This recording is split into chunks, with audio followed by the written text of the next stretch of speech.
Translator's preface to first edition. About 5 years ago, when the works of Friedrich List were republished and widely circulated in Germany, the Berlin correspondent of the Times took occasion to comment on the powerful influence which those works were then exercising in that country in favor of the adoption of a protective commercial policy. It was this testimony to the practical influence of List's economical theories which first attracted my attention to his writings, and a perusal of them induced me to undertake the translation of the following work, with a view to affording English readers an opportunity of judging for themselves as to the truth of his statements and the soundness of his arguments. The work consists of 4 parts: the history, the theory, the systems, and the politics of national economy.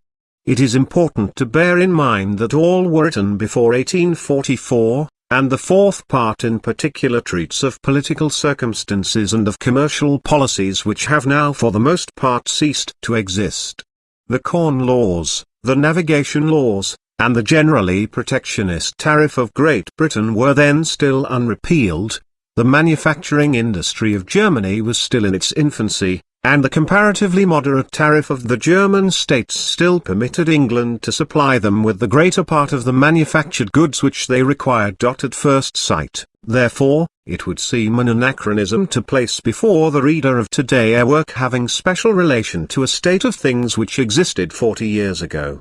The principles, however, enunciated by List are in their main features as applicable at one time as at another, and it will be found that they possess 2 especially powerful claims to consideration at the present moment. In the first place, there is good reason for believing that they have directly inspired the commercial policy of 2 of the greatest nations of the world, Germany and the United States of America, and in the next, they supply a definite scientific basis for those protectionist doctrines which, although acted upon by our English-speaking colonies and held by not a few practical men as well as by some commercial economists in this country, have hitherto been only partially and inadequately formulated by English writers. The fundamental idea of List's theory will be seen to be the free import of agricultural products and raw materials combined with an effective but not excessive protection, by means of customs duties, of native manufacturing industry against foreign competition. According to his views, the most efficient support of native production of agricultural products and raw materials is the maintenance within the nation of flourishing manufacturing industry thus protected. The system which he advocates differs, therefore, on the one hand from the unconditionally free import system of one-sided free trade adopted by England, and on the other from the system now apparently approved by Prince Bismarck, of imposing protective duties on the import of food and raw materials as well as on that of manufactured goods. In fact, List draws a sharp line of demarcation between what he deems a truly political economy and the cosmopolitical economy of Adam Smith and his followers, English and foreign, and he vigorously defends a national policy as opposed to the universal trade policy which, although nearly 40 years have elapsed since its adoption by England, has failed to commend itself in practice to any other civilized country. In combating what he regarded as the mischievous fallacies of the cosmopolitical theory, List occasionally denounces with considerable asperity the commercial supremacy then exercised by England. But, so far from being an enemy of England, he was a sincere admirer of her political institutions and a warm advocate of an alliance between this country and Germany. England and Germany, he wrote, have a common political interest in the Eastern question, and by intriguing against the customs union of Germany and against her commercial and economical progress, England is sacrificing the highest political objects to the subordinate interests of trade, and will certainly have to rue hereafter her short-sighted shopkeeper policy. He further addressed to the English and Prussian governments a brief but forcible essay on the value and necessity of an alliance between Great Britain and Germany. In translating the work, my aim has been to render the original as literally as possible. I have neither attempted to abridge my author's tautology nor to correct his style, and where passages are emphasized by italics or capital letters they are so in the original. Those, and they are probably many in this country, who are prepared to accept some or all of List's conclusions, will prefer to have his theories and arguments stated in his own way, ungarbled and unvarnished, while those who reject his doctrines may perhaps still be interested in seeing the exact form in which the intellectual founder of the German Zollverein gave his opinions to the world. 1885. Introductory essay, by J. Shield Nicholson. As the demand for the republication of the work of Friedrich List is to be assigned mainly to the interest aroused by the fiscal controversy, the purpose of the introduction which I have been requested to write will be best served by indicating in the first place the bearing of the author's ideas and arguments on the present situation in this country. Those who expect to find an assortment of authoritative opinions which can be aggressively and conclusively quoted against upholders of the present system will surely be disappointed. The method of isolated extracts would probably be as favorable to the supporters as to the opponents of free trade. List maintained, for example, that England would have gained by the abolition of the Corn Laws just after the restoration of the general peace, in 1815, but these are the words: Providence has taken care that trees should not grow quite up to the sky. Lord Castlereagh gave over the commercial policy of England into the hands of the landed aristocracy, and these killed the hen which had laid the golden eggs. p. 297. Or, again, take this passage on retaliation. Thus it is Adam Smith who wants to introduce the principle of retaliation into commercial policy, a principle which would lead to the most absurd and most ruinous measures, especially if the retaliatory duties, as Smith demands, are to be repealed as soon as the foreign nation agrees to abolish its restrictions. p. 254. Nor if we abandon the dangerous and unfair method of isolated extracts, and look on List as the great critic and opponent of Adam Smith, can there be much doubt as to the general results of the comparison of the Scotsman with the German. List has made the mistake so common with popular writers, but inexcusable in the author of a systematic work, of attributing to Adam Smith the extravagant dogmas of his exponents. One would almost suppose that List had never read Adam Smith himself, but had taken for granted the Smithianismus bandied about in popular pamphlets. One passage from List may suffice to illustrate the unfairness of his rendering of Adam Smith. He entitles his work, "The Nature and Causes of the Wealth of Nations," that is, of all nations, of the whole human race. He speaks of the various systems of political economy in a separate part of his work solely for the purpose of demonstrating their non-efficiency, and of proving that political or national economy must be replaced by cosmopolitical or worldwide economy. Although here and there he speaks of wars, this only occurs incidentally. The idea of a perpetual state of peace forms the foundation of all his arguments. p. 97. The real Adam Smith wrote that the first duty of the sovereign, that of protecting the society from the violence and the invasion of other independent societies, can be performed only by means of a military force. No nation, he declared, ever gave up voluntarily the dominion of any province, how troublesome soever it might be to govern it. To propose that Great Britain should voluntarily give up all authority over her colonies, would be to propose such a measure as never was and never will be adopted by any nation. The art of war is certainly the noblest of all arts. And in a passage too long for quotation, Adam Smith maintained that even if the martial spirit of the people were of no use towards the defense of the society, yet to prevent that sort of mental mutilation, deformity, and wretchedness which cowardice necessarily involves in it from spreading themselves through the great body of the people, is a duty as incumbent on the government as the prevention of leprosy or any other loathsome disease. The same Adam Smith approved of bounties on the export of sailcloth and gunpowder so that the production at home might be encouraged and a larger supply be available for war in case of need. Malthus, it may be observed incidentally, is another great writer whom List has utterly misrepresented through relying on popular dogma instead of going to the original source. The account given by List of the errors of Malthus, p. 103 et seq., is curiously and perversely wrong. When List is so weak on the history of economic theory, it is not to be expected that his history of economic facts and institutions should be above suspicion. On such important matters, for example, as the causes of the secession of the American colonies and the influence of the Navigation Acts, The opinions of List are not confirmed by the more recent work of Dr. Cunningham and Professor Ashley. https://lresources.s3.amazon/all3/store/titles/315/list_0168.html, and without insisting on details, for it must be expected that recent work in economic history should have upset many old opinions, List is open to the general charge of exaggeration. He is led away by preconceived ideas and induced to build up systems of policy on too little evidence. Notably as regards the industrial and commercial development of England, he lays far too much stress on the benefits derived from legislation and governmental action. He is too ready to assume that if an idea is good in theory it must also be good in practice, but, as every student of history knows, the wastage in ideas is as great as that in the ova of fish is millions of ova for one good herring. List shows on occasion that he was aware of this liability to overemphasis. In his preface he says authors of celebrity must be refuted in energetic terms, and this must be his excuse if he appears to condemn in too strong language the opinions and works of authors and whole schools.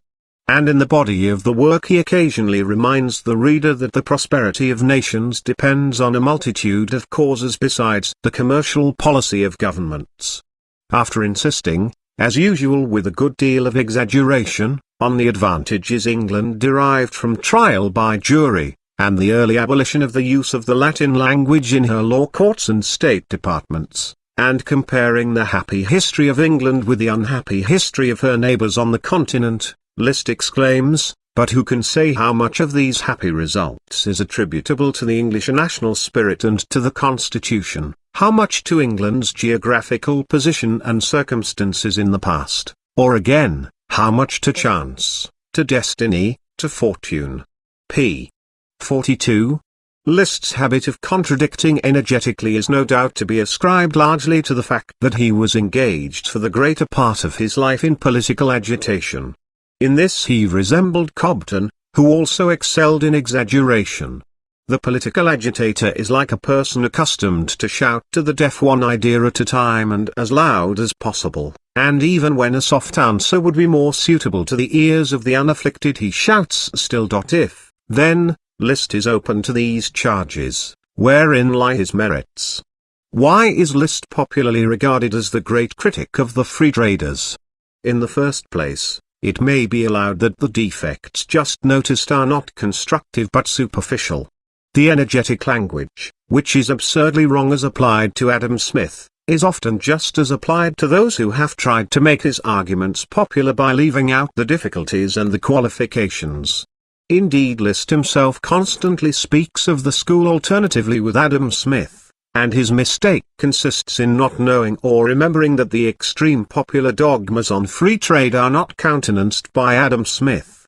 The principles on which List insists so strongly may for the most part be considered as the natural development of the modifications of what List calls cosmopolitical free trade, which are acknowledged throughout the wealth of nations.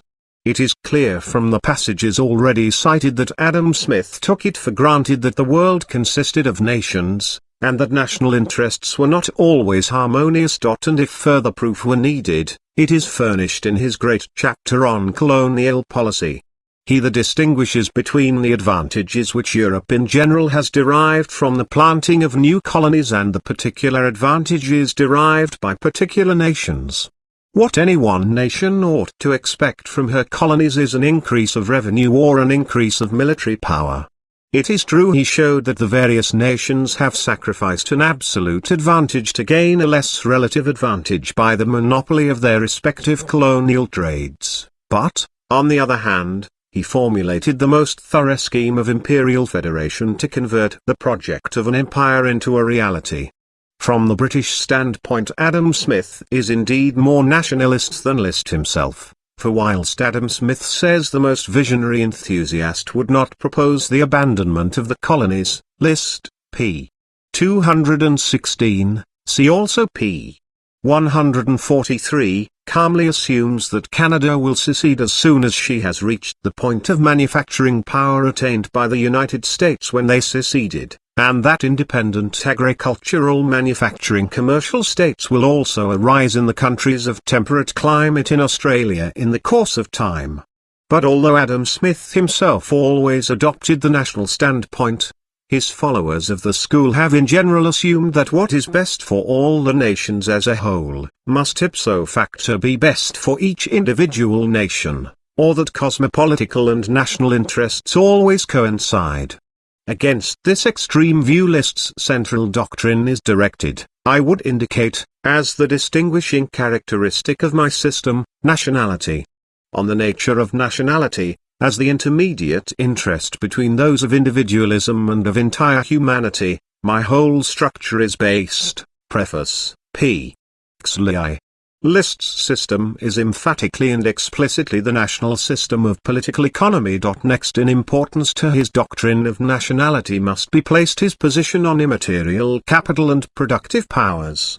Adam Smith had included under the fixed capital of a nation the natural and acquired abilities of its inhabitants, but for a long time both in theory and practice the term capital was narrowed down to purely material forms. If this change of definition had been made merely in deference to popular usage, in order to avoid confusion, no harm might have ensued, but, unfortunately, with their exclusion from capital the immaterial productive forces and powers were dropped from the popular arguments altogether. Apparently the wealth of nations was supposed to depend principally on the accumulation of material capital, which was necessary to provide both the auxiliary aids to labor and its subsistence.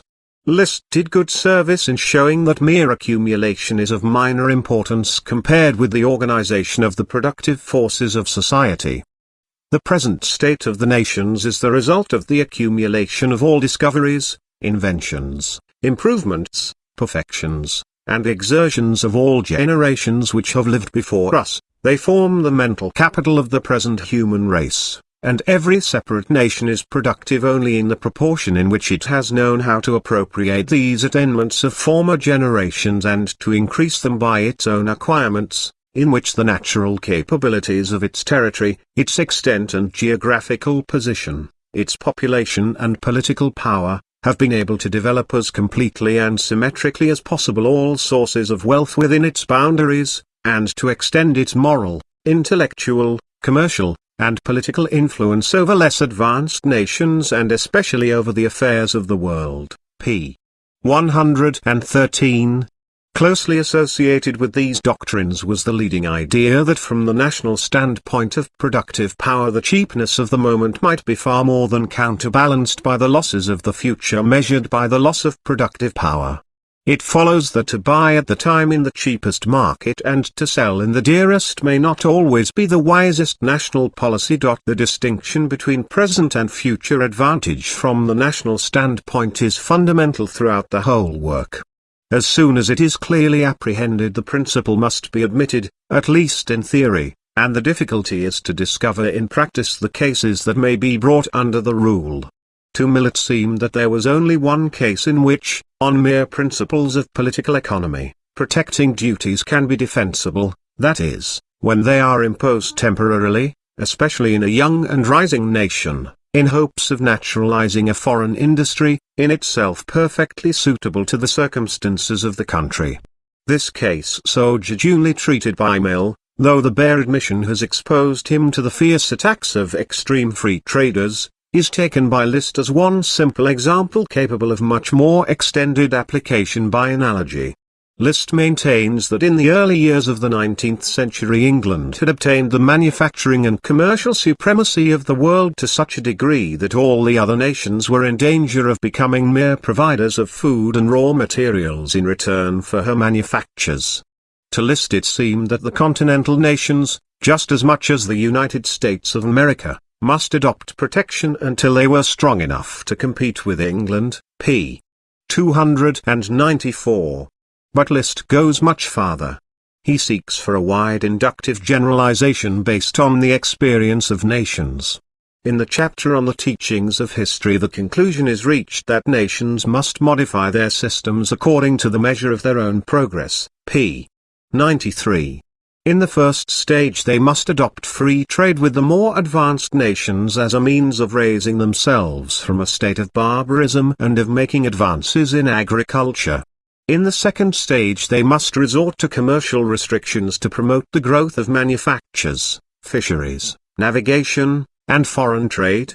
In the last stage, after reaching the highest degree of wealth and power, they must gradually revert to the principle of free trade and of unrestricted competition in the home as well as in foreign markets, so that their agriculturists, manufacturers, and merchants may be preserved from indolence and stimulated to retain the supremacy which they have acquired.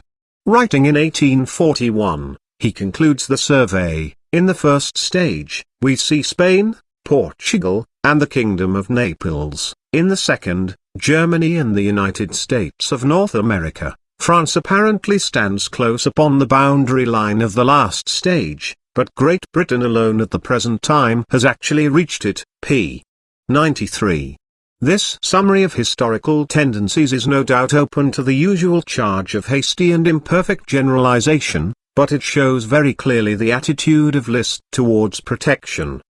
The main use of protection is to promote the growth of productive power in all the departments in which the nation has the requisite natural resources.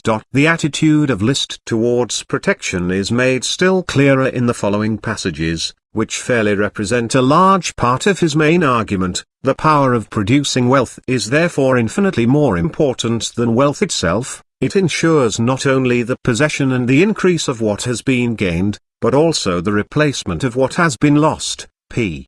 108. The prosperity of a nation is not, as Say believes, greater in the proportion in which it has amassed more wealth, that is values of exchange, but in the proportion in which it has more developed its powers of production. p. 117. On Liszt's view there is no real opposition between free trade and protection, because neither is an end in itself, but simply a means to achieve a certain end, namely, the greatest development of productive power. Which policy may be better at any time depends on the stage of development of the nation in relation to the development of other nations. For the time being a protective duty involves a loss. But the present loss is justifiable if in the future there will be a greater gain. It is true that protective duties at first increase the price of manufactured goods, but it is just as true, and moreover acknowledged by the prevailing economical school, that in the course of time, by the nation being enabled to build up a completely developed manufacturing power of its own, those goods are produced more cheaply at home than the price at which they can be imported from foreign parts. If, therefore, a sacrifice of value is caused by protective duties, it is made good by the gain of a power of production, which not only secures to the nation an infinitely greater amount of material goods, but also industrial independence in case of war. p. 117. The reference to economical independence in the last phrase indicates that Liszt did not consider that even as regards productive power the advantage was to be measured merely by the greater cheapness ultimately. As with Adam Smith, defense is of much more importance than opulence. And with Liszt the maxim is applied to all the industries that may be considered of vital importance to a nation. An interesting example is given in Liszt's account of the methods of dumping, though the name is not used, practiced by the English against the manufacturers of the continent and America. Through their position as the manufacturing and commercial monopolists of the world, their manufactories from time to time fall into the state which they call glut, and which arises from what they call overtrading. At such periods everybody throws his stock of goods into the steamers. The English manufacturers suffer for the moment, but they are saved, and they compensate themselves later on by better prices. p. 119. This is, of course, a simpler form of dumping than the modern plan of continuous sale of goods at lower prices abroad than at home. But the principle involved is the same as regards the economic independence of the nation. Liszt goes on to show that by this English method of dealing with gluts the whole manufacturing power, the system of credit, nay, the agriculture and generally the whole economical system of the nations who are placed in free competition with England, are shaken to their foundations. List also insists on the importance, from the standpoint of national productive power, of the development of both manufactures and agriculture, as indeed of all industries, for which the nation is by nature adapted. When List wrote, dealing as he did mainly with the interests of other nations as against England, he was most concerned to show that without manufactures a nation must remain relatively unprogressive, even as regards its agriculture. A nation which possesses merely agriculture, and merely the most indispensable industries, is in want of the first and most necessary division of commercial operations among its inhabitants, and of the most important half of its productive powers. Indeed, it is in want of a useful division of commercial operations even in the separate branches of agriculture itself. p. 124. The productive power of the cultivator and of the laborer in agriculture will always be greater or smaller according to the degree in which the exchange of agricultural produce for manufactures and other products of various kinds can proceed more or less readily.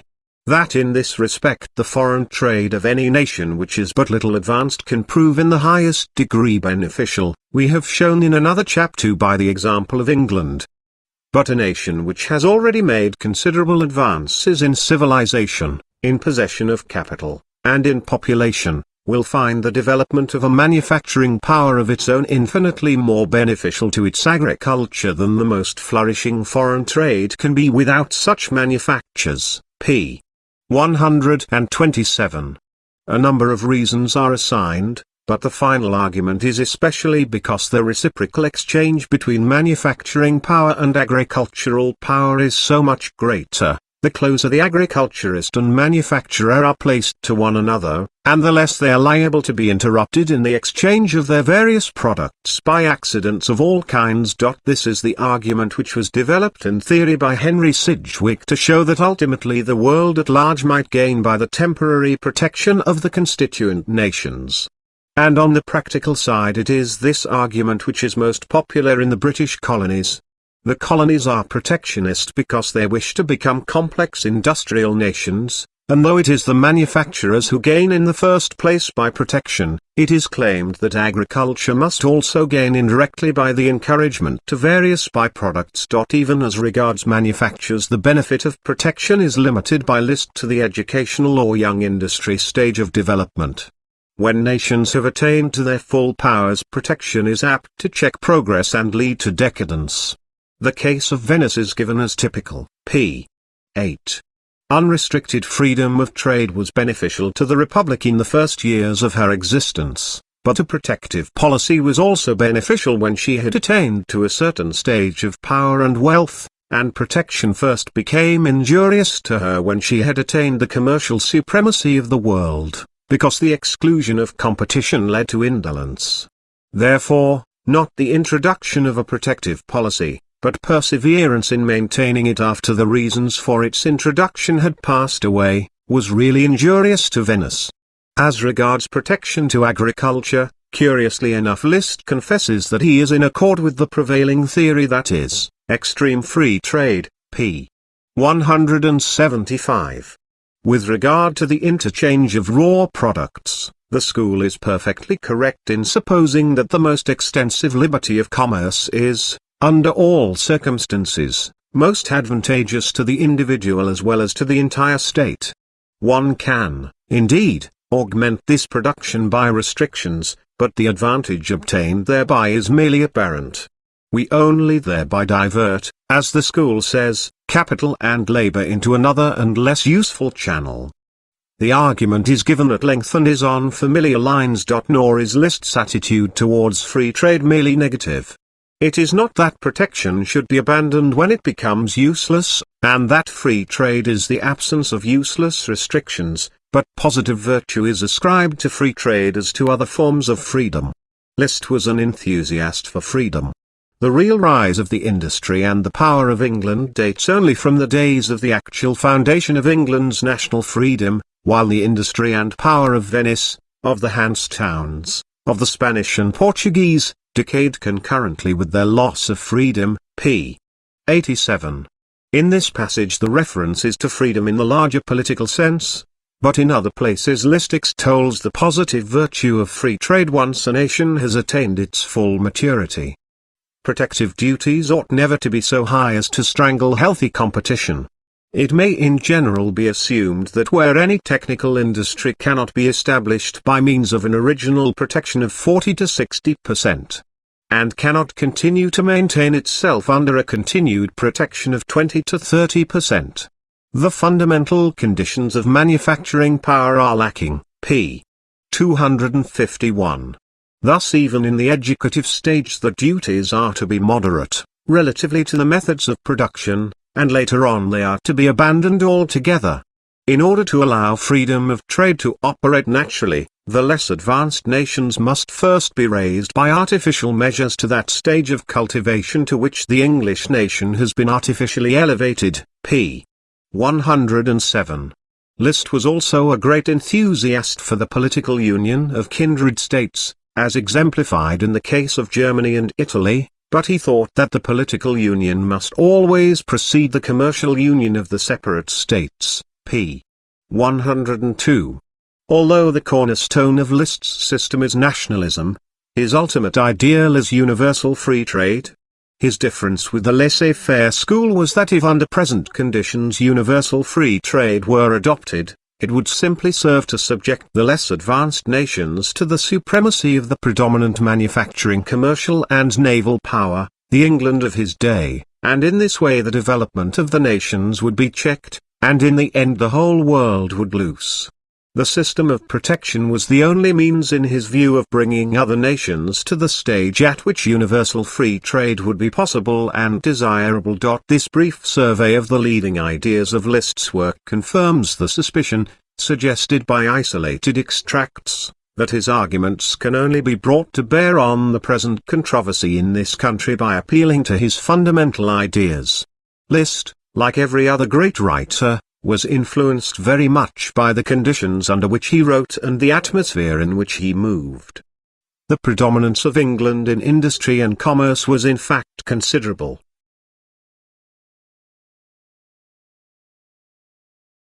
And, according to the popular sentiment and jealousy of other nations, was altogether overbearing. The problem with Liszt was to show the nations how they might upset this commercial overlordship and attain to an equality with England. The only method seemed to be that of temporary protection. Today the fear has been expressed that England may succumb to other nations. It is plain that the case is altered. It would be absurd to argue that the manufactures of England must be protected until they have had time to grow up. They are no longer young, if they are weak. The weakness is that of age and not infancy. Again, in Liszt's day the conditions of agriculture and the means of transport were such that he himself argued in reference to England that with the abolition of the Corn Laws and other restraints on the import of raw produce, it is more than probable that thereby double and 3 times as much land could have been brought into cultivation as by unnatural restrictions, p. 175.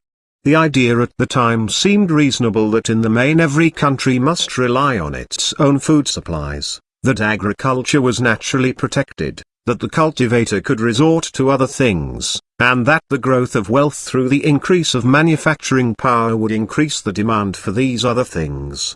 And for nearly a generation after the repeal of the Corn Laws this view seemed justified. But again the conditions have changed, and it would be idle to quote the authority of Liszt regarding raw products, that under all circumstances the most extensive liberty of commerce is most advantageous both to the individual and to the state. Alike in agriculture and in manufactures the particular opinions of Liszt are either irrelevant or adverse as regards the adoption by England of protection or retaliation, and even as regards federation he thought that political must precede commercial union. But the real value of Liszt's work lies in the principles and fundamental ideas.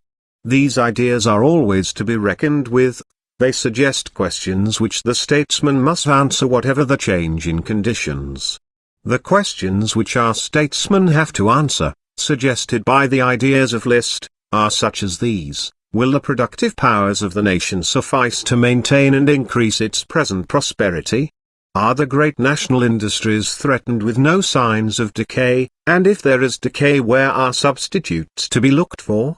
Is there any change in the character of our trade which indicates a lower standard of national life? Is there any danger from foreign monopolies? Will retaliation promote the industrial development of the nation? https://lresources.s3.amazon/l3/store/titles/315/list_0168.html Is the empire capable of closer and more effective commercial and political union? And, lastly, there is the practical question. How far a change in tariffs is likely to prevent or remedy any of the evils of the present system? The work of List will give no cut and dried answers to these questions, but it will suggest fruitful lines of inquiry in the search for the answers. Finally, it may be said, just as Adam Smith admitted exceptions to free trade, so List admitted exceptions to protection. And in both authors the exceptions in theory are so important that the divergence on balance is not nearly so great as the reader might suppose. List's work would have gained in power and in popularity if, instead of attacking Adam Smith for opinions which were only held by his extreme successors, he had emphasized his points of agreement with the original author. J. Shield Nicholson. Memoir.https://lresources.s3.amazon/l3/store/titles/315/list_0168.html Friedrich List was born August 6, 1789, at Reutlingen in Württemberg, where his father, who, though not rich, was highly respected, carried on business as a courier and held several public appointments. At a very early age Friedrich manifested a strong dislike for his father's business, and determined to strike out a career for himself. For a few years he found employment in the town clerk's offices at Blaubeuren, Ulm, and Tübingen, and after passing several government examinations with distinction entered the government civil service of Württemberg, in which his promotion was so rapid that in 1816 he had risen to the post of ministerial under-secretary. Von Wangenheim, who was minister at the time, seems to have recognized his talents from the first, and cordially to have welcomed the assistance of so able a coadjutor in promoting his own projects of reform. Among these was the establishment of a chair of political economy in the University of Tübingen, an event which elicited from List an able and comprehensive pamphlet, in which he freely criticized the system of administration in Württemberg, and pointed out that certain branches of knowledge in connection with the new faculty, which it was of special importance to cultivate, had hitherto been almost entirely neglected. The pamphlet, in fact, was rather a manifesto than an essay, and may be regarded as List's first open declaration of that war against officialism and red tape in which the rest of his life was to be spent. Von Wangenheim showed his appreciation of the work by appointing the author professor of practical administration, Staatspraxis, in the university, and encouraged him to persevere in his advocacy of reform in the state administration, of local representative government, and of freedom of the press. Unhappily, so far from being of any advantage to List, the minister's approval of his efforts was fatal to himself. The time was unpropitious for broaching schemes of reform which the nobility and bureaucracy were incapable of distinguishing from revolution. The king himself was alarmed, and the minister had to resign. This publication, however, was by no means List's only offense against the predominant official conservatism.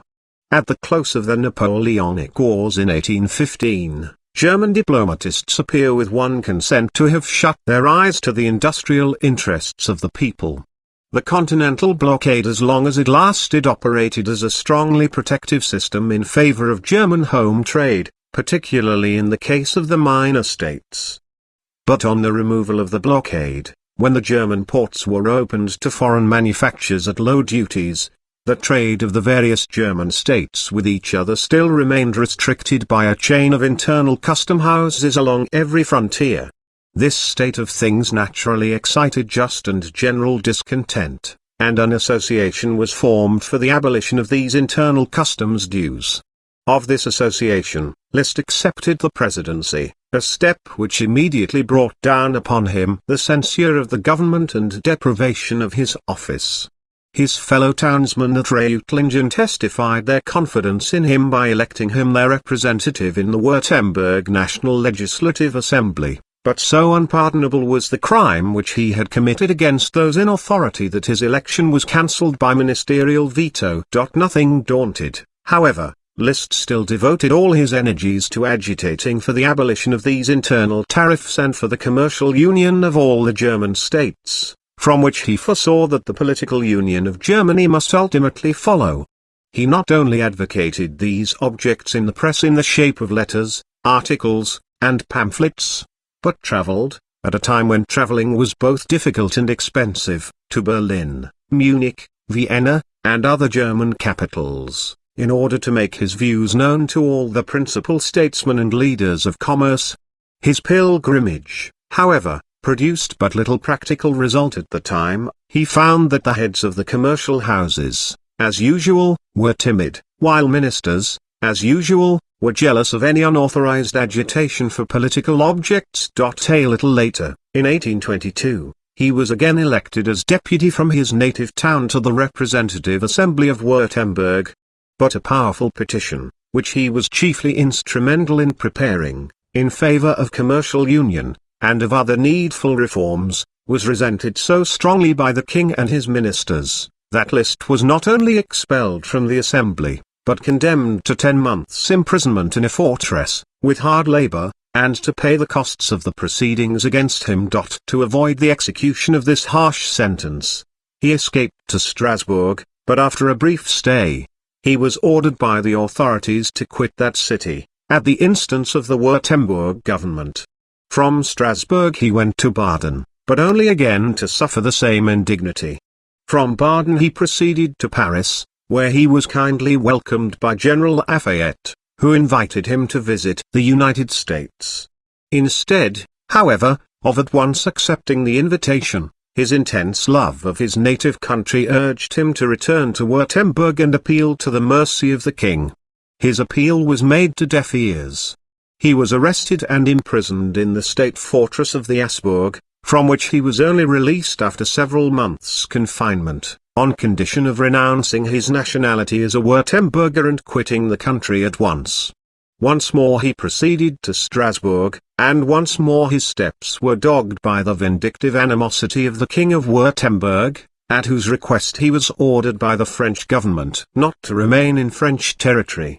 He now determined to leave Europe altogether for a time, and took refuge in the United States, where he was again warmly welcomed by General Lafayette, whose introductions secured him the friendship of President Jackson, Henry Clay, James Madison, Edward Livingston, and other influential American statesmen. After an unsuccessful attempt to maintain himself by purchasing and cultivating a small piece of land, he started an American newspaper in the German language, the Adler.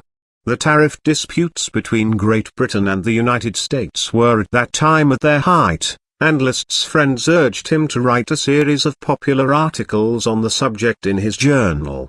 He accordingly published 12 letters addressed to J. Ingersoll, president of the Pennsylvania Association for the Promotion of Manufacturing Industry.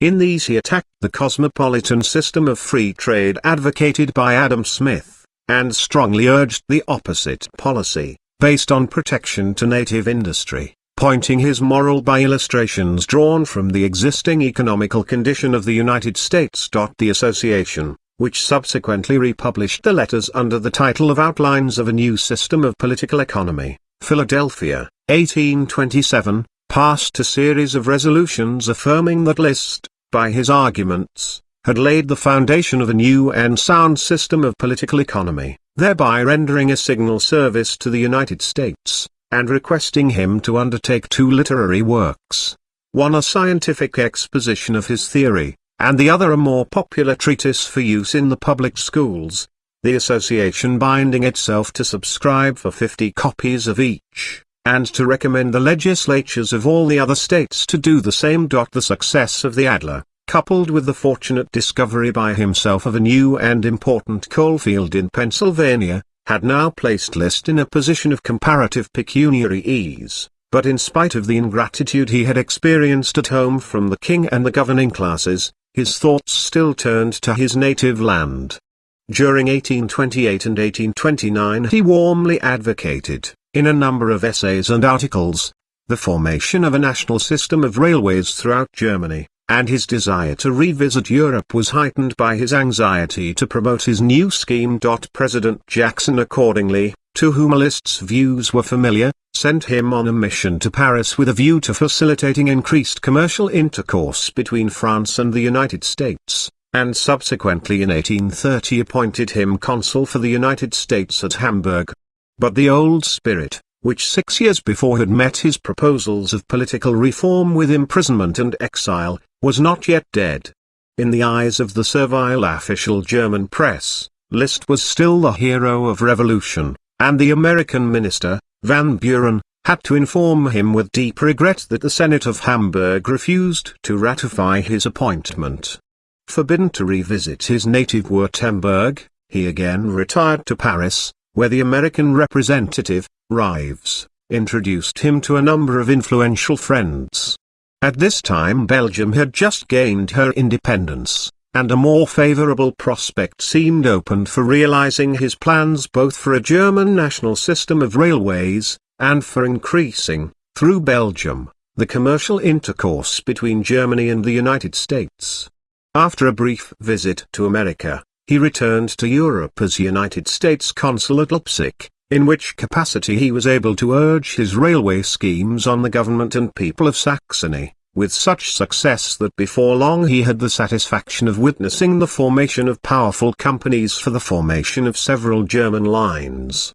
Whilst at Leipzig he also projected, and in great part wrote, two works which exercised considerable influence on public opinion in Germany: the Staatslexikon, published in 1834, and the Railway Journal, which appeared in 1835. In the original survey of the railway from Halle to Kassel, the line had been projected so as to avoid the towns of Naumburg, Weimar, Gotha, Erfurt, and Eisenach.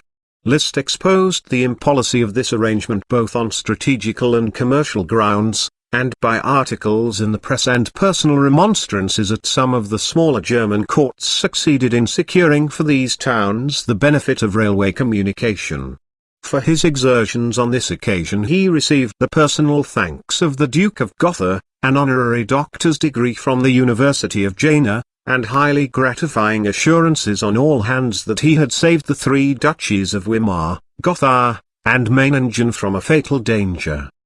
These assurances were crowned by the munificent gift of 100 louis d'or, which Liszt received with the remark, "So it appears that each of these saved principalities estimates the value of its salvation at exactly 33 1/3 louis." In 1837, on his way to Paris, he visited Belgium, where he was received with distinction, and renewed his acquaintance with Dr. Kolb, who had shared his imprisonment in the Asberg. Through Kolb's influence, Liszt was persuaded to accept a permanent literary engagement in connection with the well-known Allgemeine Zeitung, which at once began to devote greater space to questions affecting the material interests of Germany, especially in relation to tariffs and commercial law, and the commercial relations of Germany with Austria. Liszt made ample use of this excellent opportunity of promulgating his opinions by a series of articles, some of which dealt more particularly with the commercial relations of Germany and Belgium with the United States. He also published his views in the columns of the Paris Constitutional in 1839. The agitation for the repeal of the Corn Laws in England, which roused considerable interest throughout Europe, also gave him an opportunity for expounding his views in favor of a national protective policy and recommending its adoption by Germany. In pointing out the prejudicial influence which he believed that restrictions on the importation of corn must necessarily exercise on the fully established manufacturing power of England, List argued that a national manufacturing power can only be successfully established and maintained by a free importation of raw materials combined with just protection to native industry against the importation of foreign manufactures. Among many other results expected from the repeal of the English Corn Laws, it was anticipated that that measure would lead to the abolition of the protective duties imposed by Germany on foreign manufactures. But, according to List, it is only when a nation has reached such a stage of development that she can bear the strain of competition with foreign manufactures without injury in any respect, that she can safely dispense with protection to her own manufactures, and enter on a policy of general free trade. This, in fact, is the central idea of List's theory, which in its economical aspect he opposed to the cosmopolitical theory of Adam Smith and J.B. Say, and in its political and national aspect to their theory of universal freedom of trade. These views he maintained in many of his essays, more particularly in those on free trade and protection, and on the nature and value of a national manufacturing industry. It was not until List's articles appeared that any public discussion of these questions had taken place in Germany, and to him certainly belongs the credit of having first awakened any general public interest in them. After leaving Leipzig, Augsburg became the permanent residence of List and his family. Here it was that he completed the first part of his National System of Political Economy, published in 1841. A second part was intended to comprise the policy of the future, and the third, the effect of political institutions on the wealth and power of a nation. A commercial treaty had been concluded between England and Prussia on behalf of the German Zollverein, on March 2, 1841, just about the time when List's work appeared. To this treaty List was bitterly opposed, and his denunciation of it not only aroused the wrath of the official newspapers, which reviled him as the German O'Connell, but brought him again into collision with the authorities. In his dispatch to Lord Aberdeen of July 13, 1842, the English ambassador, Lord Westmoreland, complains of List's proceedings, and describes him as a very able writer in the pay of the German manufacturers. As the English Anti-Corn Law League had paid their lecturers and agitators, and as the English government had paid Dr. Bowring to agitate in Germany, France, and Switzerland, in favour of English commercial interests, Lord Westmoreland's assumption that List was also a paid agent was not unnatural, but it was wholly without foundation. Whatever may have been the value of List's services on this occasion, they were at least gratuitous. As might have been expected, the national system was vigorously attacked immediately on its publication, but such was the demand for it that 3 editions were called for within the space of a few months, and translations of it were published in French, Hungarian, and some other foreign languages. The principal objection raised against it was that the system it propounded was not one for the benefit of the whole world, but simply for the benefit of Germany. This List never sought to conceal. His avowed object was to free Germany from the overwhelming manufacturing supremacy of England, and on this subject some of his ablest opponents admitted that his was the best practical essay. But List never advocated a policy of prohibition. Any nation, he declares, which decides to abandon a policy of absolute freedom of imports, must commence by imposing very moderate duties, and reach the protective system which he has decided to adopt by systematic degrees. And again, any tariff system which completely excludes foreign competition is injurious. But the productions of foreign manufacturing industry must only be permitted to supply a part of the yearly national consumption, and the maintenance of the foundation of the national industry at home must ever be the unvarying object of a nation's policy. In 1844 he published the 4th part of his principal work, The Politics of National Economy. In this, after a graphic sketch of the negotiations and economical measures promoted by Canning, Huskisson, Labouchier, and Poulett Thomson, and censuring what he terms the crafty and spiteful commercial policy of England, he advocates the establishment in Germany of thoroughly efficient transport facilities by river, canal, and railway, Under United Management, the creation of a German fleet and the adoption of a universal German flag, the founding of German colonies abroad, national supervision of emigration, the establishment of efficient German foreign consulates, of regular lines of German steamships, and the negotiation of favorable commercial treaties with the United States, Holland, and other countries. The contemptuous bitterness with which this work was criticized by the English press led many of Liszt's countrymen to conclude that he had hit the right nail on the head, and thus increased the influence of his writings. In 1843 he had added to his other numerous literary labors the editorship of the Zollvereinsblatt, and continued to write in the Allgemeine Zeitung and other newspapers, on economical and commercial questions, particularly on the development of the railway system in Germany. He visited Hungary, where he was honorably welcomed, Kossuth alluding to him in public as the man who had best instructed the nations as to their true national economical interests. He received testimonials from the Spinners' Association of Bohemia, the Congress of Manufacturers of Leipzig, the Iron Manufacturers of the Rhine, and various other public bodies. He enjoyed the further satisfaction, amidst the bitter opposition which he had to encounter, of witnessing the conclusion of the treaty between the Zollverein and Belgium on September 1, 1844, for which he had worked long and earnestly, both in the press and by personal visits to Brussels, and by which, as he observed, the Zollverein was enabled to carry on its foreign trade with as much facility as if the ports of Holland and North Germany were included in it. Lastly, at an audience with the King of Württemberg, he received a tardy acknowledgment of the injustice with which he had formerly been treated in the words, "My dear Liszt, I bear you no ill will. What a pity it is that 24 years ago we had not learnt to know each other as well as we do now." By this time his almost ceaseless labors had seriously undermined his health. He suffered from severe and frequent headache, and his bodily weakness increased, but he still continued his work. The repeal of the Corn Laws in England was imminent, and Liszt dreaded lest the measure should enable England still further to encroach on German manufacturing industry.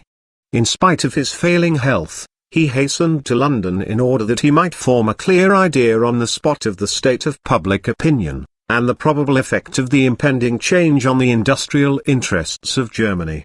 He was received with courtesy by many who had strongly opposed his policy, among others by Richard Cobden, who jokingly asked him, "Have you actually come over here in order to get yourself converted?" His visit, however, only left Liszt more strongly convinced than ever of the earnest determination of England to secure for herself the manufacturing supremacy of the entire continent, and the corresponding necessity for Germany to protect herself against it. On his return from England his unfavourable symptoms, both mental and bodily, became more alarming, in spite of the affectionate care of his wife and family, to whom he was tenderly attached. A journey to the Tyrol was undertaken in the hope of restoring his shattered health, but it was already too late. After a few days' confinement to bed at Kufstein, on November 30, 1846, he left his lodging alone. He did not return. A desponding letter addressed to his friend Dr. Kolb was found in his room. Search was made, and his remains were found under some newly fallen snow under circumstances which left no doubt that in a moment of mental aberration he had died by his own hand. A monument in the cemetery at Kufstein marks his last resting place. The news of his death was received with sincere and general regret throughout Germany and wherever he was known abroad. A subscription was set on foot to present to his bereaved family a substantial testimonial in recognition of his unselfish and devoted efforts to promote the unity, the power, and the welfare of Germany. King Louis of Bavaria was among the first to subscribe, as was also the Regent of Württemberg, that native land whose rulers formerly so undervalued and ill-treated her able and patriotic son. Many of his most earnest political opponents joined in this endeavor to do honor to his memory, and even urged that it was the bounden duty of the German people to erect a statue to the noble patriot, an appeal which has since been responded to by the erection of such a statue in his native town of Reutlingen. The commercial policy suggested by Liszt has been in great measure adopted by his native land. The internal tariffs have long since disappeared. under the Zollverein German manufactures and commerce have enormously increased, vigorous steps are being taken to found German colonies, an imperial German flag floats over German shipping, a German empire has united the German people. And though to give effect to these great objects required the efforts of later and mightier men, a measure of the credit of them is surely due to the man who was long first and foremost in their advocacy, to which he sacrificed health, wealth, and ultimately his life. List's talents were those of an original thinker, an able and laborious writer, and an earnest and untiring political agitator.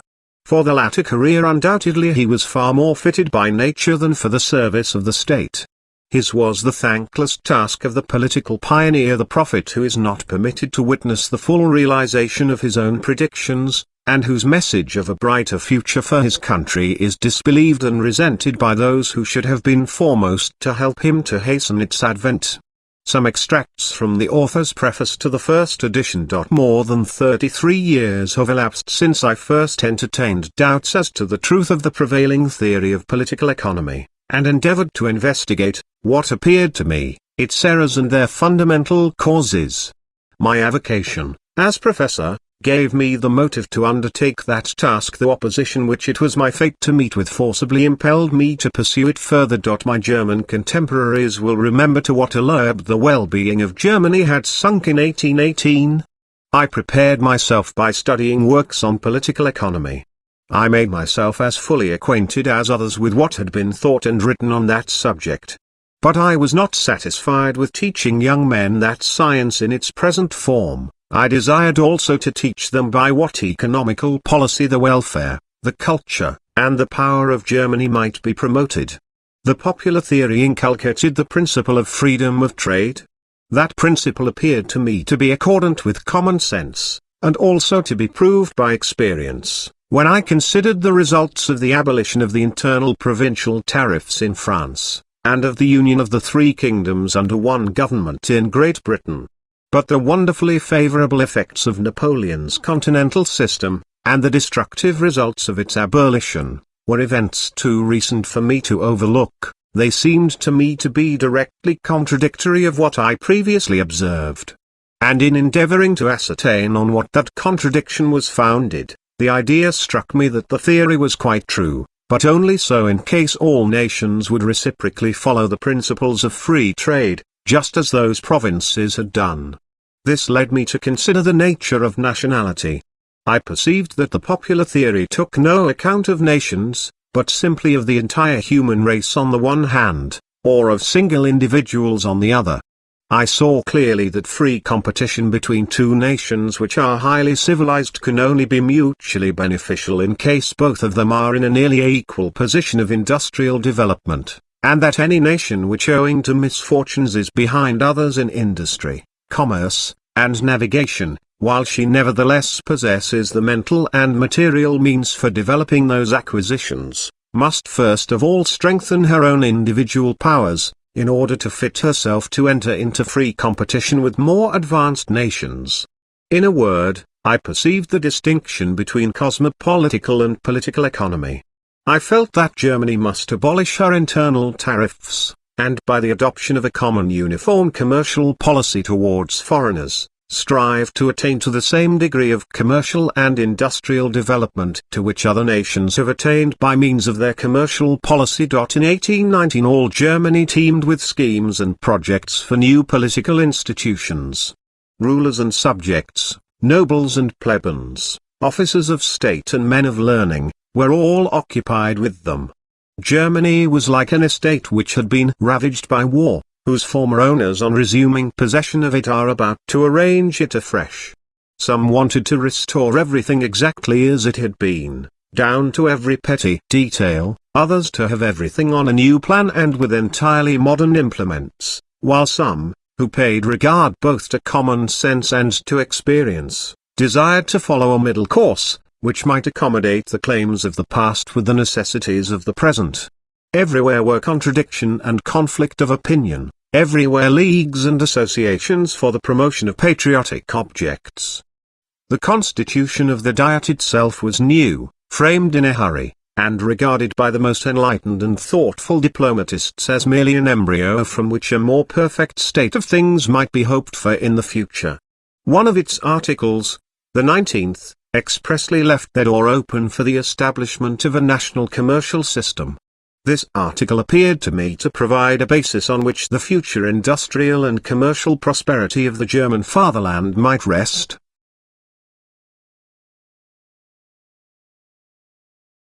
And hence the idea arose of establishing a league of German merchants and manufacturers for the abolition of our internal tariffs and the adoption of a common commercial policy for the whole of Germany. How this league took root, and led to united action between the noble-minded and enlightened rulers of Bavaria and Württemberg, and later to the establishment of the German Zollverein, is well known. As advisor of this German commercial league, I had a difficult position. All the scientifically educated government employees, all the newspaper editors, all the writers on political economy, had been trained up in the cosmopolitical school, and regarded every kind of protective duty as a theoretical abomination. They were aided by the interests of England, and by those of the dealers in English goods in the ports and commercial cities of Germany.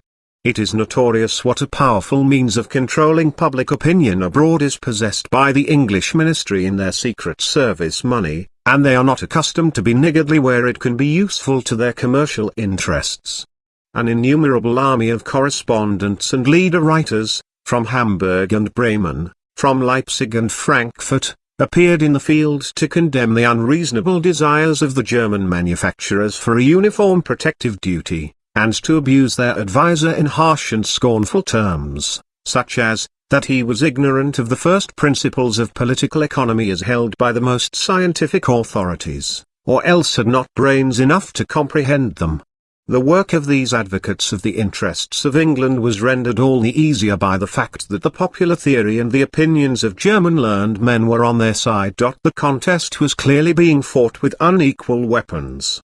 On one side a theory thoroughly elaborated and uncontradicted, a compact school, a powerful party which had advocates in every legislature and learned society, but above all the great motive power, money. On the other side poverty and want, internal divisions, differences of opinion, and absolute lack of a theoretical basis. In the course of the daily controversy which I had to conduct, I was led to perceive the distinction between the theory of values and the theory of the powers of production, and beneath the false line of argument which the popular school has raised out of the term capital. I learned to know the difference between manufacturing power and agricultural power.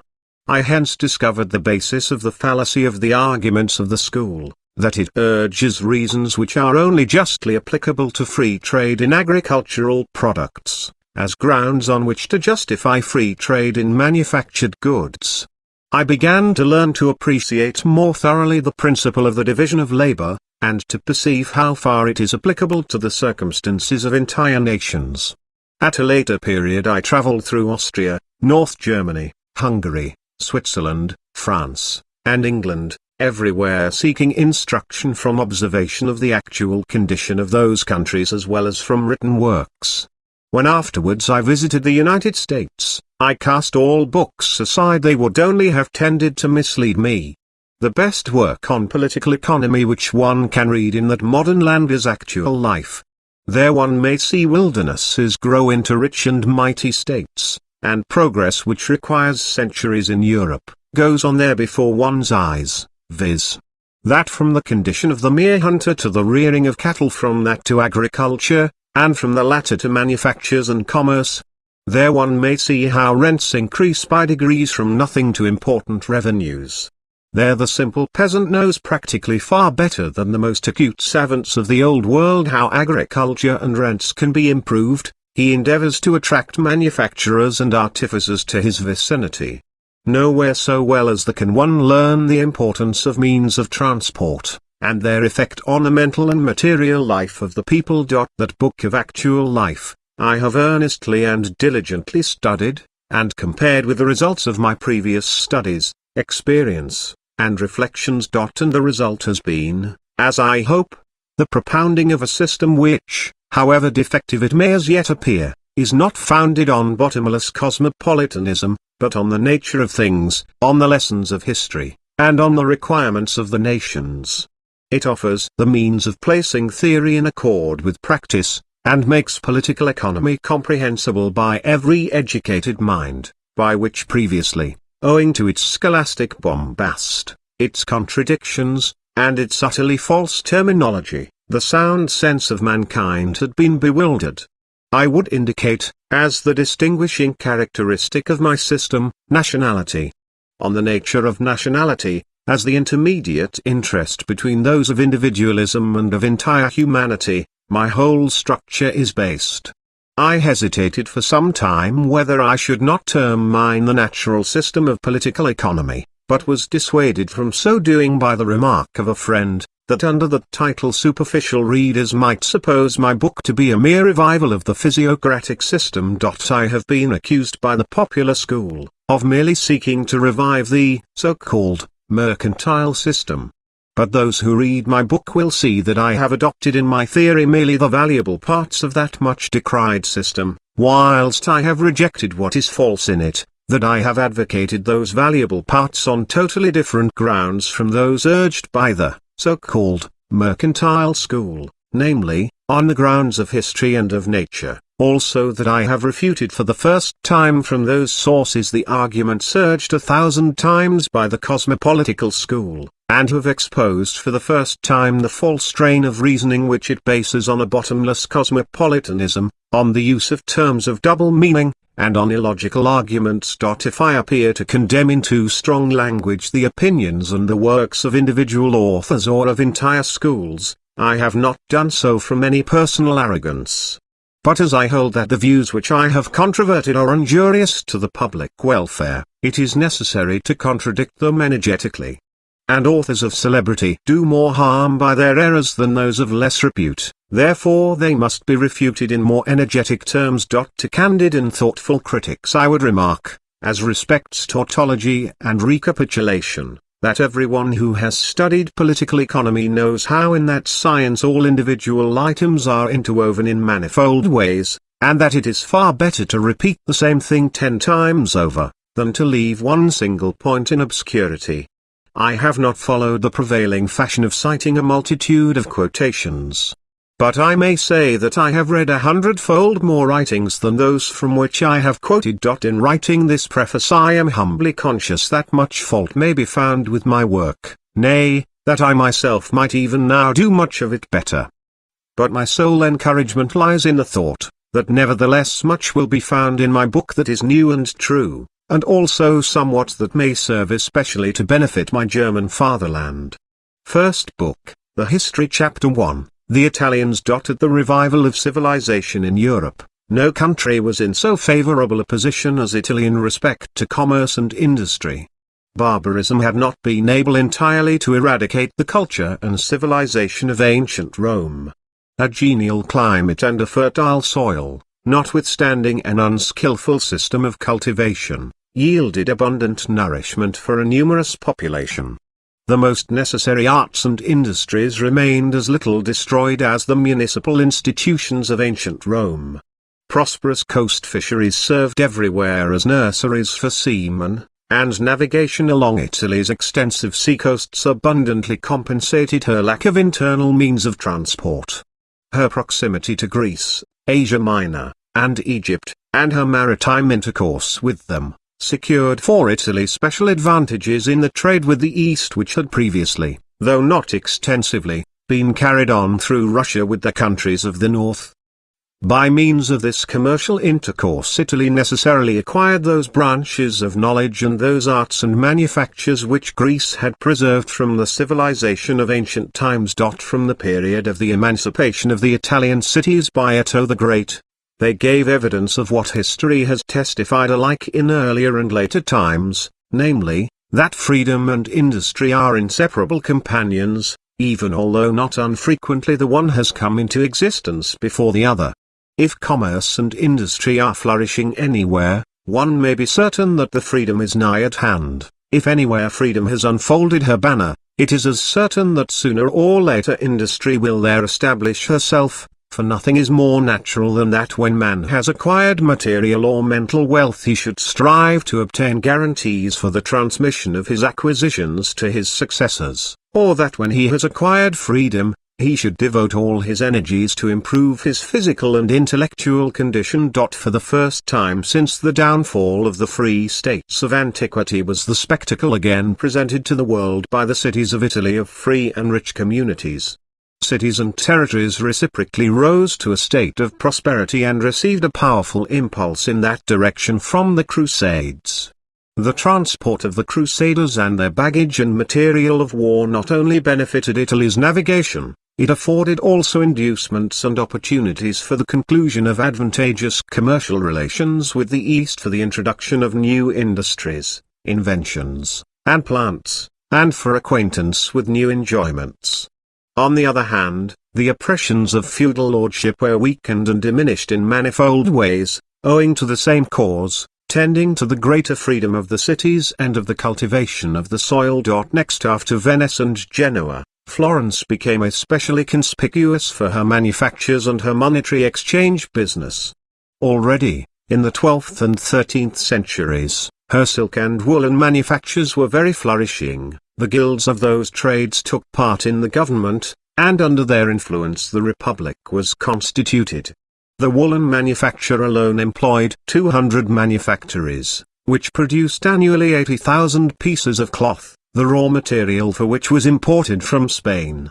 In addition to these, raw cloth to the amount of 300,000 gulden was imported annually from Spain, France, Belgium, and Germany, which, after being finished at Florence, was exported to the Levant. Florence conducted the banking business of the whole of Italy, and contained 80 banking establishments. https://lresources.s3.mazon.com/l3/store/titles/315/list_titles/368.html. The annual revenue of her government amounted to 300,000 gulden, 15 million francs of our present money, considerably more than the revenue of the kingdoms of Naples and Aragon at that period, and more than that of Great Britain and Ireland under Queen Elizabeth. https://lresources.s3.mazon.com/l3/store/titles/315/list_titles/368.html. We thus see Italy in the 12th and 13th centuries possessing all the elements of national economical prosperity, and in respect of both commerce and industry far in advance of all other nations. Her agriculture and her manufactures served as patterns and as motives for emulation to other countries. Her roads and canals were the best in Europe. The civilized world is indebted to her for banking institutions, the mariner's compass, improved naval architecture, the system of exchanges, and a host of the most useful commercial customs and commercial laws, as well as for a great part of its municipal and governmental institutions. Her commercial, marine, and naval power were by far the most important in the southern seas. She was in possession of the trade of the world, for, with the exception of the unimportant portion of it carried on over the northern seas, that trade was confined to the Mediterranean and the Black Sea. She supplied all nations with manufactures, with articles of luxury, and with tropical products, and was supplied by them with raw materials. One thing alone was wanting to Italy to enable her to become what England has become in our days, and because that one thing was wanting to her, every other element of prosperity passed away from her. She lacked national union and the power which springs from it. The cities and ruling powers of Italy did not act as members of one body, but made war on and ravaged one another like independent powers and states. While these wars raged externally, each commonwealth was successively overthrown by the internal conflicts between democracy, aristocracy, and autocracy. These conflicts, so destructive to national prosperity, were stimulated and increased by foreign powers and their invasions, and by the power of the priesthood at home and its pernicious influence, whereby the separate Italian communities were arrayed against one another in two hostile factions. How Italy thus destroyed herself may be best learned from the history of her maritime states. We first see Amalfi great and powerful, from the 8th to the 11th century. https://lresources.s3.amazon.com/l3/store/titles/315/list_titles/368.html. Her ships covered the seas, and all the coin which passed current in Italy and the Levant was that of Amalfi. She possessed the most practical code of maritime laws, and those laws were in force in every port of the Mediterranean. In the 12th century her naval power was destroyed by Pisa. Pisa in her turn fell under the attacks of Genoa, and Genoa herself, after a conflict of 100 years, was compelled to succumb to Venice. The fall of Venice herself appears to have indirectly resulted from this narrow-minded policy. To a league of Italian naval powers it could not have been a difficult task, not merely to maintain and uphold the preponderance of Italy in Greece, Asia Minor, the archipelago, and Egypt, but continually to extend and strengthen it, or to curb the progress of the Turks on land and repress their piracies at sea, while contesting with the Portuguese the passage round the Cape of Good Hope. As matters actually stood, however, Venice was not merely left to her own resources. She found herself crippled by the external attacks of her sister states and of the neighboring European powers. It could not have proved a difficult task to a well-organized league of Italian military powers to defend the independence of Italy against the aggression of the great monarchies. The attempt to form such a league was actually made in 1526, but then not until the moment of actual danger and only for temporary defense. The lukewarmness and treachery of the leaders and members of this league were the cause of the subsequent subjugation of Milan and the fall of the Tuscan Republic. From that period must be dated the downfall of the industry and commerce of Italy. https://lresources.s3.amazon.com/l3/store/titles/315/list_titles/368.html. In her early or as well as in her later history, Venice aimed at being a nation for herself alone. So long as she had to deal only with petty Italian powers or with decrepit Greece, she had no difficulty in maintaining a supremacy in manufactures and commerce through the countries bordering on the Mediterranean and Black Seas. As soon, however, as united and vigorous nations appeared on the political stage, it became manifest at once that Venice was merely a city and her aristocracy only a municipal one.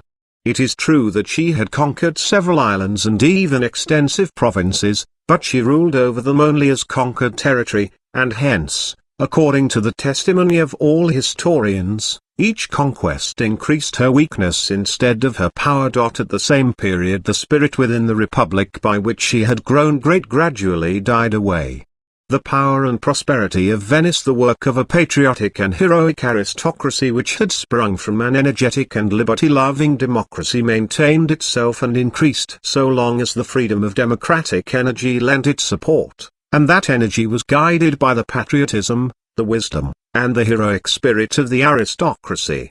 But in proportion as the aristocracy became a despotic oligarchy, destructive of the freedom and energies of the people, the roots of power and prosperity died away, notwithstanding that their branches and leading stem appeared still to flourish for some time longer. https://lresources.s3.amazon.com/l3/store/titles/315/list_titles/368.html. A nation which has fallen into slavery, says Montesquieu. https://lresources.s3.amazon.com/l3/store/titles/315/list_titles/368.html strives rather to retain what it possesses than to acquire more. A free nation, on the contrary, strives rather to acquire than to retain. To this very true observation he might have added, and because anyone strives only to retain without acquiring, he must come to grief, for every nation which makes no forward progress sinks slower and lower, and must ultimately fall. Far from striving to extend their commerce and to make new discoveries, the Venetians never even conceived the idea of deriving benefit from the discoveries made by other nations.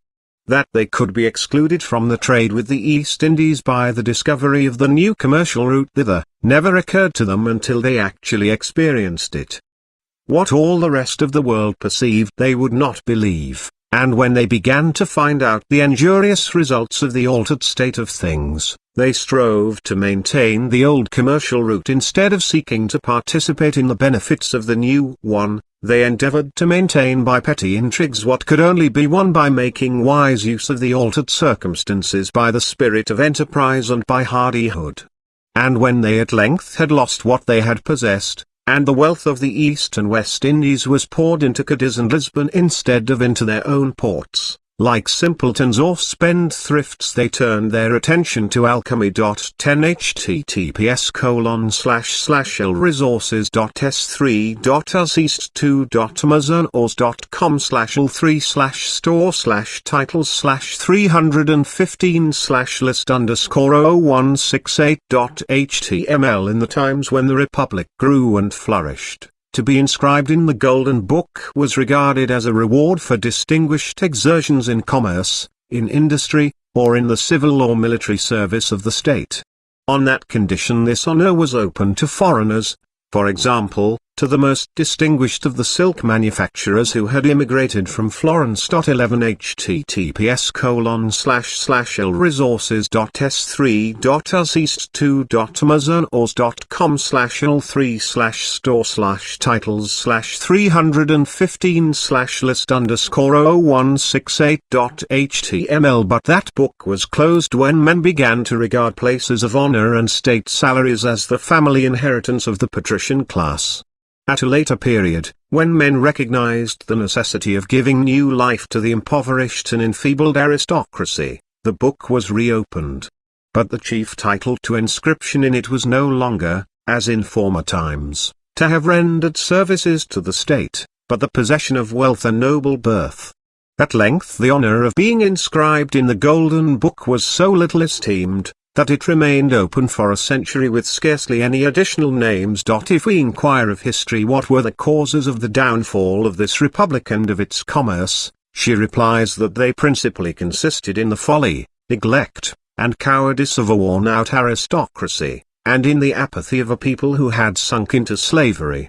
The commerce and manufactures of Venice must have declined, even if the new route round the Cape of Good Hope had never been discovered. The cause of it, as of the fall of all the other Italian republics, is to be found in the absence of national unity, in the domination of foreign powers, in priestly rule at home, and in the rise of other greater, more powerful, and more united nationalities in Europe. If we carefully consider the commercial policy of Venice, we see at a glance that that of modern commercial and manufacturing nations is but a copy of that of Venice, only on an enlarged, that is a national, scale. By navigation laws and customs duties in each case native vessels and native manufactures were protected against those of foreigners, and the maxim thus early held good that it was sound policy to import raw materials from other states and to export to them manufactured goods. 12 https://lresources.s3.amazon.com/l3/store/titles/315/list_ors/titles/368.html. It has been recently asserted in defense of the principle of absolute and unconditional free trade, that her protective policy was the cause of the downfall of Venice. That assertion comprises a little truth with a great deal of error. If we investigate the history of Venice with an unprejudiced eye, we find that in her case, as in that of the great kingdoms at a later period, freedom of international trade as well as restrictions on it have been beneficial or prejudicial to the power and prosperity of the state at different epochs. Unrestricted freedom of trade was beneficial to the Republic in the first years of her existence, for how otherwise could she have raised herself from a mere fishing village to a commercial power? But a protective policy was also beneficial to her when she had arrived at a certain stage of power and wealth, for by means of it she attained to manufacturing and commercial supremacy.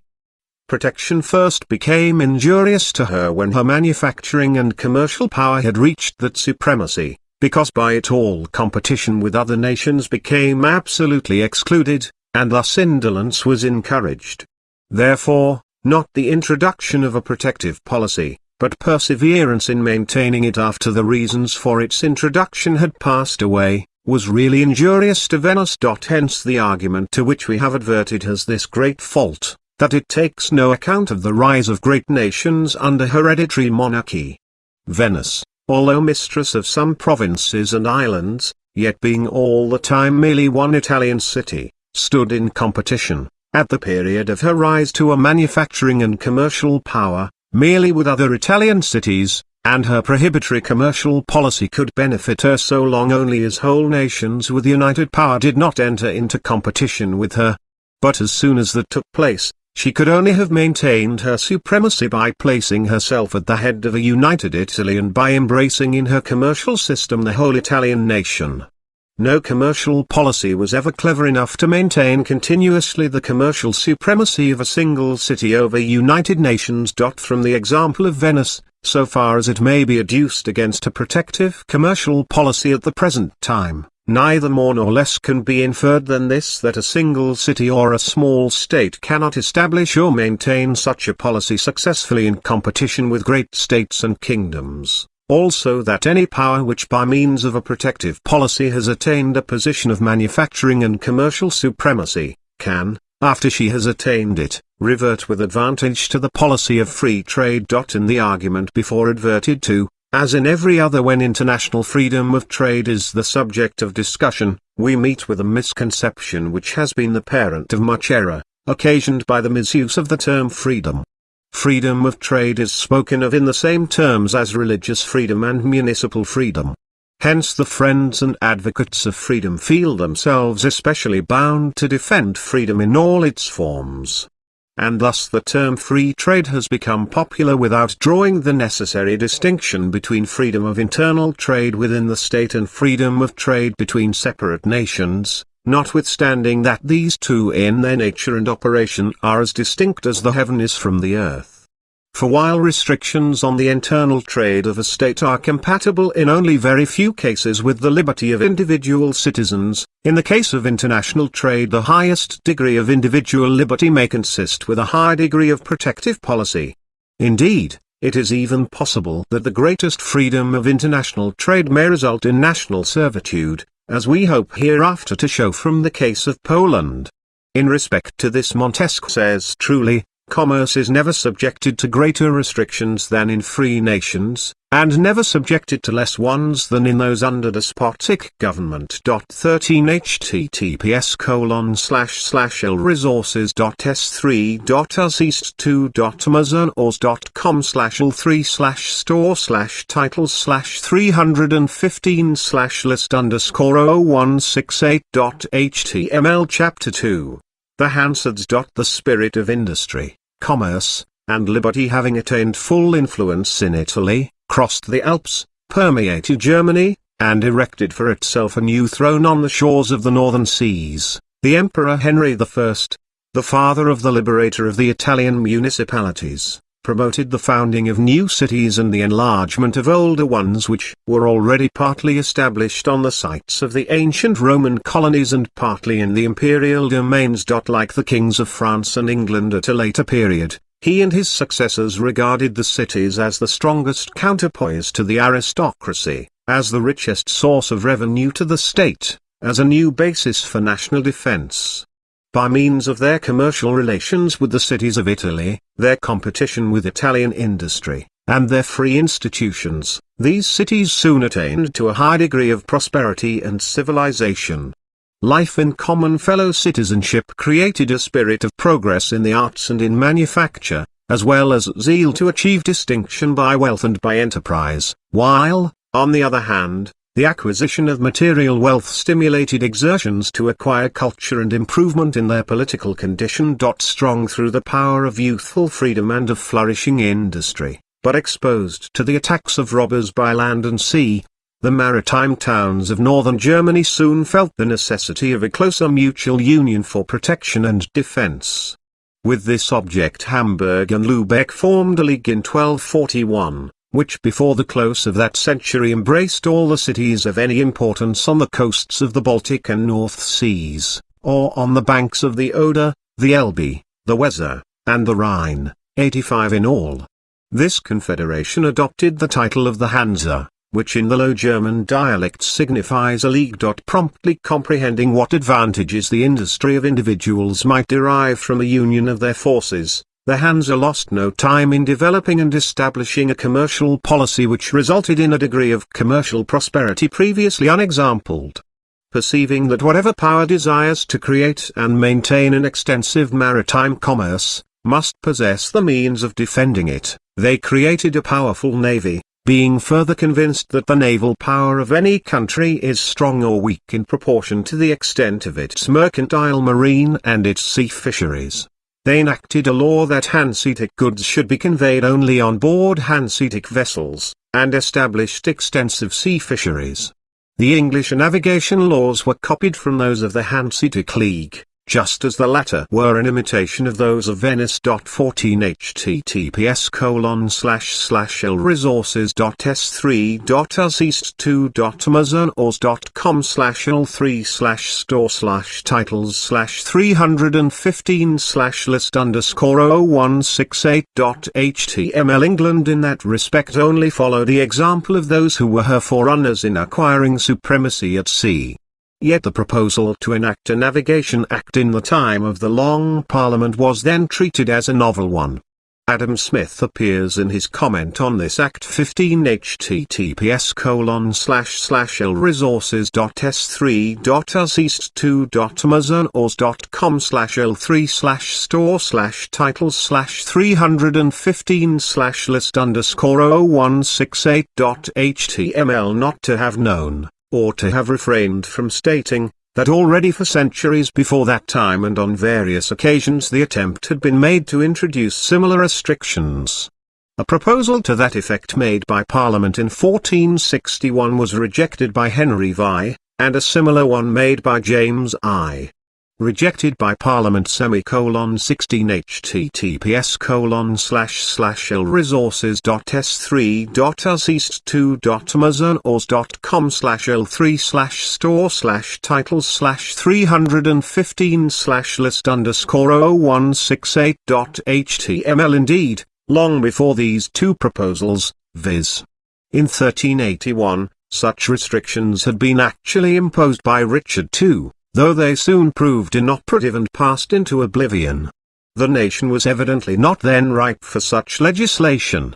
Navigation laws, like other measures for protecting native industry, are so rooted in the very nature of those nations who feel themselves fitted for future industrial and commercial greatness, that the United States of North America before they had fully won their independence had already at the instance of James Madison introduced restrictions on foreign shipping, and undoubtedly with not less great results, as will be seen in a future chapter, than England had derived from them 150 years before. The northern princes, impressed with the benefits which trade with the Hansards promised to yield to them inasmuch as it gave them the means not only of disposing of the surplus products of their own territories, and of obtaining in exchange much better manufactured articles than were produced at home, but also of enriching their treasuries by means of import and export duties. 17 https://lresources.s3.us east2.amazon.os/l3/store/titles/315/list_0168.html. and of diverting to habits of industry their subjects who were addicted to idleness, turbulence,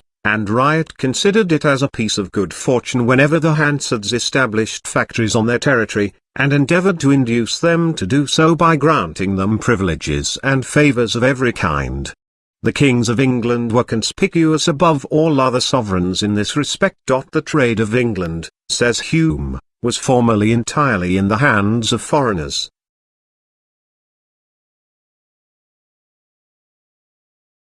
But especially of the Easterlings. 18 https://lresources.s3.muzzon/l3/store/titles/315/list_0168.html. Whom Henry III constituted a corporation, to whom he granted privileges, and whom he freed from restrictions and import duties to which other foreign merchants were liable. The English at that time were so inexperienced in commerce that from the time of Edward II, the Hansards, under the title of merchants of the Steelyard, monopolized the entire foreign trade of the kingdom. And as they conducted it exclusively in their own ships, the shipping interest of England was in a very pitiable condition. 19 https://lresources.s3.muzzon/l3/store/titles/315/list_0168.html. Some German merchants, viz. those of Cologne, after they had for a long time maintained commercial intercourse with England, at length established in London, in the year 1250, at the invitation of the king, the factory which became so celebrated under the name of the Steelyard, an institution which at first was so influential in promoting culture and industry in England, but afterwards excited so much national jealousy, and which for 375 years, until its ultimate dissolution, was the cause of such warm and long-continued conflicts. England formerly stood in similar relations with the Hanseatic League to those in which Poland afterwards stood with the Dutch, and Germany with the English. She supplied them with wool, tin, hides, butter, and other mineral and agricultural products, and received manufactured articles in exchange.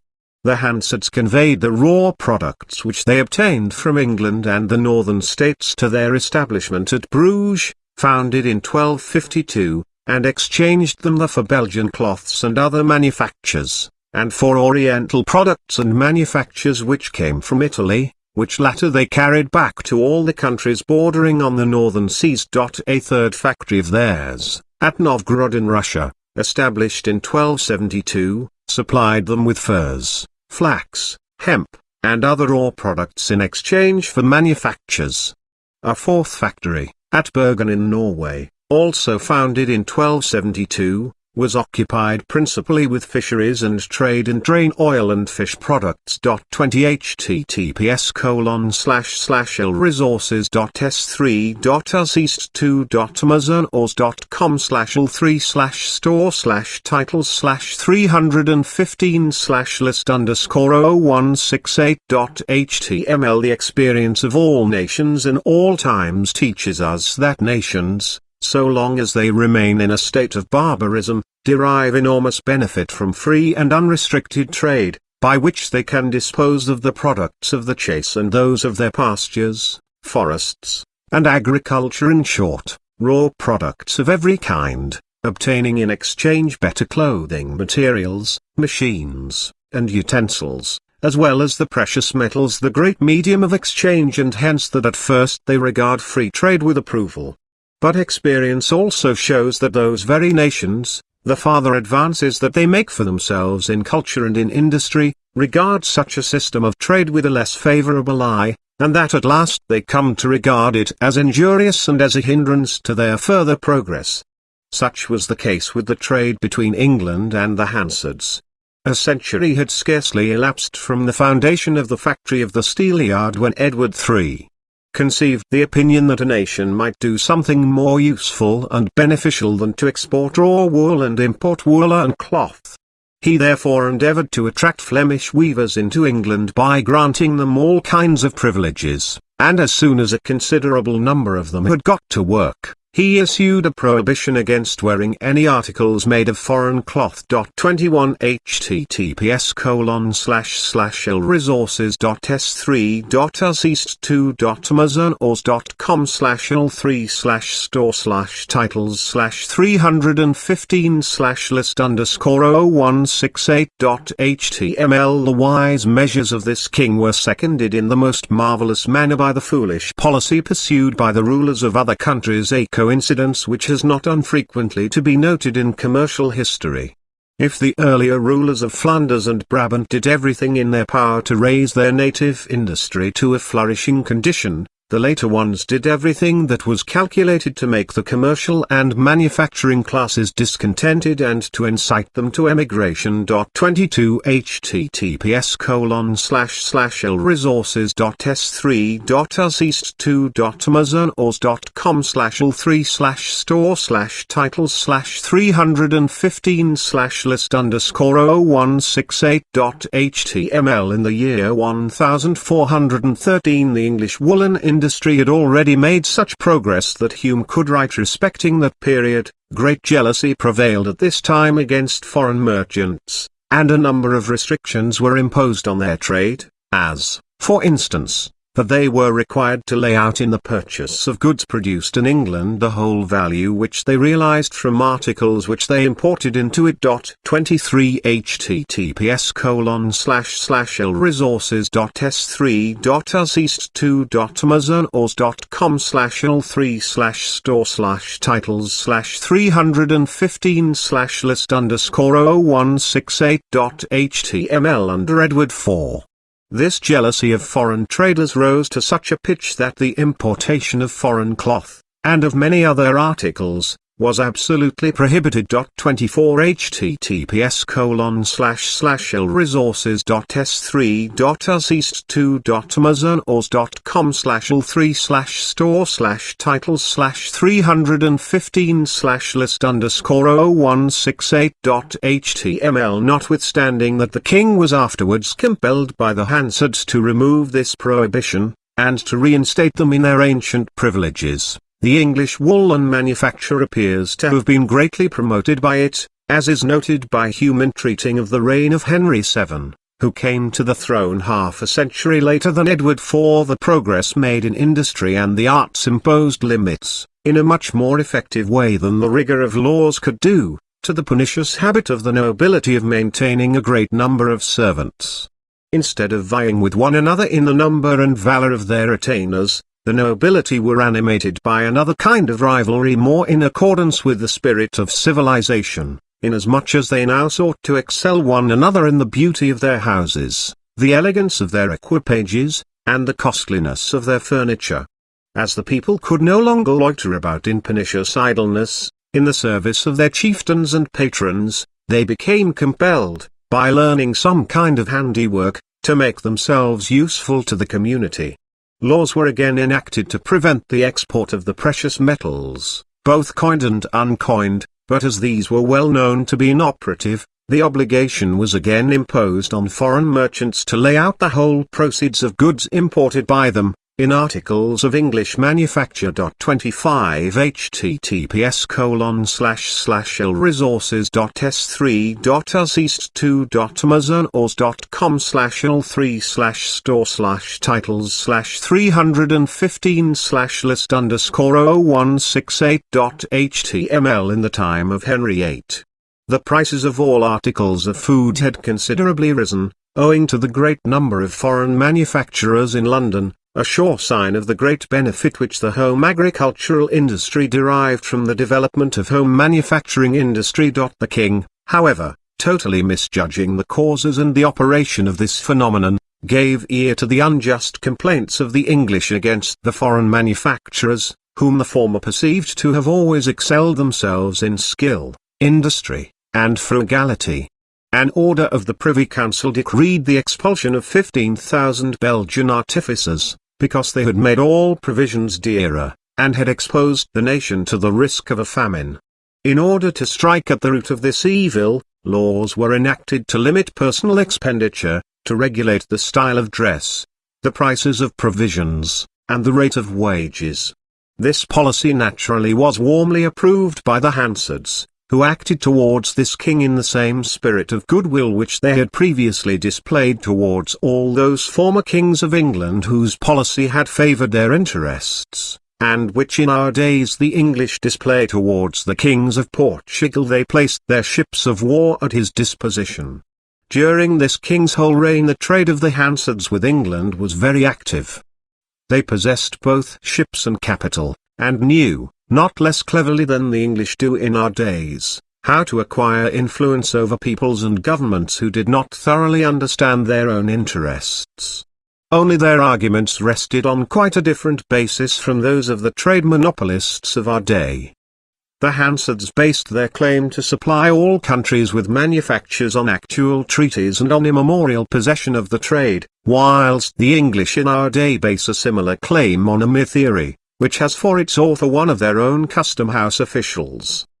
The latter demand in the name of a pretended science, what the former claimed in the name of actual treaties and of justice. In the reign of Edward VI, the Privy Council sought for and found pretexts for abolishing the privileges of the merchants of the Steelyard. The Hansards made strong protests against this innovation. But the Privy Council persevered in its determination, and the step was soon followed by the most beneficial results to the nation.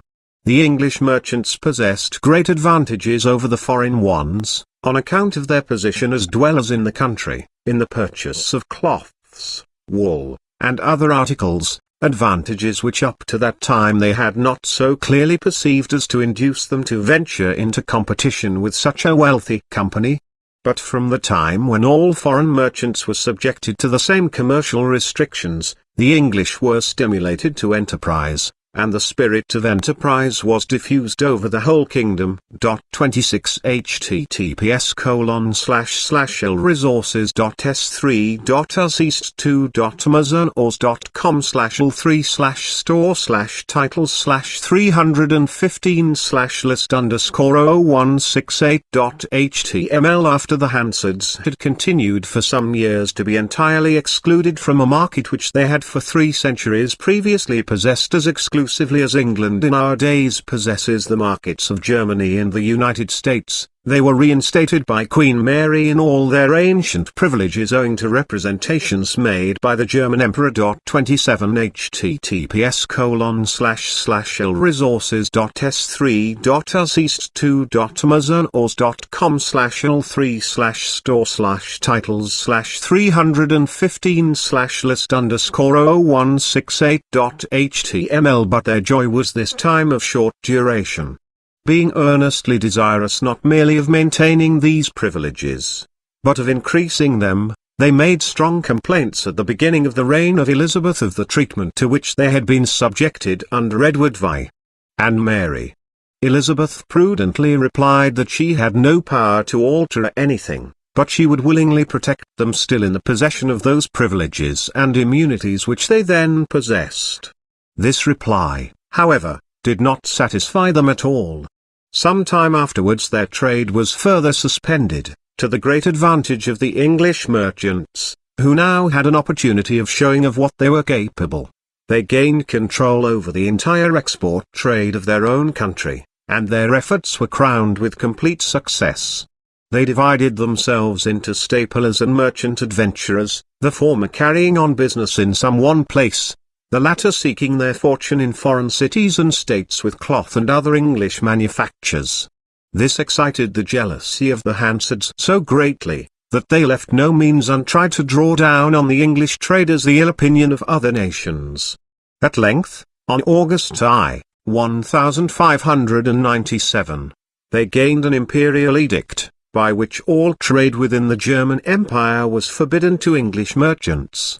The Queen replied, on January 13, 1598, by a proclamation, in consequence of which she sought reprisals by seizing 60 Hanseatic vessels which were engaged in contraband trade with Spain. In taking this step she had at first only intended, by restoring the vessels, to bring about a better understanding with the Hansards.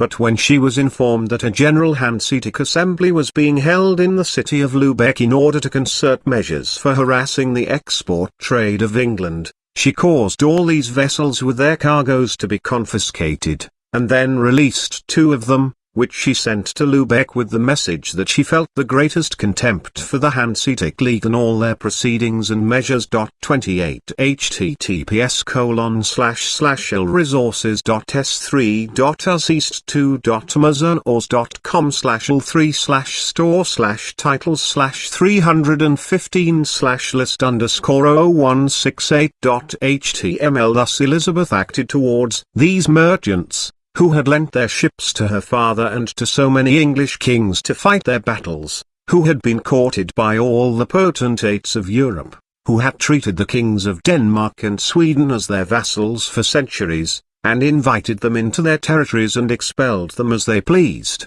who had colonized and civilized all the southeastern coasts of the Baltic, and freed all seas from piracy, who not very long before had, with sword in hand, compelled a king of England to recognize their privileges, to whom on more than one occasion English kings had given their crowns in pledge for loans, and who had once carried their cruelty and insolence towards England so far as to drown 100 English fishermen because they had ventured to approach their fishing grounds.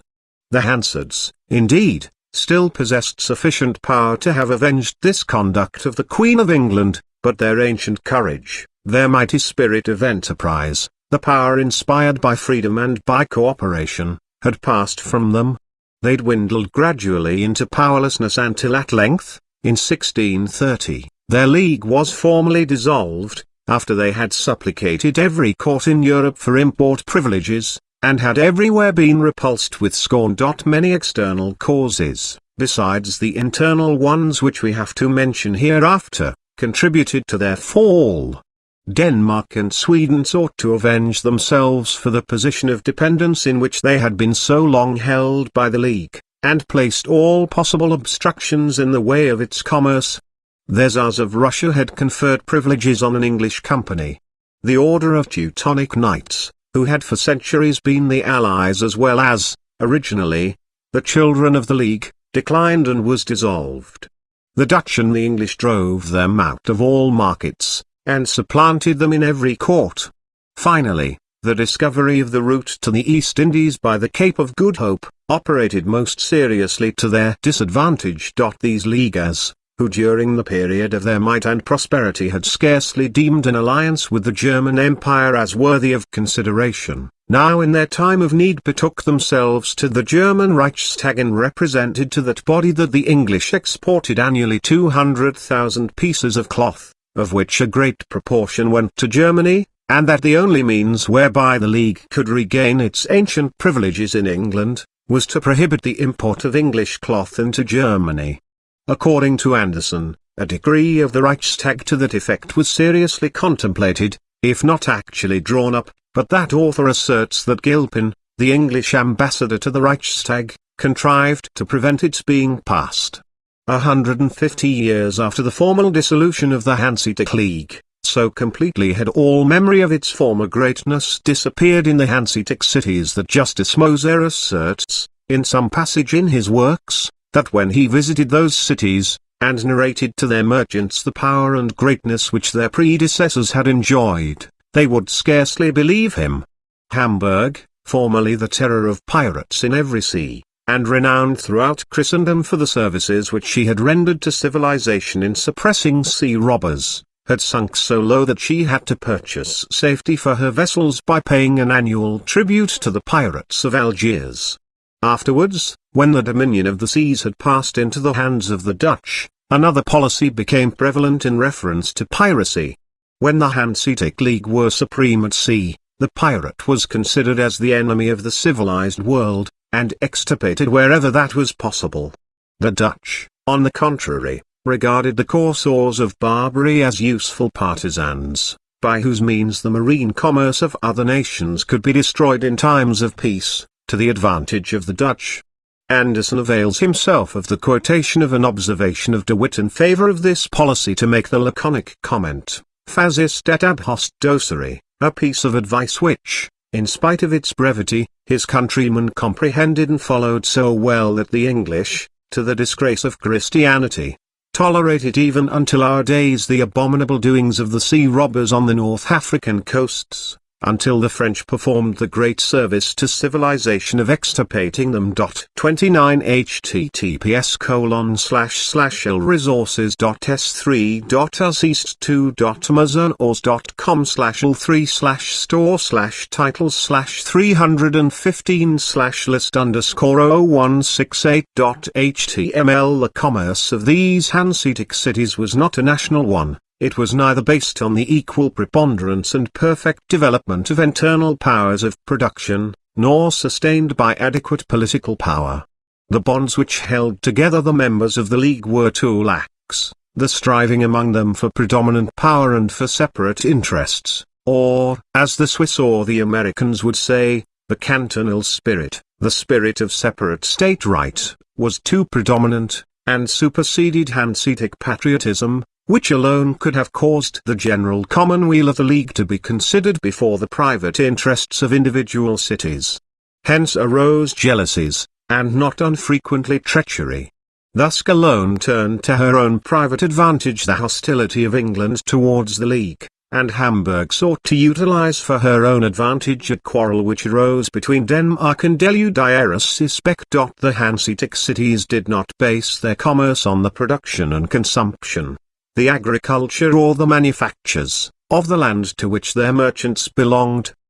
They had neglected to favor in any way the agricultural industry of their own fatherland, while that of foreign lands was greatly stimulated by their commerce.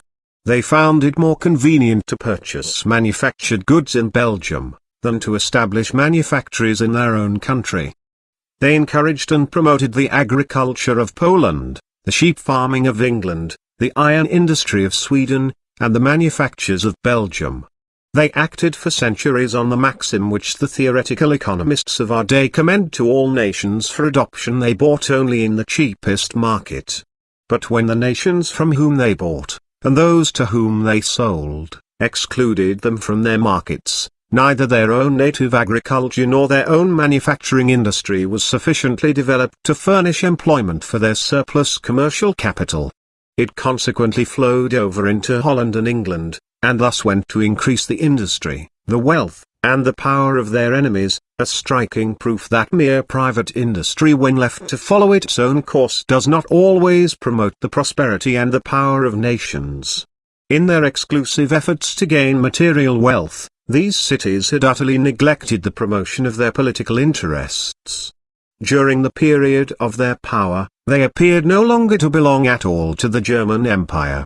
It flattered these selfish, proud citizens, within their circumscribed territories, to find themselves courted by emperors, kings, and princes, and to act the part of sovereigns of the seas.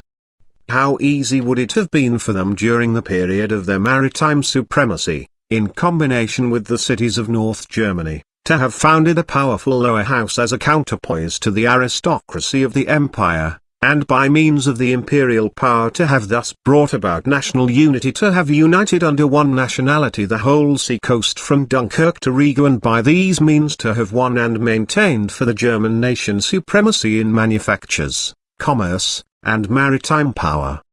But in fact, when the scepter of the seas fell from their grasp, they had not sufficient influence left to induce the German Reichstag to regard their commerce as a matter of national concern. On the contrary, the German aristocracy did all in their power thoroughly to oppress these humbled citizens.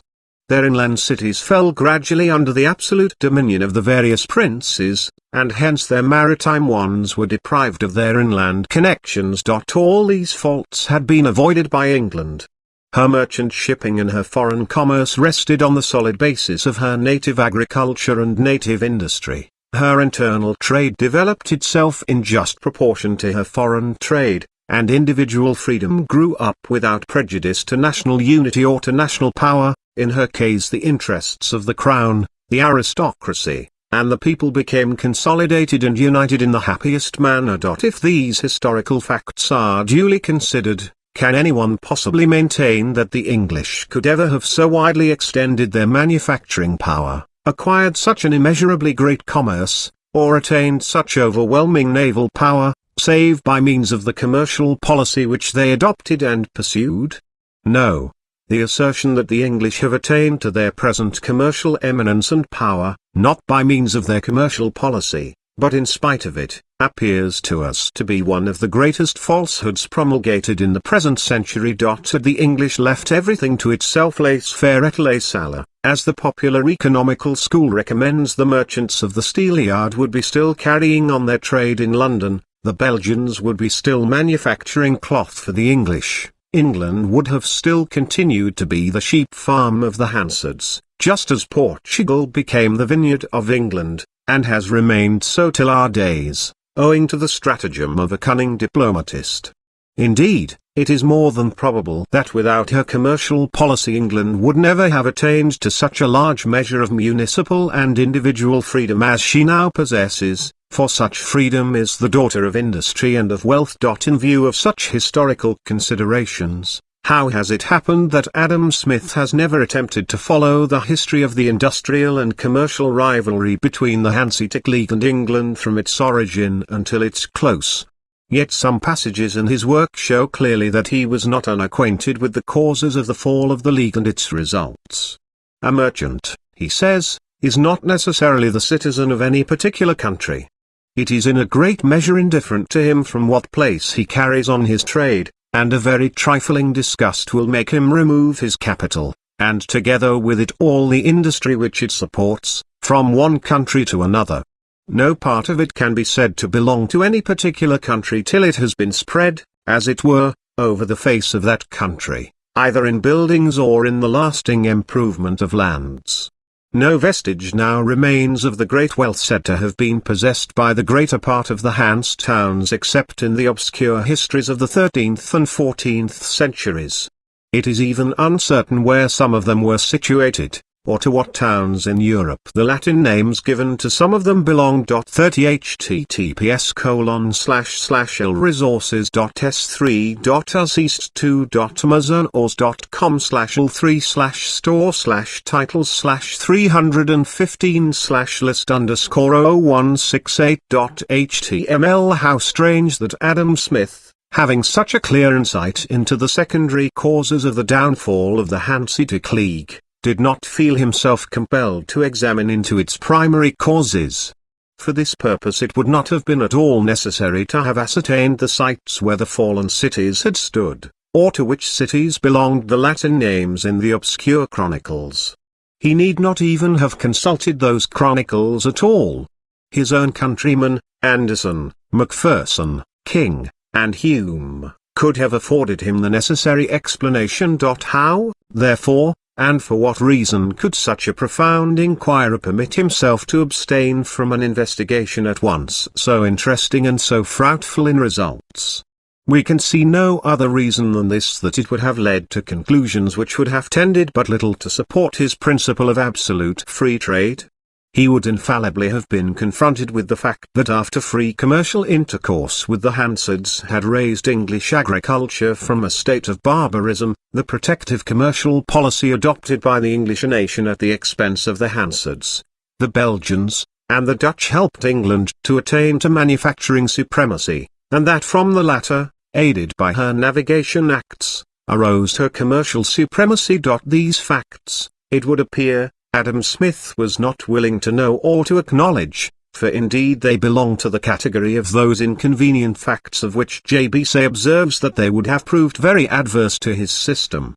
Chapter 3, The Netherlanders. In respect to temperament and manners, to the origin and language of their inhabitants, no less than to their political connection and geographical position, Holland, Flanders, and Brabant constituted portions of the German Empire. The more frequent visits of Charlemagne and his residence in the vicinity of these countries must have exercised a much more powerful influence on their civilization than on that of more distant German territories.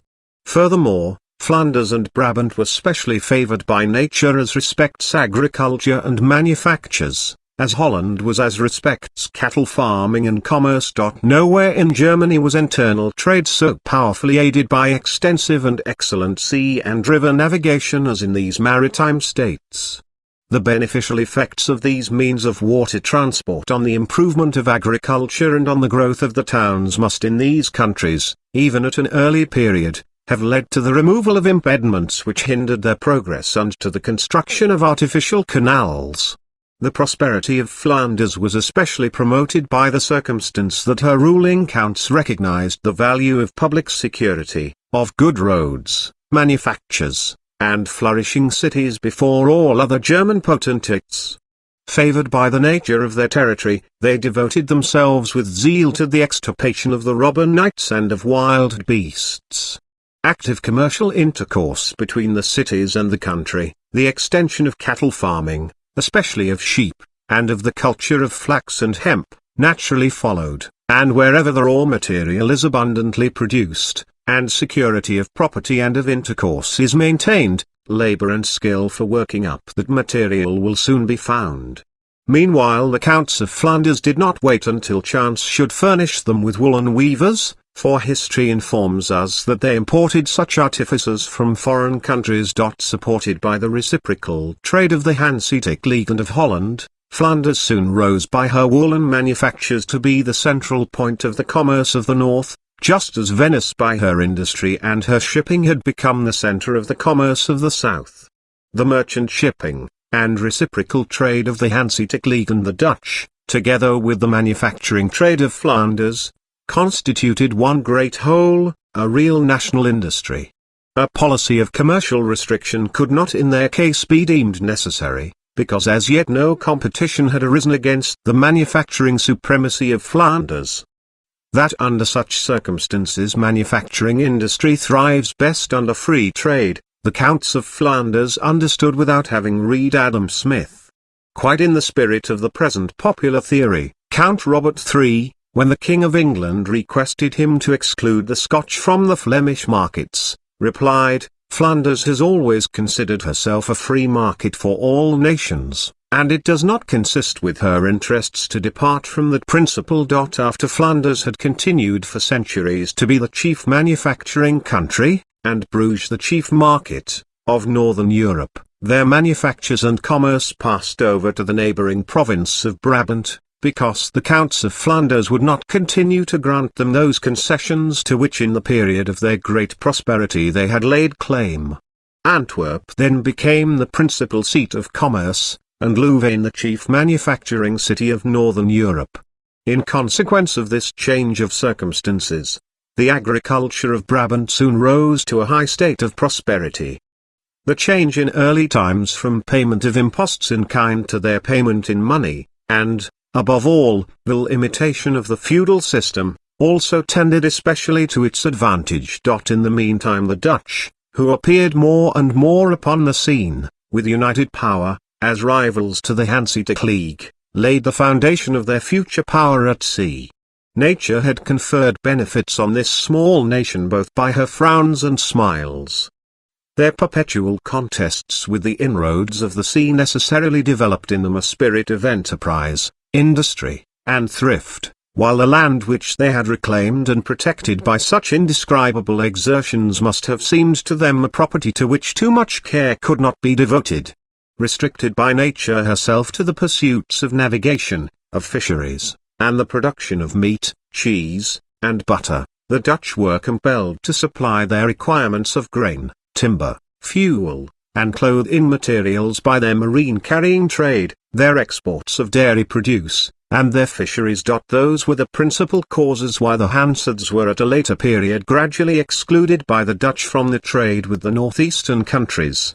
The Dutch required to import far greater quantities of agricultural produce and of timber than did the Hansards, who were chiefly supplied with these articles by the territories immediately adjoining their cities. And, further, the vicinity to Holland of the Belgian manufacturing districts, and of the Rhine with its extensive, fertile, and vine-clad banks, and its stream navigable up to the mountains of Switzerland, constituted great advantages for the Dutch.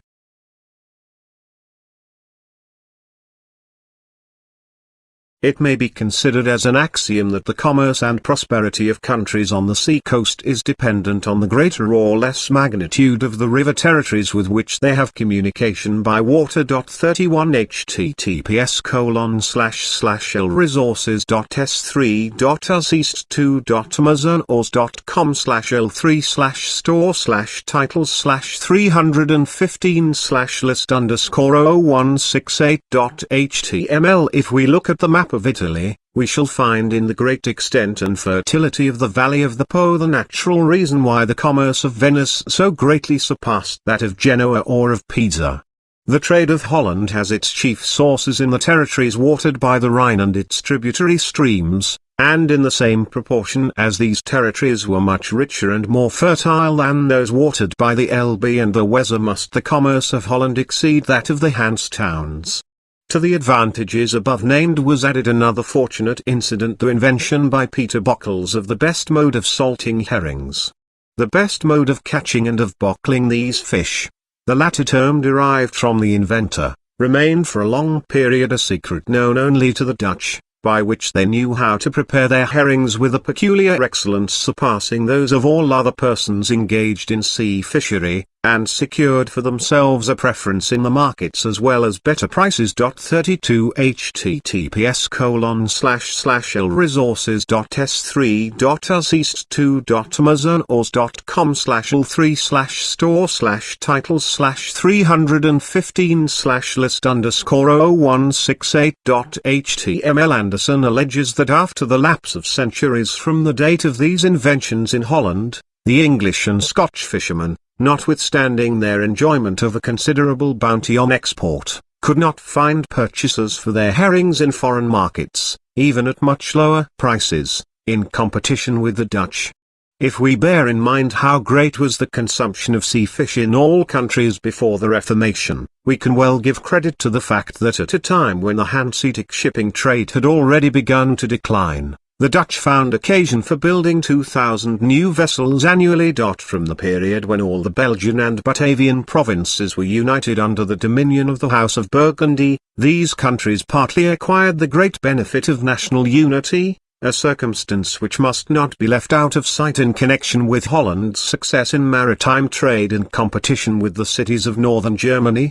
Under the Emperor Charles V, the United Netherlands constituted a mass of power and capacity which would have ensured to their imperial ruler supremacy over the world, both by land and at sea, far more effectually than all the gold mines on earth and all the papal favors and bulls could have done, had he only comprehended the nature of those powers and known how to direct and to make use of them. Had Charles V cast away from him the crown of Spain as a man casts away a burdensome stone which threatens to drag him down a precipice, how different would have been the destiny of the Dutch and the German peoples.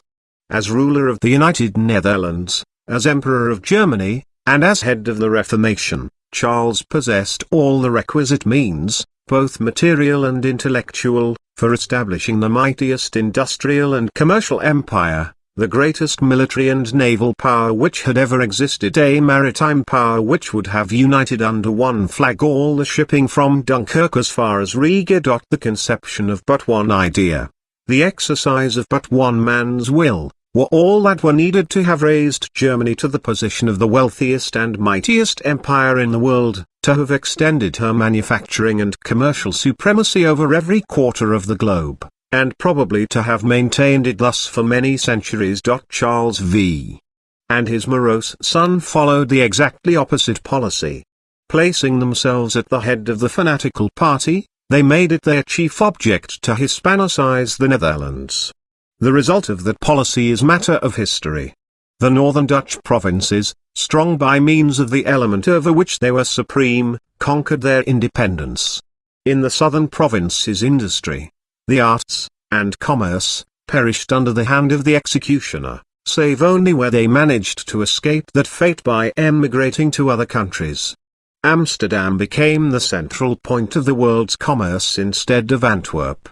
The cities of Holland, which already at an earlier period, in consequence of the disturbances in Brabant, had attracted a great number of Belgian woolen weavers, had now not room enough to afford refuge to all the Belgian fugitives, of whom a great number were consequently compelled to emigrate to England and to Saxony. The struggle for liberty begot in Holland an heroic spirit at sea, to which nothing appeared too difficult or too adventurous, while on the contrary the spirit of fanaticism enfeebled the very nerves of Spain. Holland enriched herself principally by privateering against Spain, especially by the capture of the Spanish treasure fleets. By that means she carried on an enormous contraband trade with the peninsula and with Belgium. After the union of Portugal with Spain, Holland became possessed of the most important Portuguese colonies in the East Indies, and acquired a part of Brazil. Up to the first half of the 17th century the Dutch surpassed the English in respect of manufactures and of colonial possessions, of commerce and of navigation, as greatly as in our times the English have surpassed the French in these respects. But with the English Revolution a mighty change developed itself. The spirit of freedom had become only a citizen spirit in Holland. As in all mere mercantile aristocracies, all went on well for a time, so long as the preservation of life and limbs and of property, and mere material advantages, were the objects clearly in view, they showed themselves capable of great deeds. But statesmanship of a more profound character was beyond their ken. They did not perceive that the supremacy which they had won, could only be maintained if it were based on a great nationality and supported by a mighty national spirit. On the other hand, those states which had developed their nationality on a large scale by means of monarchy, but which were yet behindhand in respect of commerce and industry, became animated by a sentiment of shame that so small a country as Holland should act the part of master over them in manufactures and commerce, in fisheries, and naval power. In England this sentiment was accompanied by all the energy of the newborn republic. The navigation laws were the challenge glove which the rising supremacy of England cast into the face of the reigning supremacy of Holland. And when the conflict came, it became evident that the English nationality was of far larger caliber than that of the Dutch. The result could not remain doubtful. The example of England was followed by France. Colbert had estimated that the entire marine transport trade employed about 20,000 vessels, of which 16,000 were owned by the Dutch, a number altogether out of proportion for so small a nation. In consequence of the succession of the Bourbons to the Spanish throne, France was enabled to extend her trade over the peninsula, to the great disadvantage of the Dutch, and equally so in the Levant. Simultaneously the protection by France of her native manufactures, navigation, and fisheries, made immense inroads on the industry and commerce of Holland. England had gained from Holland the greater part of the trade of the latter with the northern European states, her contraband trade with Spain and the Spanish colonies, and the greater part of her trade with the East and West Indies, and of her fisheries.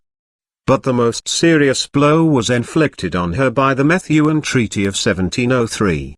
From that the commerce of Holland with Portugal, the Portuguese colonies, and the East Indies, received a deadly wound. When Holland thus commenced to lose so large a portion of her foreign trade, the same result took place which had previously been experienced by the Hanseatic cities and by Venice. The material and mental capital which could now find no employment in Holland, was diverted by emigration or in the shape of loans to those countries which had acquired the supremacy from Holland which she had previously possessed. If Holland in union with Belgium, with the Rhenish districts, and with North Germany, had constituted one national territory, it would have been difficult for England and France to have weakened her naval power, her foreign commerce, and her internal industry by wars and by commercial policy, as they succeeded in doing.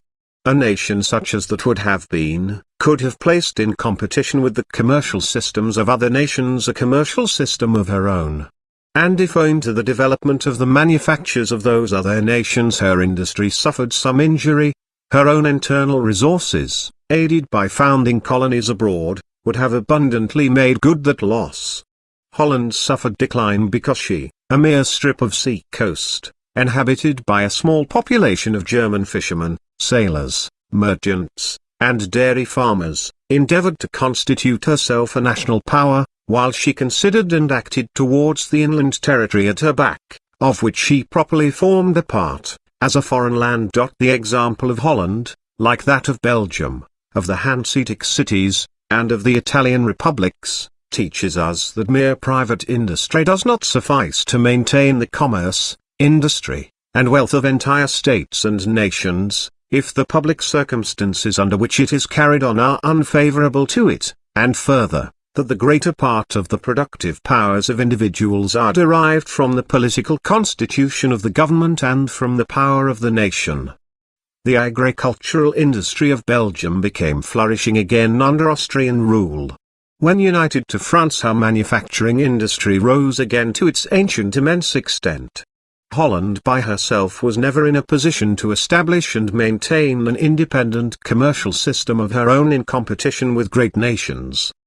But when by means of her union with Belgium after the general peace, in 1815, her internal resources, population, and national territory were increased to such an extent that she could rank herself among the great nationalities, and became possessed in herself of a great mass and variety of productive powers, we see the protective system established also in the Netherlands, and under its influence agriculture, manufactures, and commerce make a remarkable advance.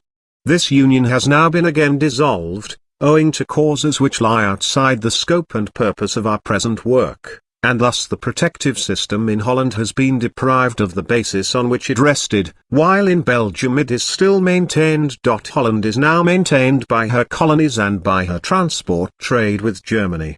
But the next great naval war may easily deprive her of the former, and the more the German sovereign attains to a clear perception of its interests, and to the exercise of its powers, the more clearly will it recognize the necessity of including Holland within the sovereign.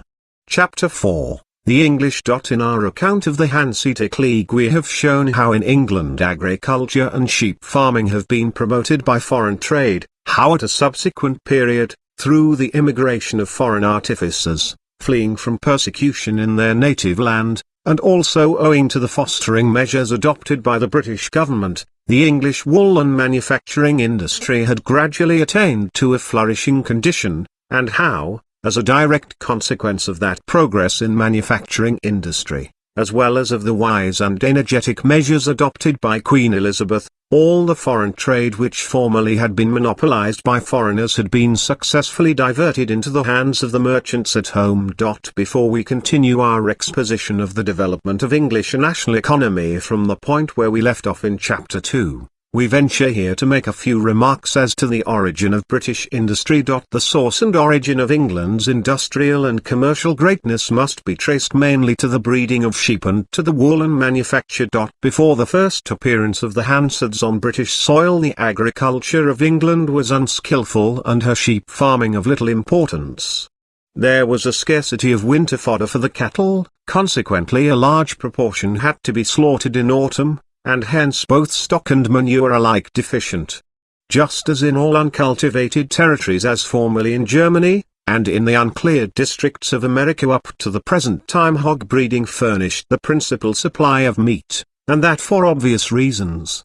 The pigs needed little care, foraged for themselves, and found a plentiful supply of food on the waste lands and in the forests. And by keeping only a moderate number of breeding sows through the winter, one was sure in the following spring of possessing considerable herds. But with the growth of foreign trade, hog breeding diminished, sheep farming assumed larger proportions, and agriculture and the breeding of horned cattle rapidly improved.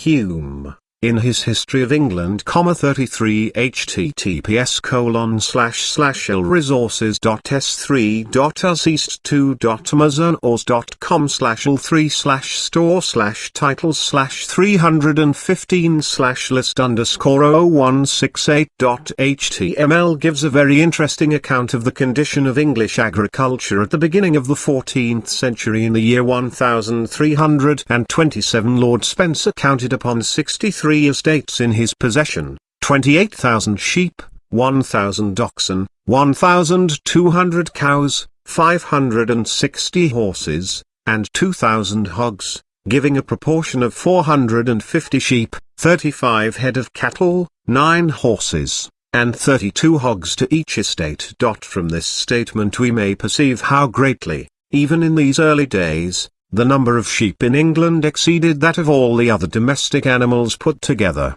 The great advantages derived by the English aristocracy from the business of sheep farming gave them an interest in industry and in improved methods of agriculture even at that early period, when noblemen in most continental states knew no better mode of utilizing the greater part of their possessions than by preserving large herds of deer, and when they knew no more honorable occupation than harassing the neighboring cities and their trade by hostilities of various kinds. And at this period, as has been the case in Hungary more recently, the flocks so greatly increased that many estates could boast of the possession of from 10,000 to 24,000 sheep. Under these circumstances it necessarily followed that, under the protection afforded by the measures introduced by Queen Elizabeth, the woolen manufacture, which had already progressed very considerably in the days of former English rulers, should rapidly reach a very high degree of prosperity. 34 https://l-resources.s3.amazon.com/l3/store/titles/315/list_titles/368.html in the petition of the Hansards to the Imperial Diet, mentioned in Chapter 2, which prayed for the enactment of retaliatory measures. England's export of cloth was estimated at 200,000 pieces, while in the days of James I, the total value of English cloths exported had already reached the prodigious amount of £2 million, while in the year 1354 the total money value of the wool exported had amounted only to 277,000 litres, and that of all other articles of export to no more than 16,400 litres.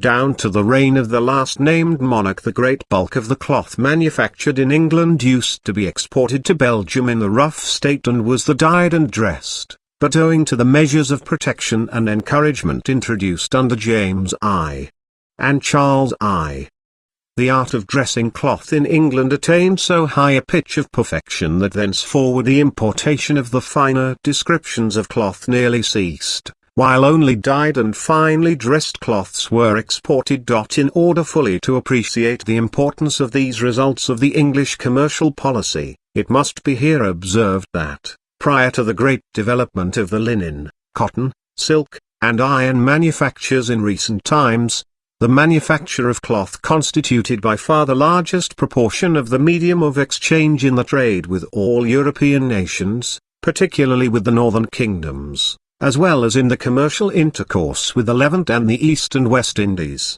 To what a great extent this was the case we may infer from the undoubted fact that as far back as the days of James I, the export of woolen manufactures represented 9/10 of all the English exports put together. 35 https://l-resources.s3.amazon.com/l3/store/titles/315/list_titles/368.html. This branch of manufacture enabled England to drive the Hanseatic League out of the markets of Russia, Sweden, Norway, and Denmark, and to acquire for herself the best part of the profits attaching to the trade with the Levant and the East and West Indies. It was this industry that stimulated that of coal mining, which again gave rise to an extensive coasting trade in the fisheries, both which, as constituting the basis of naval power, rendered possible the passing of the famous navigation laws which really laid the foundation of England's maritime supremacy.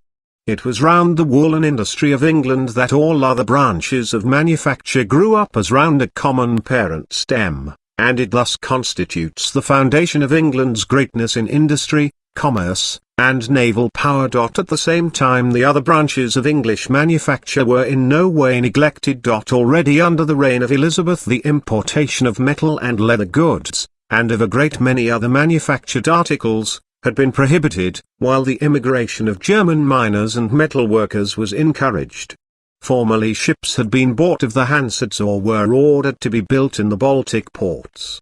But she contrived, by restrictions on the one hand and encouragements on the other, to promote shipbuilding at home. The timber required for the purpose was brought to England from the Baltic ports, whereby again a great impetus was given to the British export trade to those regions. The herring fishery had been learned from the Dutch, whale fishing from the dwellers on the shores of the Bay of Biscay, and both these fisheries were now stimulated by means of bounties. James I. more particularly took a lively interest in the encouragement of shipbuilding and of fisheries. Though we may smile at his unceasing exhortations to his people to eat fish, yet we must do him the justice to say that he very clearly perceived on what the future greatness of England depended. The immigration into England, moreover, of the Protestant artificers who had been driven from Belgium and France by Philip II and Louis XIV, gave to England an incalculable increase of industrial skill and manufacturing capital. To these men England owes her manufactures of fine wool and cloth, her progress in the arts of making hats, linen, glass, paper, silk, clocks and watches, as well as a part of her metal manufacture, branches of industry which she knew how speedily to increase by means of prohibition and high duties. The island kingdom borrowed from every country of the continent its skill in special branches of industry, and planted them on English soil, under the protection of her customs system. Venice had to yield, amongst other trades in articles of luxury, the art of glass manufacture, while Persia had to give up the art of carpet weaving and dyeing. Once possessed of any one branch of industry, England bestowed upon it sedulous care and attention, for centuries treating it as a young tree which requires support and care. Whoever is not yet convinced that by means of diligence, skill, and economy, every branch of industry must become profitable in time, that in any nation already advanced in agriculture and civilization, by means of moderate protection, its infant manufactures, however defective and dear their productions at first may be, can by practice, experience, and internal competition readily attain ability to equal in every respect the older productions of their foreign competitors. Whoever is ignorant that the success of one particular branch of industry depends on that of several other branches, or to what a high degree a nation can develop its productive powers, if she takes care that each successive generation shall continue the work of industry where former generations have left it, let him first study the history of English industry before he ventures to frame theoretical systems, or to give counsel to practical statesmen to whose hands is given the power of promoting the weal or the woe of nations. Under George I, English statesmen had long ago clearly perceived the grounds on which the greatness of the nation depends. At the opening of Parliament in 1721, the King is made to say by the Ministry, that it is evident that nothing so much contributes to promote the public well-being as the exportation of manufactured goods and the importation of foreign raw material. 36 https://lresources.s3.amazon.com/l3/store/titles/315/list_0168.html. This for centuries had been the ruling maxim of English commercial policy, as formerly it had been that of the commercial policy of the Venetian Republic. It is in force at this day, 1841, just as it was in the days of Elizabeth. The fruits it has borne lie revealed to the eyes of the whole world. The theorists have since contended that England has attained to wealth and power not by means of, but in spite of, her commercial policy. As well might they argue that trees have grown to vigor and fruitfulness, not by means of, but in spite of, the props and fences with which they had been supported when they were first planted. Nor does English history supply less conclusive evidence of the intimate connection subsisting between a nation's general political policy and political economy.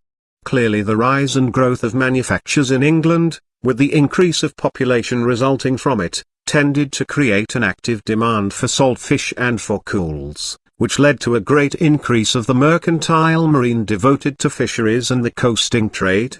Both the fisheries and the coasting trade were previously in the hands of the Dutch.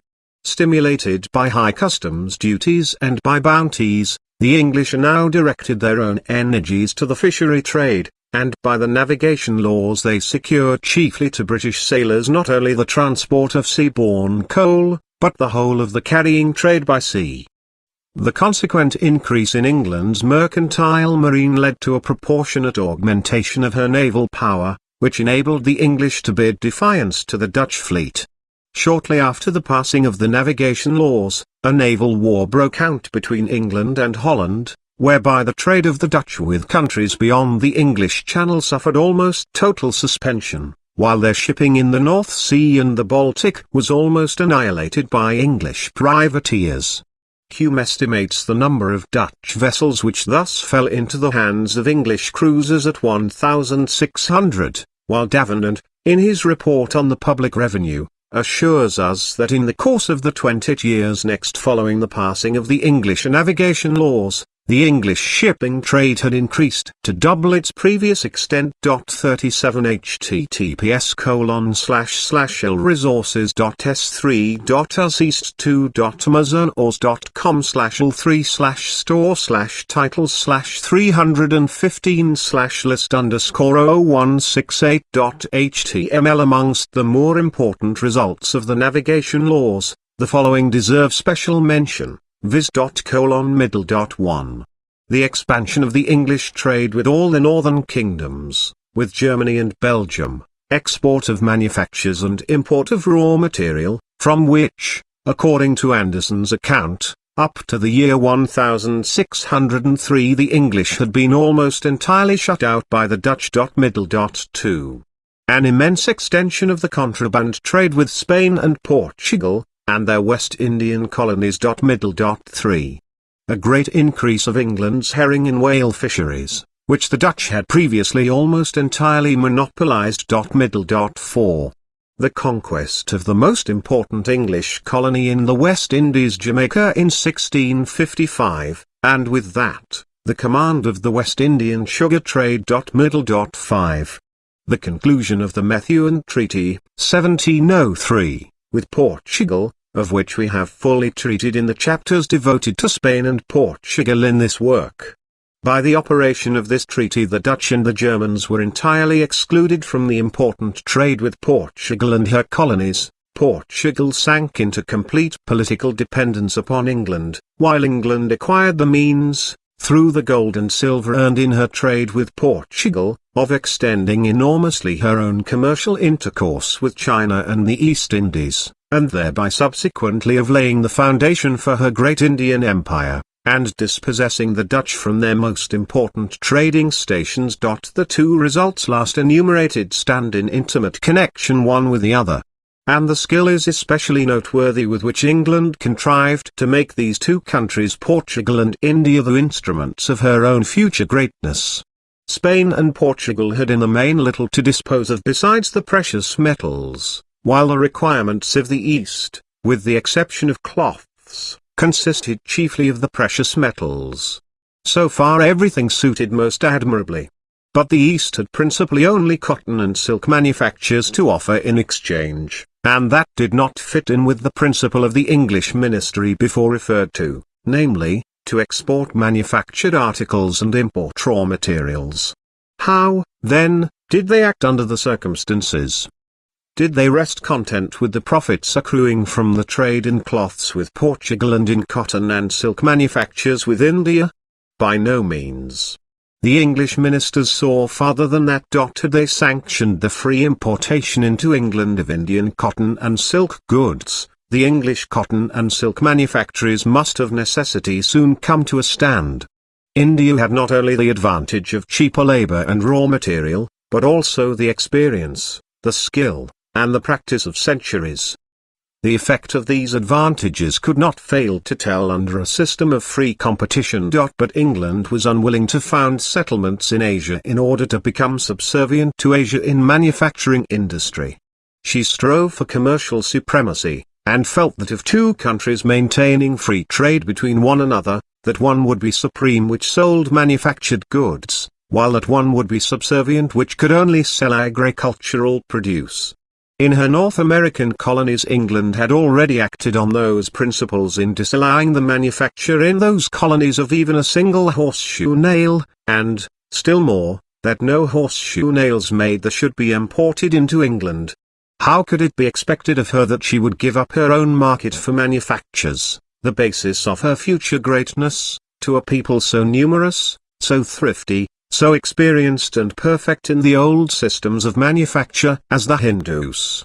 Accordingly, England prohibited the import of the goods dealt in by her own factories, the Indian cotton and silk fabrics. 38 https://lresources.s3.amazon.com/l3/store/titles/315/list_0168.html. The prohibition was complete and peremptory. Not so much as a thread of them would England permit to be used. She would have none of these beautiful and cheap fabrics, but preferred to consume her own inferior and more costly stuffs. She was, however, quite willing to supply the continental nations with the far finer fabrics of India at lower prices, and willingly yielded to them all the benefit of the cheapness. She herself would have none of it. Was England a fool in so acting? Most assuredly, according to the theories of Adam Smith and J.B. Say, the theory of values.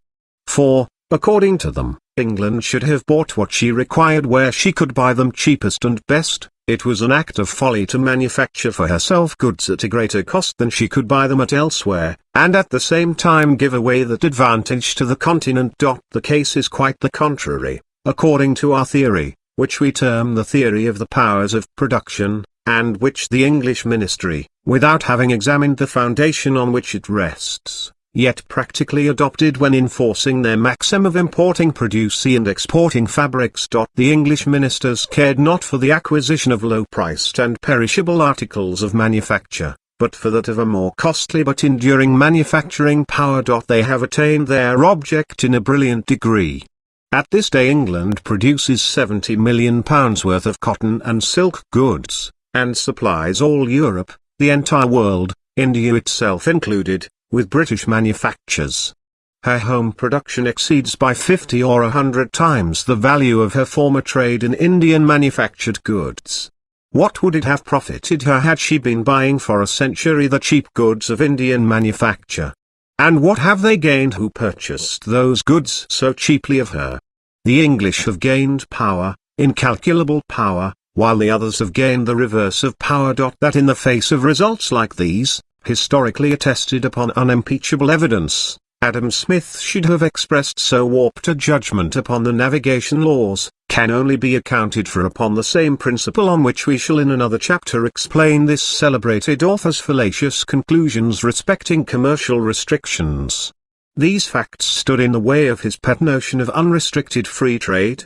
It was therefore necessary for him to obviate the objection that could be adduced against his principle from the effects of the navigation laws, by drawing a distinction between their political objects and their economical objects.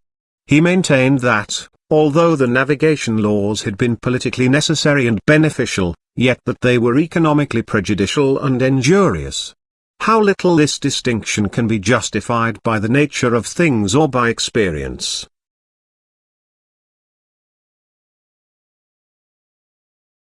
We trust to make apparent in the course of this treatise. J.B. Say, though he might have known better from the experience of North America, here too, as in every instance where the principles of free trade and protection clash, goes still farther than his predecessor.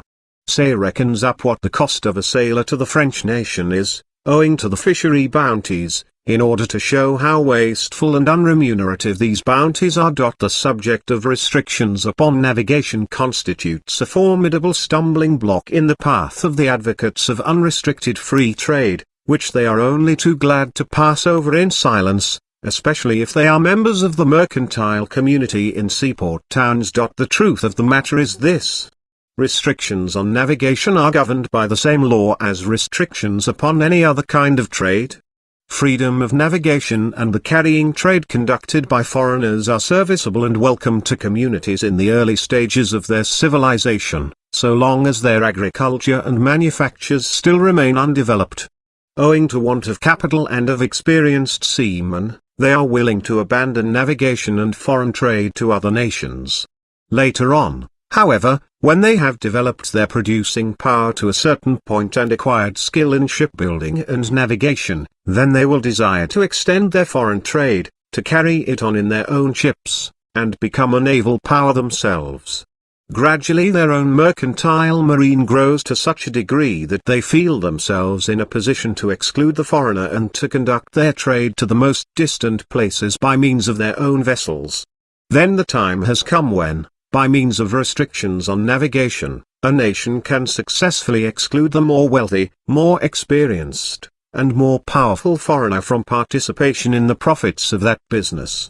When the highest degree of progress in navigation and maritime power has been reached, a new era will set in, no doubt, and such was the stage of advancement which Dr. Priestley had in his mind when he wrote that the time may come when it may be as politic to repeal this act as it was to make it. 39 https://l-resources.s3.amazon.com/l3/store/titles/315/list_title/368.html. Then it is that, by means of treaties of navigation based upon equality of rights, a nation can, on the one hand, secure undoubted advantages as against less civilized nations, who will thus be debarred from introducing restrictions on navigation in their own special behalf, while, on the other hand, it will thereby preserve its own seafaring population from sloth, and spur them on to keep pace with other countries in shipbuilding and in the art of navigation.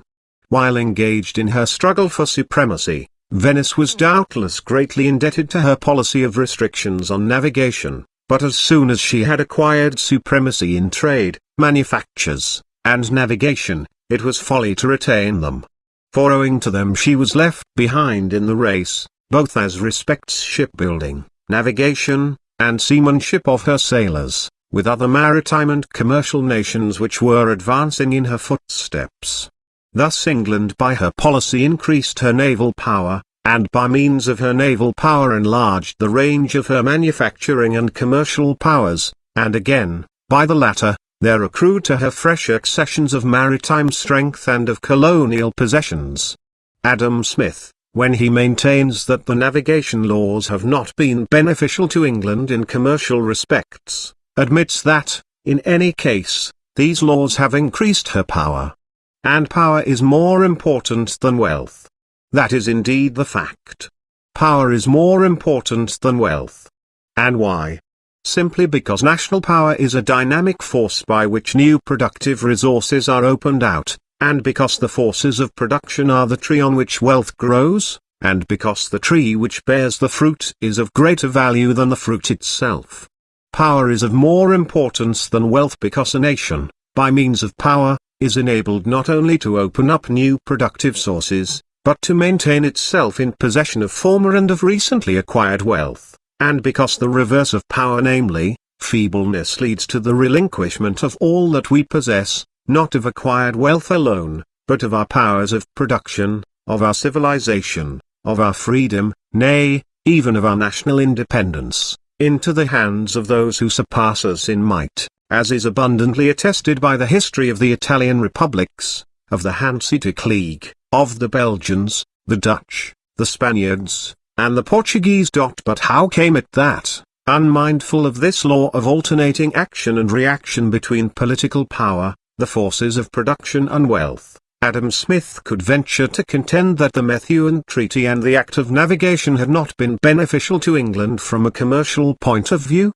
We have shown how England by the policy which she pursued acquired power, and by her political power gained productive power, and by her productive power gained wealth. Let us now see further how, as a result of this policy, power has been added to power, and productive forces to productive forces.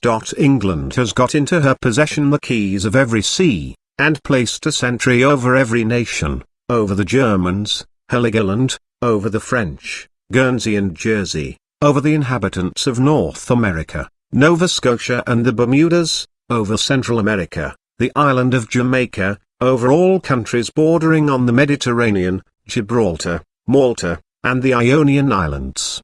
She possesses every important strategical position on both the routes to India with the exception of the Isthmus of Suez, which she is striving to acquire. She dominates the Mediterranean by means of Gibraltar, the Red Sea by Aden, and the Persian Gulf by Bushehr and Karuk. She needs only the further acquisition of the Dardanelles, the Sound, and the Isthmuses of Suez and Panama, in order to be able to open and close at her pleasure every sea and every maritime highway. Her navy alone surpasses the combined maritime forces of all other countries, if not in number of vessels, at any rate in fighting strength. Her manufacturing capacity excels in importance that of all other nations. And although her cloth manufactures have increased more than tenfold, to 44.5 millions, since the days of James I, we find the yield of another branch of industry, which was established only in the course of the last century, namely, the manufacture of cotton, amounting to a much larger sum, 52.5 millions. 40 https://lresources.s3.amazon.com/all3/store/titles/315/list_slash_titles/368.html. Not content with that, England is now attempting to raise her linen manufacture, which has been long in a backward state as compared with that of other countries, to a similar position, possibly to a higher one than that of the two above-named branches of industry. It now amounts to 15.5 millions sterling. In the 14th century, England was still so poor in iron that she thought it necessary to prohibit the exportation of this indispensable metal. She now, in the 19th century, manufactures more iron and steel wares than all the other nations on earth, namely, 31 millions worth, while she produces 34 millions in value of coal and other minerals. These two sums exceed by over sevenfold the value of the entire gold and silver production of all other nations, which amount to about 220 million francs, or 9 millions sterling. At this day she produces more silk goods than all the Italian republics produced in the Middle Ages together, namely, £13.5 million. Industries which at the time of Henry VIII and Elizabeth scarcely deserved classification, now yield enormous sums, as, for instance, the glass, china, and stoneware manufactures, representing 11 millions, the copper and brass manufactures, 4.5 millions, the manufactures of paper, books, colours, and furniture, 14 millions. England produces, moreover, 16 millions worth of leather goods, besides 10 millions worth of unenumerated articles. The manufacture of beer and spirituous liquors in England alone greatly exceeds in value the aggregate of national production in the days of James I, namely, 47 millions sterling. The entire manufacturing production of the United Kingdom at the present time is estimated to amount to 259.5 millions sterling. As a consequence, and mainly as a consequence, of this gigantic manufacturing production, the productive power of agriculture has been enabled to yield a total value exceeding twice that sum, 539 millions sterling. It is true that for this increase in her power, and in her productive capacity, England is not indebted solely to her commercial restrictions, her navigation laws, or her commercial treaties, but in a large measure also to her conquests in science and in the arts. But how comes it, that in these days 1 million of English operatives can perform the work of hundreds of millions? It comes from the great demand for manufactured goods which by her wise and energetic policy she has known how to create in foreign lands, and especially in her colonies, from the wise and powerful protection extended to her home industries, from the great rewards which by means of her patent laws she has offered to every new discovery, and from the extraordinary facilities for her inland transport afforded by public roads, canals, and railways. England has shown the world how powerful is the effect of facilities of transport in increasing the powers of production, and thereby increasing the wealth, the population, and the political power of a nation. She has shown us what a free, industrious, and well-governed community can do in this respect within the brief space of half a century, even in the midst of foreign wars. That which the Italian republics had previously accomplished in these respects was mere child's play. It is estimated that as much as 118 millions sterling have been expended in England upon these mighty instruments of the nation's productive power. England, however, only commenced and carried out these works when her manufacturing power began to grow strong. Since then, it has become evident to all observers that that nation only whose manufacturing power begins to develop itself upon an extensive scale is able to accomplish such works, that only in a nation which develops concurrently its internal manufacturing and agricultural resources will such costly engines of trade repay their cost, and that in such a nation only will they properly fulfill their purpose. It must be admitted, too, that the enormous producing capacity and the great wealth of England are not the effect solely of national power and individual love of gain. The people's innate love of liberty and of justice, the energy, the religious and moral character of the people, have a share in it. The constitution of the country, its institutions, the wisdom and power of the government and of the aristocracy, have a share in it. The geographical position, the fortunes of the country, nay, even good luck, have a share in it. It is not easy to say whether the material forces exert a greater influence over the moral forces, or whether the moral outweigh the material in their operation, whether the social forces act upon the individual forces the more powerfully, or whether the latter upon the former. This much is certain, however, namely, that between the two there subsists an interchanging sequence of action and reaction, with the result that the increase of one set of forces promotes the increase of the other, and that the enfeeblement of the one ever involves the enfeeblement of the other. Those who seek for the fundamental causes of England's rise and progress in the blending of Anglo-Saxon with the Norman blood, should first cast a glance at the condition of the country before the reign of Edward III. Where were then the diligence and the habits of thrift of the nation? Those again who would look for them in the constitutional liberties enjoyed by the people will do well to consider how Henry VIII and Elizabeth treated their parliaments. Wherein did England's constitutional freedom consist under the Tudors? At that period the cities of Germany and Italy enjoyed a much greater amount of individual freedom than the English did. Only one jewel out of the treasure house of freedom was preserved by the Anglo-Saxon Norman race before other peoples of Germanic origin, and that was the germ from which all the English ideas of freedom and justice have sprung, the right of trial by jury. While in Italy the pandects were being unearthed, and the exhumed remains, no doubt of departed greatness and wisdom in their day, were spreading the pestilence of the codes amongst continental nations, we find the English barons declaring they would not hear of any change in the law of the land. What a store of intellectual force did they not thereby secure for the generations to come? How much did this intellectual force subsequently influence the forces of material production? How greatly did the early banishment of the Latin language from social and literary circles, from the state departments, and the courts of law in England, influence the development of the nation, its legislation, law administration, literature, and industry? What has been the effect upon Germany of the long retention of the Latin in conjunction with foreign codes, and what has been its effect in Hungary to the present day? What an effect have the invention of gunpowder, the art of printing, the Reformation, the discovery of the new routes to India and of America, had on the growth of English liberties, of English civilization, and of English industry? Compare with this their effect upon Germany and France.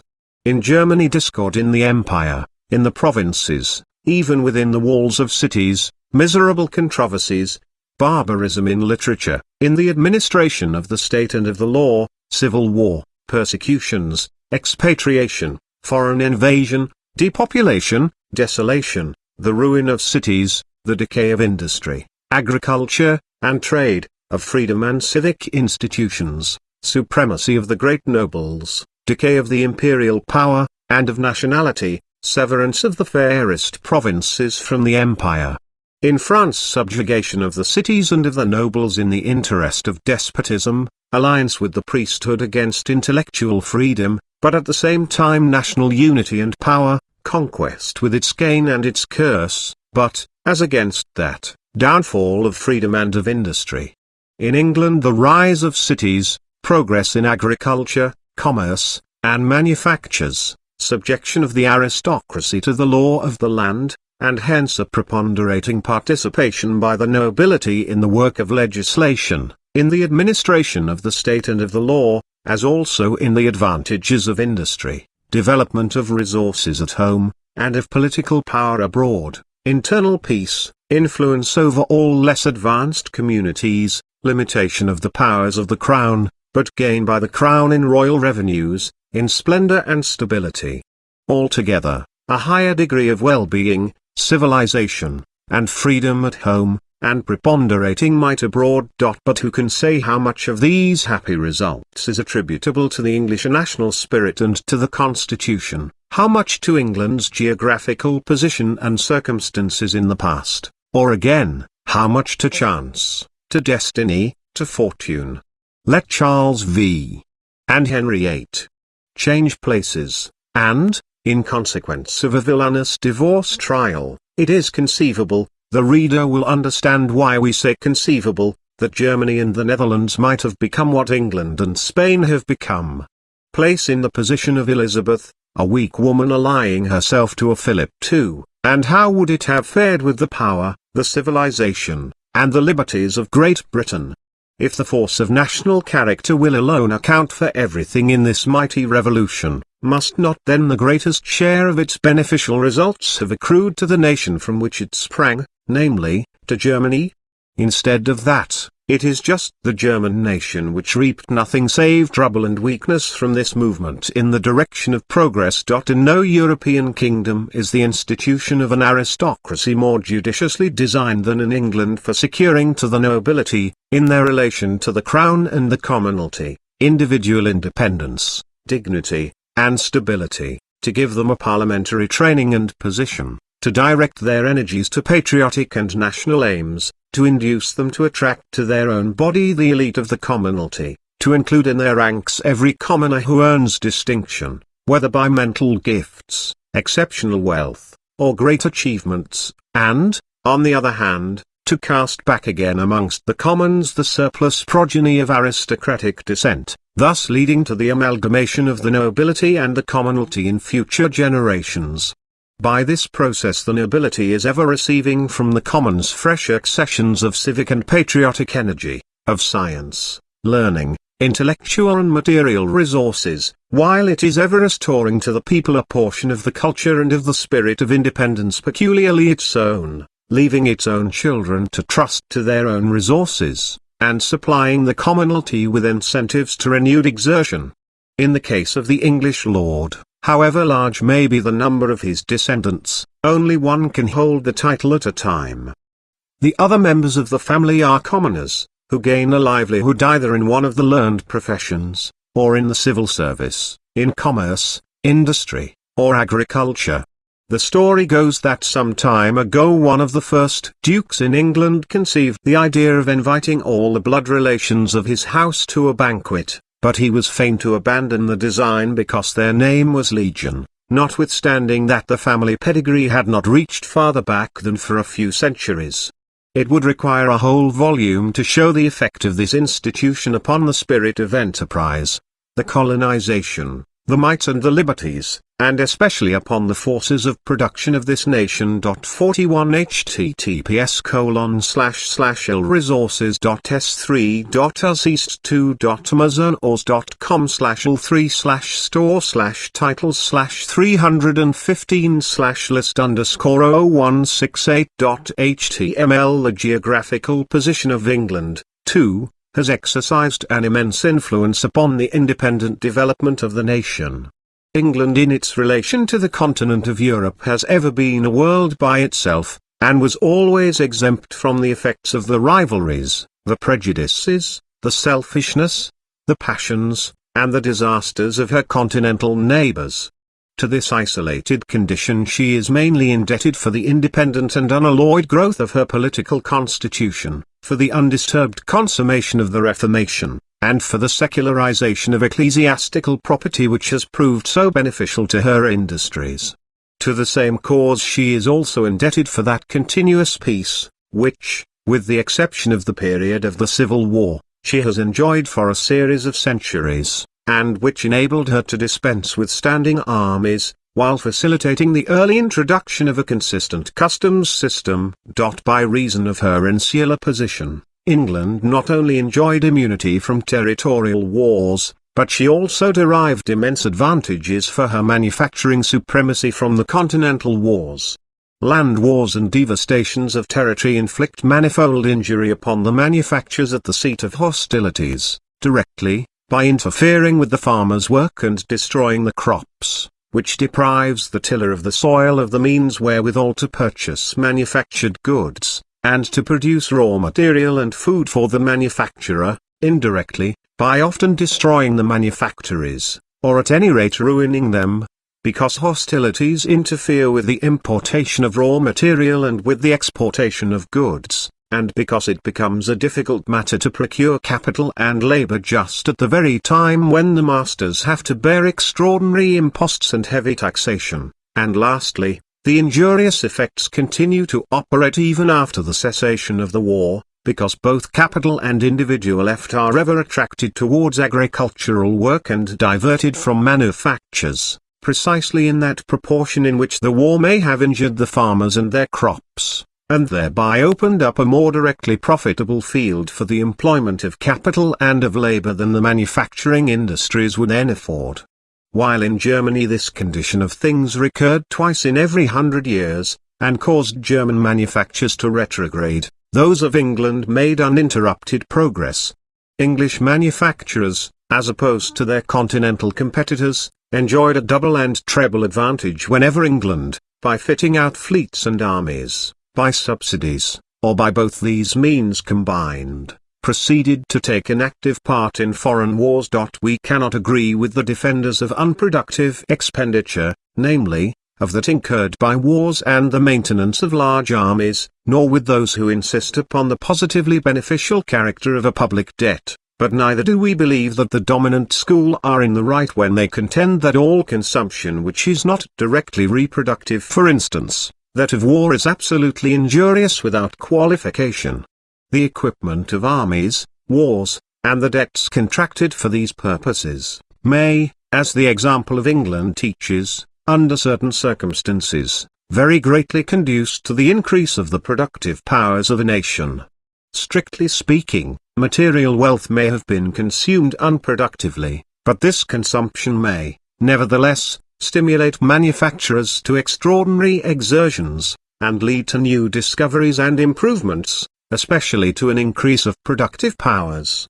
This productive power then becomes a permanent acquisition. It will increase more and more, while the expense of the war is incurred only once for all. 42 https://l-resources.s3.amazon.com/l3/store/titles/315/list_0168.html, and thus it may come to pass, under favoring conditions such as have occurred in England, that a nation has gained immeasurably more than it has lost from that very kind of expenditure which theorists hold to be unproductive. That such was really the case with England, may be shown by figures. For in the course of the war, that country had acquired in the cotton manufacture alone a power of production which yields annually a much larger return in value than the amount which the nation has to find to defray the interest upon the increased national debt, not to mention the vast development of all other branches of industry, and the additions to her colonial wealth. Most conspicuous was the advantage accruing to the English manufacturing interest during the continental wars, when England maintained army corps on the continent or paid subsidies. The whole expenditure on these was sent, in the shape of English manufactures, to the seat of war, where these imports then materially contributed to crush the already sorely suffering foreign manufacturers, and permanently to acquire the market of the foreign country for English manufacturing industry. It operated precisely like an export bounty instituted for the benefit of British and for the injury of foreign manufacturers. 43 https://lresources.s3.amazon.com/l3/store/titles/315/list_titles/368.html. In this way, the industry of the continental nations has ever suffered more from the English as allies, than from the English as enemies. In support of this statement we need refer only to the 7 Years' War, and to the wars against the French Republic and Empire. Great, however, as have been the advantages heretofore mentioned, they have been greatly surpassed in their effect by those which England derived from immigrations attracted by her political, religious, and geographical conditions. As far back as the 12th century, political circumstances induced Flemish woolen weavers to emigrate to Wales. Not many centuries later, exiled Italians came over to London to carry on business as money changers and bankers. That from Flanders and Brabant entire bodies of manufacturers thronged to England at various periods, we have shown in Chapter 2. From Spain and Portugal came persecuted Jews, from the Hanse towns, and from Venice in her decline, merchants who brought with them their ships, their knowledge of business, their capital, and their spirit of enterprise. Still more important were the immigrations of capital and of manufacturers in consequence of the Reformation and the religious persecutions in Spain, Portugal, France, Belgium, Germany, and Italy, as also of merchants and manufacturers from Holland in consequence of the stagnation of trade and industry in that country occasioned by the Act of Navigation and the Methuen Treaty. Every political movement, every war upon the continent, brought England vast accessions of fresh capital and talents, so long as she possessed the privileges of freedom, the right of asylum, internal tranquility and peace, the protection of the law, and general well-being. So more recently did the French Revolution and the wars of the Empire, and so did the political commotions, the revolutionary and reactionary movements and the wars in Spain, in Mexico, and in South America. By means of her patent laws, England long monopolized the inventive genius of every nation. It is no more than fair that England, now that she has attained the culminating point of her industrial growth and progress, should restore again to the nations of continental Europe a portion of those productive forces which she originally derived from them. Chapter 5, The Spaniards and Portuguese. Whilst the English were busied for centuries in raising the structure of their national prosperity upon the most solid foundations, the Spaniards and the Portuguese made a fortune rapidly by means of their discoveries and attained to great wealth in a very short space of time. But it was only the wealth of a spendthrift who had won the first prize in a lottery, whereas the wealth of the English may be likened to the fortune accumulated by the diligent and saving head of a family. The former may for a time appear more to be envied than the latter on account of his lavish expenditure and luxury, but wealth in his case is only a means for prodigality and momentary enjoyment, whereas the latter will regard wealth chiefly as a means of laying a foundation for the moral and material well-being of his latest posterity. The Spaniards possessed flocks of well-bred sheep at so early a period that Henry I of England was moved to prohibit the importation of Spanish wool in 1172, and that as far back as the 10th and 11th centuries Italian woolen manufacturers used to import the greater portion of their wool supplies from Spain. 200 years before that time the dwellers on the shores of the Bay of Biscay had already distinguished themselves in the manufacture of iron, in navigation, and in fisheries. They were the first to carry on the whale fishery, and even in the year 1619 they still so far excelled the English in that business that they were asked to send fishermen to England to instruct the English in this particular branch of the fishing trade. 44 https://l-resources.s3.amazon.com/l3/store/titles/315/list_titles/368.html. Already in the 10th century, under Abdulrahman III, 912 to 950, the Moors had established in the fertile plains around Valencia extensive plantations of cotton, sugar, and rice, and carried on silk cultivation.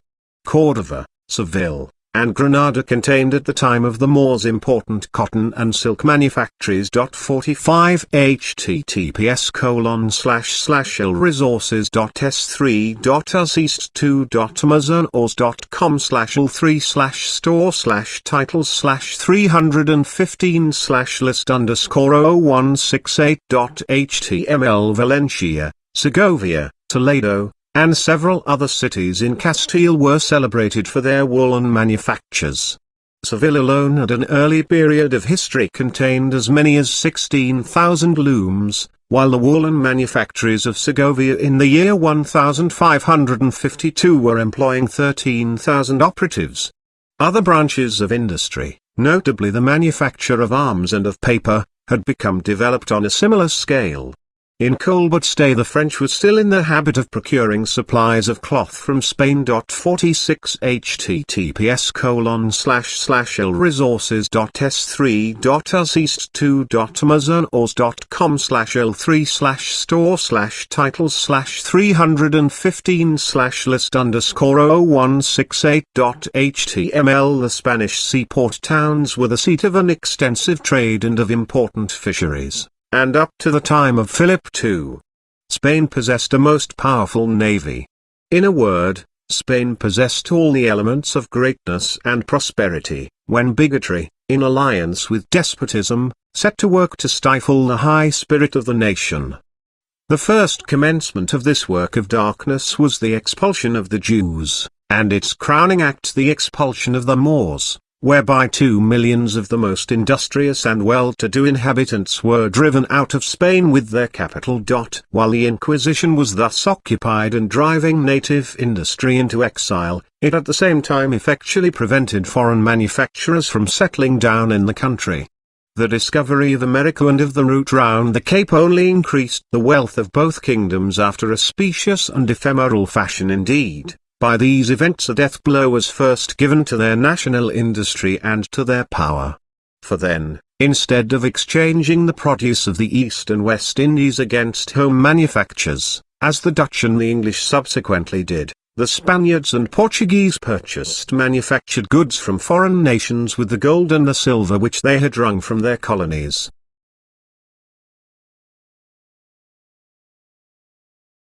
47 https://lresources.s3.amazon/l3/store/titles/315/list_store/titles/368.html They transformed their useful and industrious citizens into slave dealers and colonial tyrants. Thus they promoted the industry, the trade, and the maritime power of the Dutch and English, in whom they raised up rivals who soon grew strong enough to destroy their fleets and rob them of the sources of their wealth. In vain the kings of Spain enacted laws against the exportation of specie and the importation of manufactured goods. The spirit of enterprise, industry, and commerce can only strike root in the soil of religious and political liberty. Gold and silver will only abide where industry knows how to attract and employ them. Portugal, however, under the auspices of an enlightened and powerful minister, did make an attempt to develop her manufacturing industry, the first results of which strike us with astonishment. That country, like Spain, had possessed from time immemorial fine flocks of sheep. Strabo tells us that a fine breed of sheep had been introduced into Portugal from Asia, the cost of which amounted to 1 talent per head.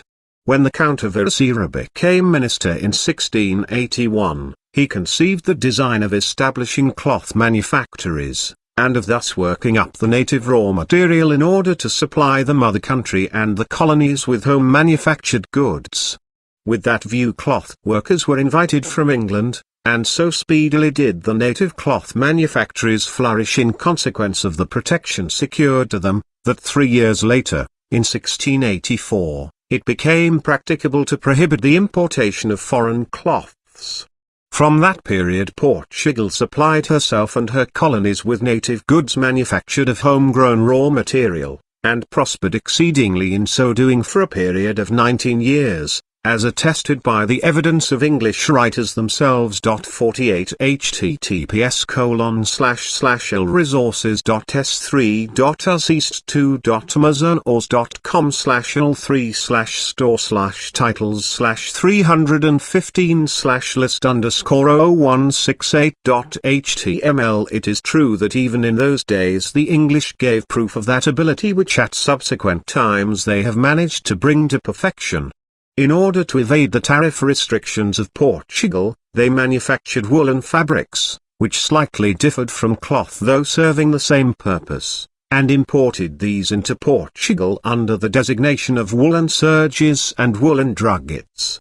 This trick of trade was, however, soon detected and rendered innocuous by a decree prohibiting the importation of such goods. 49 https://lresources.s3.amazon.com/l3/store/titles/315/list_titles/368.html. The success of these measures is all the more remarkable because the country, not a very great while before, had been drained of a large amount of capital, which had found its way abroad owing to the expulsion of the Jews, and was suffering especially from all the evils of bigotry, of bad government, and of a feudal aristocracy, which ground down popular liberties and agriculture. 50 https://lresources.s3.amazon.com/l3/store/titles/315/list_titles/368.html. In the year 1703,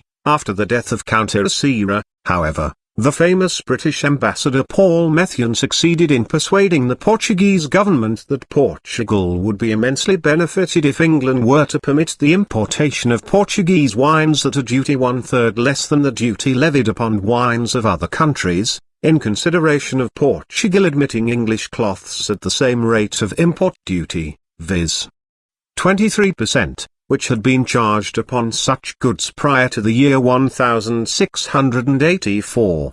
It seems as though on the part of the king the hope of an increase in his customs revenue, and on the part of the nobility the hope of an increased income from rents, supplied the chief motives for the conclusion of that commercial treaty in which the Queen of England, Anne, styles the King of Portugal her oldest friend and ally on much the same principle as the Roman Senate was formerly wont to apply such designations to those rulers who had the misfortune to be brought into closer relations with that assembly. Directly after the conclusion of this treaty, Portugal was deluged with English manufactures, and the first result of this inundation was the sudden and complete ruin of the Portuguese manufactories, a result which had its perfect counterparts in the subsequent so-called Eden Treaty with France and in the abrogation of the continental system in Germany. According to Anderson's testimony, the English, even in those days, had become such adepts in the art of understating the value of their goods in their custom house bills of entry, that in effect they paid no more than half the duty chargeable on them by the tariff. 51 https://lresources.s3.amazon.com/l3/store/titles/315/list_titles/368.html. After the repeal of the prohibition, says the British merchant, we managed to carry away so much of their silver currency that there remained but very little for their necessary occasions. Thereupon we attacked their gold. 52 https://lresources.s3.amazon.com/l3/store/titles/315/list_titles/368.html. This trade the English continue down to very recent times. They exported all the precious metals which the Portuguese had obtained from their colonies, and sent a large portion of them to the East Indies and to China, where, as we saw in Chapter 4, they exchanged them for goods which they disposed of on the continent of Europe against raw materials. The yearly exports of England to Portugal exceed the imports from that country by the amount of 1 million sterling. This favorable balance of trade lowered the rate of exchange to the extent of 15%. To the disadvantage of Portugal. The balance of trade is more favorable to us in our dealings with Portugal than it is with any other country, says the author of The British Merchant in his dedication to Sir Paul Methuen, the son of the famous minister, and our imports of specie from that country have risen to the sum of £1.5 million sterling, whereas formerly they amounted only to 300,000 litres. 53 https://lresources.s3.amazon.com/l3/store/titles/315/list_0168.html. All the merchants and political economists, as well as all the statesmen of England, have ever since eulogized this treaty as the masterpiece of English commercial policy.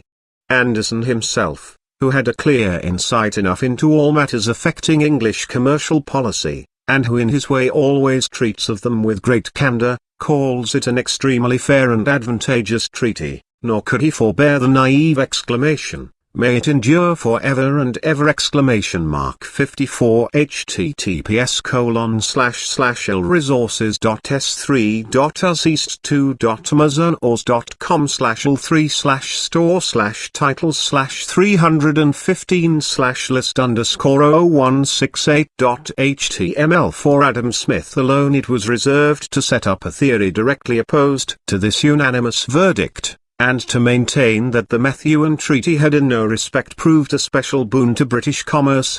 Now, if anything will suffice to show the blind reverence with which public opinion has accepted their, partly very paradoxical, views of this celebrated man, surely it is the fact that the particular opinion above mentioned has hitherto been left unrefuted. In the 6th chapter of his 4th book Adam Smith says, that inasmuch as under the Methuen Treaty the wines of Portugal were admitted upon paying only 2/3 of the duty which was paid on those of other nations, a decided advantage was conceded to the Portuguese, whereas the English, being bound to pay quite as high a duty in Portugal on their exports of cloth as any other nation, had, therefore, no special privilege granted to them by the Portuguese. But had not the Portuguese been previously importing a large proportion of the foreign goods which they required from France, Holland, Germany, and Belgium? Did not the English thenceforth exclusively command the Portuguese market for a manufactured product, the raw material for which they possessed in their own country? Had they not discovered a method of reducing the Portuguese customs duty by 1/2? Did not the course of exchange give the English consumer of Portuguese wines a profit of 15%? Did not the consumption of French and German wines in England almost entirely cease? Did not the Portuguese gold and silver supply the English with the means of bringing vast quantities of goods from India and of deluging the continent of Europe with them? Were not the Portuguese cloth manufactories totally ruined, to the advantage of the English? Did not all the Portuguese colonies, especially the rich one of Brazil, by this means become practically English colonies? Certainly this treaty conferred a privilege upon Portugal, but only in name, whereas it conferred a privilege upon the English in its actual operation and effects. A like tendency underlies all subsequent treaties of commerce negotiated by the English. By profession they were always cosmopolites and philanthropists, while in their aims and endeavors they were always monopolists. According to Adam Smith's second argument, the English gained no particular advantages from this treaty, because they were to a great extent obliged to send away to other countries the money which they received from the Portuguese for their cloth, and with it to purchase goods there, whereas it would have been far more profitable for them to make a direct exchange of their cloths against such commodities as they might need, and thus by one exchange accomplish that which by means of the trade with Portugal they could only effect by 2 exchanges. Really, but for the very high opinion which we entertain of the character and the acumen of this celebrated savant, we should in the face of this argument be driven to despair either of his candour or of his clearness of perception. To avoid doing either, nothing is left for us but to bewail the weakness of human nature, to which Adam Smith has paid a rich tribute in the shape of these paradoxical, almost laughable, arguments among other instances, being evidently dazzled by the splendour of the task, so noble in itself, of pleading a justification for absolute freedom of trade.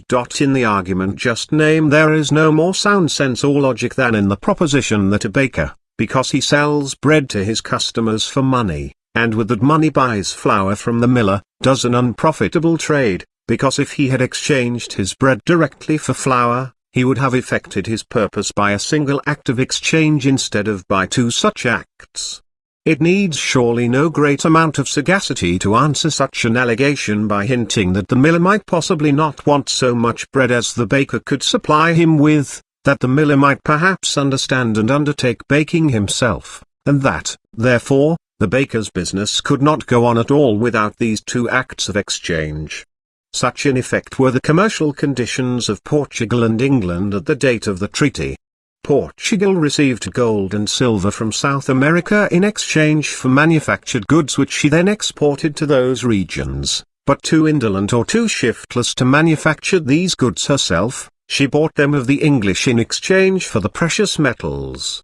The latter employed the precious metals, insofar as they did not require them for the circulation at home, in exportation to India or China, and bought goods there which they sold again on the European continent, whence they brought home agricultural produce, raw material, or precious metals once again. We now ask, in the name of common sense, who would have purchased of the English all those cloths which they exported to Portugal, if the Portuguese had chosen either to make them at home or procure them from other countries?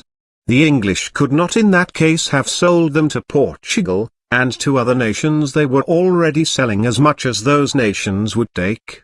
Consequently the English would have manufactured so much less cloth than they had been disposing of to the Portuguese, they would have exported so much less specie to India than they had obtained from Portugal.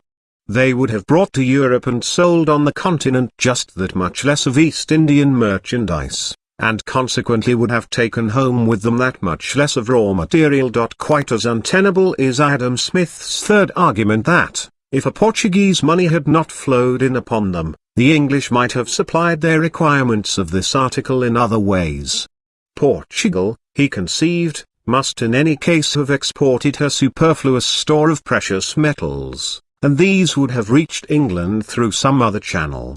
We here assume that the Portuguese had manufactured their cloths for themselves, had themselves exported their superfluous stock of precious metals to India and China, and had purchased the return cargoes in other countries, and we take leave to ask the question whether under these circumstances the English would have seen much of Portuguese money.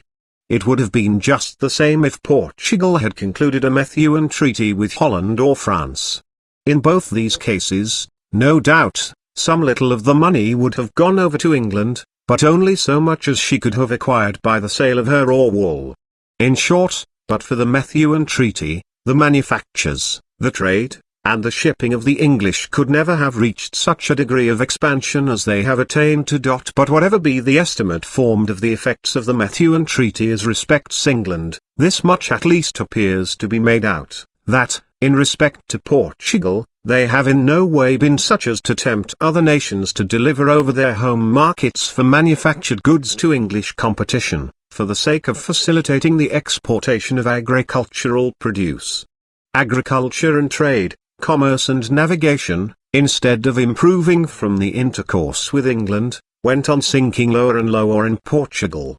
In vain did Pombal strive to raise them, English competition frustrated all his efforts. At the same time it must not be forgotten that in a country like Portugal, where the whole social conditions are opposed to progress in agriculture, industry, and commerce, commercial policy can effect but very little. Nevertheless, the little which Pombal did effect proves how much can be done for the benefit of industry by a government which is anxious to promote its interests, if only the internal hindrances which the social condition of a country presents can first be removed. The same experience was made in Spain in the reigns of Philip V. and his two immediate successors.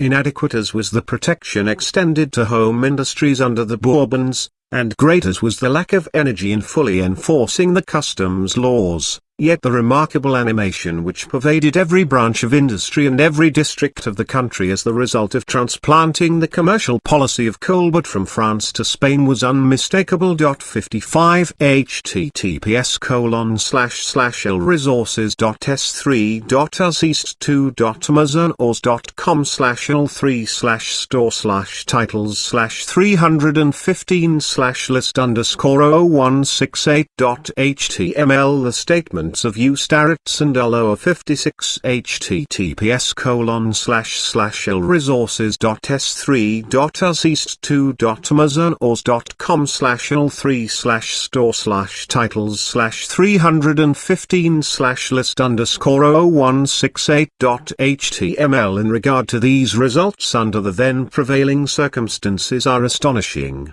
For at that time were found everywhere only the most wretched mule tracks, nowhere any well-kept inns, nowhere any bridges, canals, or river navigation. Every province was closed against the rest of Spain by an internal customs cordon. At every city gate a royal toll was demanded. Highway robbery and mendicancy were pursued as regular professions. The contraband trade was in the most flourishing condition, and the most grinding system of taxation existed. These and such as these the above-named writers adduce as the causes of the decay of industry and agriculture. The causes of these evils: fanaticism, the greed and the vices of the clergy, the privileges of the nobles, the despotism of the government, the want of enlightenment and freedom amongst the people. Darets and Alloa dare not denounce. A worthy counterpart to the Methuen Treaty with Portugal is the Asiento Treaty of 1713 with Spain, under which power was granted to the English to introduce each year a certain number of African Negroes into Spanish America, and to visit the harbour of Portobello with one ship once a year, whereby an opportunity was afforded them of smuggling immense quantities of goods into these countries. We thus find that in all treaties of commerce concluded by the English, there is a tendency to extend the sale of their manufactures throughout all the countries with whom they negotiate, by offering them apparent advantages in respect of agricultural produce and raw materials. Everywhere their efforts are directed to ruining the native manufacturing power of those countries by means of cheaper goods and long credits.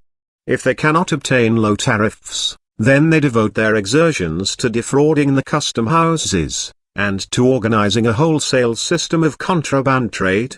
The former device, as we have seen, succeeded in Portugal, the latter in Spain. The collection of import dues upon the ad valorem principle has stood them in good stead in this matter, for which reason of late they have taken so much pains to represent the principle of paying duty by weight as introduced by Prussia as being injudicious. Chapter 6. The French. France, too, inherited many a remnant of Roman civilization. On the irruption of the German Franks, who loved nothing but the chase, and changed many districts again into forests and waste which had been long under cultivation, almost everything was lost again. To the monasteries, however, which subsequently became such a great hindrance to civilization, France, like all other European countries, is indebted for most of her progress in agriculture during the Middle Ages. The inmates of religious houses kept up no feuds like the nobles, nor harassed their vassals with calls to military service, while their lands and cattle were less exposed to rapine and extermination. The clergy loved good living, were averse to quarrels, and sought to gain reputation and respect by supporting the necessitous. Hence the old adage, it is good to dwell under the crosier. The Crusades, the institution of civic communities and of guilds by Louis IX, St. Louis, and the proximity of Italy and Flanders, had considerable effect at an early period in developing industry in France. Already in the 14th century, Normandy and Brittany supplied woolen and linen cloths for home consumption and for export to England. At this period also the export trade in wines and salt, chiefly through the agency of Hanseatic middlemen, had become important. By the influence of Francis I, the silk manufacture was introduced into the south of France. Henry IV favored this industry, as well as the manufacture of glass, linen, and woolens. Richelieu and Mazarin favored the silk manufactories, the velvet and woolen manufactures of Rouen and Sedan, as well as the fisheries and navigation. On no country did the discovery of America produce more favorable effects than upon France. From western France quantities of corn were sent to Spain. Many peasants migrated every year from the Pyrenean districts to the northeast of Spain in search of work. Great quantities of wine and salt were exported to the Spanish Netherlands, while the silks, the velvets, as also especially the articles of luxury of French manufacture, were sold in considerable quantities in the Netherlands, England, Spain, and Portugal.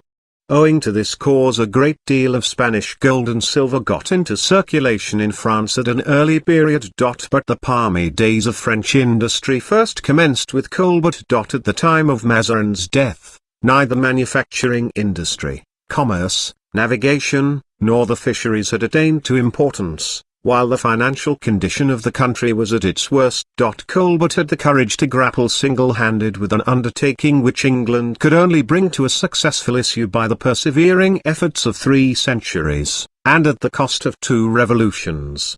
From all countries he obtained the most skillful workmen, bought up trade secrets, and procured better machinery and tools. By a general and efficient tariff he secured the home markets for native industry. By abolishing, or by limiting as much as possible, the provincial customs collections, by the construction of highways and canals, he promoted internal traffic. These measures benefited agriculture even more than manufacturing industry, because the number of consumers was thereby doubled and trebled, and the producers were brought into easy and cheap communication with the consumers. He further promoted the interests of agriculture by lowering the amounts of direct imposts levied upon landed property, by mitigating the severity of the stringent measures previously adopted in collecting the revenue, by equalizing the incidence of taxation, and lastly by introducing measures for the reduction of the rate of interest. He prohibited the exportation of corn only in times of scarcity and high prices. To the extension of the foreign trade and the promotion of fisheries he devoted special attention. He re-established the trade with the Levant, enlarged that with the colonies, and opened up a trade with the North. Into all branches of the administration he introduced the most stringent economy and perfect order. At his death France possessed 50,000 looms engaged in the manufacture of woolens. She produced annually silk manufactures to the value of 50 millions of francs. The state revenues had increased by 28 millions of francs. The kingdom was in possession of flourishing fisheries, of an extensive mercantile marine, and a powerful navy. 57 https://lresources.s3.amazon.com/l3/store/titles/315/list_html. Greater than a century later, the economists have sharply censured Colbert, and maintain that this statesman had been anxious to promote the interests of manufactures at the expense of agriculture, a reproach which proves nothing more than that these authorities were themselves incapable of appreciating the nature of manufacturing industry. 58 https://lresources.s3.amazon.com/l3/store/titles/315/list_ors/titles/368.html. If, however, Colbert was in error in opposing periodical obstacles to the exportation of raw materials, yet by fostering the growth and progress of native industries he so greatly increased the demand for agricultural produce that he gave the agricultural interest tenfold compensation for any injury which he caused to it by the above-named obstacles. If, contrary to the dictates of enlightened statesmanship, he prescribed new processes of manufacture, and compelled the manufacturers by penal enactments to adopt them, it should be borne in mind that these processes were the best and the most profitable known in his day, and that he had to deal with a people which, sunk into the utmost apathy by reason of a long despotic rule, resisted every innovation even though it was an improvement. The reproach, however, that France had lost a large portion of her native industry through Colbert's protective system, could be leveled against coal, but only by that school which utterly ignored the revocation of the Edict of Nantes with its disastrous consequences. In consequence of these deplorable measures, in the course of 3 years after Colbert's death, 500,000 of the most industrious, skillful, and thriving inhabitants of France were banished, who, consequently, to the double injury of France which they had enriched, transplanted their industry and their capital to Switzerland, to every Protestant country in Germany, especially to Prussia, as also to Holland and England. Thus the intrigues of a bigoted courtesan ruined in 3 years the able and gifted work of a whole generation, and cast France back again into its previous state of apathy, while England, under the aegis of her constitution, and invigorated by a revolution which called forth all the energies of the nation, was prosecuting with increasing ardour and without intermission the work commenced by Elizabeth and her predecessors. The melancholy condition to which the industry and the finances of France had been reduced by a long course of misgovernment, and the spectacle of the great prosperity of England, aroused the emulation of French statesmen shortly before the French Revolution. Infatuated with the hollow theory of the economists, they looked for a remedy, in opposition to Colbert's policy, in the establishment of free trade. It was thought that the prosperity of the country could be restored at one blow if a better market were provided for French wines and brandies in England, at the cost of permitting the importation of English manufactures upon easy terms, at 12% duty.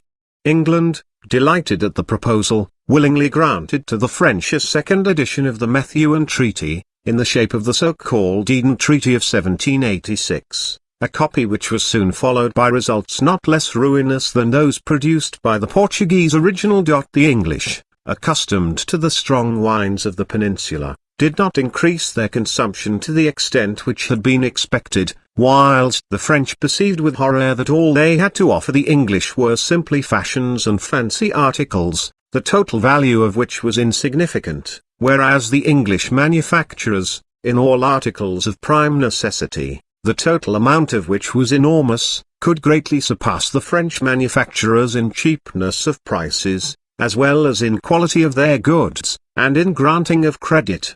When, after a brief competition, the French manufacturers were brought to the brink of ruin, while French wine growers had gained but little, then the French government sought to arrest the progress of this ruin by terminating the treaty, but only acquired the conviction that it is much easier to ruin flourishing manufactories in a few years than to revive ruined manufactories in a whole generation.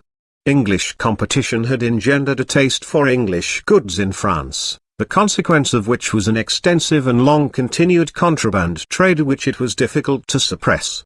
Meanwhile it was not so difficult for the English, after the termination of the treaty, to accustom their palates again to the wines of the peninsula. Notwithstanding that the commotions of the Revolution and the incessant wars of Napoleon could not have been favourable to the prosperity of French industry, notwithstanding that the French lost during this period most of their maritime trade and all their colonies, yet French manufactories, solely from their exclusive possession of their home markets, and from the abrogation of feudal restrictions, attained during the empire to a higher degree of prosperity than they had ever enjoyed under the preceding ancient regime.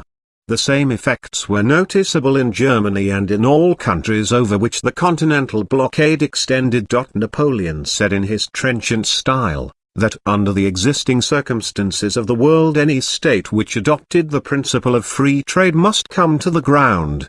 In these words he uttered more political wisdom in reference to the commercial policy of France than all contemporary political economists in all their writings.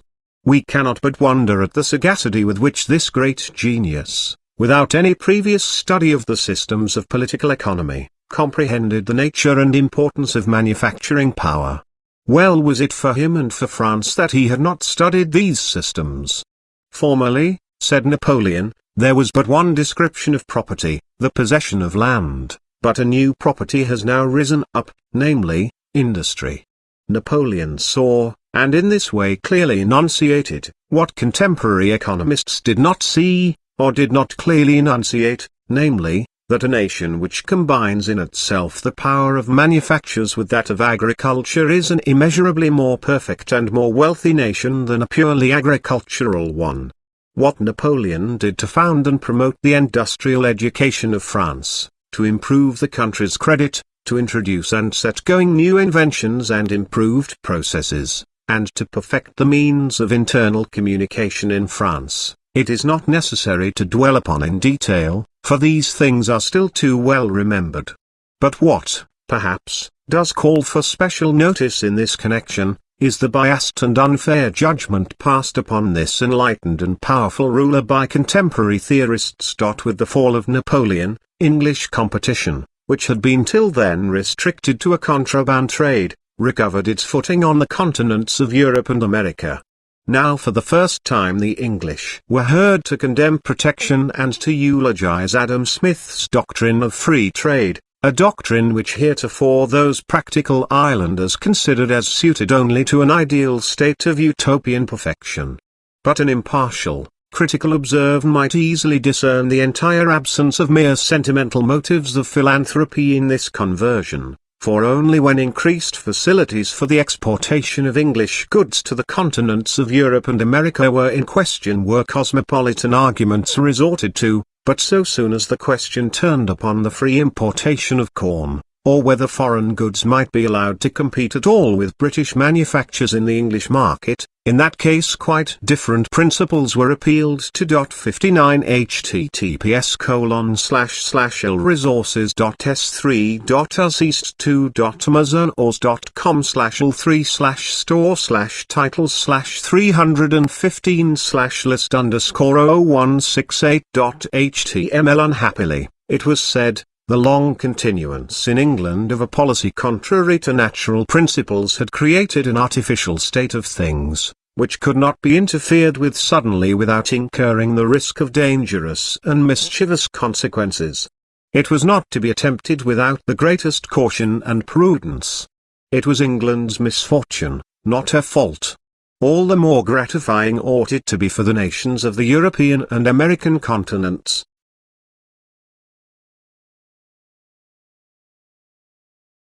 that their happy lot and condition left them quite free to partake without delay of the blessings of free trade. In France, although her ancient dynasty reascended the throne under the protection of the banner of England, or at any rate by the influence of English gold, the above arguments did not obtain currency for very long. England's free trade wrought such havoc amongst the manufacturing industries which had prospered and grown strong under the continental blockade system, that a prohibitive regime was speedily resorted to, under the protecting aegis of which, according to Dupin's testimony, 60 https://l-resources.s3.amazon/all3/store/titles/315/list_/titles/368.html. The producing power of French manufactories was doubled between the years 1815 and 1827. Chapter 7, The Germans. In the chapter on the Hanseatic League we saw how, next in order to Italy, Germany had flourished, through extensive commerce, long before the other European states. We have now to continue the industrial history of that nation, after first taking a rapid survey of its earliest industrial circumstances and their development. In ancient Germania, the greater part of the land was devoted to pasturage and parks for game. The insignificant and primitive agriculture was abandoned to serfs and to women. The sole occupation of the freeman was warfare and the chase, and that is the origin of all the German nobility. The German nobles firmly adhered to this system throughout the Middle Ages, oppressing agriculturists and opposing manufacturing industry, while quite blind to the benefits which must have accrued to them, as the lords of the soil, from the prosperity of both.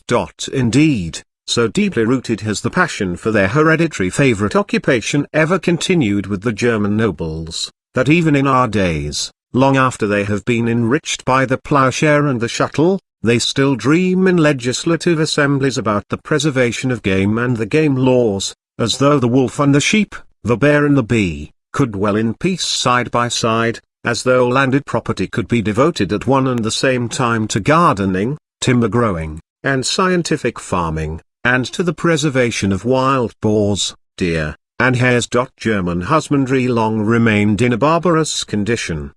Notwithstanding that the influence of towns and monasteries on the districts in their immediate vicinity could not be ignored. Towns sprang up in the ancient Roman colonies, at the seats of the temporal and ecclesiastical princes and lords, near monasteries, and, where favored by the emperor, to a certain extent within their domains and enclosures, also on sites where the fisheries, combined with facilities for land and water transport, offered inducements to them. They flourished in most cases only by supplying the local requirements, and by the foreign transport trade. An extensive system of native industry capable of supplying an export trade could only have grown up by means of extensive sheep farming and extensive cultivation of flax. But flax cultivation implies a high standard of agriculture, while extensive sheep farming needs protection against wolves and robbers. Such protection could not be maintained amid the perpetual feuds of the nobles and princes between themselves and against the towns. Cattle pastures served always as the principal field for robbery, while the total extermination of beasts of prey was out of the question with those vast tracts of forest which the nobility so carefully preserved for their indulgence in the chase. The scanty number of cattle, the insecurity of life and property, the entire lack of capital and of freedom on the part of the cultivators of the soil, or of any interest in agriculture on the part of those who owned it, necessarily tended to keep agriculture, and with it the prosperity of the towns, in a very low state. If these circumstances are duly considered, it is easy to understand the reason why Flanders and Brabant under totally opposite conditions attained at so early a period to a high degree of liberty and prosperity. Notwithstanding these impediments, the German cities on the Baltic and the German Ocean flourished, owing to the fisheries, to navigation, and the foreign trade at sea, in southern Germany and at the foot of the Alps, owing to the influence of Italy, Greece, and the transport trade by land, on the Rhine, the Elbe, and the Danube, by means of viticulture and the wine trade, owing to the exceptional fertility of the soil and the facilities of water communication, which in the Middle Ages was of still greater importance than even in our days, because of the wretched condition of the roads and the general state of insecurity. This diversity of origin will explain the diversity characterizing the several confederations of German cities, such as the Hanseatic, the Rhenish, the Swabian, the Dutch, and the Helvetic. Though they continued powerful for a time owing to the spirit of youthful freedom which pervaded them, yet these leagues lacked the internal guarantee of stability, the principle of unity, the cement. Separated from each other by the estates of the nobility, by the serfdom of the population of the country, their union was doomed sooner or later to break down, owing to the gradual increase and enrichment of the agricultural population, among whom, through the power of the princes, the principle of unity was maintained. The cities, inasmuch as they tended to promote the prosperity of agriculture, by so doing necessarily were working at their own effacement, unless they contrived to incorporate the agricultural classes or the nobility as members of their unions. For the accomplishment of that object, however, they lacked the requisite higher political instincts and knowledge. Their political vision seldom extended beyond their own city walls. Two only of these confederations, Switzerland and the 7 United Provinces, actually carried out this incorporation, and that not as the result of reflection, but because they were compelled to it, and favored by circumstances, and for that reason those confederations still exist. The Swiss Confederation is nothing but a conglomerate of German imperial cities, established and cemented together by the free populations occupying the intervening tracts of country. The remaining leagues of German cities were ruined owing to their contempt for the rural population, and from their absurd burgher arrogance, which delighted in keeping that population in subjection, rather than in raising them to their own level. These cities could only have attained unity by means of an hereditary royal authority. But this authority in Germany lay in the hands of the princes, who, in order to avert restraints upon their own arbitrary rule, and to keep both the cities and the minor nobles in subjection, were interested in resisting the establishment of an hereditary empire. Hence the persevering adherence to the idea of the imperial Roman Empire amongst German kings. Only at the head of armies were the emperors rulers, only when they went to war were they able to bring together princes and cities under their banner. Hence their protection of civic liberty in Germany, and their hostility to it and persecution of it in Italy. The expeditions to Rome not only weakened more and more the kingly power in Germany, they weakened those very dynasties through which, within the empire, in the heart of the nation, a consolidated power might have grown up. But with the extinction of the House of Hohenstaufen and the nucleus of consolidated power was broken up into 1,000 fragments. The sense of the impossibility of consolidating the heart of the nation impelled the House of Habsburg, originally so weak and poor, to utilize the nation's vigor in founding a consolidated hereditary monarchy on the southeastern frontier of the German Empire, by subjugating alien races, a policy which in the northeast was imitated by the Margraves of Brandenburg.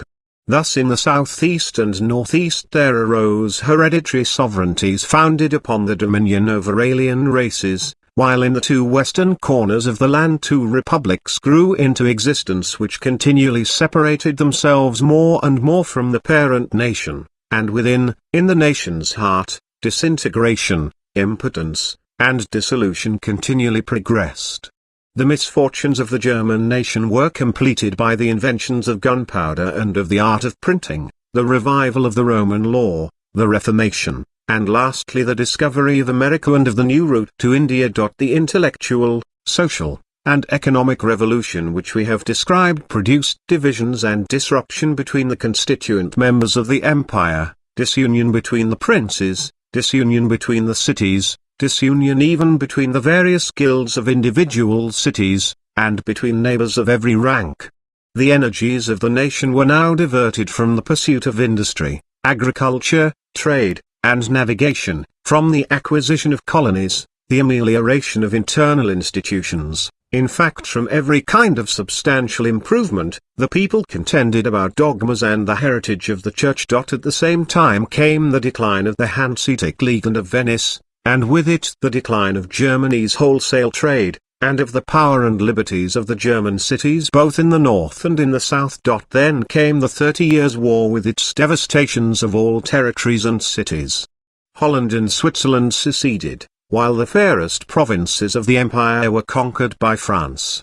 Whereas formerly single cities, such as Strasbourg, Nuremberg, Augsburg, had surpassed in power entire electorates, they now sank into utter impotence in consequence of the introduction of standing armies. If before this revolution the cities and the royal power had been more consolidated, if a king exclusively belonging to the German nation had obtained a complete mastery of the Reformation, and had carried it out in the interests of the unity, power, and freedom of the nation, how very differently would the agriculture, industry, and trade of the Germans have been developed.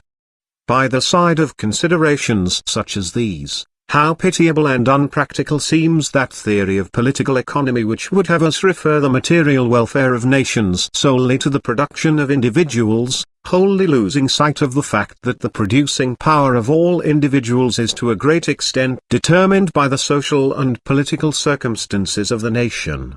The introduction of the Roman law weakened no nation so much as the German. The unspeakable confusion which it brought into the legal status and relations of private individuals, was not the worst of its bad effects.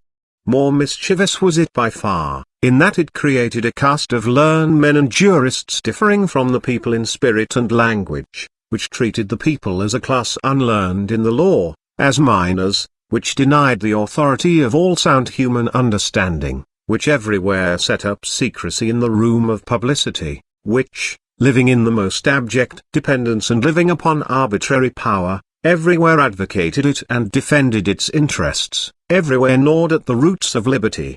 Thus we see even to the beginning of the 18th century in Germany, barbarism in literature and language, barbarism in legislation, state administration and administration of justice, barbarism in agriculture, decline of industry and of all trade upon a large scale, want of unity and of force in national cohesion, powerlessness and weakness on all hands in dealing with foreign nations.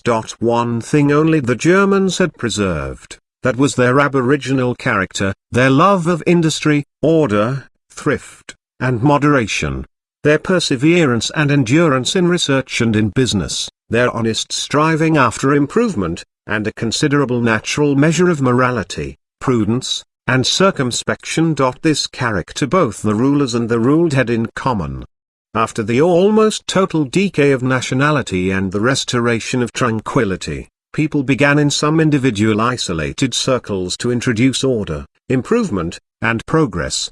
Nowhere was witnessed more zeal in cherishing education, manners, religion, art, and science. Nowhere was absolute power exercised with greater moderation or with more advantage to general enlightenment, order, and morality, to the reform of abuses and the advancement of the common welfare. The foundation for the revival of German nationality was undoubtedly laid by the governments themselves, by their conscientious devotion of the proceeds of the secularized church lands to the uses of education and instruction, of art and science, of morality and objects of public utility. By these measures light made its way into the state administration and the administration of justice, into education and literature, into agriculture, industry, and commerce, and above all amongst the masses. Thus Germany developed herself in a totally different way from all other nations.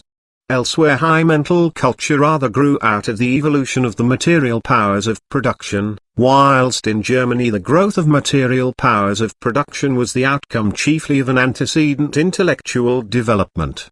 Hence at the present day the whole culture of the Germans is theoretical. Hence also those many unpractical and odd traits in the German character which other nations notice in us. For the moment the Germans are in the position of an individual who, having been formerly deprived of the use of his limbs, first learned theoretically the arts of standing and walking, of eating and drinking, of laughing and weeping, and then only proceeded to put them in practice. Hence comes the German predilection for philosophic systems and cosmopolitan dreams. The intellect, which was not allowed to stir in the affairs of this world, strove to exercise itself in the realms of speculation. Hence, too, we find that nowhere has the doctrine of Adam Smith and of his disciples obtained a larger following than in Germany. Nowhere else have people more thoroughly believed in the cosmopolitan magnanimity of Messrs. Canning and Huskisson. For the first progress in manufactures Germany is indebted to the revocation of the Edict of Nantes and to the numerous refugees who by that insane measure were driven to emigrate to almost every part of Germany, and established everywhere manufactures of wool, silk, jewelry, hats, glass, china, gloves, and industries of every kind. The first government measures for the promotion of manufactures in Germany were introduced by Austria and Prussia, in Austria under Charles V. and Maria Theresa, but even more under Joseph II. Austria had formerly suffered enormously from the banishment of the Protestants, her most industrious citizens, nor can it be exactly affirmed that she distinguished herself in the immediate sequel by promoting enlightenment and mental culture. Afterwards, in consequence of a protective tariff, improved sheep farming, better roads, and other encouragements, industry made considerable strides even under Maria Theresa. More energetically still was this work pushed forward under Joseph II. And with immensely greater success. At first, indeed, the results could not be called important, because the emperor, according to his wont, was too precipitate in these as in all his other schemes of reform, and Austria, in relation to other states, still occupied too backward a position. Here as elsewhere it became evident that one might get too much of a good thing at once, and that protective duties, in order to work beneficially and not as a disturbing element upon an existing state of things, must not be made too high at the commencement. But the longer that system continued, the more clearly was its wisdom demonstrated. To that tariff Austria is indebted for her present prosperous industries and the flourishing condition of her agriculture. The industry of Prussia had suffered more than that of any other country from the devastations of the 30 Years' War. Her most important industry, the manufacture of cloth in the Margravate of Brandenburg, was almost entirely annihilated. The majority of cloth workers had migrated to Saxony, while English imports at the time held every competition in check. To the advantage of Prussia now came the revocation of the Edict of Nantes and the persecution of the Protestants in the Palatinate and in Salzburg. The great elector saw at a glance what Elizabeth before him had so clearly understood. In consequence of the measures devised by him, a great number of the fugitives directed their steps to Prussia, fertilized the agricultural industry of the land, established a large number of manufactures, and cultivated science and art. All his successors followed in his footsteps, none with more zeal than the great king, greater by his policy in times of peace than by his successes in war. Space is wanting to treat at length of the countless measures whereby Friedrich II attracted to his dominions large numbers of foreign agriculturists, brought tracts of waste land into cultivation, and established the cultivation of meadows, of cattle fodder, vegetables, potatoes, and tobacco, improved sheep farming, cattle breeding, horse breeding, the use of mineral manures, and by which means he created capital and credit for the benefit of the agricultural classes. Still more than by these direct measures, he promoted indirectly the interests of agriculture by means of those branches of manufacture which, in consequence of the customs tariff and the improved means of transport which he established, as well as the establishment of a bank, made greater advances in Prussia than in any other German state, notwithstanding that country's geographical position, and its division into several provinces separated from one another, were much less favorable for the success of such measures, and that the disadvantages of a customs cordon, namely, the damaging effects of a contraband trade, must be felt more acutely than in great states whose territories are compact and well protected by boundaries of seas, rivers, and chains of mountains. At the same time we are nowise anxious, under cover of this eulogy, to defend the faults of the system, such as, for example, the restrictions laid upon the exportation of raw material.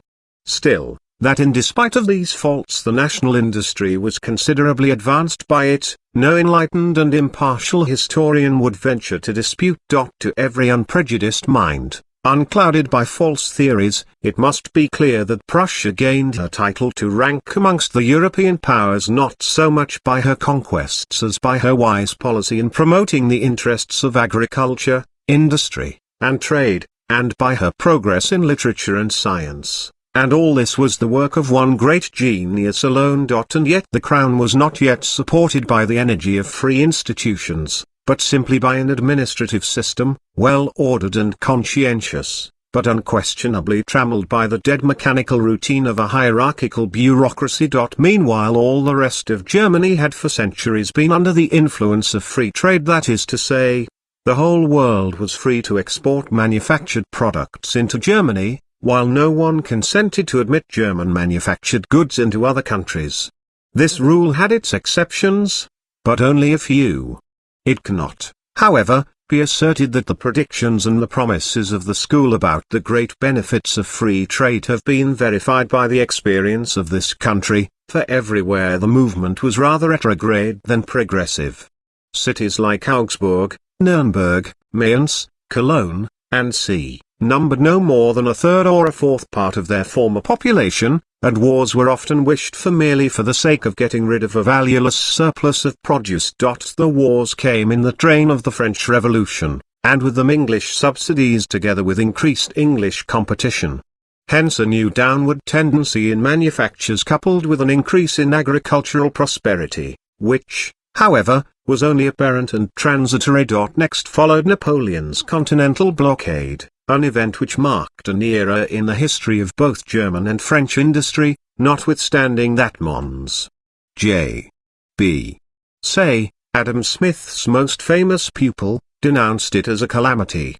Whatever theorists, and notably the English, may urge against it, this much is clearly made out, and all who are conversant with German industry must attest it, for there is abundant evidence of the fact in all statistical writings of that day that, as a result of this blockade, German manufacturers of all and every kind for the first time began to make an important advance. 61 https://lresources.s3.amazon.com/l3/store/titles/315/list_titles/368.html that then only did the improved breeding of sheep, which had been commenced some time before, become general and successful, that then only was activity displayed in improving the means of transport. It is true, on the other hand, that Germany lost the greater part of her former export trade, especially in linens. Yet the gain was considerably greater than the loss, particularly for the Prussian and Austrian manufacturing establishments, which had previously gained a start over all other manufactories in the German states. But with the return of peace the English manufacturers again entered into a fearful competition with the German, for during the reciprocal blockade, in consequence of new inventions and a great and almost exclusive export trade to foreign lands, the manufactories of the island had far outstripped that of Germany, and for this reason, as well as because of their large acquired capital, the former were first in a position to sell at much lower prices, to offer much superior articles, and to give much longer credit than the latter, which had still to battle with the difficulties of a first beginning. Consequently general ruin followed and loud wailings amongst the latter, especially in the lower Rhenish provinces, in those regions which, having formerly belonged to France, were now excluded from the French market. Besides, the Prussian customs tariff had undergone many changes in the direction of absolute free trade, and no longer afforded any sufficient protection against English competition. At the same time the Prussian bureaucracy long strove against the country's cry for help. They had become too strongly imbued with Adam Smith's theory at the universities to discern the want of the times with sufficient promptness. There even still existed political economists in Prussia who harbored the bold design of reviving the long exploded physiocratic system. Meanwhile the nature of things here too proved a mightier force than the power of theories. The cry of distress raised by the manufacturers, hailing as it did from districts still yearning after their former state of connection with France, whose sympathies it was necessary to conciliate, could not be safely disregarded too long. More and more the opinion spread at the time that the English government were favouring in an unprecedented manner a scheme for glutting the markets on the continent with manufactured goods in order to stifle the continental manufactures in the cradle. This idea has been ridiculed, but it was natural enough that it should prevail, first, because this glutting really took place in such a manner as though it had been deliberately planned, and, secondly, because a celebrated member of Parliament, Mr. Henry Brougham, afterwards Lord Brougham, had openly said, in 1815, that it was well worth while to incur a loss on the exportation of English manufactures in order to stifle in the cradle the foreign manufactures.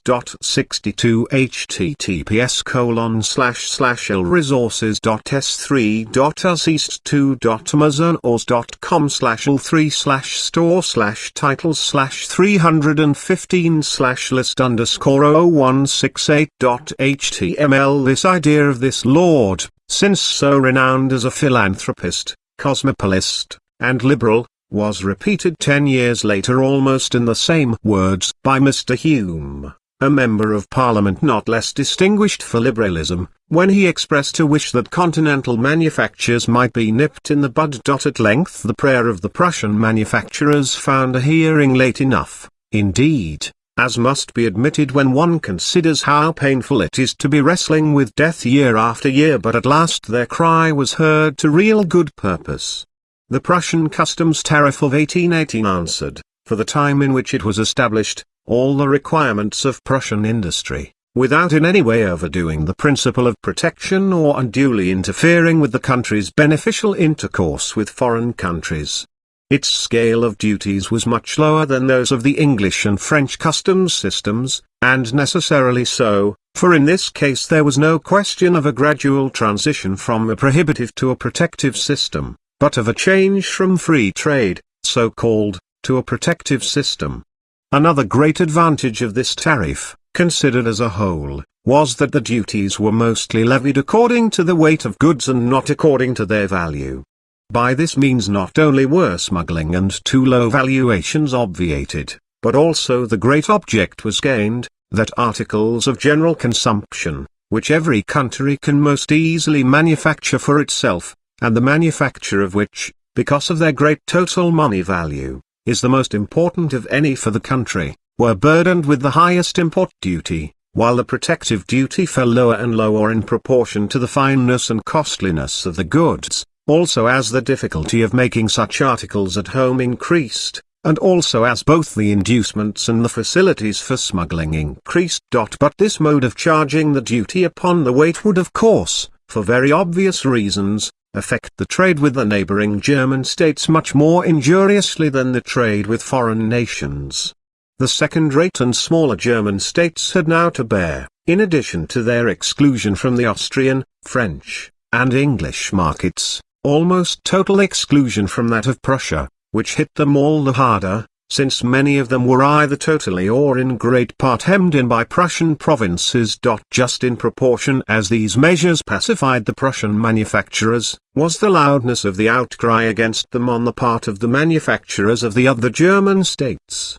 Add to that, that Austria had shortly before imposed restrictions on the importation of German goods into Italy, notably of the linens of Upper Swabia, restricted on all sides in their export trade to small strips of territory, and further being separated from one another by smaller internal lines of customs duties.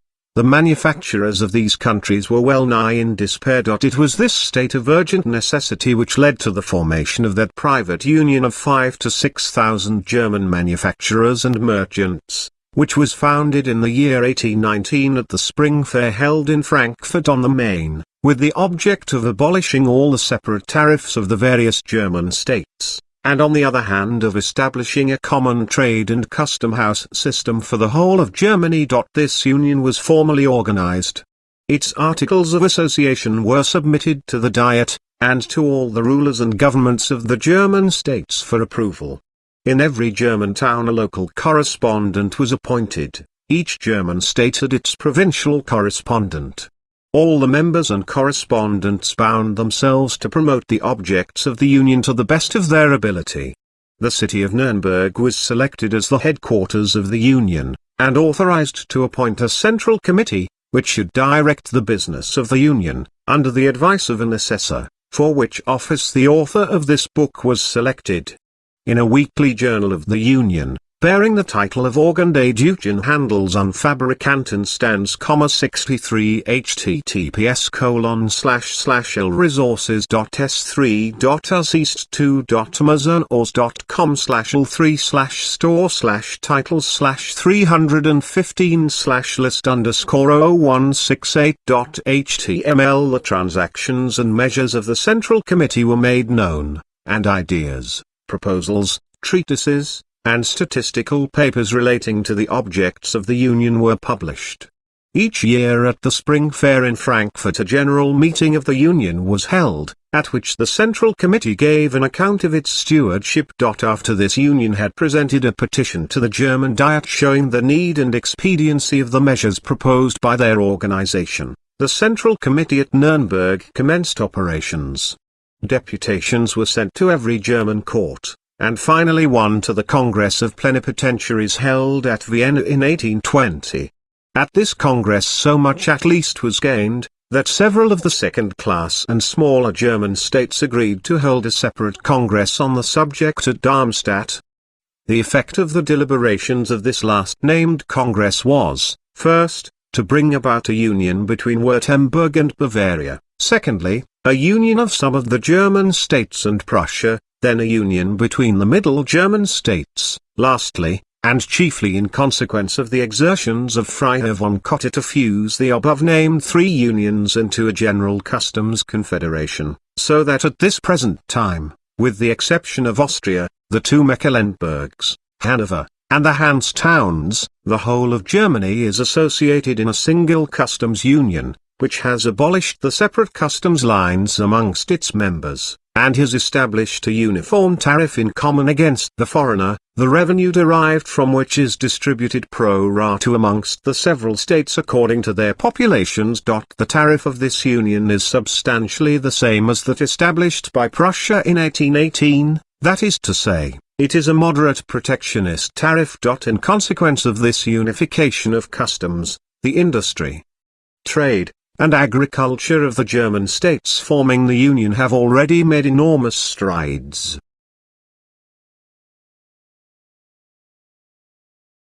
Chapter 8, The Russians. Russia owes her first progress in civilization and industry to her intercourse with Greece, to the trade of the Hanseatic towns with Novgorod and, after the destruction of that town by Ivan Wassilewicz, to the trade which arose with the English and Dutch, in consequence of the discovery of the water communication with the coasts of the White Sea. But the great increase of her industry, and especially of her civilization, dates from the reign of Peter the Great. The history of Russia during the last 140 years offers a most striking proof of the great influence of national unity and political circumstances on the economic welfare of a nation. To the imperial power which established and maintained this union of innumerable barbaric hordes, Russia owes the foundations of her manufactures, her vast progress in agriculture and population, the facilities offered to her interior traffic by the construction of canals and roads, a very large foreign trade, and her standing as a commercial power. Russia's independent system of trade dates, however, only from the year 1821. Under Catherine II, trade and manufactures had certainly made some progress, on account of the privileges she offered to foreign artisans and manufacturers, but the culture of the nation was still too imperfect to allow of its getting beyond the first stages in the manufacture of iron, glass, linen, and sea, and especially in those branches of industry in which the country was specially favored by its agricultural and mineral wealth. Besides this, further progress in manufactures would not, at that time, have been conducive to the economic interests of the nation. If foreign countries had taken in payment the provisions, raw material, and rude manufactures which Russia was able to furnish, if, further, no wars and exterior events had intervened, Russia by means of intercourse with nations more advanced than herself would have been much more prosperous, and her culture in general would in consequence of this intercourse have made greater progress than under the manufacturing system. But wars and the continental blockade, and the commercial regulations of foreign nations, compelled her to seek prosperity in other ways than by the export of raw materials and the import of manufactures. In consequence of these, the previous commercial relations of Russia by sea were disturbed. Her overland trade with the western continent could not make up for these losses, and she found it necessary, therefore, to work up her raw materials herself. After the establishment of the general peace, a desire arose to return to the old system. The government, and even the emperor, were inclined to favor free trade. In Russia, the writings of Herr Storch enjoyed as high a reputation as those of Mons. Say in Germany, people were not alarmed by the first shocks which the home manufactories, which had arisen during the continental blockade, suffered owing to English competition. The theorists maintained that if these shocks could only be endured once for all, the blessings of free trade would follow. And indeed the circumstances of the commercial world at the time were uncommonly favorable to this transition. The failure of crops in Western Europe caused a great export of agricultural produce, by which Russia for a long time gained ample means to balance her large importation of manufactured goods. But when this extraordinary demand for Russian agricultural produce had ceased, when, on the other hand, England had imposed restrictions on the import of corn for the benefit of her aristocracy, and on that of foreign timber for the benefit of Canada, the ruin of Russia's home manufactories and the excessive import of foreign manufactures made itself doubly felt. Although people had formerly, with Herr Storch, considered the balance of trade as a chimera, to believe in the existence of which was, for a reasonable and enlightened man, no less outrageous and ridiculous than the belief in witchcraft in the 17th century had been, It was now seen with alarm that there must be something of the nature of a balance of trade as between independent nations. The most enlightened and discerning statesman of Russia, Count Nesselrode, did not hesitate to confess to this belief. He declared in an official circular of 1821, Russia finds herself compelled by circumstances to take up an independent system of trade. The products of the empire have found no foreign market, their home manufactures are ruined or on the point of being so, all the ready money of the country flows towards foreign lands, and the most substantial trading firms are nearly ruined. The beneficial effects of the Russian protective system contributed no less than the injurious consequences of the re-establishment of free trade had done to bring into discredit the principles and assertions of the theorists. Foreign capital, talent, and labor flowed into the country from all civilized lands, especially from England and Germany, in order to share in the advantages offered by the home manufactories. The nobility imitated the policy of the empire at large. As they could obtain no foreign market for their produce, they attempted to solve the problem inversely by bringing the market into proximity with the produce. They established manufactories on their estates. In consequence of the demand for fine wool produced by the newly created woolen manufactories, the breed of sheep was rapidly improved. Foreign trade increased, instead of declining, particularly that with China, Persia, and other neighboring countries of Asia. The commercial crises entirely ceased, and one need only read the latest reports of the Russian Minister of Commerce to be convinced that Russia owes a large measure of prosperity to this system, and that she is increasing her national wealth and power by enormous strides. It is foolish for Germans to try to make little of this progress and to complain of the injury which it has caused to the northeastern provinces of Germany. Each nation, like each individual, has its own interests nearest at heart. Russia is not called upon to care for the welfare of Germany, Germany must care for Germany, and Russia for Russia. It would be much better, instead of complaining, instead of hoping and waiting and expecting the messiah of a future free trade, to throw the cosmopolitan system into the fire and take a lesson from the example of Russia. That England should look with jealousy on this commercial policy of Russia is very natural. By its means Russia has emancipated herself from England, and has qualified herself to enter into competition with her in Asia.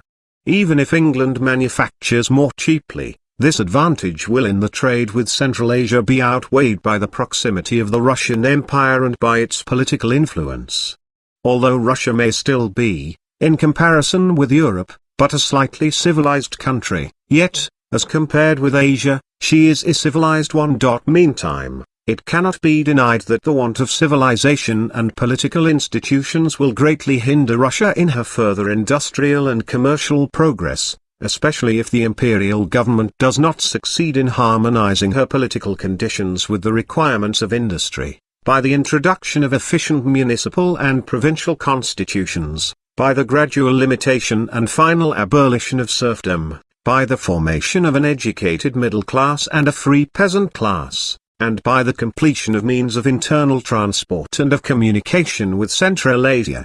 These are the conquests to which Russia is called in the present century, and on them depends her further progress in agriculture and industry, in trade, navigation and naval power. But in order to render reforms of this kind possible and practicable, the Russian aristocracy must first learn to feel that their own material interests will be most promoted by them. Chapter 9. The North Americans. After our historical examination of the commercial policy of the European nations, with the exception of those from which there is nothing of importance to be learned, we will cast a glance beyond the Atlantic Ocean at a people of colonists which has been raising itself almost before our eyes from the condition of entire dependence on the mother country, and of separation into a number of colonial provinces having no kind of political union between themselves, to that of a united, well-organized, free, powerful, industrious, rich, and independent nation, which will perhaps in the time of our grandchildren exalt itself to the rank of the first naval and commercial power in the world. The history of the trade and industry of North America is more instructive for our subject than any other can be, because here the course of development proceeds rapidly. The periods of free trade and protection follow closely on each other, their consequences stand out clearly and sharply defined, and the whole machinery of national industry and state administration moves exposed before the eyes of the spectator. The North American colonies were kept, in respect of trade and industry, in such complete thraldom by the mother country, that no sort of manufacture was permitted to them beyond domestic manufacture and the ordinary handicrafts. So late as the year 1750 a hat manufactory in the state of Massachusetts created so great sensation and jealousy in Parliament, that it declared all kinds of manufactories to be common nuisances, not excepting ironworks, notwithstanding that the country possessed in the greatest abundance all the requisite materials for the manufacture of iron. Even more recently, namely, in 1770, the great Chatham, made uneasy by the first manufacturing attempts of the New Englanders, declared that the colonies should not be permitted to manufacture so much as a horseshoe nail. To Adam Smith belongs the merit of having first pointed out the injustice of this policy. The monopoly of all manufacturing industry by the mother country was one of the chief causes of the American Revolution. The tea duty merely afforded an opportunity for its outbreak. Freed from restrictions, in possession of all material and intellectual resources for manufacturing work, and separated from that nation from which they had previously been supplied with manufactured goods, and to which they had been selling their produce, and thus thrown with all their wants upon their own resources, manufactures of every kind in the North American Free States received a mighty stimulus during the War of Revolution, which in its turn had the effect of benefiting agriculture to such an extent that, notwithstanding the burdens and the devastation consequent upon the then recent war, the value of land and the rate of wages in these states everywhere rose immensely. But as, after the Peace of Paris, the faulty constitution of the Free States made the introduction of a united commercial system impossible, and consequently English manufactured goods again obtained free admission, competition with which the newly established American manufactories had not strength enough to bear, the prosperity which had arisen during the war vanished much more quickly than it had grown up.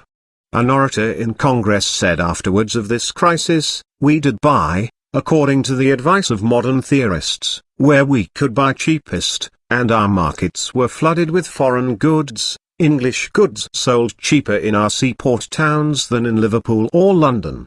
Our manufacturers were being ruined, our merchants, even those who thought to enrich themselves by importation, became bankrupt, and all these causes together were so detrimental to agriculture, that landed property became very generally worthless, and consequently bankruptcy became general even among our landowners. This condition of things was by no means temporary, it lasted from the Peace of Paris until the establishment of the Federal Constitution, and contributed more than any other circumstance to bring about a more intimate union between the free states and to impel them to give to Congress full powers for the maintenance of a united commercial policy.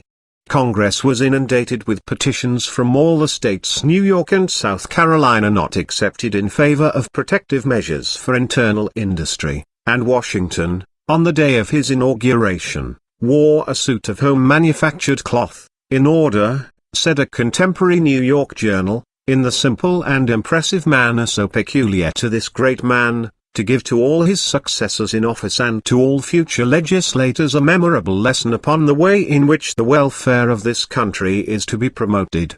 Although the first American tariff, 1789, levied only light duties on the importation of the most important manufactured articles, it yet worked so beneficially from the very first years of its introduction that Washington in his message in 1791 was able to congratulate the nation on the flourishing condition of its manufactures, agriculture, and trade. The inadequacy of this protection was, however, soon apparent, for the effect of the slight import duties was easily overcome by English manufacturers, who had the advantage of improved methods of production. Congress did certainly raise the duty on the most important manufactured articles to 15%, but this was not till the year 1804, when it was compelled, owing to deficient customs receipts, to raise more revenue, and long after the inland manufacturers had exhausted every argument in favor of having more protection, while the interests opposed to them were equally strenuous upon the advantages of free trade and the injurious effects of high import duties. In striking contrast with the slight progress which had, on the whole, been made by the manufacturers of the country, stood the improved condition of its navigation, which since the year 1789, upon the motion of James Madison, had received effectual protection.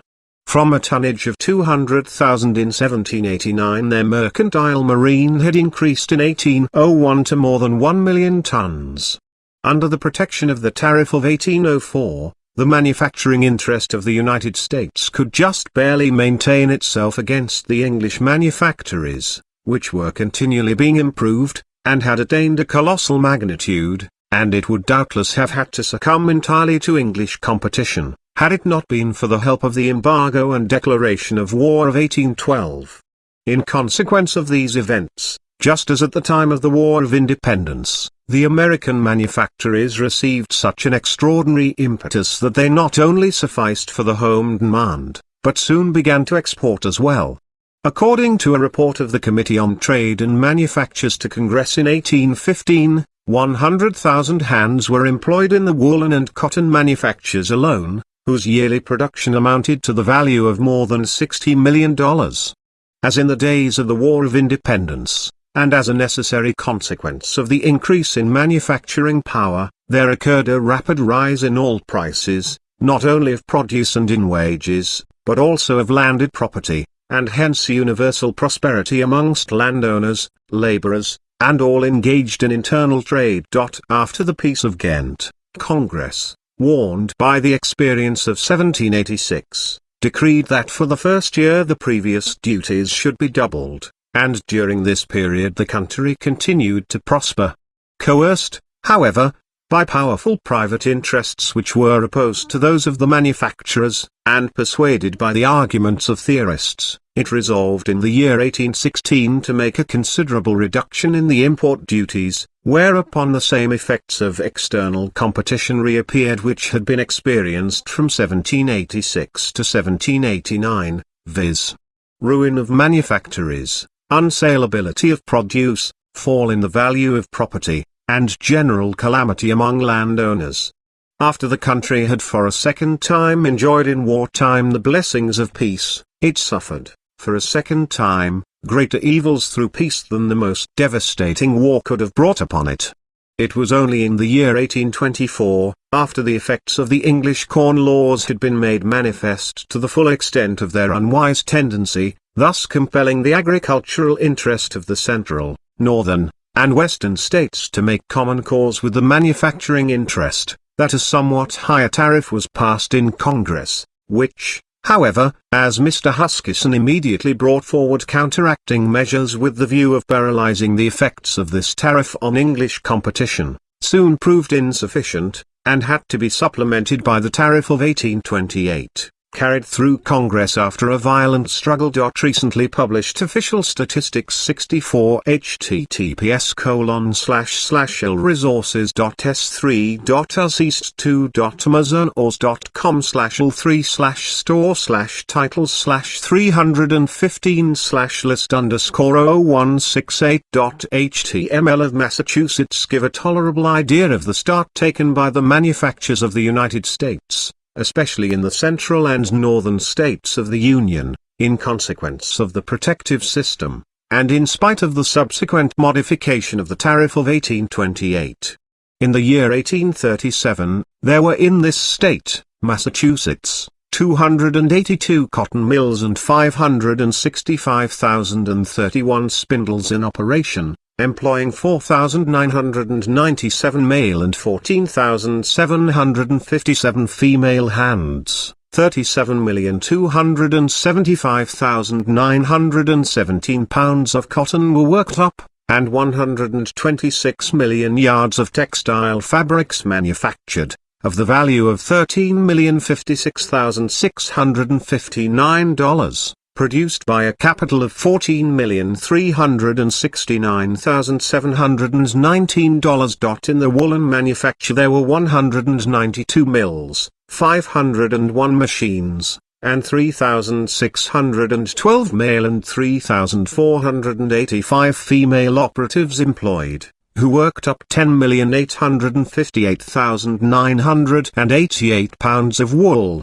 and produced 11,313,426 yards of cloth, of the value of $10,399,807 on a working capital of $5,770,750. 16,689,877 pairs of shoes and boots were manufactured, large quantities of shoes being exported to the western states, to the value of $14,642,520. The other branches of manufacture stood in relative proportion to the above.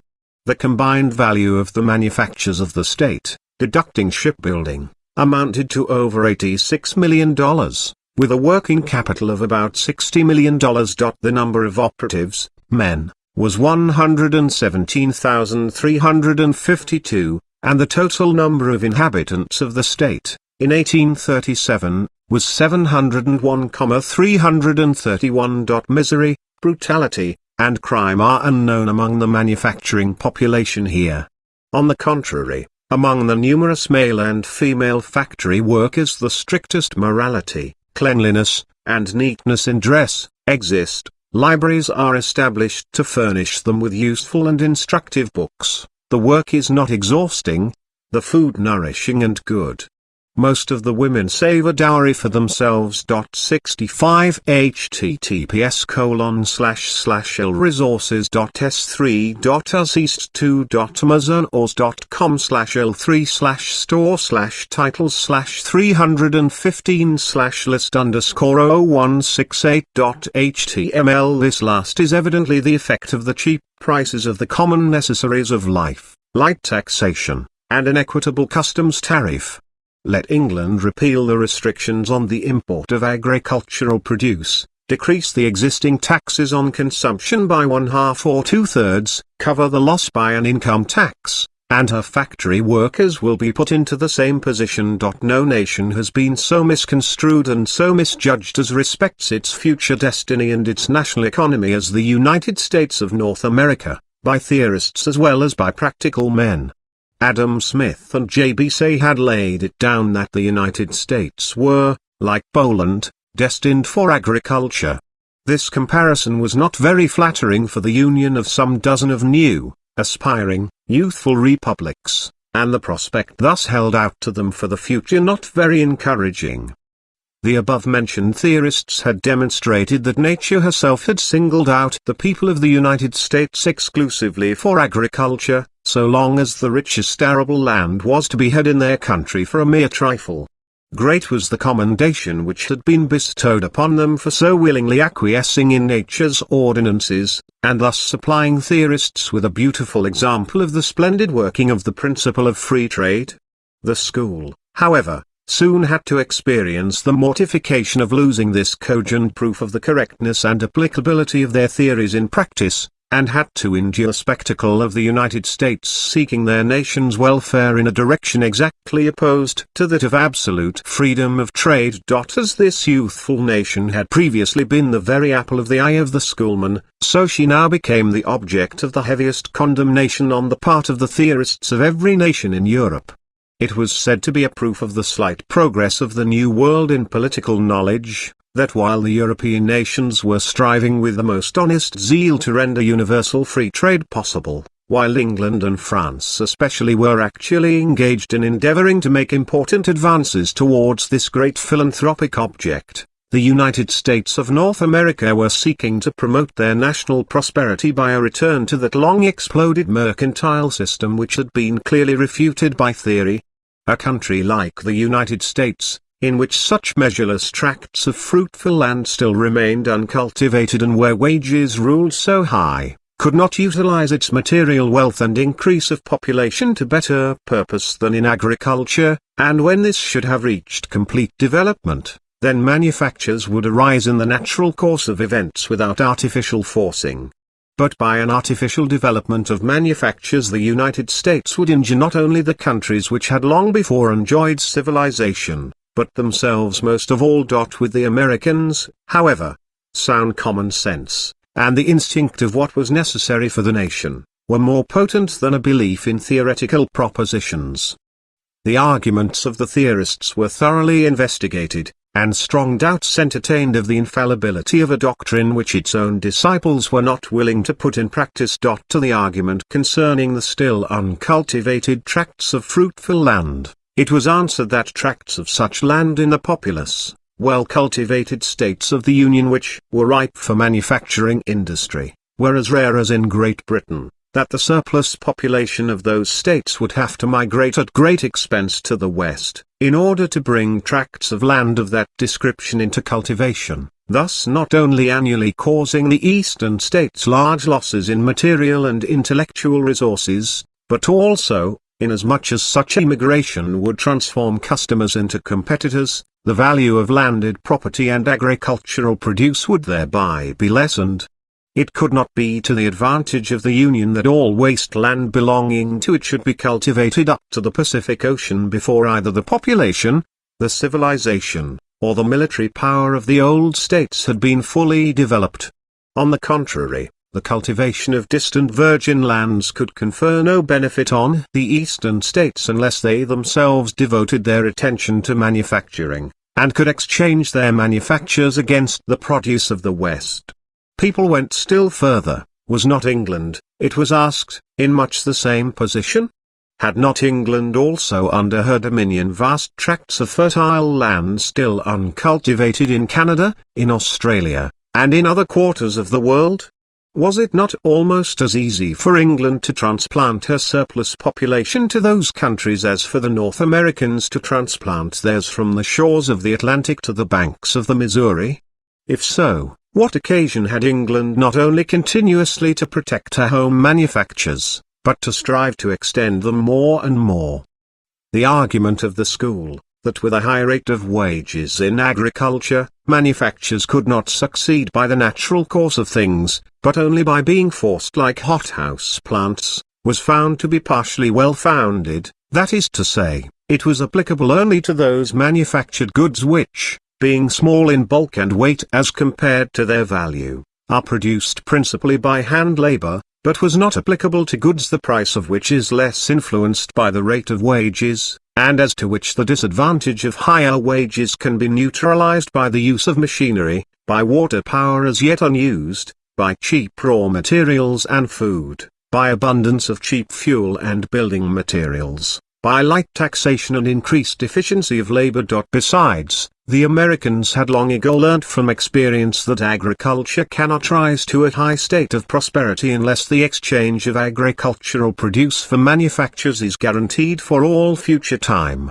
but that, when the agriculturist lives in America and the manufacturer in England, that exchange is not unfrequently interrupted by wars, commercial crises, or foreign tariffs, and that consequently, if the national well-being is to rest on a secure foundation, the manufacturer, to use Jefferson's words, must come and settle down in close proximity to the agriculturist. At length the Americans came to realize the truth that it behoves the great nation not exclusively to set its heart upon the enjoyment of proximate material advantages, that civilization and power more important and desirable possessions than mere material wealth, as Adam Smith himself allows, can only be secured and retained by the creation of a manufacturing power of its own, that a country which feels qualified to take and to maintain its place amongst the powerful and civilized nations of the earth must not shrink from any sacrifice in order to secure such possessions for itself,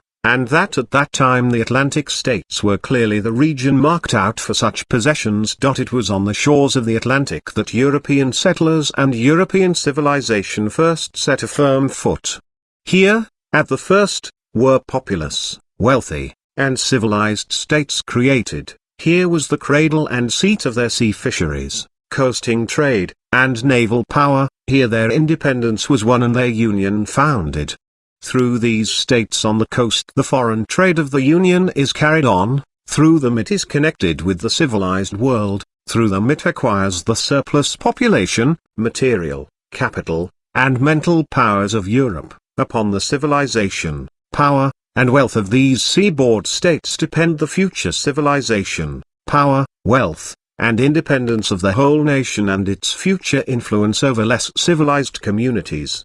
Suppose that the population of these Atlantic states decreased instead of growing larger, that their fisheries, coasting trade, shipping engaged in foreign trade and foreign trade itself, and, above all, their general prosperity, were to fall off or remain stationary instead of progressing, then we should see the resources of civilization of the whole nation, the guarantees for its independence and external power, diminish too in the same degree.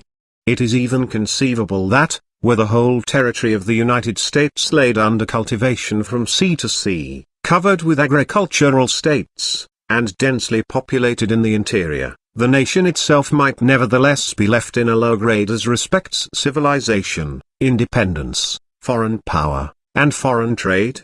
There are certainly many nationalities who are in such a position and whose shipping and naval power are nil, though possessing a numerous inland population. If a power existed that cherished the project of keeping down the rise of the American people and bringing them under subjection to itself industrially, commercially, or politically, it could only succeed in its aim by trying to depopulate the Atlantic states of the Union and driving all increase of population, capital, and intellectual power into the interior. By that means it would not only check the further growth of the nation's naval power, but might also indulge the hope of getting possession in time of the principal defensive strategical positions on the Atlantic coast and at the mouths of the rivers. The means to this end would not be difficult to imagine. It would only be necessary to hinder the development of manufacturing power in the Atlantic states and to ensure the acceptance of the principle of absolute freedom of foreign trade in America. If the Atlantic states do not become manufacturers, they will not only be unable to keep up their present degree of civilization, but they must sink, and sink in every respect. Without manufactures, how are the towns along the Atlantic coast to prosper? Not by the forwarding of inland produce to Europe and of English manufactured goods to the interior, for a very few thousand people would be sufficient to transact this business. How are the fisheries to prosper? The majority of the population who have moved inland prefer fresh meat and freshwater fish to salted. They require no train oil, or at least but a small quantity. How is the coasting trade along the Atlantic seaboard to thrive? As the largest portion of the coast states are peopled by cultivators of land who produce for themselves all the provisions, building materials, fuel, and sea, which they require, there is nothing along the coast to sustain a transport trade. How are foreign trade and shipping to distant places to increase? The country has nothing to offer but what less cultivated nations possess in superabundance, and those manufacturing nations to which it sends its produce encourage their own shipping. How can a naval power arise when fisheries, the coasting trade, ocean navigation, and foreign trade decay? How are the Atlantic states to protect themselves against foreign attacks without a naval power? How is agriculture even to thrive in these states, when by means of canals, railways, and sea, the produce of the much more fertile and cheaper tracts of land in the west which require no manure, can be carried to the east much more cheaply than it could be the produced upon soil exhausted long ago? How under such circumstances can civilization thrive and population increase in the eastern states?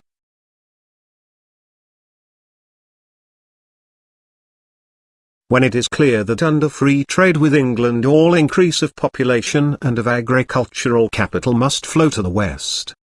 The present state of Virginia gives but a faint idea of the condition into which the Atlantic states would be thrown by the absence of manufactures in the east, for Virginia, like all the southern states on the Atlantic coast, at present takes a profitable share in providing the Atlantic states with agricultural produce. All these things bear quite a different complexion, owing to the existence of a flourishing manufacturing power in the Atlantic states. Now population, capital, technical skill and intellectual power, flow into them from all European countries. Now the demand for the manufactured products of the Atlantic states increases simultaneously with their consumption of the raw materials supplied by the West.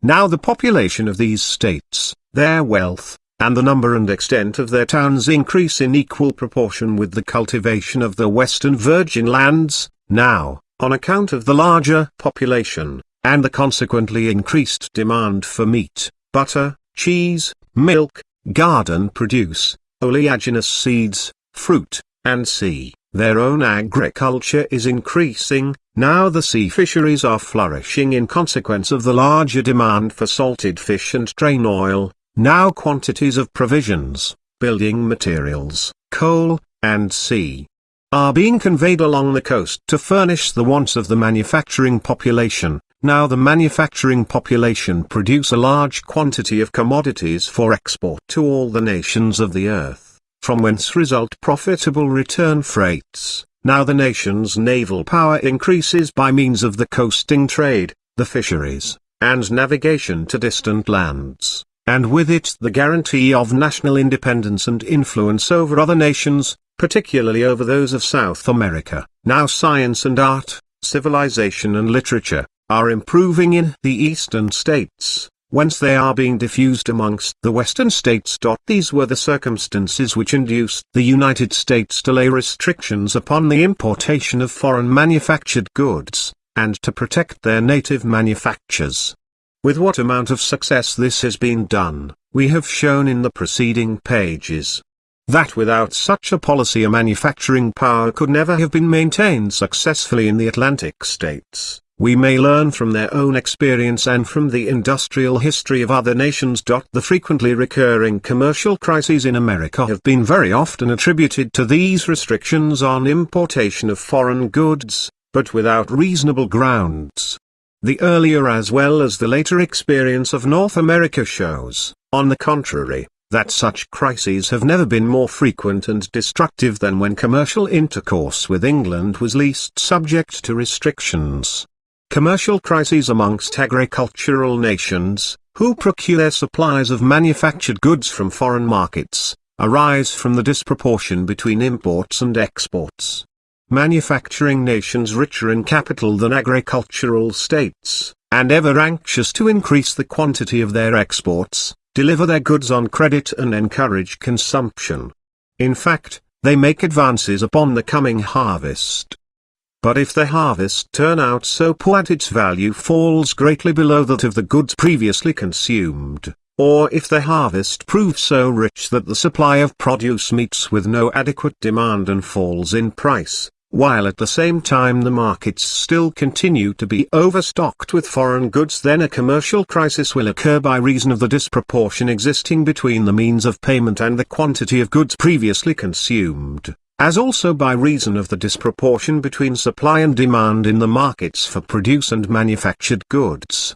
The operations of foreign and native banks may increase and promote such a crisis, but they cannot create it. In a future chapter we shall endeavor more closely to elucidate this subject. Chapter 10, The Teachings of History. Everywhere and at all times has the well-being of the nation been in equal proportion to the intelligence, morality, and industry of its citizens. According to these, wealth has accrued or been diminished, but industry and thrift, invention and enterprise, on the part of individuals, have never as yet accomplished aught of importance where they were not sustained by municipal liberty, by suitable public institutions and laws, by the state administration and foreign policy, but above all by the unity and power of the nation. History everywhere shows us a powerful process of reciprocal action between the social and the individual powers and conditions. In the Italian and the Hanseatic cities, in Holland and England, in France and America, we find the powers of production, and consequently the wealth of individuals, growing in proportion to the liberties enjoyed, to the degree of perfection of political and social institutions, while these, on the other hand, derive material and stimulus for their further improvement from the increase of the material wealth and of the productive power of individuals. The real rise of the industry and power of England dates only from the days of the actual foundation of England's national freedom, while the industry and power of Venice, of the Hanse towns, of the Spanish and Portuguese, decayed concurrently with their loss of freedom. However industrious, thrifty, inventive, and intelligent individual citizens might be, they could not make up for the lack of free institutions. History also teaches that individuals derive the greater part of their productive powers from the social institutions and conditions under which they are placed. The influence of liberty, intelligence, and enlightenment over the power, and therefore over the productive capacity and wealth of a nation, is exemplified in no respect so clearly as in navigation. Of all industrial pursuits, navigation most demands energy, personal courage, enterprise, and endurance, qualifications that can only flourish in an atmosphere of freedom. In no other calling do ignorance, superstition, and prejudice, indolence, cowardice, effeminacy, and weakness produce such disastrous consequences. Nowhere else is a sense of self-reliance so indispensable. Hence history cannot point to a single example of an enslaved people taking a prominent part in navigation. The Hindus, the Chinese, and the Japanese have ever strictly confined their efforts to canal and river navigation and the coasting trade. In ancient Egypt, maritime navigation was held in abhorrence, probably because priests and rulers dreaded lest by means of it the spirit of freedom and independence should be encouraged. The freest and most enlightened states of ancient Greece were also the most powerful at sea. Their naval power ceased with their freedom, and however much history may narrate of the victories of the kings of Macedonia on land, she is silent as to their victories at sea. When were the Romans powerful at sea, and when is nothing more heard of their fleets? When did Italy lay down the law in the Mediterranean, and since when has her very coasting trade fallen into the hands of foreigners? Upon the Spanish navy the Inquisition had passed sentence of death long ere the English and the Dutch fleets had executed the decree. With the coming into power of the mercantile oligarchies in the Hanse towns, power and the spirit of enterprise took leave of the Hanseatic League. Of the Spanish Netherlands only the maritime provinces achieved their freedom, whereas those held in subjection by the Inquisition had even to submit to the closing of their rivers. The English fleet, victorious over the Dutch in the Channel, now took possession of the dominion of the seas, which the spirit of freedom had assigned to England long before. And yet Holland, down to our own days, has retained a large proportion of her mercantile marine, whereas that of the Spaniards and the Portuguese is almost annihilated. In vain were the efforts of a great individual minister now and then under the despotic kings of France to create a fleet, for it invariably went again to ruin. But how is it that at the present day we witness the growing strength of French navigation and naval power? Hardly had the independence of the United States of North America come to life, when we find the Americans contending with renown against the giant fleets of the mother country. But what is the position of the Central and South American nations? So long as their flags wave not over every sea, but little dependence can be placed upon the effectiveness of their republican forms of government. Contrast these with Texas, a territory that has scarcely attained to political life, and yet already claims its share in the realm of Neptune. But navigation is merely one part of the industrial power of a nation, a part which can flourish and attain to importance only in conjunction with all the other complementary parts. Everywhere and at all times we see navigation, inland and foreign trade, and even agriculture itself, flourish only where manufactures have reached a high state of prosperity. But if freedom be an indispensable condition for the prosperity of navigation, how much more must it be so for the prosperity of the manufacturing power, for the growth of the entire producing power of a nation? History contains no record of a rich, commercial, and industrial community that was not at the same time in the enjoyment of freedom. Manufactures everywhere first brought into operation improved means of transport, improved river navigation, improved highways, steam navigation and railways, which constitute the fundamental elements of improved systems of agriculture and of civilization. History teaches that arts and trades migrated from city to city, from one country to another. Persecuted and oppressed at home, they took refuge in cities and in countries where freedom, protection, and support were assured to them. In this way they migrated from Greece and Asia to Italy, from Italy to Germany, Flanders, and Brabant, and from thence to Holland and England. Everywhere it was want of sense and despotism that drove them away, and the spirit of freedom that attracted them. But for the folly of the continental governments, England would have had difficulty in attaining supremacy in industry. But does it appear more consistent with wisdom for us in Germany to wait patiently until other nations are impolitic enough to drive out their industries and thus compel them to seek a refuge with us, or that we should, without waiting for such contingencies, invite them by proffered advantages to settle down amongst us? It is true that experience teaches that the wind bears the seed from one region to another, and that thus waste moorlands have been transformed into dense forests. But would it on that account be wise policy for the forester to wait until the wind in the course of ages effects this transformation?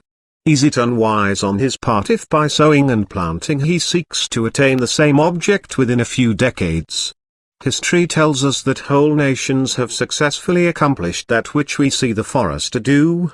Single free cities, or small republics and confederations of such cities and states, limited in territorial possessions, of small population and insignificant military power, but fortified by the energy of youthful freedom and favored by geographical position as well as by fortunate circumstances and opportunities, flourished by means of manufactures and commerce long before the great monarchies, and by free commercial intercourse with the latter, by which they exported to them manufactured goods and imported raw produce in exchange, raised themselves to a high degree of wealth and power.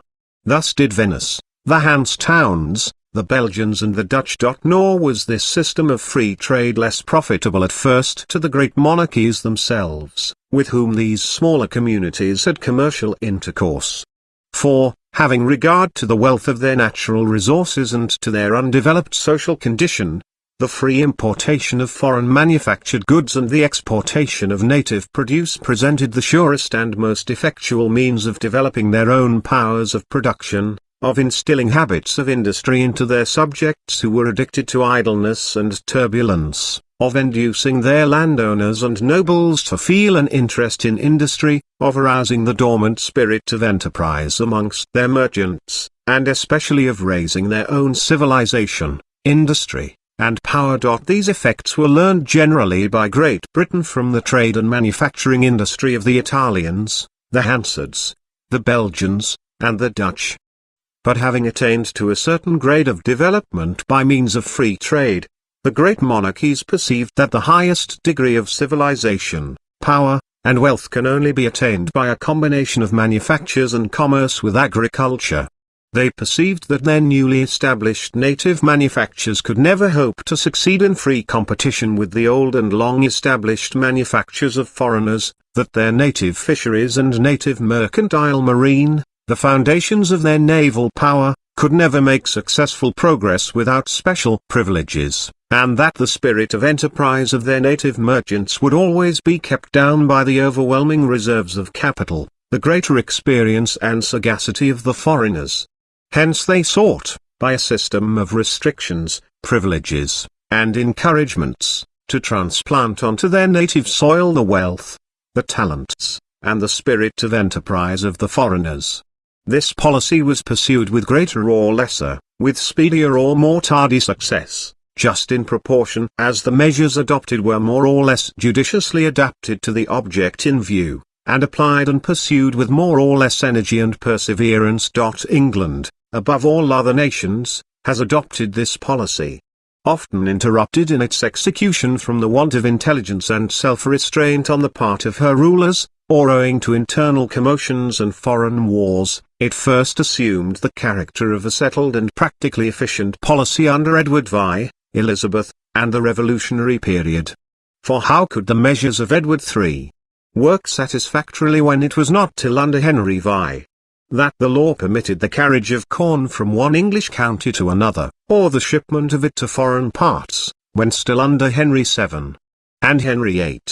All interest on money, even discount on bills, was held to be usury, and when it was still thought at the time that trade might be encouraged by fixing by law at a low figure the price of woolen goods and the rate of wages, and that the production of corn could be increased by prohibiting sheep farming on a large scale.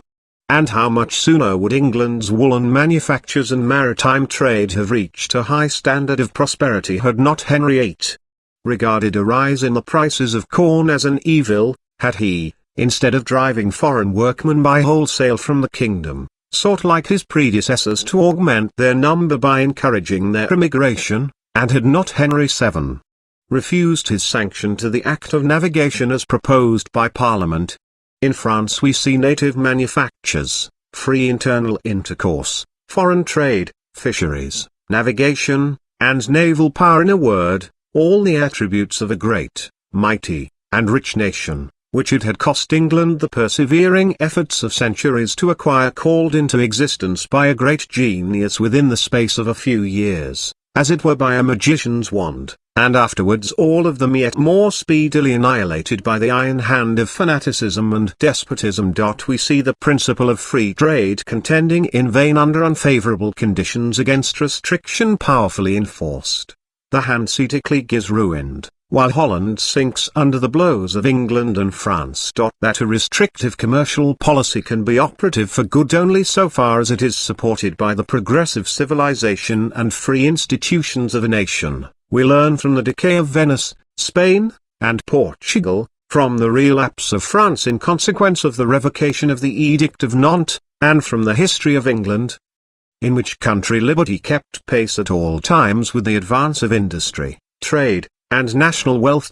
That, on the contrary, a highly advanced state of civilization, with or without free institutions, unless supported by a suitable system of commercial policy, will prove but a poor guarantee for a nation's economic progress, may be learnt on the one hand from the history of the North American Free States, and on the other from the experience of Germany. Modern Germany, lacking a system of vigorous and united commercial policy, exposed in her home markets to competition with a foreign manufacturing power in every way superior to her own, while excluded at the same time from foreign markets by arbitrary and often capricious restrictions, and very far indeed from making that progress in industry to which her degree of culture entitles her, cannot even maintain her previously acquired position, and is made a convenience of, like a colony, by that very nation which centuries ago was worked upon in like manner by the merchants of Germany, until at last the German states have resolved to secure home markets for their own industry,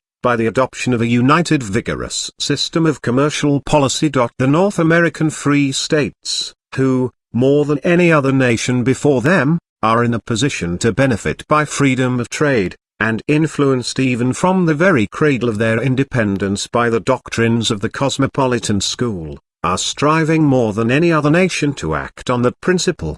But owing to wars with Great Britain, we find that nation twice compelled to manufacture at home the goods which it previously purchased under free trade from other countries, and twice, after the conclusion of peace, brought to the brink of ruin by free competition with foreigners, and thereby admonished of the fact that under the present conditions of the world every great nation must seek the guarantees of its continued prosperity and independence, before all other things, in the independent and uniform development of its own powers and resources. Thus history shows that restrictions are not so much the inventions of mere speculative minds, as the natural consequences of the diversity of interests, and of the strivings of nations after independence or overpowering ascendancy, and thus of national emulation and wars, and therefore that they cannot be dispensed with until this conflict of national interests shall cease. In other words, until all nations can be united under one and the same system of law.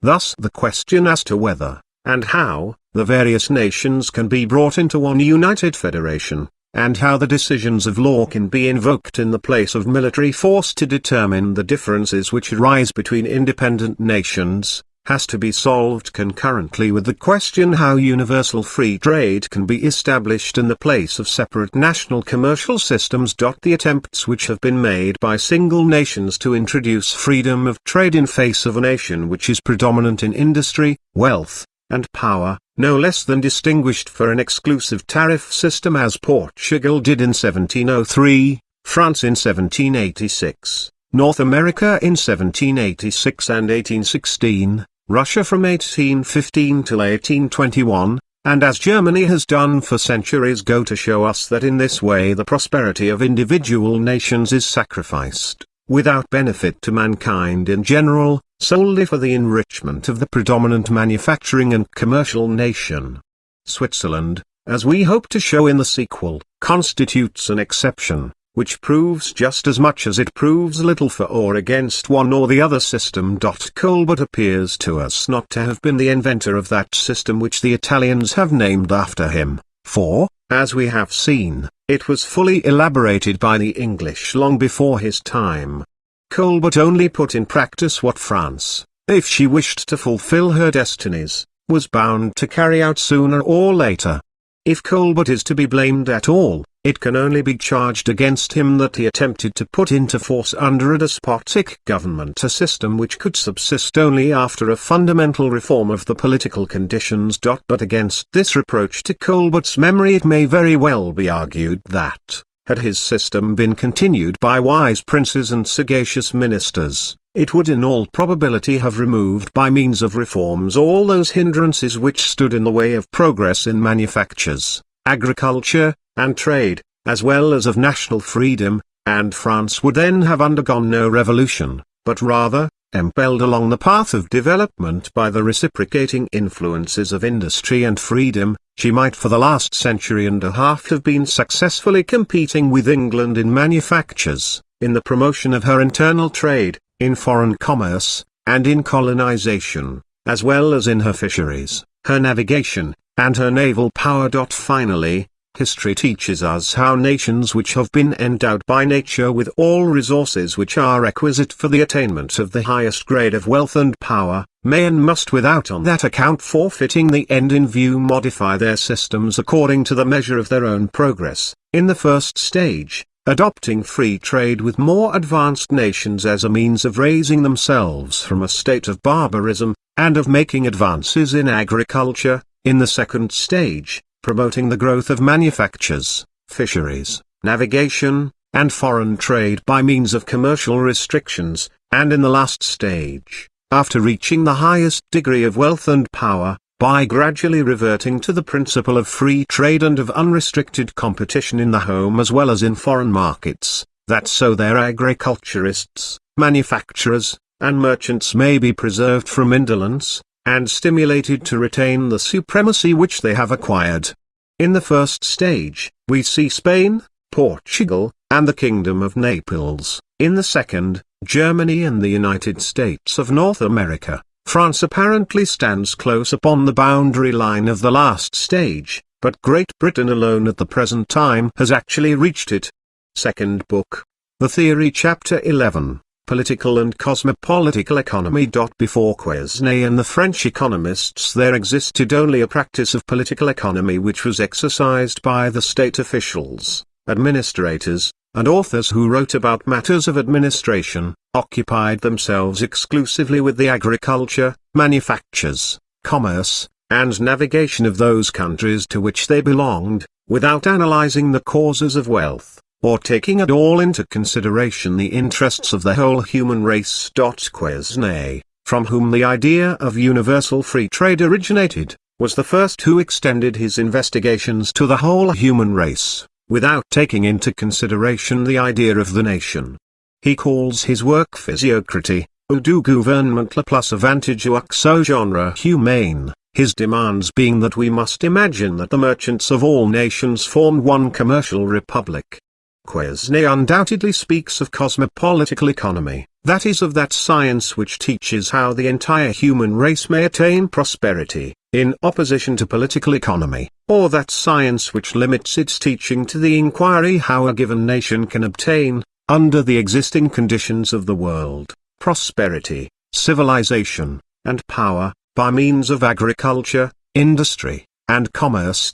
Adam Smith 66 https://lresources.s3.amazon.com/l3/store/titles/315/list_ors/0168.html treats his doctrine in a similarly extended sense, by making it his task to indicate the cosmopolitical idea of the absolute freedom of the commerce of the whole world in spite of the gross mistakes made by the physiocrats against the very nature of things and against logic. Adam Smith concerned himself as little as Quesnay did with true political economy, that is, that policy which each separate nation had to obey in order to make progress in its economical conditions. He entitles his work, "The Nature and Causes of the Wealth of Nations," that is, of all nations of the whole human race.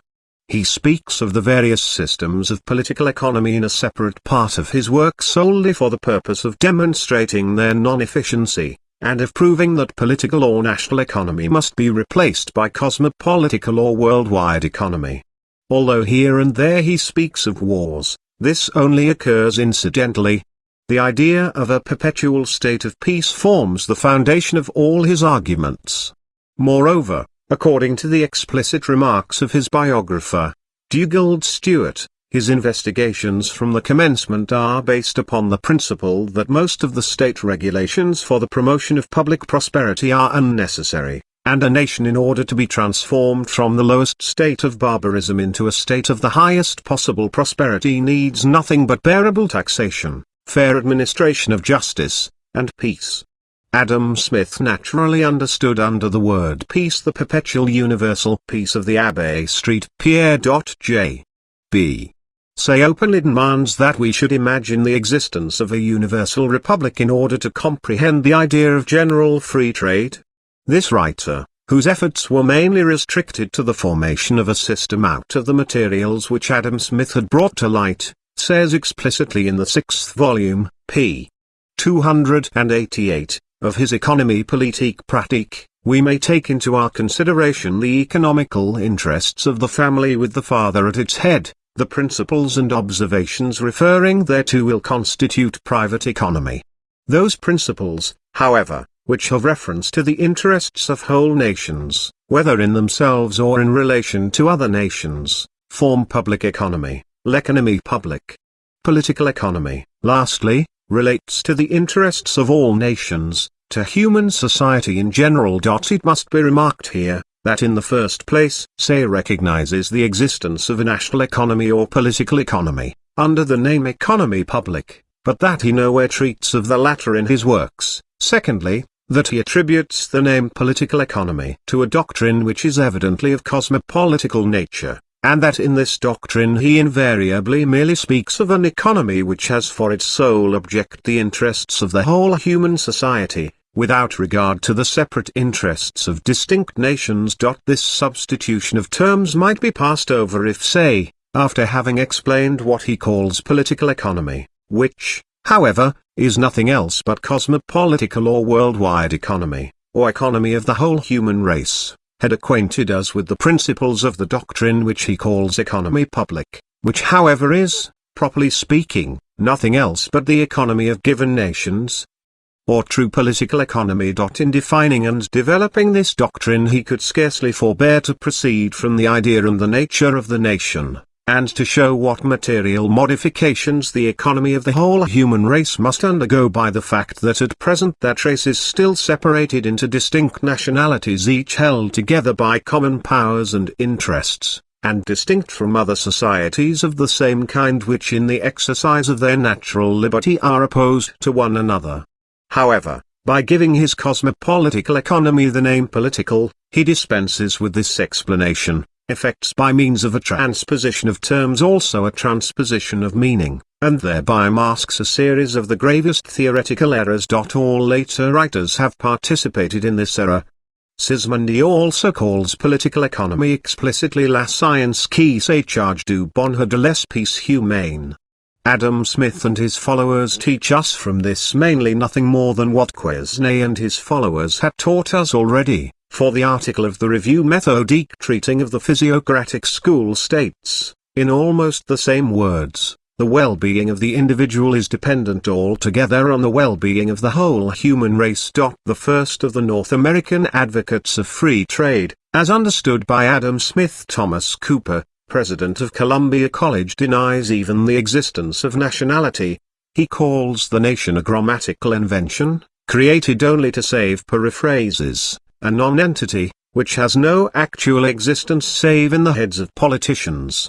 Cooper is moreover perfectly consistent with respect to this, in fact much more consistent than his predecessors and instructors, For it is evident that as soon as the existence of nations with their distinct nature and interests is recognized, it becomes necessary to modify the economy of human society in accordance with these special interests, and that if Cooper intended to represent these modifications as errors, it was very wise on his part from the beginning to disown the very existence of nations. For our own part, we are far from rejecting the theory of cosmopolitical economy, as it has been perfected by the prevailing school. We are, however, of opinion that political economy, or as Say calls it economy public, should also be developed scientifically, and that it is always better to call things by their proper names than to give them significations which stand opposed to the true import of words. If we wish to remain true to the laws of logic and of the nature of things, we must set the economy of individuals against the economy of societies, and discriminate in respect to the latter between true political or national economy, which, emanating from the idea and nature of the nation, teaches how a given nation in the present state of the world and its own special national relations can maintain and improve its economical conditions, and cosmopolitical economy,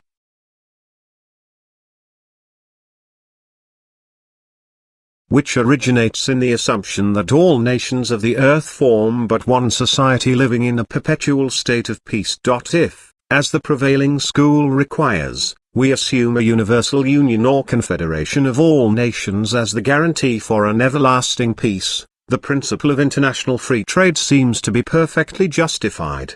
The less every individual is restrained in pursuing his own individual prosperity, the greater the number and wealth of those with whom he has free intercourse, the greater the area over which his individual activity can exercise itself, the easier it will be for him to utilize for the increase of his prosperity the properties given him by nature, the knowledge and talents which he has acquired, and the forces of nature placed at his disposal. As with separate individuals, so is it also the case with individual communities, provinces, and countries. A simpleton only could maintain that a union for free commercial intercourse between themselves is not as advantageous to the different states included in the United States of North America, to the various departments of France, and to the various German allied states, as would be their separation by internal provincial customs tariffs. In the union of the three kingdoms of Great Britain and Ireland, the world witnesses a great and irrefragable example of the immeasurable efficacy of free trade between united nations. Let us only suppose all other nations of the earth to be united in a similar manner, and the most vivid imagination will not be able to picture to itself the sum of prosperity and good fortune which the whole human race would thereby acquire. Unquestionably the idea of a universal confederation and a perpetual peace is commended both by common sense and religion. 67 https://lresources.ls3.amazon/list_titles/315/list_0168.html. If single combat between individuals is at present considered to be contrary to reason, how much more must combat between two nations be similarly condemned? The proofs which social economy can produce from the history of the civilization of mankind of the reasonableness of bringing about the union of all mankind under the law of right, are perhaps those which are the clearest to sound human understanding. History teaches that wherever individuals are engaged in wars, the prosperity of mankind is at its lowest stage, and that it increases in the same proportion in which the concord of mankind increases. In the primitive state of the human race, first unions of families took place, then towns, then confederations of towns, then union of whole countries, finally unions of several states under one and the same government. If the nature of things has been powerful enough to extend this union, which commenced with the family, over hundreds of millions, we ought to consider that nature to be powerful enough to accomplish the union of all nations. If the human mind were capable of comprehending the advantages of this great union, so ought we to venture to deem it capable of understanding the still greater benefits which would result from a union of the whole human race. Many instances indicate this tendency in the spirit of the present times. We need only hint at the progress made in sciences, arts, and discoveries, in industry and social order. It may be already foreseen with certainty, that after a lapse of a few decades the civilized nations of the earth will, by the perfection of the means of conveyance, be united as respects both material and mental interchange in as close a manner as, or even closer than, that in which a century ago the various counties of England were connected. Continental governments possess already at the present moment in the telegraph the means of communicating with one another, almost as if they were at one and the same place. Powerful forces previously unknown have already raised industry to a degree of perfection hitherto never anticipated, and others still more powerful have already announced their appearance.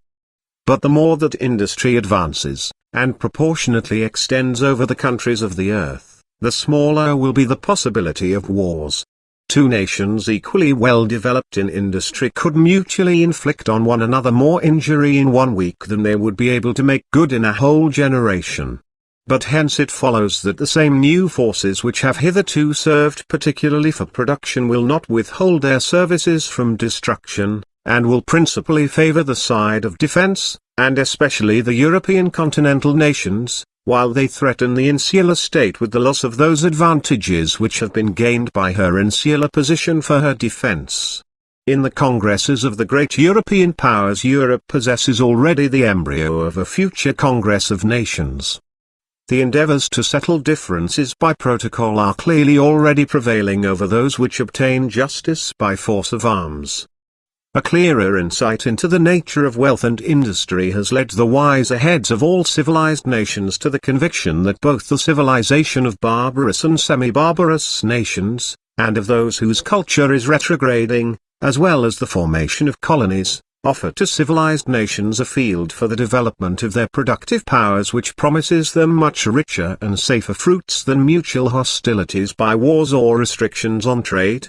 The farther we advance in this perception, and the more the uncivilized countries come into contact with the civilized ones by the progress made in the means of transport, so much more will the civilized countries comprehend that the civilization of barbarous nations, of those distracted by internal anarchy, on which are oppressed by bad government, is a task which offers to all equal advantages, a duty incumbent on them all alike, but one which can only be accomplished by unity. That the civilization of all nations, the culture of the whole globe, forms a task imposed on the whole human race, is evident from those unalterable laws of nature by which civilized nations are driven on with irresistible power to extend or transfer their powers of production to less cultivated countries. We see everywhere, under the influence of civilization, population, powers of mind, material capital attaining to such dimensions that they must necessarily flow over into other less civilized countries. If the cultivable area of the country no longer suffices to sustain the population and to employ the agricultural population, the redundant portion of the latter seeks territories suitable for cultivation in distant lands. If the talents and technical abilities of a nation have become so numerous as to find no longer sufficient rewards within it, they emigrate to places where they are more in demand. If in consequence of the accumulation of material capital, the rates of interest fall so considerably that the smaller capitalist can no longer live on them, he tries to invest his money more satisfactorily in less wealthy countries. A true principle, therefore, underlies the system of the popular school, but a principle which must be recognized and applied by science if its design to enlighten practice is to be fulfilled, an idea which practice cannot ignore without getting astray. Only the school has omitted to take into consideration the nature of nationalities and their special interests and conditions, and to bring these into accord with the idea of universal union and an everlasting peace. The popular school has assumed as being actually in existence a state of things which has yet to come into existence. It assumes the existence of a universal union in a state of perpetual peace, and deduces therefrom the great benefits of free trade. In this manner it confounds effects with causes. Among the provinces and states which are already politically united, there exists a state of perpetual peace. From this political union originates their commercial union, and it is in consequence of the perpetual peace thus maintained that the commercial union has become so beneficial to them. All examples which history can show are those in which the political union has led the way, and the commercial union has followed. 68 https://lresources.s3.amazon.com/l3/store/titles/315/list_list_html. Not a single instance can be adduced in which the latter has taken the lead, and the former has grown up from it. That, however, under the existing conditions of the world, the result of general free trade would not be a universal republic, but, on the contrary, a universal subjection of the less advanced nations to the supremacy of the predominant manufacturing, commercial, and naval power, is a conclusion for which the reasons are very strong and, according to our views, irrefragable. A universal republic, in the sense of Henry IV, and of the Abbé Street Pierre, that is a union of the nations of the earth whereby they recognize the same conditions of right among themselves and renounce self-redress, can only be realized if the large number of nationalities attain to as nearly the same degree as possible of industry and civilization, political cultivation, and power. Only with the gradual formation of this union can free trade be developed. Only as a result of this union can it confer on all nations the same great advantages which are now experienced by those provinces and states which are politically united. The system of protection, inasmuch as it forms the only means of placing those nations which are far behind in civilization on equal terms with the one predominating nation, which, however, never received at the hands of nature a perpetual right to a monopoly of manufacture, but which merely gained an advance over others in point of time. The system of protection regarded from this point of view appears to be the most efficient means of furthering the final union of nations, and hence also of promoting true freedom of trade. And national economy appears from this point of view to be that science which, correctly appreciating the existing interests and the individual circumstances of nations, teaches how every separate nation can be raised to that stage of industrial development in which union with other nations equally well developed, and consequently freedom of trade, can become possible and useful to it. The popular school, however, has mixed up both doctrines with one another. It has fallen into the grave error of judging of the conditions of nations according to purely cosmopolitical principles, and of ignoring from merely political reasons the cosmopolitical tendency of the productive powers.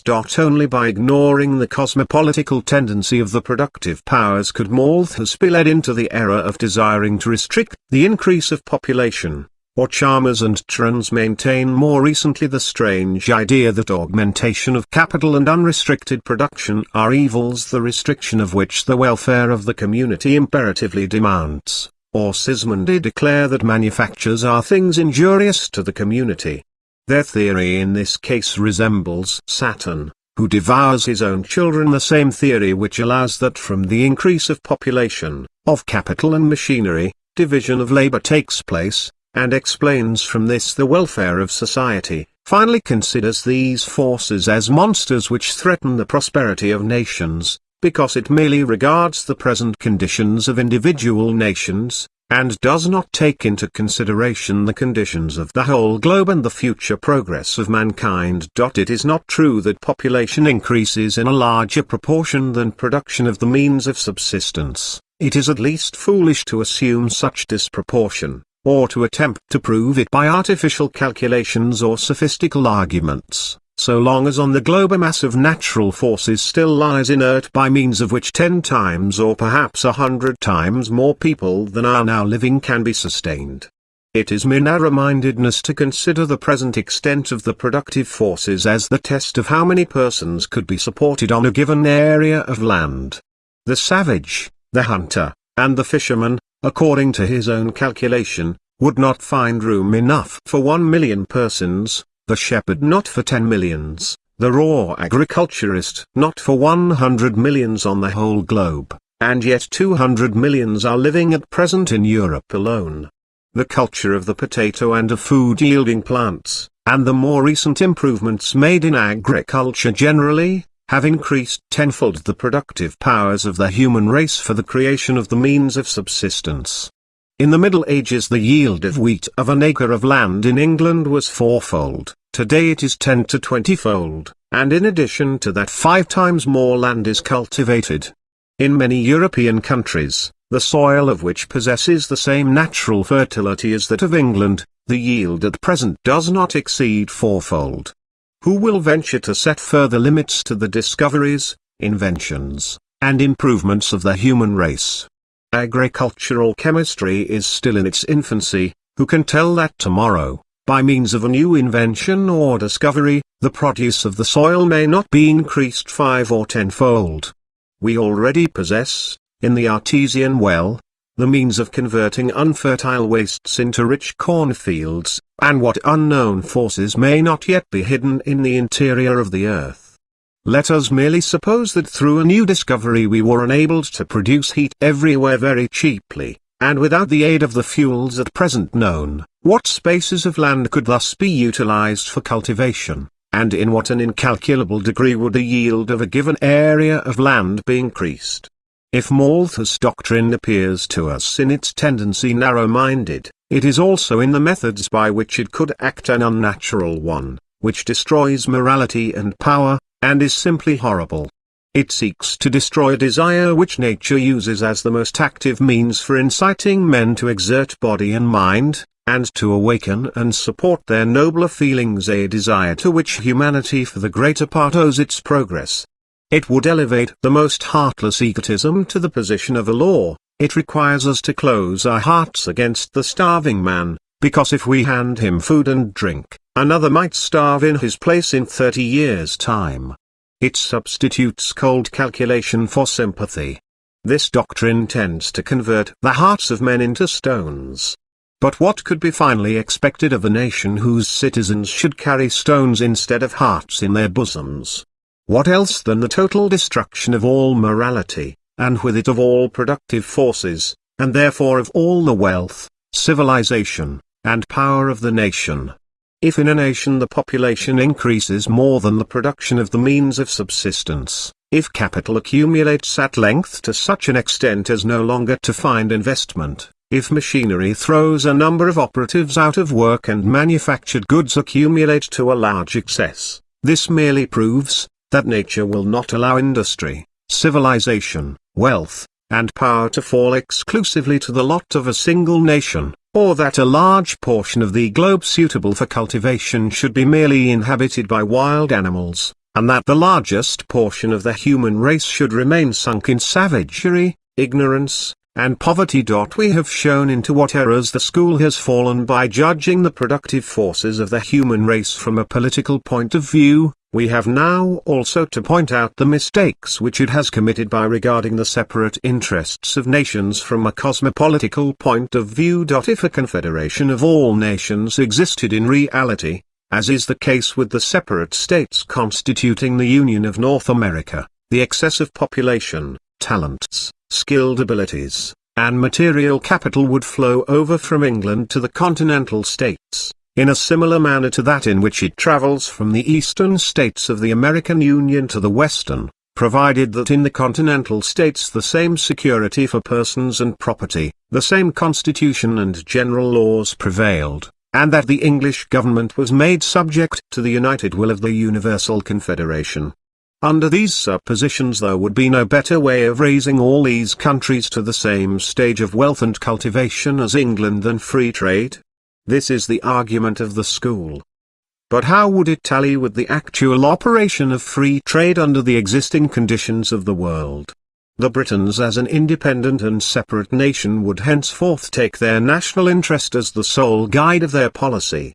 The Englishman, from predilection for his language, for his laws, regulations, and habits, would whenever it was possible devote his powers and his capital to develop his own native industry, for which the system of free trade, by extending the market for English manufactures over all countries, would offer him sufficient opportunity. He would not readily take a fancy to establish manufactures in France or Germany. All excess of capital in England would be at once devoted to trading with foreign parts of the world. If the Englishman took it into his head to emigrate, or to invest his capital elsewhere than in England, he would, as he now does, prefer those more distant countries where he would find already existing his language, his laws, and regulations, rather than the benighted countries of the continent. All England would thus be developed into one immense manufacturing city. Asia, Africa, and Australia would be civilized by England, and governed with new states modelled after the English fashion. In time a world of English states would be formed, under the presidency of the mother state, in which the European continental nations would be lost as unimportant, unproductive races. By this arrangement it would fall to the lot of France, together with Spain and Portugal, to supply this English world with the choicest wines, and to drink the bad ones herself. At most France might retain the manufacture of a little millinery. Germany would scarcely have more to supply this English world with than children's toys, wooden clocks, and philological writings, and sometimes also an auxiliary corps, who might sacrifice themselves to pine away in the deserts of Asia or Africa, for the sake of extending the manufacturing and commercial supremacy, the literature and language of England.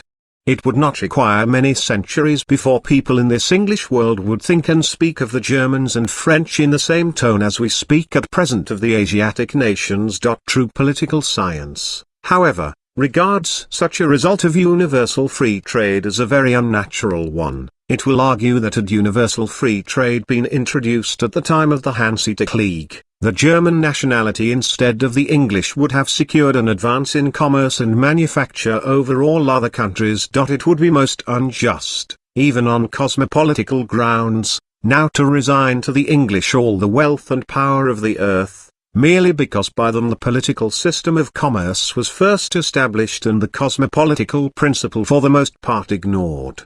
In order to allow freedom of trade to operate naturally, the less advanced nations must first be raised by artificial measures to that stage of cultivation to which the English nation has been artificially elevated.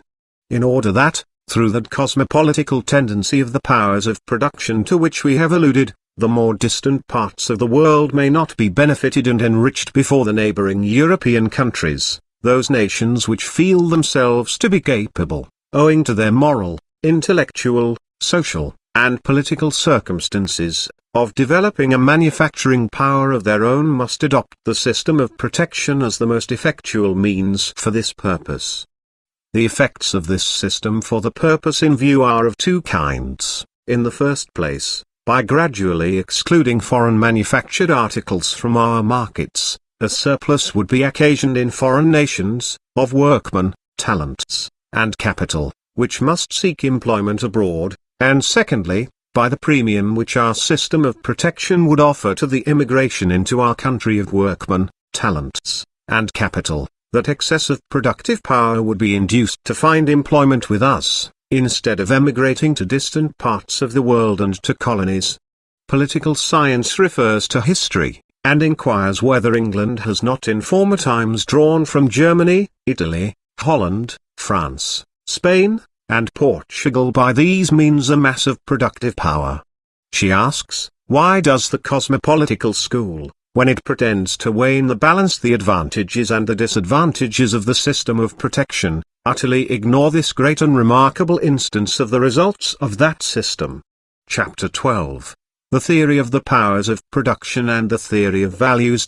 Adam Smith's celebrated work is entitled, The Nature and Causes of the Wealth of Nations. The founder of the prevailing economical school has therein indicated the double point of view from which the economy of nations, like that of private separate individuals, should be regarded. The causes of wealth are something totally different from wealth itself. A person may possess wealth, that is exchangeable value, if, however, he does not possess the power of producing objects of more value than he consumes, he will become poorer. A person may be poor, if he, however, possesses the power of producing a larger amount of valuable articles than he consumes, he becomes rich. The power of producing wealth is therefore infinitely more important than wealth itself. It ensures not only the possession and the increase of what has been gained, but also the replacement of what has been lost. This is still more the case with entire nations, who cannot live out of mere rentals, than with private individuals. Germany has been devastated in every century by pestilence, by famine, or by civil or foreign wars. She has, nevertheless, always retained a great portion of her powers of production, and has thus quickly reattained some degree of prosperity, while rich and mighty but despot and priest-ridden Spain, notwithstanding her comparative enjoyment of internal peace, 69 https://lresources.s3.amazon.com/l3/store/titles/315/list_0168.html has sunk deeper into poverty and misery. The same sun still shines on the Spaniards. They still possess the same area of territory, their mines are still as rich, they are still the same people as before the discovery of America, and before the introduction of the Inquisition. But that nation has gradually lost her powers of production, and has therefore become poor and miserable. The War of Independence of the United States of America cost that nation hundreds of millions, but her powers of production were immeasurably strengthened by gaining independence. And it was for this reason that in the course of a few years after the peace she obtained immeasurably greater riches than she had ever possessed before. If we compare the state of France in the year 1809 with that of the year 1839, what a difference in favor of the latter! Nevertheless, France has in the interim lost her sovereignty over a large portion of the European continent. She has suffered two devastating invasions, and had to pay milliards of money in war contributions and indemnities. It was impossible that so clear an intellect as Adam Smith possessed could altogether ignore the difference between wealth and its causes and the overwhelming influence of these causes on the condition of nations. In the introduction to his work, he says in clear words, in effect, labor forms the fund from which every nation derives its wealth, and the increase of wealth depends first on the productive power of labor, namely, on the degree of skill, dexterity, and judgment with which the labor of the nation is generally applied, and secondly, on the proportion between the number of those employed productively and the number of those who are not so employed. From this we see how clearly Smith in general perceived that the condition of nations is principally dependent on the sum of their productive powers. It does not, however, appear to be the plan of nature that complete sciences should spring already perfected from the brain of individual thinkers. It is evident that Smith was too exclusively possessed by the cosmopolitical idea of the physiocrats, universal freedom of trade, and by his own great discovery, the division of labor, to follow up the idea of the importance to a nation of its powers of production. However much science may be indebted to him in respect of the remaining parts of his work, the idea division of labor seemed to him his most brilliant thought. It was calculated to secure for his book a name, and for himself posthumous fame. He had too much worldly wisdom not to perceive that whoever wishes to sell a precious jewel does not bring the treasure to market most profitably by burying it in a sack of wheat, however useful the grains of wheat may be, but better by exposing it at the forefront. He had too much experience not to know that a debutante, and he was this as regards political economy at the time of the publication of his work, who in the first act creates a furore, is easily excused if in the following ones he only occasionally raises himself above mediocrity. He had every motive for making the introduction to his book, The Doctrine of Division of Labor. Smith has not been mistaken in his calculations. His first chapter has made the fortune of his book, and founded his authority as an economist. However, we on our part believe ourselves able to prove that just this zeal to put the important discovery division of labor in an advantageous light, has hindered Adam Smith from following up the idea productive power, which has been expressed by him in the introduction, and also frequently afterwards, although merely incidentally, and from exhibiting his doctrines in a much more perfect form.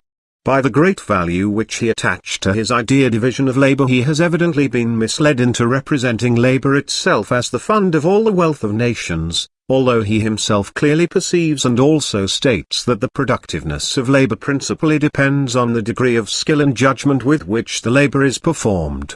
We ask, Can it be deemed scientific reasoning if we assign as the cause of a phenomenon that which in itself is the result of a number of deeper lying causes?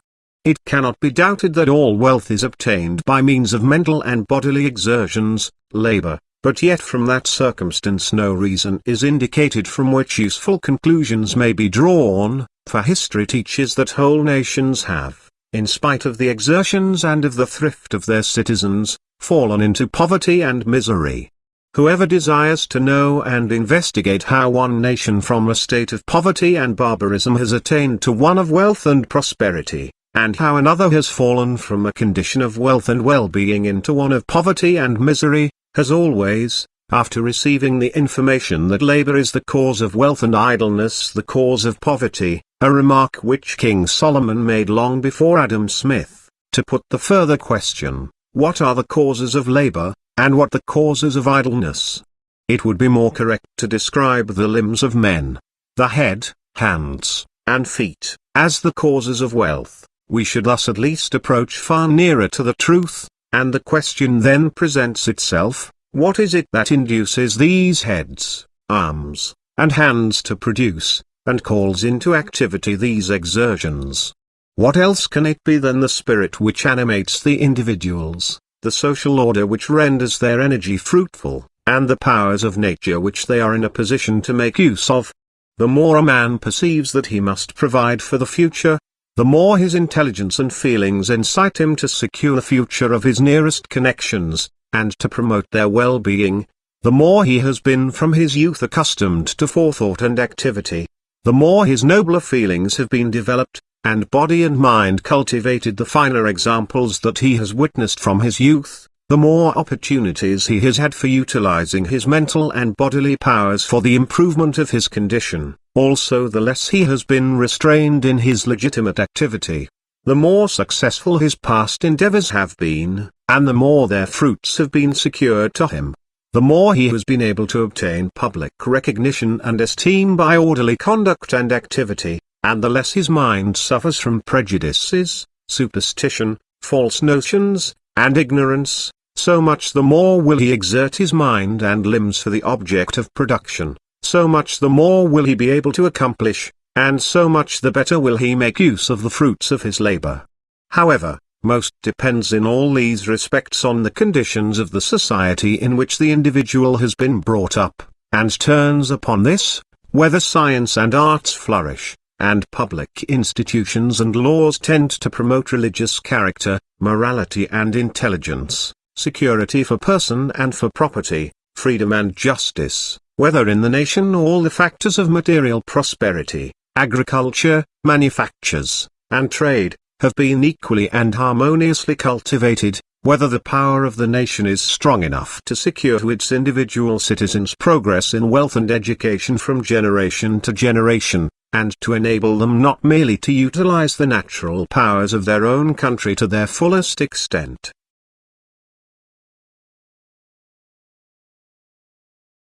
but also, by foreign trade and the possession of colonies, to render the natural powers of foreign countries serviceable to their own. Adam Smith has on the whole recognized the nature of these powers so little, that he does not even assign a productive character to the mental labors of those who maintain laws and order, and cultivate and promote instruction, religion, science, and art. His investigations are limited to that human activity which creates material values. With regard to this, he certainly recognizes that its productiveness depends on the skill and judgment with which it is exercised, but in his investigations as to the causes of this skill and judgment, he does not go farther than the division of labor, and that he illustrates solely by exchange, augmentation of material capital, and extension of markets. His doctrine at once sinks deeper and deeper into materialism, particularism, and individualism. If he had followed up the idea productive power, without allowing his mind to be dominated by the idea of value, exchangeable value, he would have been led to perceive that an independent theory of the productive power must be considered by the side of a theory of values in order to explain the economical phenomena. But he thus fell into the mistake of explaining mental forces from material circumstances and conditions, and thereby laid the foundation for all the absurdities and contradictions from which his school, as we propose to prove, suffers up to the present day, and to which alone it must be attributed that the doctrines of political economy are those which are the least accessible to the most intelligent minds. That Smith's school teaches nothing else than the theory of values, is not only seen from the fact that it bases its doctrine everywhere on the conception of value of exchange, but also from the definition which it gives of its doctrine. It is, says J.B. Say, that science which teaches how riches, or exchangeable values, are produced, distributed, and consumed. This is undoubtedly not the science which teaches how the productive powers are awakened and developed, and how they become depressed and destroyed. McCulloch calls it explicitly the science of values, and recent English writers the science of exchange. Examples from private economy will best illustrate the difference between the theory of productive powers and the theory of values. Let us suppose the case of two fathers of families, both being landed proprietors, each of whom saves yearly 1,000 thalers and has 5 sons. The one puts out his savings at interest, and keeps his sons at common hard work, while the other employs his savings in educating 2 of his sons as skillful and intelligent landowners, and in enabling the other 3 to learn a trade after their respective tastes. The former acts according to the theory of values, the latter according to the theory of productive powers.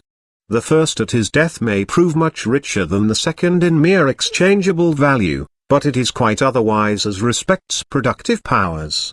The estate of the latter is divided into 2 parts, and every part will by the aid of improved management yield as much total produce as the whole did before, while the remaining 3 sons have by their talents obtained abundant means of maintenance. The landed property of the former will be divided into 5 parts, and every part will be worked in as bad a manner as the whole was heretofore. In the latter family a mass of different mental forces and talents is awakened and cultivated, which will increase from generation to generation, every succeeding generation possessing more power of obtaining material wealth than the preceding one, while in the former family stupidity and poverty must increase with the diminution of the shares in the landed property. So the slaveholder increases by slavey breeding the sum of his values of exchange, but he ruins the productive forces of future generations. All expenditure in the instruction of youth, the promotion of justice, defense of nations, and c. is a consumption of present values for the behoof of the productive powers. The greatest portion of the consumption of a nation is used for the education of the future generation, for promotion and nourishment of the future national productive powers. The Christian religion, monogamy, abolition of slavery and of vassalage, hereditability of the throne, invention of printing, of the press, of the postal system, of money, weights and measures, of the calendar, of watches, of police, the introduction of the principle of freehold property, of means of transport, are rich sources of productive power. To be convinced of this, we need only compare the condition of the European states with that of the Asiatic ones. In order duly to estimate the influence which liberty of thought and conscience has on the productive forces of nations, we need only read the history of England and then that of Spain. The publicity of the administration of justice, trial by jury, parliamentary legislation, public control of state administration, self-administration of the commonalties and municipalities, liberty of the press, liberty of association for useful purposes, impart to the citizens of constitutional states, as also to their public functionaries, a degree of energy and power which can hardly be produced by other means.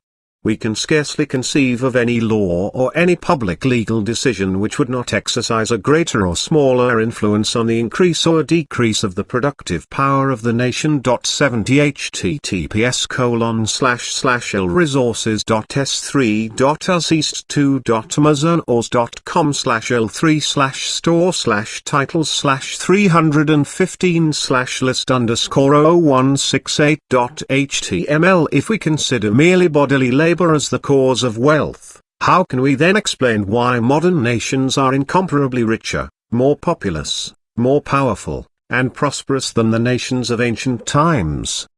The ancient nations employed, in proportion to the whole population, infinitely more hands, the work was much harder, each individual possessed much more land, and yet the masses were much worse fed and clothed than is the case in modern nations.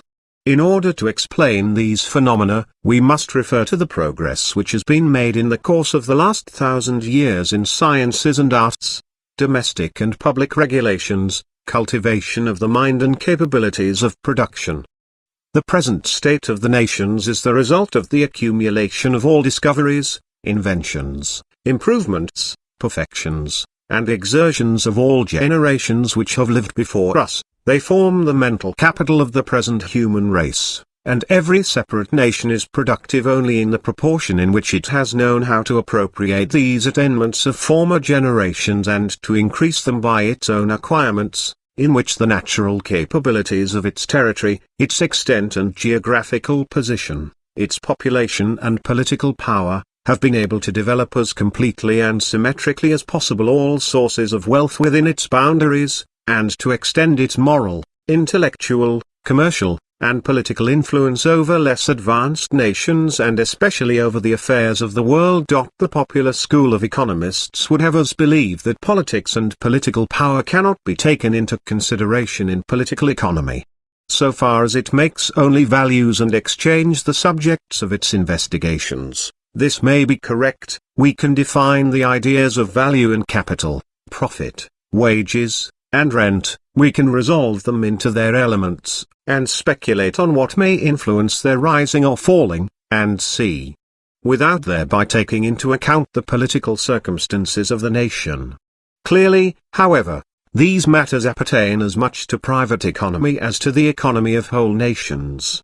We have merely to consider the history of Venice, of the Hanseatic League, of Portugal, Holland, and England, in order to perceive what reciprocal influence material wealth and political power exercise on each other. The school also always falls into the strangest inconsistencies whenever this reciprocal influence forces itself on their consideration. Let us here only call to mind the remarkable dictum of Adam Smith on the English navigation laws. 71 https://lresources.s3.amazon.com/l3/store/titles/315/list_titles/368.html. The popular school, inasmuch as it does not duly consider the nature of the powers of production, and does not take into account the conditions of nations in their aggregate, disregards especially the importance of developing in an equal ratio agriculture, manufactures and commerce, political power and internal wealth, and disregards especially the value of a manufacturing power belonging specially to the nation and fully developed in all its branches. It commits the error of placing manufacturing power in the same category with agricultural power, and of speaking of labor, natural power, capital, and in general terms without considering the differences which exist between them. It does not perceive that between a state devoted merely to agriculture and a state possessing both agriculture and manufactures, a much greater difference exists than between a pastoral state and an agricultural one. In a condition of merely agricultural industry, caprice and slavery, superstition and ignorance, want of means of culture, of trade, and of transport, poverty and political weakness exist. In the merely agricultural state only the least portion of the mental and bodily powers existing in the nation is awakened and developed, and only the least part of the powers and resources placed by nature at its disposal can be made use of, while little or no capital can be accumulated. Let us compare Poland with England. Both nations at one time were in the same stage of culture, and now what a difference! Manufactories and manufactures are the mothers and children of municipal liberty, of intelligence, of the arts and sciences, of internal and external commerce, of navigation and improvements in transport, of civilization and political power. They are the chief means of liberating agriculture from its chains, and of elevating it to a commercial character and to a degree of art and science, by which the rents, farming profits, and wages are increased, and greater value is given to landed property. The popular school has attributed this civilizing power to foreign trade, but in that it has confounded the mere exchanger with the originator. Foreign manufactures furnish the goods for the foreign trade, which the latter conveys to us, and which occasion consumption of products and raw materials which we give in exchange for the goods in lieu of money payments. If, however, trade in the manufactures of far distant lands exercises admittedly so beneficial an influence on our agricultural industry, how much more beneficial must the influence be of those manufactures which are bound up with us locally, commercially, and politically, which not only take from us a small portion, but the largest portion of their requirements of food and of raw materials, which are not made dearer to us by great costs of transport, our trade in which cannot be interrupted by the chance of foreign manufacturing nations learning to supply their own wants themselves, or by wars and prohibitory import duties. We now see into what extraordinary mistakes and contradictions the popular school has fallen in making material wealth or value of exchange the sole object of its investigations, and by regarding mere bodily labor as the sole productive power. The man who breeds pigs is, according to this school, a productive member of the community, but he who educates men is a mere non-productive. The maker of bagpipes or Jews' harps for sale is a productive, while the great composers and virtuosos are non-productive simply because that which they play cannot be brought into the market. The physician who saves the lives of his patients does not belong to the productive class, but on the contrary the chemist's boy does so, although the values of exchange, viz. The pills, which he produces may exist only for a few minutes before they pass into a valueless condition. A Newton, a Watt, or a Kepler is not so productive as a donkey, a horse, or a draft ox, a class of laborers who have been recently introduced by McCulloch into the series of the productive members of human society. We must not believe that J.B. Say has remedied this defect in the doctrine of Adam Smith by his fiction of immaterial goods or products. He has thus merely somewhat varnished over the folly of its results, but not raised it out of its intrinsic absurdity. The mental, immaterial, producers are merely productive, according to his views, because they are remunerated with values of exchange, and because their attainments have been obtained by sacrificing values of exchange, and not because they produce productive powers. 72 https://lresources.s3.amazon.com/l3/store/titles/315/list_0168.html. They merely seem to him an accumulated capital. McCulloch goes still further. He says that man is as much a product of labor as the machine which he produces, and it appears to him that in all economical investigations he must be regarded from this point of view. He thinks that Smith comprehended the correctness of this principle, only he did not deduce the correct conclusion from it. Among other things he draws the conclusion that eating and drinking are productive occupations. Thomas Cooper values a clever American lawyer at $3,000. Which is about 3 times as much as the value of a strong slave. The errors and contradictions of the prevailing school to which we have drawn attention, can be easily corrected from the standpoint of the theory of the productive powers.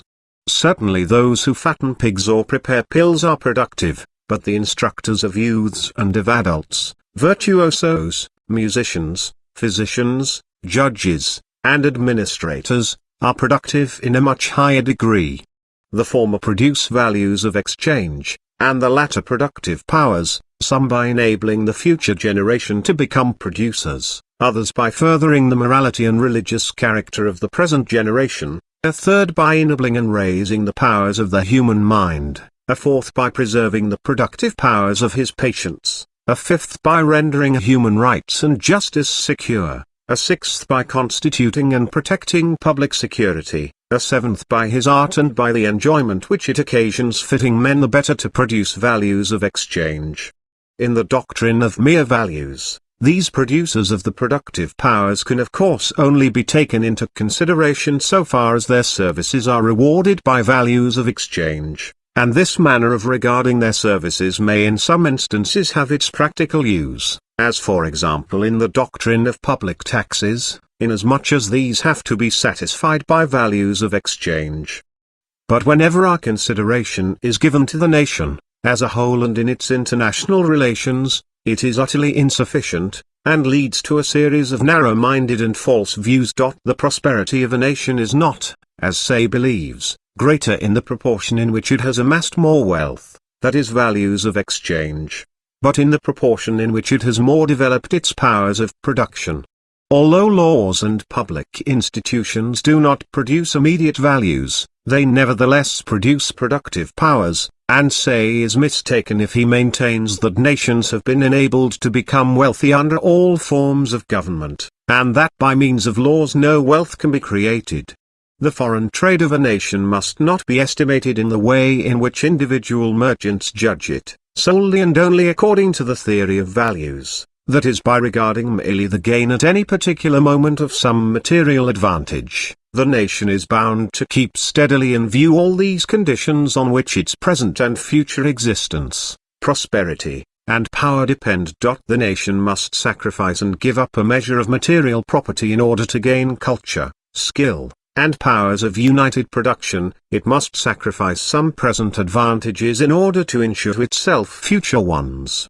If, therefore, a manufacturing power developed in all its branches forms a fundamental condition of all higher advances in civilization, material prosperity, and political power in every nation, a fact which, we think, we have proved from history, if it be true, as we believe we can prove, that in the present conditions of the world a new unprotected manufacturing power cannot possibly be raised up under free competition with a power which has long since grown in strength and is protected on its own territory. How can anyone possibly undertake to prove by arguments only based on a mere theory of values, that a nation ought to buy its goods like individual merchants, at places where they are to be had the cheapest? That we act foolishly if we manufacture anything at all which can be got cheaper from abroad? That we ought to place the industry of the nation at the mercy of the self-interest of individuals? That protective duties constitute monopolies, which are granted to the individual home manufacturers at the expense of the nation? It is true that protective duties at first increase the price of manufactured goods, but it is just as true, and moreover acknowledged by the prevailing economical school, that in the course of time, by the nation being enabled to build up a completely developed manufacturing power of its own, those goods are produced more cheaply at home than the price at which they can be imported from foreign parts. If, therefore, a sacrifice of value is caused by protective duties, it is made good by the gain of a power of production, which not only secures to the nation an infinitely greater amount of material goods, but also industrial independence in case of war.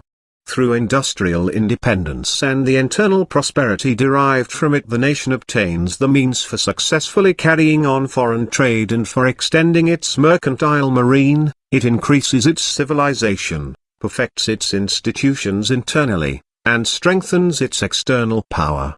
A nation capable of developing a manufacturing power, if it makes use of the system of protection, thus acts quite in the same spirit as that landed proprietor did who by the sacrifice of some material wealth allowed some of his children to learn a productive trade. Into what mistakes the prevailing economical school has fallen by judging conditions according to the mere theory of values which ought properly to be judged according to the theory of powers of production, may be seen very clearly by the judgment which J.B. Say passes upon the bounties which foreign countries sometimes offer in order to facilitate exportation.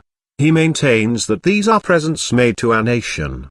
Now if we suppose that France considers a protective duty of 25% sufficient for her not yet perfectly developed manufactures, while England were to grant a bounty on exportation of 30%, what would be the consequence of the present which in this manner the English would make to the French?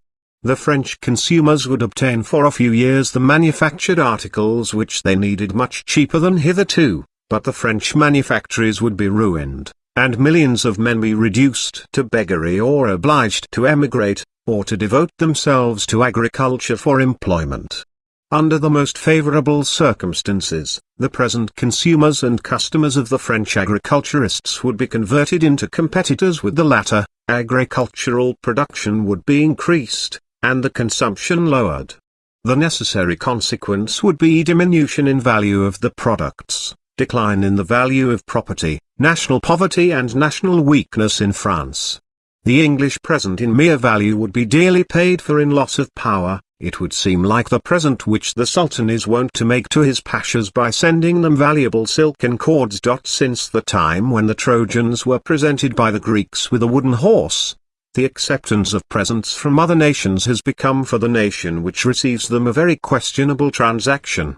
The English had given the continent presents of immense value in the form of subsidies, but the continental nations have paid for them dearly by the loss of power.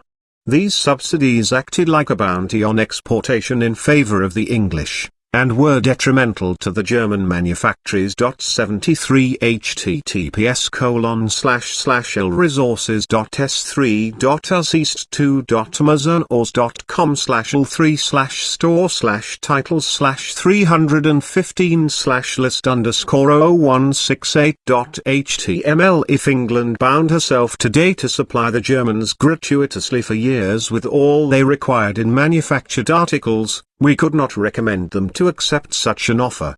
If the English are enabled through new inventions to produce linen 40% cheaper than the Germans can by using the old process, and if in the use of their new process they merely obtain a start of a few years over the Germans, in such a case, were it not for protective duties, one of the most important and oldest branches of Germany's industry will be ruined. It will be as if a limb of the body of the German nation had been lost. And who would be consoled for the loss of an arm by knowing that he had nevertheless bought his shirts 40% cheaper? If the English very often find occasion to offer presents to foreign nations, very different are the forms in which this is done. It is not unfrequently done against their will. Always does it behove foreign nations well to consider whether or not the present should be accepted. Through their position as the manufacturing and commercial monopolists of the world, their manufactories from time to time fall into the state which they call glut, and which arises from what they call overtrading. At such periods everybody throws his stock of goods into the steamers. After the elapse of 8 days the goods are offered for sale in Hamburg, Berlin, or Frankfurt, and after 3 weeks in New York, at 50% under their real value. The English manufacturers suffer for the moment, but they are saved, and they compensate themselves later on by better prices.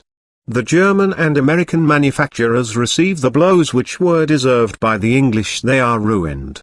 The English nation merely sees the fire and hears the report of the explosion. The fragments fall down in other countries, and if their inhabitants complain of bloody heads, the intermediate merchants and dealers say, the crisis has done it all.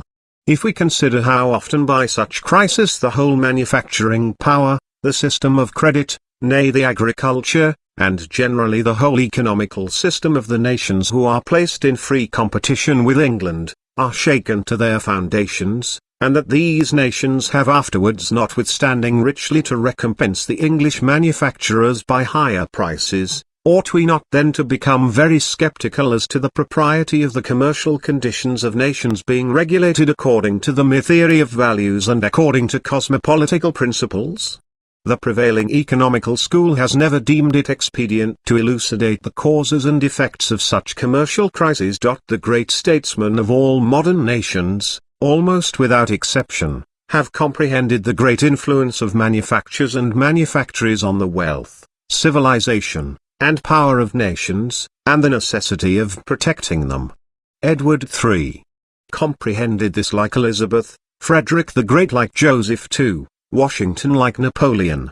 Without entering into the depths of the theory, their foreseeing minds comprehended the nature of industry in its entirety, and appreciated it correctly. It was reserved for the school of physiocrats to regard this nature from another point of view in consequence of a sophistical line of reasoning. Their castle in the air has disappeared. The more modern economical school itself has destroyed it, but even the latter has also not disentangled itself from the original errors, but has merely advanced somewhat farther from them. Since it did not recognize the difference between productive power and mere values of exchange, and did not investigate the former independently of the latter, but subordinated it to the theory of values of exchange, it was impossible for that school to arrive at the perception how greatly the nature of the agricultural productive power differs from the nature of the manufacturing productive power. It does not discern that through the development of a manufacturing industry in an agricultural nation a mass of mental and bodily powers, of natural powers and natural resources, and of instrumental powers too, which latter the prevailing school terms capital, is brought to bear, and brought into use, which had not previously been active, and would never have come into activity but for the formation and development of an internal manufacturing power. It imagines that by the establishment of manufacturing industry these forces must be taken away from agriculture, and transferred to manufacture, whereas the latter to a great extent is a perfectly new and additional power, which, very far indeed from increasing at the expense of the agricultural interest, is often the means of helping that interest to attain a higher degree of prosperity and development. Chapter 13, The National Division of Commercial Operations and the Confederation of the National Productive Forces. The school is indebted to its renowned founder for the discovery of that natural law which it calls division of labor, but neither Adam Smith nor any of his successors have thoroughly investigated its essential nature and character, or followed it out to its most important consequences. The expression division of labor is an indefinite one, and must necessarily produce a false or indefinite idea. It is division of labor if one savage on one and the same day goes hunting or fishing, cuts down wood, repairs his wigwam, and prepares arrows, nets, and clothes, but it is also division of labor if, as Adam Smith mentions as an example, 10 different persons share in the different occupations connected with the manufacture of a pin. The former is an objective, and the latter a subjective division of labor. The former hinders, the latter furthers production. The essential difference between both is, that in the former instance one person divides his work so as to produce various objects, while in the latter several persons share in the production of a single object. Both operations, on the other hand, may be called with equal correctness a union of labor. The savage unites various tasks in his person, while in the case of the pin manufacture various persons are united in one work of production in common. The essential character of the natural law from which the popular school explains such important phenomena in social economy, is evidently not merely a division of labor, but a division of different commercial operations between several individuals, and at the same time a confederation or union of various energies, intelligences, and powers on behalf of a common production. The cause of the productiveness of these operations is not merely that division, but essentially this union. Adam Smith well perceives this himself when he states, "The necessaries of life of the lowest members of society are a product of joint labor and of the cooperation of a number of individuals." 74 https://lresources.s3.amazon/ls/store/titles/315/list_html. What a pity that he did not follow out this idea, which he so clearly expresses, of united labor. If we continue to consider the example of the pin manufacture adduced by Adam Smith in illustration of the advantages of division of labor, and seek for the causes of the phenomenon that 10 persons united in that manufacture can produce an infinitely larger number of pins than if every one carried on the entire pin manufacture separately, we find that the division of commercial operations without combination of the productive powers towards one common object could but little further this production. In order to create such a result, the different individuals must cooperate bodily as well as mentally, and work together. The one who makes the heads of the pins must be certain of the cooperation of the one who makes the points if he does not want to run the risk of producing pin heads in vain. The labor operations of all must be in the proper proportion to one another, the workmen must live as near to one another as possible, and their cooperation must be ensured. Let us suppose for example that every one of these 10 workmen lives in a different country. How often might their cooperation be interrupted by wars, interruptions of transport, commercial crises, and how greatly would the cost of the product be increased, and consequently the advantage of the division of operation diminished, and would not the separation or secession of a single person from the union throw all the others out of work? The popular school, because it has regarded the division of operation alone as the essence of this natural law, has committed the error of applying it merely to the separate manufactory or farm. It has not perceived that the same law extends its action especially over the whole manufacturing and agricultural power, over the whole economy of the nation. As the pin manufactory only prospers by the confederation of the productive force of the individuals, so does every kind of manufacture prosper only by the confederation of its productive forces with those of all other kinds of manufacture. For the success of a machine manufactory, for instance, it is necessary that the mines and metal works should furnish it with the necessary materials, and that all the 100 different sorts of manufactories which require machines, should buy their products from it. Without machine manufactories, a nation would in time of war be exposed to the danger of losing the greater portion of its manufacturing power.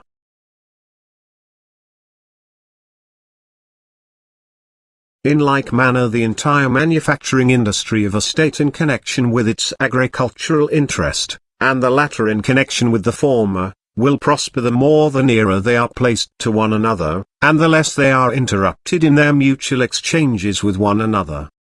The advantages of their confederation under one and the same political power in times of war, of national differences, of commercial crises, failure of crops, and are not less perceptible than are the advantages of the union of the persons belonging to a pin manufactory under one and the same roof. Smith affirms that the division of labor is less applicable to agriculture than to manufactures. 75 https://lresources.s3.amazon.com/l3/store/titles/315/list_0168. HTML. Smith had in view only the separate manufactory and the separate farm. He has, however, neglected to extend his principle over whole districts and provinces. Nowhere has the division of commercial operations and the confederation of the productive powers greater influence than where every district and every province is in a position to devote itself exclusively, or at least chiefly, to those branches of agricultural production for which they are mostly fitted by nature. In one district corn and hops chiefly thrive, in another vines and fruit, in a third timber production and cattle rearing, and if every district is devoted to all these branches of production, it is clear that its labor and its land cannot be nearly so productive as if every separate district were devoted mainly to those branches of production for which it is specially adapted by nature, and as if it exchanged the surplus of its own special products for the surplus produce of those provinces which in the production of other necessaries of life and raw materials possess a natural advantage equally peculiar to themselves. This division of commercial operations, this confederation of the productive forces occupied in agriculture, can only take place in a country which has attained the greatest development of all branches of manufacturing industry. For in such a country only can a great demand for the greatest variety of products exist, or the demand for the surplus of agricultural productions be so certain and considerable that the producer can feel certain of disposing of any quantity of his surplus produce during this or at least during next year at suitable prices. In such a country only can considerable capital be devoted to speculation in the produce of the country and holding stocks of it, or great improvements in transport, such as canals and railway systems, lines of steamers, improved roads, be carried out profitably, and only by means of thoroughly good means of transport can every district or province convey the surplus of its peculiar products to all other provinces, even to the most distant ones, and procure in return supplies of the peculiar products of the latter. Where everybody supplies himself with what he requires, there is but little opportunity for exchange, and therefore no need for costly facilities of transport. We may notice how the augmentation of the powers of production in consequence of the separation of occupations and the co-operation of the powers of individuals begins in the separate manufactory and extends to the united nation. The manufactory prospers so much the more in proportion as the commercial operations are divided, the more closely the workmen are united, and the more the cooperation of each person is ensured for the whole. The productive powers of every separate manufactory are also increased in proportion as the whole manufacturing power of the country is developed in all its branches, and the more intimately it is united with all other branches of industry. The agricultural power of production is so much greater the more intimately a manufacturing power developed in all its branches is united locally, commercially, and politically with agriculture. In proportion as the manufacturing power is thus developed will the division of the commercial operations and the cooperation of the productive powers in agriculture also develop themselves and be raised to the highest stage of perfection. That nation will therefore possess most productive power, and will consequently be the richest, which has cultivated manufacturing industry in all branches within its territory to the highest perfection, and whose territory and agricultural production is large enough to supply its manufacturing population with the largest part of the necessaries of life and raw materials which they require. Let us now consider the opposite side of this argument. A nation which possesses merely agriculture, and merely the most indispensable industries, is in want of the first and most necessary division of commercial operations among its inhabitants, and of the most important half of its productive powers. Indeed, it is in want of a useful division of commercial operations even in the separate branches of agriculture itself. A nation thus imperfect will not only be merely half as productive as a perfect nation, but with an equal or even with a much larger territory, with an equal or a much larger population, it will perhaps scarcely obtain a fifth, probably scarcely a tenth, part of that material wealth which a perfect nation is able to procure, and this for the same reason owing to which in a very complicated manufactory 10 persons produce not merely 10 times more, but perhaps 30 times more, than one person, or a man with one arm cannot merely work half as little, but infinitely less, than a man with 2 arms. This loss in productive power will be so much greater, the more that the manufacturing operations can be furthered by machinery, and the less that machinery can be applied in agriculture. A part of the productive power which the agricultural nation thus loses, will fall to the lot of that nation which exchanges its manufactured goods for agricultural products. This will, however, be a positive loss only in case the agricultural nation has already reached that stage of civilization and political development which is necessary for the establishment of a manufacturing power. If it has not yet attained that stage, and still remains in a barbarous or half-civilized state, if its agricultural power of production has not yet developed itself even from the most primitive condition, if by the importation of foreign fabrics and the exportation of raw products its prosperity nevertheless increases considerably from year to year, and its mental and social powers continue to be awakened and increased, if such commerce as it can thus carry on is not interrupted by foreign prohibition of importation of raw products, or by wars, or if the territory of the agricultural nation is situated in a tropical climate, the gain on both sides will then be equal and in conformity with the laws of nature, because under the influence of such an exchange of the native products for foreign fabrics, a nation so situated will attain to civilization and development of its productive powers more quickly and safely than when it has to develop them entirely out of its resources. If, however, the agricultural nation has already reached the culminating point of its agricultural development, as far as that can be attained by the influence of foreign commerce, or if the manufacturing nation refuses to take the products of the agricultural nation in exchange for its manufactured goods, and if nevertheless, owing to the successful competition of the manufacturing nation in the markets of the agricultural nation, no manufactures can spring up in the latter, in such a case the agricultural productive power of the agricultural nation is exposed to the danger of being crippled. By a crippled state of agriculture we mean that state of things in which, from want of a powerful and steadily developing manufacturing industry, the entire increase of population tends to throw itself on agriculture for employment, consumes all the surplus agricultural production of the country, and as soon as it has considerably increased either has to emigrate or share with the agriculturists already in existence the land immediately at hand, till the landed property of every family has become so small that it produces only the most elementary and necessary portion of that family's requirements of food and raw materials, but no considerable surplus which it might exchange with the manufacturers for the manufactured products which it requires. Under a normal development of the productive powers of the state, the greater part of the increase of population of an agricultural nation, as soon as it has attained a certain degree of culture, should transfer itself to manufacturing industry, and the excess of the agricultural products should partly serve for supplying the manufacturing population with provisions and raw materials, and partly for procuring for the agriculturists the manufactured goods, machines, and utensils which they require for their consumption, and for the increase of their own production. If this state of things sets in at the proper time, agricultural and industrial productive power will increase reciprocally, and indeed ad infinitum.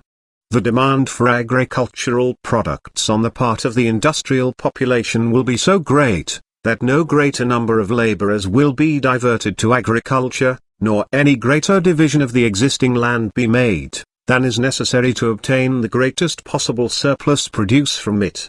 In proportion to this surplus produce the population occupied in agriculture will be enabled to consume the products of the workmen employed in manufacturing. A continuous increase of the agricultural surplus produce will occasion a continuous increase of the demand for manufacturing workmen. The excess of the agricultural population will therefore continually find work in the manufactories, and the manufacturing population will at length not only equal the agricultural population in numbers, but will far exceed it. This latter is the condition of England, that which we formerly described is that of part of France and Germany. England was principally brought to this natural division of industrial pursuits between the two great branches of industry, by means of her flocks of sheep and woolen manufactures, which existed there on a large scale much sooner than in other countries. In other countries agriculture was crippled mainly by the influence of feudalism and arbitrary power. The possession of land gave influence and power, merely because by it a certain number of retainers could be maintained which the feudal proprietor could make use of in his feuds. The more vassals he possessed, so many more warriors he could muster. It was besides impossible, owing to the rudeness of those times, for the landed proprietor to consume his income in any other manner than by keeping a large number of servants, and he could not pay these better and attach them to his own person more surely than by giving them a bit of land to cultivate under the condition of rendering him personal service and of paying a smaller tax in produce.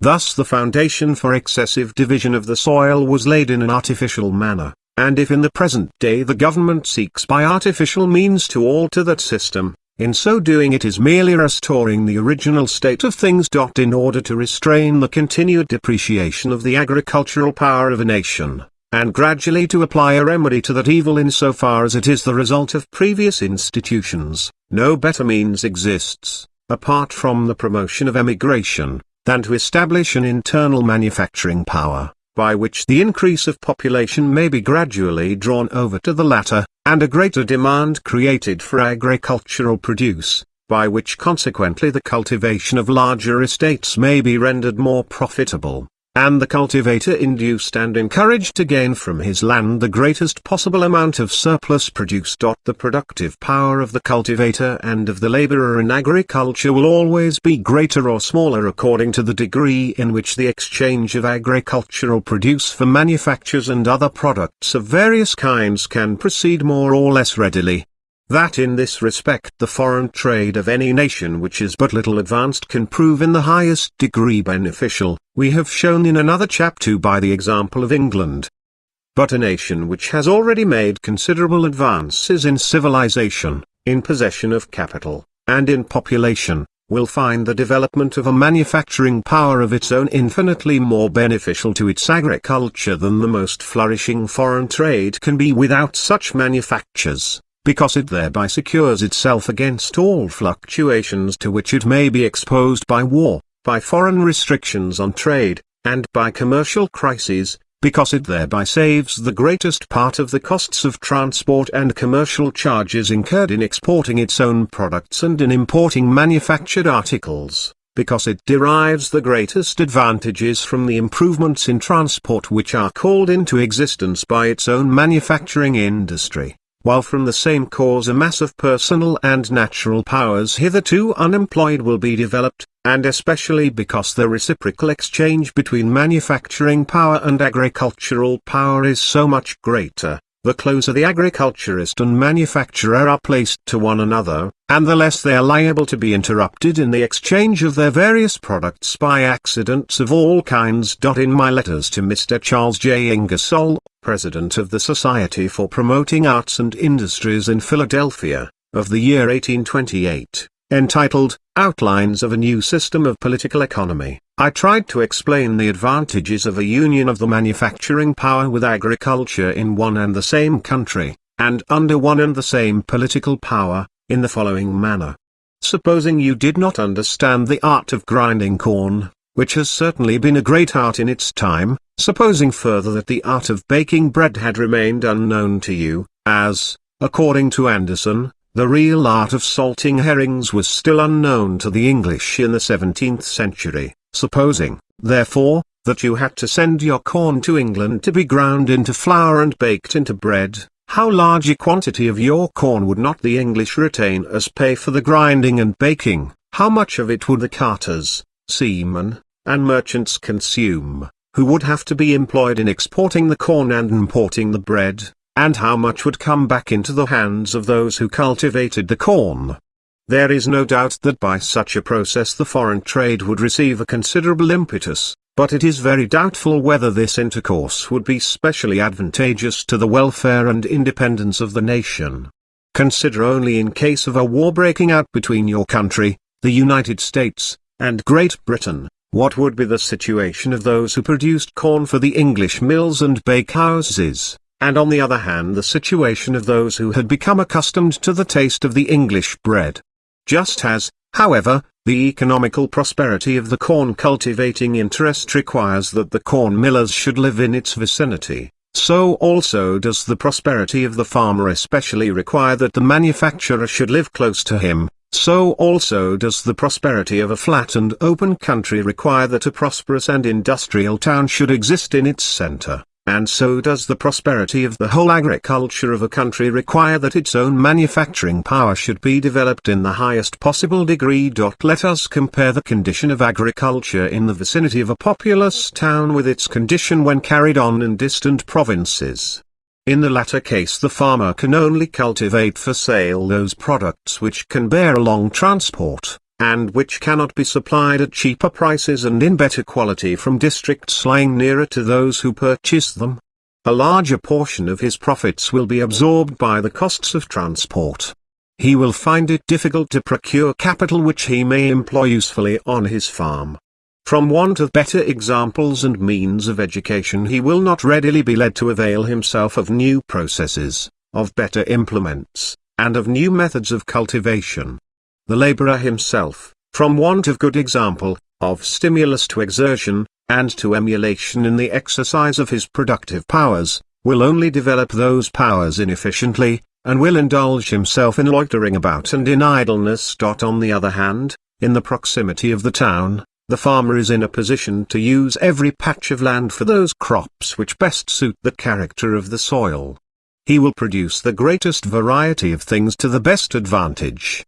Garden produce, poultry, eggs, milk, butter, fruit, and especially articles which the farmer residing at a distance considers insignificant and secondary things, will bring to the farmer near the town considerable profit.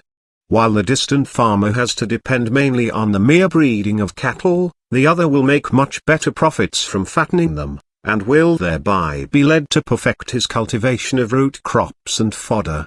He can utilize with much profit a number of things which are of little or no use to the distant farmer, for example stone, sand, water power, and sea.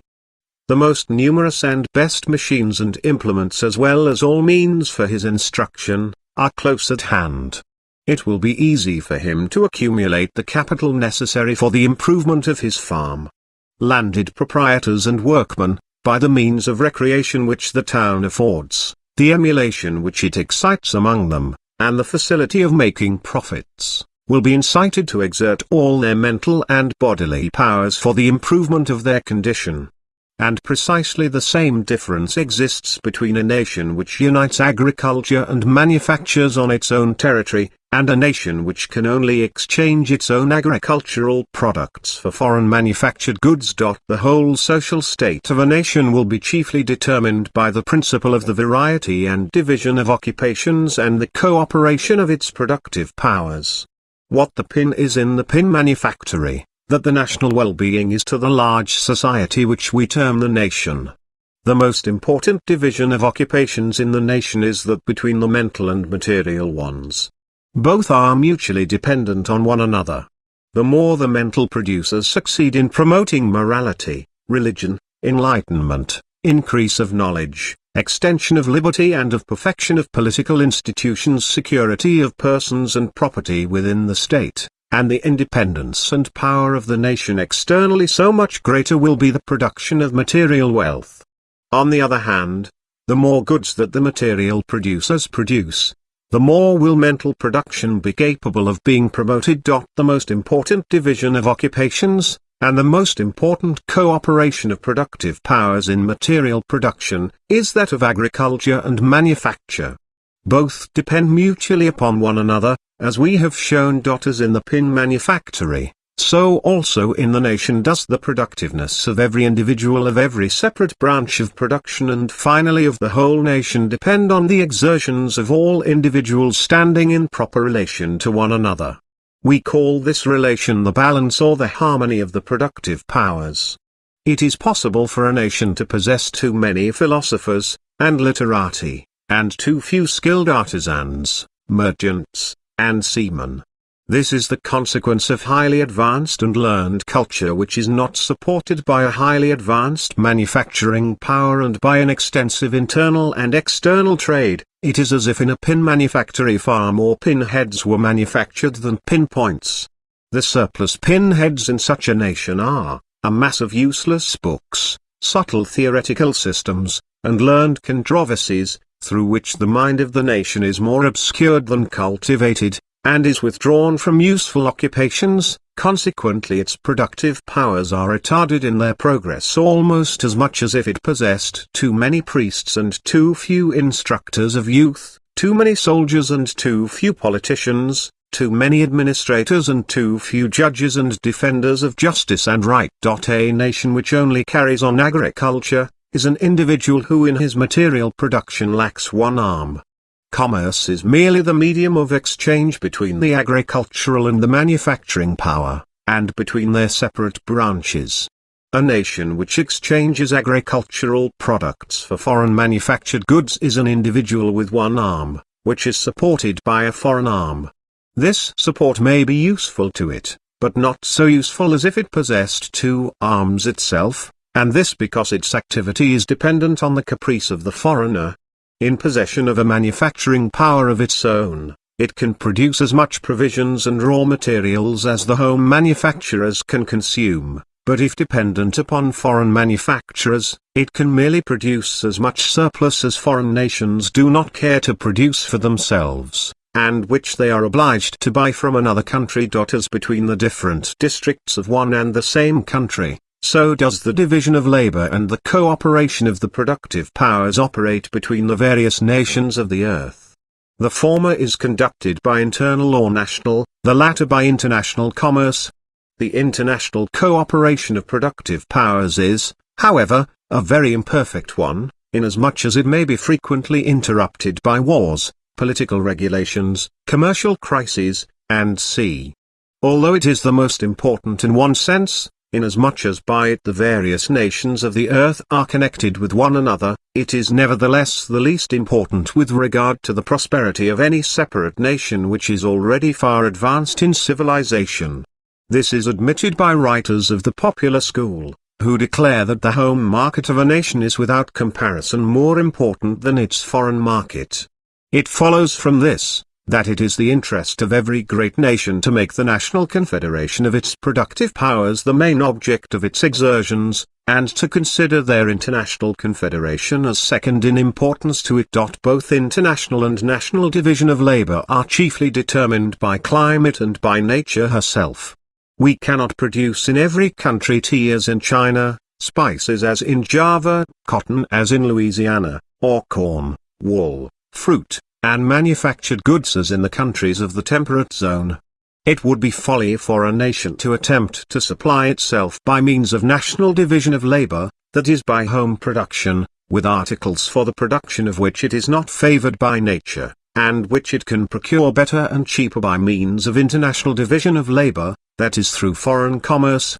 And just as much does it betoken a want of national intelligence or national industry if a nation does not employ all the natural powers which it possesses in order to satisfy its own internal wants, and then by means of the surplus of its own productions to purchase those necessary articles which nature has forbidden it to produce on its own territory. The countries of the world most favored by nature, with regard to both national and international division of labor, are evidently those whose soil brings forth the most common necessaries of life of the best quality and in the largest quantity, and whose climate is most conducive to bodily and mental exertion, and these are the countries of the temperate zone, for in these countries the manufacturing power especially prospers, by means of which the nation not merely attains to the highest degree of mental and social development and of political power, but is also enabled to make the countries of tropical climates and of inferior civilization tributary in a certain measure to itself. The countries of the temperate zone therefore are above all others called upon to bring their own national division of labor to the highest perfection, and to use the international division of labor for their enrichment. Chapter 14, Private Economy and National Economy. We have proved historically that the unity of the nation forms the fundamental condition of lasting national prosperity, and we have shown that only where the interest of individuals has been subordinated to those of the nation, and where successive generations have striven for one and the same object, the nations have been brought to harmonious development of their productive powers, and how little private industry can prosper without the united efforts both of the individuals who are living at the time, and of successive generations directed to one common object. We have further tried to prove in the last chapter how the law of union of powers exhibits its beneficial operation in the individual manufactory, and how it acts with equal power on the industry of whole nations. In the present chapter we have now to demonstrate how the popular school has concealed its misunderstanding of the national interests and of the effects of national union of powers, by confounding the principles of private economy with those of national economy. What is prudence in the conduct of every private family, says Adam Smith, 76 https://lresources.s3.amazon.com/l3/store/titles/315/list_0168.html can scarce be folly in that of a great kingdom. Every individual in pursuing his own interests necessarily promotes thereby also the interests of the community. It is evident that every individual, inasmuch as he knows his own local circumstances best and pays most attention to his occupation, is far better able to judge than the statesman or legislator how his capital can most profitably be invested. He who would venture to give advice to the people how to invest their capital would not merely take upon himself a useless task, but would also assume to himself an authority which belongs solely to the producer, and which can be entrusted to those persons least of all who consider themselves equal to so difficult a task. Adam Smith concludes from this, restrictions on trade imposed on the behalf of the internal industry of a country, are mere folly. Every nation, like every individual, ought to buy articles where they can be procured the cheapest, in order to attain to the highest degree of national prosperity. We have simply to follow the maxim of letting things alone, laissez-faire et laissez-aller. Smith and Say compare a nation which seeks to promote its industry by protective duties, to a tailor who wants to make his own boots, and to a bootmaker who would impose a toll on those who enter his door, in order to promote his prosperity.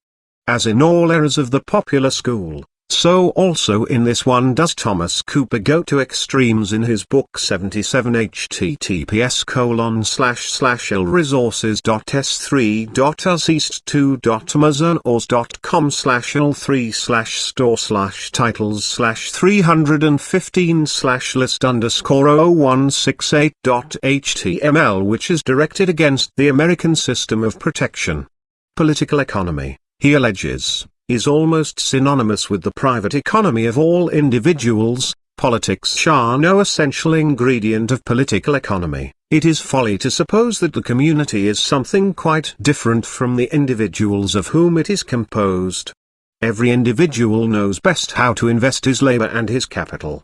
The wealth of the community is nothing else than the aggregate of the wealth of all its individual members, and if every individual can provide best for himself, that nation must be the richest in which every individual is most left to himself. The adherents of the American system of protection had opposed themselves to this argument, which had formerly been adduced by importing merchants in favor of free trade. The American navigation laws had greatly increased the carrying trade, the foreign commerce, and fisheries of the United States, and for the mere protection of their mercantile marine millions had been annually expended on their fleet. According to his theory, those laws and this expense also would be as reprehensible as protective duties. In any case, exclaims Mr. Cooper, no commerce by sea is worth a naval war. The merchants may be left to protect themselves. Thus the popular school, which had begun by ignoring the principles of nationality and national interests, finally comes to the point of altogether denying their existence, and of leaving individuals to defend them as they may solely by their own individual powers. How? Is the wisdom of private economy also wisdom in national economy? Is it in the nature of individuals to take into consideration the wants of future centuries, as those concern the nature of the nation and the state? Let us consider only the first beginning of an American town. Every individual left to himself would care merely for his own wants, or at the most for those of his nearest successors, whereas all individuals united in one community provide for the convenience and the wants of the most distant generations. They subject the present generation for this object to privations and sacrifices which no reasonable person could expect from individuals. Can the individual further take into consideration in promoting his private economy the defense of the country, public security, and the thousand other objects which can only be attained by the aid of the whole community? Does not the state require individuals to limit their private liberty according to what these objects require? Does it not even require that they should sacrifice for these some part of their earnings, of their mental and bodily labor?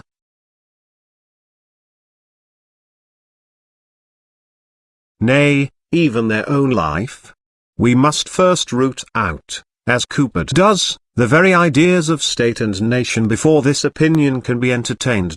No, that may be wisdom in national economy which would be folly in private economy, and vice versa, and owing to the very simple reason, that a tailor is no nation and a nation no tailor, that one family is something very different from a community of millions of families, that one house is something very different from a large national territory.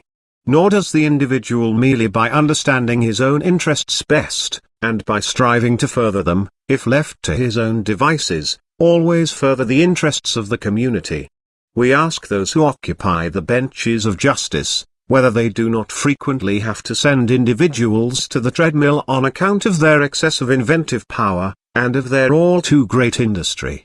Robbers, thieves, smugglers, and cheats know their own local and personal circumstances and conditions extremely well, and pay the most active attention to their business, but it by no means follows therefrom, that society is in the best condition where such individuals are least restrained in the exercise of their private industry. In 1,000 cases the power of the state is compelled to impose restrictions on private industry. 78 https://lresources.s3.amazon.com/l3/store/titles/315/list_0168. HTML. It prevents the shipowner from taking on board slaves on the west coast of Africa, and taking them over to America.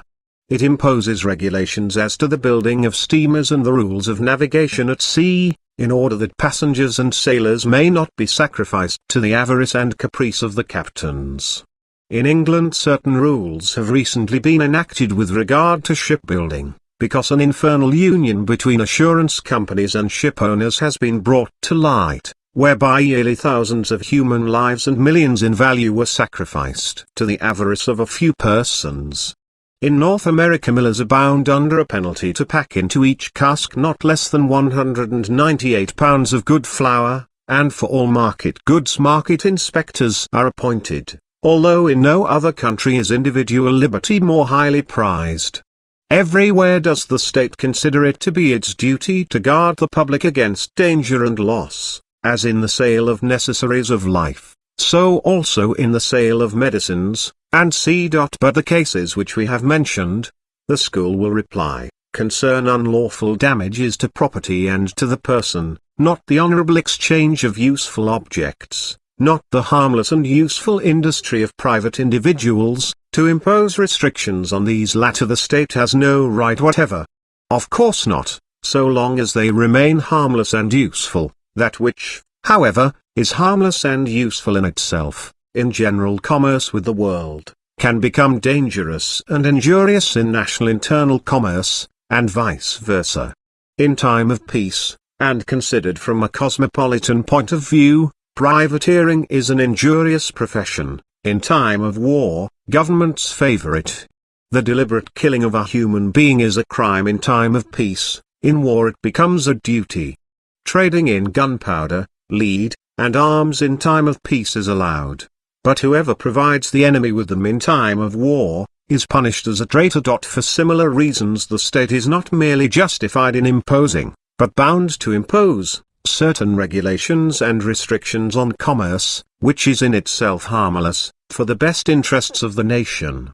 By prohibitions and protective duties it does not give directions to individuals how to employ their productive powers and capital, as the popular school sophistically alleges. It does not tell the one, you must invest your money in the building of a ship, or in the erection of a manufactory, or the other, you must be a naval captain or a civil engineer. It leaves it to the judgment of every individual how and where to invest his capital, or to what vocation he will devote himself. It merely says, it is to the advantage of our nation that we manufacture these or the other goods ourselves, but as by free competition with foreign countries we can never obtain possession of this advantage, we have imposed restrictions on that competition, so far as in our opinion is necessary, to give those among us who invest their capital in these new branches of industry, and those who devote their bodily and mental powers to them, the requisite guarantees that they shall not lose their capital and shall not miss their vocation in life, and further to stimulate foreigners to come over to our side with their productive powers. In this manner, it does not in the least degree restrain private industry, on the contrary, it secures to the personal, natural, and moneyed powers of the nation a greater and wider field of activity. It does not thereby do something which its individual citizens could understand better and do better than it. On the contrary, it does something which the individuals, even if they understood it, would not be able to do for themselves. The allegation of the school, that the system of protection occasions unjust and anti-economical encroachments by the power of the state against the employment of the capital and industry of private individuals, appears in the least favorable light if we consider that it is the foreign commercial regulations which allow such encroachments on our private industry to take place, and that only by the aid of the system of protection are we enabled to counteract those injurious operations of the foreign commercial policy. If the English shut out our corn from their markets, what else are they doing than compelling our agriculturists to grow so much less corn than they would have sent out to England under systems of free importation? If they put such heavy duties on our wool, our wines, or our timber, that our export trade to England wholly or in great measure ceases, what else is thereby effected than that the power of the English nation restricts proportionately our branches of production? In these cases a direction is evidently given by foreign legislation to our capital and our personal productive powers, which but for the regulations made by it they would scarcely have followed. It follows from this, that were we to disown giving, by means of our own legislation, a direction to our own national industry in accordance with our own national interests, we could not prevent foreign nations from regulating our national industry after a fashion which corresponds with their own real or presumed advantage, and which in any case operates disadvantageously to the development of our own productive powers.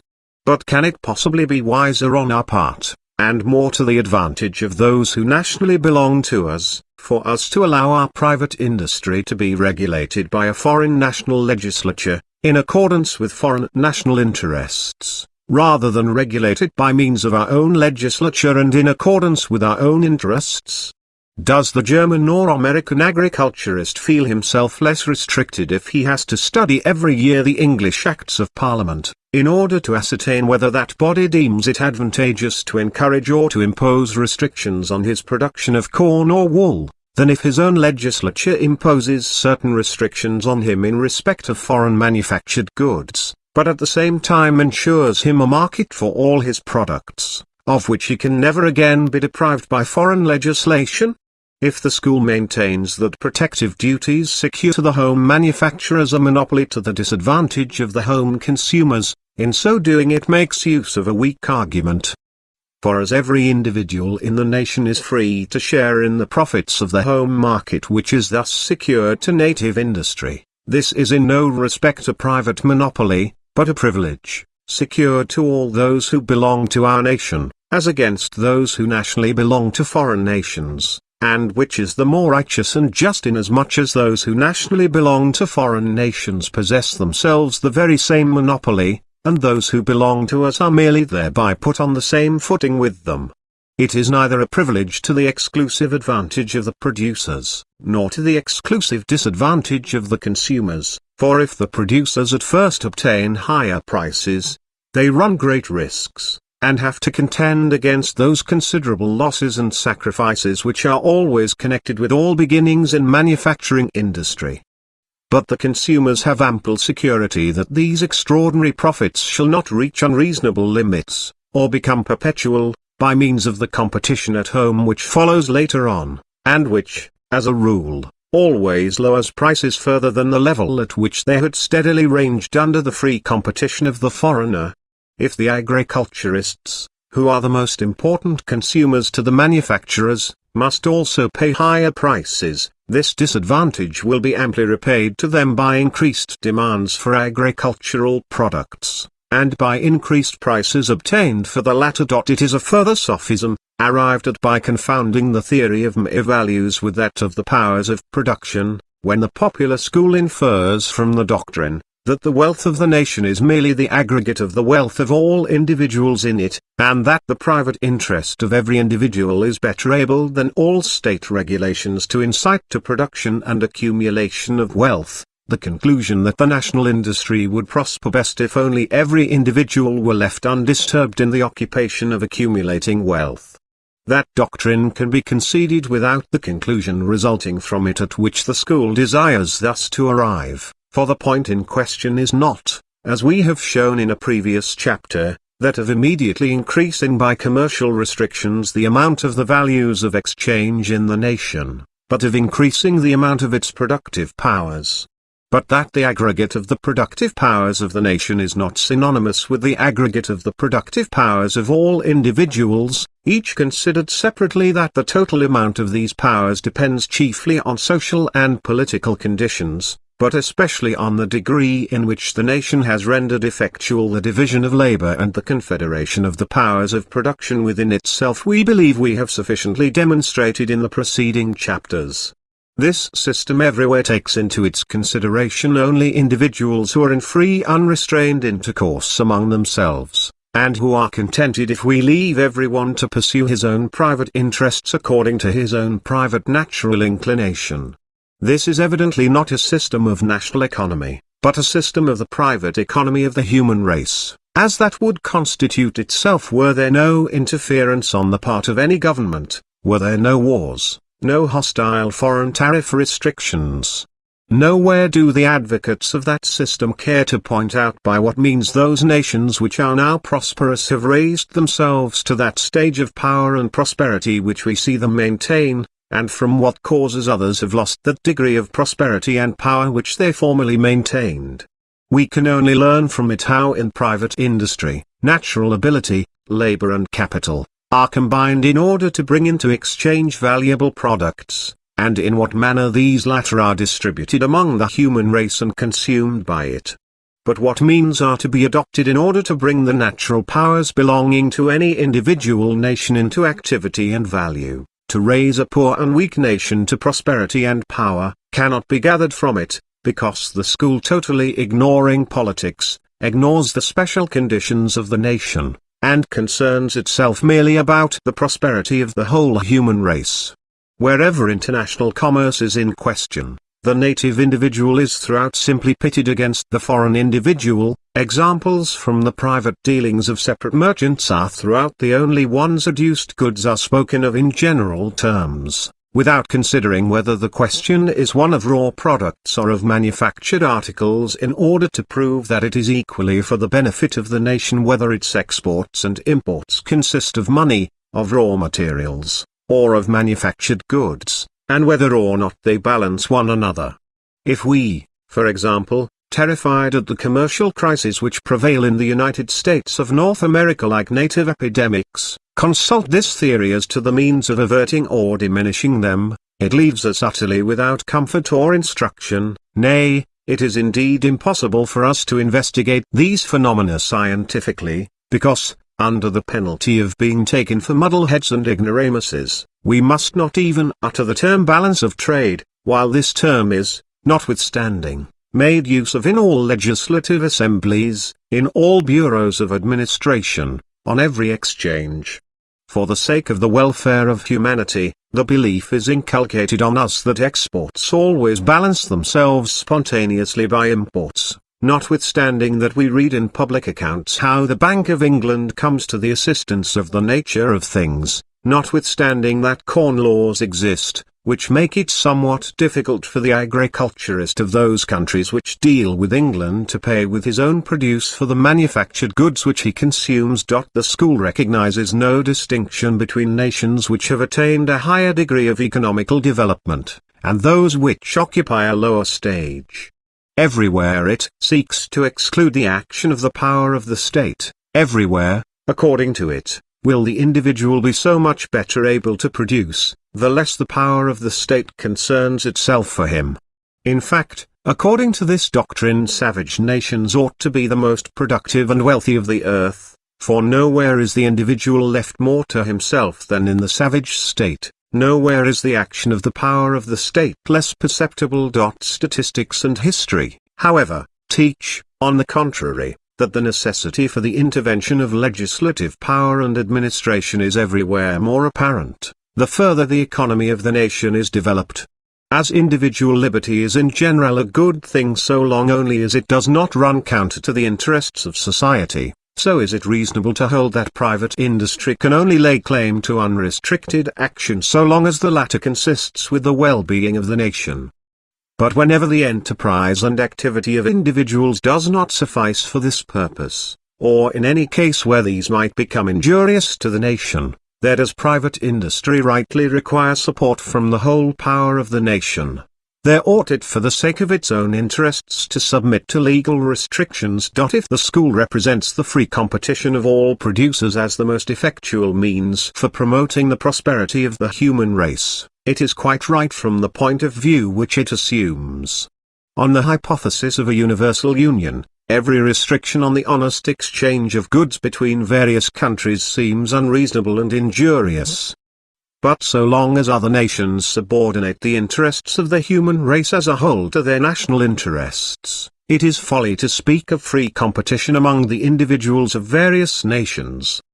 The arguments of the school in favor of free competition are thus only applicable to the exchange between those who belong to one and the same nation.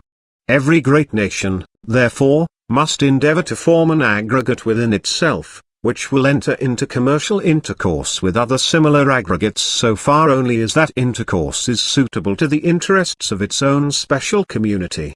These interests of the community are, however, infinitely different from the private interests of all the separate individuals of the nation. If each individual is to be regarded as existing for himself alone and not in the character of a member of the national community, if we regard, as Smith and Say do, individuals as mere producers and consumers, not citizens of states or members of nations, for as such, mere individuals do not concern themselves for the prosperity of future generations, they deem it foolish, as Mr. Cooper really demonstrates to us, to make certain and present sacrifices in order to endeavor to obtain a benefit which is as yet uncertain and lying in the vast field of the future. If even it possess any value at all, they care but little for the continuance of the nation. They would expose the ships of their merchants to become the prey of every bold pirate. They trouble themselves but little about the power, the honor, or the glory of the nation.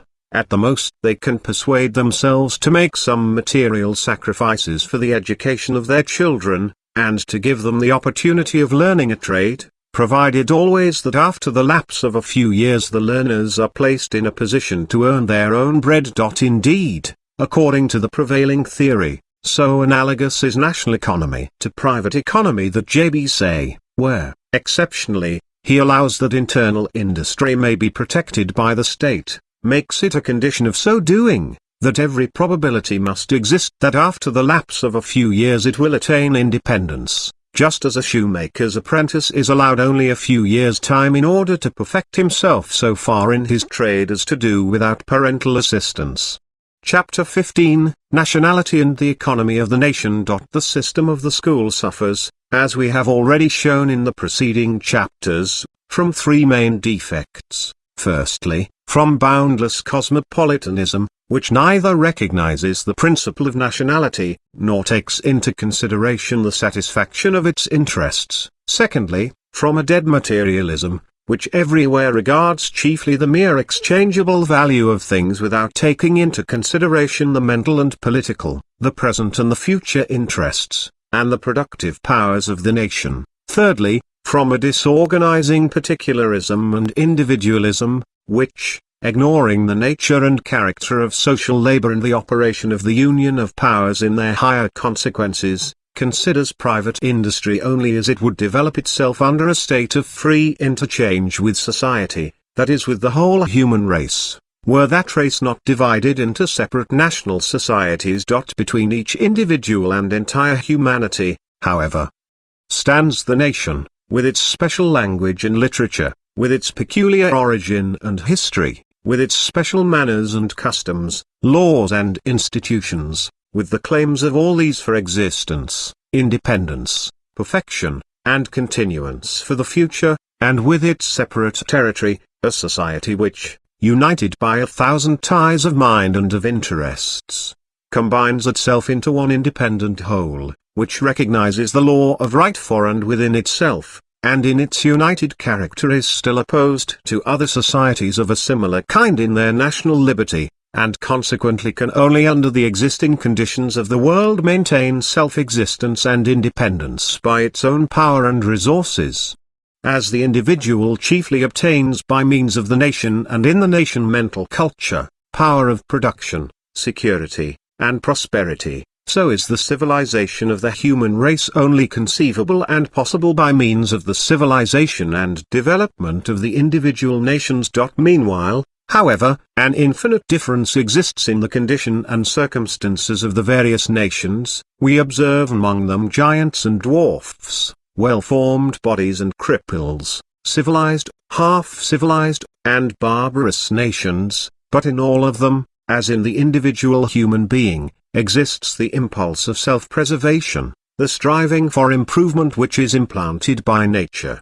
It is the task of politics to civilize the barbarous nationalities, to make the small and weak ones great and strong, but, above all, to secure to them existence and continuance.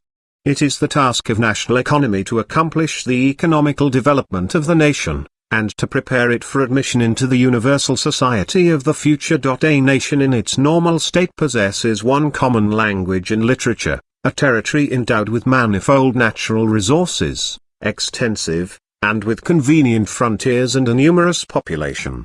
Agriculture, manufactures, commerce, and navigation must be all developed in it proportionately. Arts and sciences, educational establishments, and universal cultivation must stand in it on an equal footing with material production. Its constitution, laws, and institutions must afford to those who belong to it a high degree of security and liberty, and must promote religion, morality, and prosperity, in a word, must have the well-being of its citizens as their object. It must possess sufficient power on land and at sea to defend its independence and to protect its foreign commerce.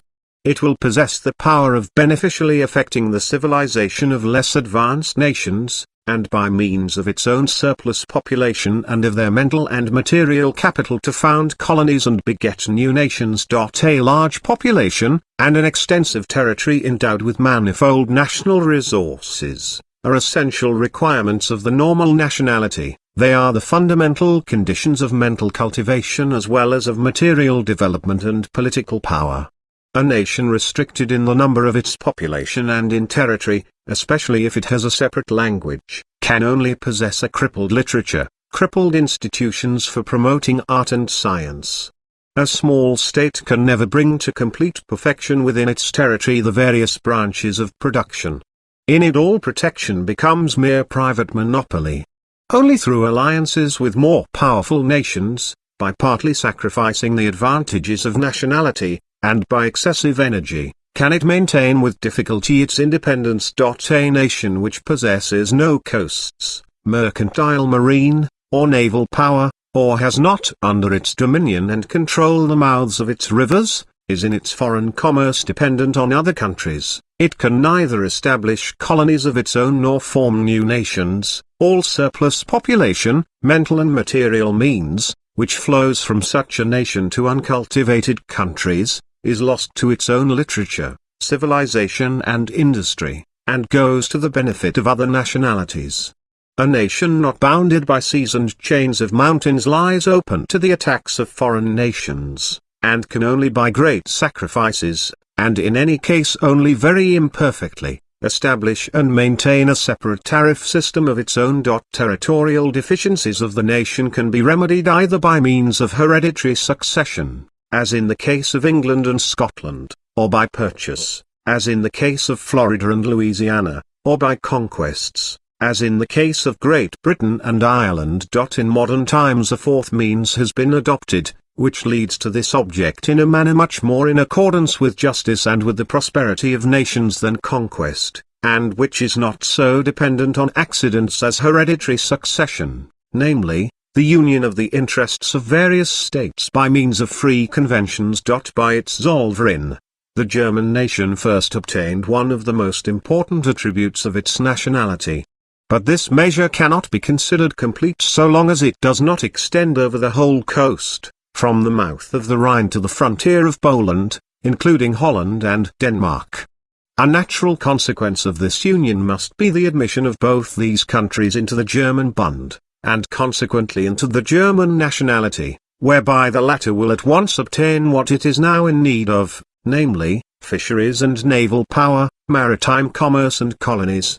Besides, both these nations belong, as respects their descent and whole character, to the German nationality.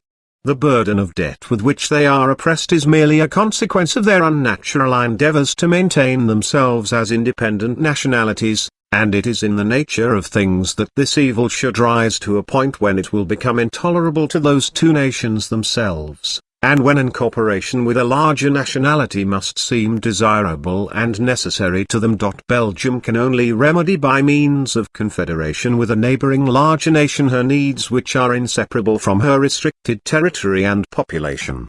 The United States and Canada, the more their population increases, and the more the protective system of the United States is developed, so much the more will they feel themselves drawn towards one another, and the less will it be possible for England to prevent a union between them. As respects their economy, nations have to pass through the following stages of development: original barbarism, pastoral condition, agricultural condition, agricultural manufacturing condition, and agricultural manufacturing commercial condition.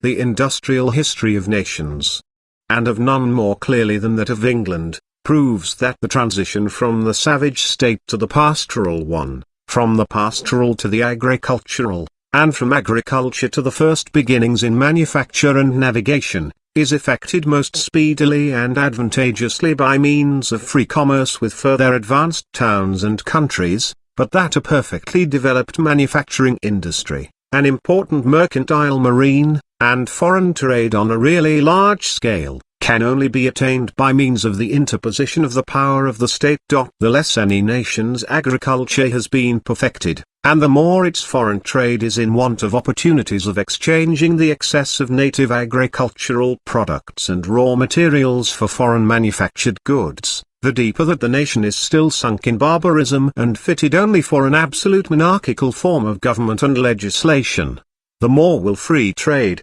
that is the exportation of agricultural products and the importation of manufactured goods, promote its prosperity and civilization. On the other hand, the more that the agriculture of a nation, its industries, and its social, political, and municipal conditions, are thoroughly developed, the less advantage will it be able to derive for the improvement of its social conditions, from the exchange of native agricultural products and raw materials for foreign manufactured goods, and the greater disadvantages will it experience from the successful competition of a foreign manufacturing power superior to its own. Solely in nations of the latter kind, namely, those which possess all the necessary mental and material conditions and means for establishing a manufacturing power of their own, and of thereby attaining the highest degree of civilization and development of material prosperity and political power, but which are retarded in their progress by the competition of a foreign manufacturing power which is already farther advanced than their own. Only in such nations are commercial restrictions justifiable for the purpose of establishing and protecting their own manufacturing power, and even in them it is justifiable only until that manufacturing power is strong enough no longer to have any reason to fear foreign competition, and thenceforth only so far as may be necessary for protecting the inland manufacturing power in its very roots. The system of protection would not merely be contrary to the principles of cosmopolitical economy, but also to the rightly understood advantage of the nation itself, were it to exclude foreign competition at once and altogether, and thus isolate from other nations the nation which is thus protected. If the manufacturing power to be protected be still in the first period of its development, the protective duties must be very moderate, they must only rise gradually with the increase of the mental and material capital, of the technical abilities and spirit of enterprise of the nation. Neither is it at all necessary that all branches of industry should be protected in the same degree.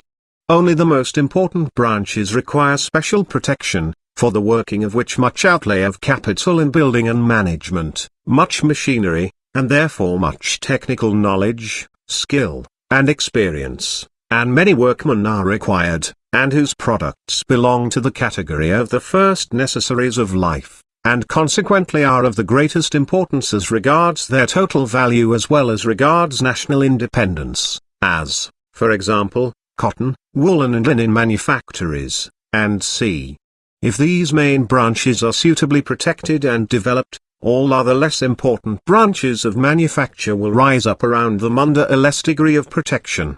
It will be to the advantage of nations in which wages are high, and whose population is not yet great in proportion to the extent of their territory, for example in the United States of North America, to give less protection to manufactures in which machinery does not play an important part, than to those in which machinery does the greater part of the work, providing that those nations which supply them with similar goods allow in return free importation to their agricultural products. The popular school betrays an utter misconception of the nature of national economical conditions if it believes that such nations can promote and further their civilization, their prosperity, and especially their social progress, equally well by the exchange of agricultural products for manufactured goods, as by establishing a manufacturing power of their own. A mere agricultural nation can never develop to any considerable extent its home and foreign commerce, its inland means of transport, and its foreign navigation, increase its population in due proportion to their well-being,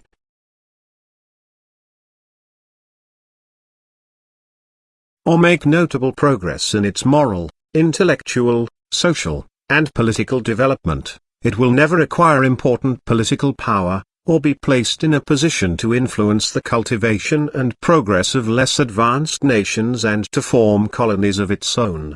A mere agricultural state is an infinitely less perfect institution than an agricultural manufacturing state. The former is always more or less economically and politically dependent on those foreign nations which take from it agricultural products in exchange for manufactured goods. It cannot determine for itself how much it will produce, it must wait and see how much others will buy from it.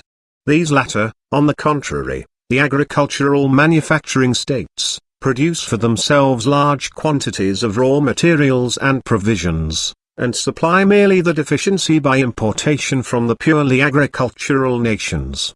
The purely agricultural nations are thus in the first place dependent for their power of effecting sales on the chances of a more or less plentiful harvest in the agricultural manufacturing nations. In the next place they have to compete in these sales with other purely agricultural nations, whereby their power of sale, in itself very uncertain, thus becomes still more uncertain. Lastly, they are exposed to the danger of being totally ruined in their trading with foreign manufacturing nations by wars, or new foreign tariff regulations whereby they suffer the double disadvantage of finding no buyers for their surplus agricultural products, and of failing to obtain supplies of the manufactured goods which they require. An agricultural nation is, as we have already stated, an individual with one arm, who makes use of a foreign arm, but who cannot make sure of the use of it in all cases. An agricultural manufacturing nation is an individual who has two arms of his own always at his disposal. It is a fundamental error of the school when it represents the system of protection as a mere device of speculative politicians which is contrary to nature. History is there to prove that protective regulations originated either in the natural efforts of nations to attain to prosperity, independence, and power, or in consequence of wars and of the hostile commercial legislation of predominating manufacturing nations. The idea of independence and power originates in the very idea of the nation. The school never takes this into consideration, because it does not make the economy of the separate nation, but the economy of society generally, that is of the whole human race, the object of its investigations. If we imagine, for instance, that all nations were united by means of a universal confederation, their individual independence and power would cease to be an object of regard. The security for the independence of every nation would in such a case rest on the legal provisions of the universal society, just as for example the security of the independence of the states of Rhode Island and Delaware lies in the union of all the free states constituting the American Union. Since the first foundation of that union it has never yet occurred to any of these smaller states to care for the enlargement of its own political power, or to consider its independence less secured than is that of the largest states of the Union. In proportion, however, as the principle of a universal confederation of nations is reasonable, in just the same degree would a given nation act contrary to reason if, in anticipation of the great advantages to be expected from such a union, and from a state of universal and perpetual peace, it were to regulate the principles of its national policy as though this universal confederation of nations existed already. We ask, would not every sane person consider a government to be insane which, in consideration of the benefits and the reasonableness of a state of universal and perpetual peace, proposed to disband its armies, destroy its fleet, and demolish its fortresses? But such a government would be doing nothing different in principle from what the popular school requires from governments when, because of the advantages which would be derivable from general free trade, it urges that they should abandon the advantages derivable from protection. War has a ruinous effect on the reciprocal commercial relations between nation and nation.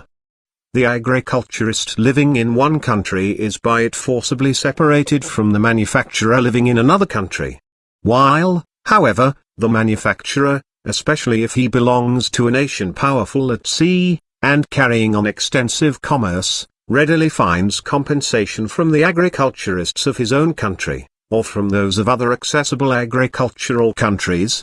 The inhabitant of the purely agricultural country suffers doubly through this interruption of intercourse. The market for his agricultural products will fail him entirely, and he will consequently lose the means of paying for those manufactured goods which have become necessaries to him owing to previously existing trade. His power both of production and consumption will be diminished. If, however, one agricultural nation whose production and consumption are thus diminished by war has already made considerable advances in population, civilization, and agriculture, manufactures and factories will spring up in it in consequence of the interruption of international commerce by war.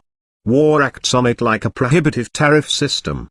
It thereby becomes acquainted with the great advantages of a manufacturing power of its own. It becomes convinced by practical experience that it has gained more than it has lost by the commercial interruptions which war has occasioned. The conviction gains ground in it, that it is called to pass from the condition of a mere agricultural state to the condition of an agricultural manufacturing state, and in consequence of this transition, to attain to the highest degree of prosperity, civilization, and power. But if after such a nation has already made considerable progress in the manufacturing career which was opened to it by war, peace is again established, and should both nations then contemplate the resumption of their previously existing commercial intercourse, they will both find that during the war new interests have been formed, which would be destroyed by re-establishing the former commercial interchange. 79 https://l-resources.s3.amazon.com/l3/store/titles/315/list_slash-titles/368.html. The former agricultural nation will feel that in order to resume the sale of its agricultural products to the foreigner, it would have to sacrifice its own manufacturing industry which has in the meanwhile been created.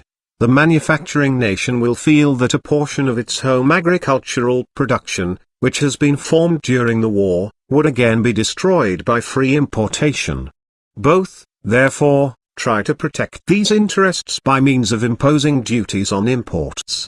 This is the history of commercial politics during the last 50 years. It is war that has called into existence the more recent systems of protection, and we do not hesitate to assert that it would have been to the interest of the manufacturing nations of the second and third rank to retain a protective policy and further develop it, even if England after the conclusion of peace had not committed the monstrous mistake of imposing restrictions on the importation of necessaries of life and of raw materials, and consequently of allowing the motives which had led to the system of protection in the time of the war, to continue during peace. As an uncivilized nation, having a barbarous system of agriculture, can make progress only by commerce with civilized manufacturing nations, so after it has attained to a certain degree of culture, in no other way can it reach the highest grade of prosperity, civilization, and power, than by possessing a manufacturing industry of its own. A war which leads to the change of the purely agricultural state into an agricultural manufacturing state is therefore a blessing to a nation, just as the War of Independence of the United States of North America, in spite of the enormous sacrifices which it required, has become a blessing to all future generations. But a peace which throws back into a purely agricultural condition a nation which is fitted to develop a manufacturing power of its own, becomes a curse to it, and is incomparably more injurious to it than a war. It is fortunate for the manufacturing powers of the second and third rank, that England after the restoration of the general peace has herself imposed a limit to her main tendency, of monopolizing the manufacturing market of the whole earth, by imposing restrictions on the importation of foreign means of subsistence and raw materials.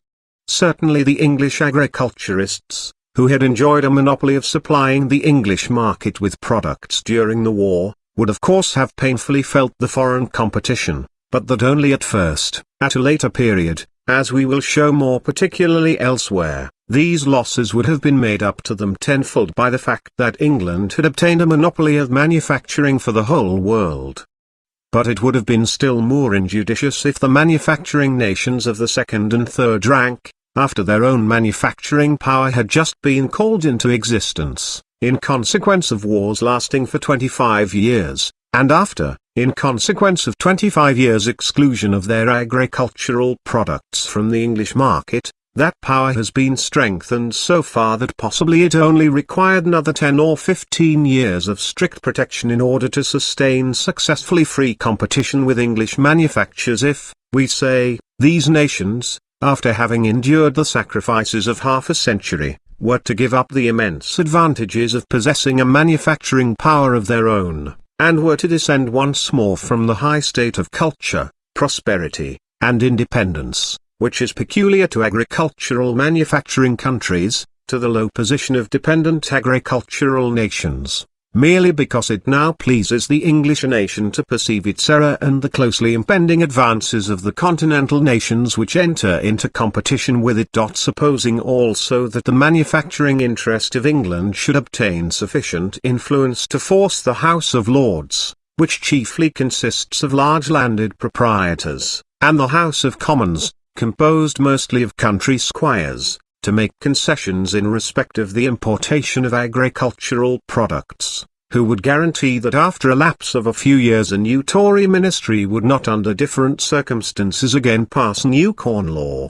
Who can guarantee that a new naval war or a new continental system may not separate the agriculturists of the continent from the manufacturers of the island kingdom, and compel the continental nations to recommence their manufacturing career, and to spend their best energies in overcoming its primary difficulties, merely in order at a later period to sacrifice everything again at the conclusion of peace?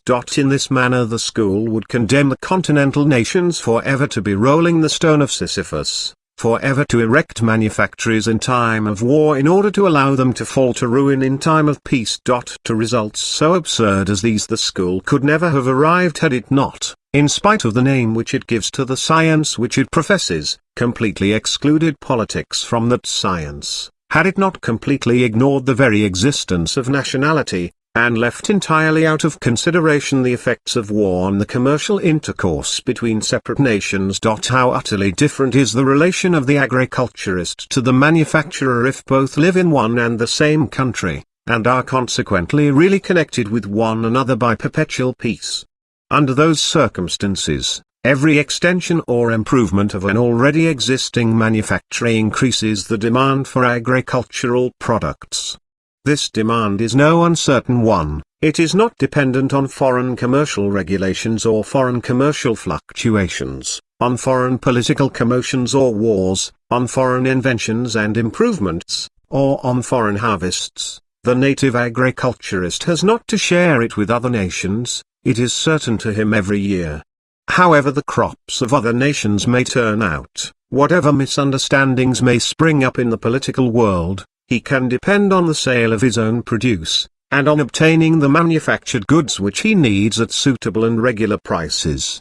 On the other hand, every improvement of the native agriculture, every new method of culture, acts as a stimulant on the native manufacture, because every augmentation of native agricultural production must result in a proportionate augmentation of native manufacturing production. Thus, by means of this reciprocal action, progress is ensured for all time to both these main sources of the nation's strength and support. Political power not merely secures to the nation the increase of its prosperity by foreign commerce and by colonies abroad, it also secures to it the possession of internal prosperity, and secures to it its own existence, which is far more important to it than mere material wealth. England has obtained political power by means of her navigation laws, and by means of political power she has been placed in a position to extend her manufacturing power over other nations. Poland, however, was struck out of the list of nations because she did not possess a vigorous middle class, which could only have been called into existence by the establishment of an internal manufacturing power. The school cannot deny that the internal market of a nation is 10 times more important to it than its external one, even where the latter is in the most flourishing condition, but it has omitted to draw from this the conclusion, which is very obvious, that it is 10 times more important to cultivate and secure home market, them to seek for wealth abroad, and that only in those nations which have developed their internal industry to a high degree can foreign commerce attain importance. The school has formed its estimate of the nature and character of the market only from a cosmopolitical, but not from a political point of view.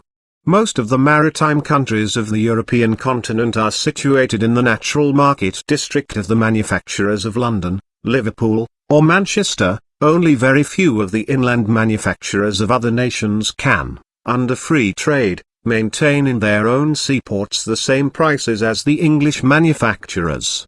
The possession of larger capital, a larger home market of their own, which enables them to manufacture on a larger scale and consequently more cheaply, greater progress in manufacture itself, and finally cheaper sea transport, give at the present time to the English manufacturers advantages over the manufacturers of other countries, which can only be gradually diverted to the native industry of the latter by means of long and continuous protection of their home market, and through perfection of their inland means of transport. The market of the inhabitants of its coasts is, however, of great importance to every nation, both with reference to the home market, and to foreign commerce, and a nation the market of whose coasts belongs more to the foreigner than to itself, is a divided nation not merely in economical respects, but also in political ones. Indeed, there can be no more injurious position for a nation, whether in its economical or political aspect, than if its seaports sympathize more with the foreigner than with itself. Science must not deny the nature of special national circumstances, nor ignore and misrepresent it, in order to promote cosmopolitical objects. Those objects can only be attained by paying regard to nature, and by trying to lead the separate nations in accordance with it to a higher aim. We may see what small success has hitherto attended the doctrines of the school in practice.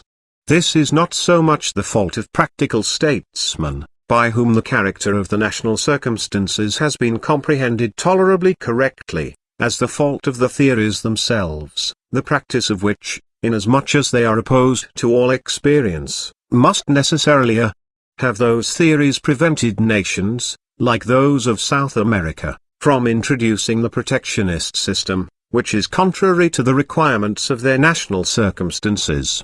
Or have they prevented the extension of protectionism to the production of provisions and raw materials, which, however, needs no protection, and in which the restriction of commercial intercourse must be disadvantageous under all circumstances to both nations, to that which imposes, as well as to that which suffers from such restrictions? https://lresources.s3.amazon.com/all3/store/titles/315/list_titles/368.html. Has this theory prevented the finer manufactured goods, which are essentially articles of luxury, from being comprehended among objects requiring protection, while it is nevertheless clear that these can be exposed to competition without the least danger to the prosperity of the nation?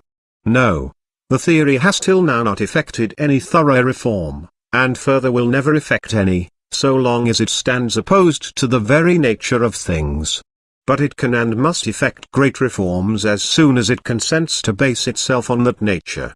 It will first of all establish a benefit extending to all nations, to the prosperity and progress of the whole human race, if it shows that the prevention of free trade in natural products and raw materials causes to the nation itself which prevents it the greatest disadvantage, and that the system of protection can be justified solely and only for the purpose of the industrial development of the nation. It may then, by thus basing the system of protection as regards manufactures on correct principles, induce nations which at present adopt a rigidly prohibitive system, as for example the French, to give up the prohibitive system by degrees.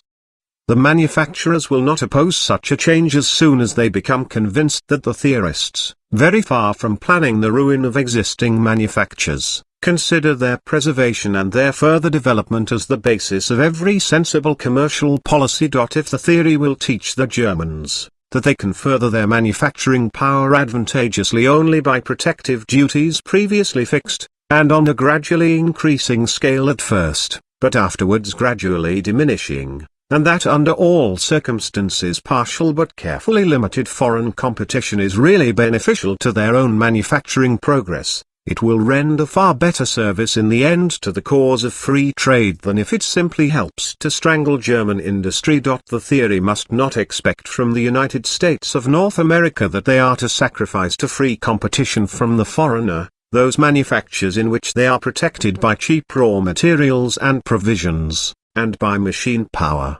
It will, however, meet no contradiction if it maintains that the United States, as long as wages are disproportionately higher than in the older civilized states, can best promote the development of their productive powers, their civilization and political power, by allowing the free import as much as possible of those manufactured articles in the cost of which wages are a principal element, provided that other countries admit their agricultural products and raw materials. The theory of free trade will then find admission into Spain, Portugal, Naples, Turkey, Egypt, and all barbarous and half-civilized or hot countries. In such countries as these the foolish idea will not be held any longer, of wanting to establish, in their present state of culture, a manufacturing power of their own by means of the system of protection. England will then give up the idea that she is designed to monopolize the manufacturing power of the whole world. She will no longer require that France, Germany, and North America should sacrifice their own manufactures in consideration of the concession by England of permitting the import, duty-free, of agricultural products and raw materials.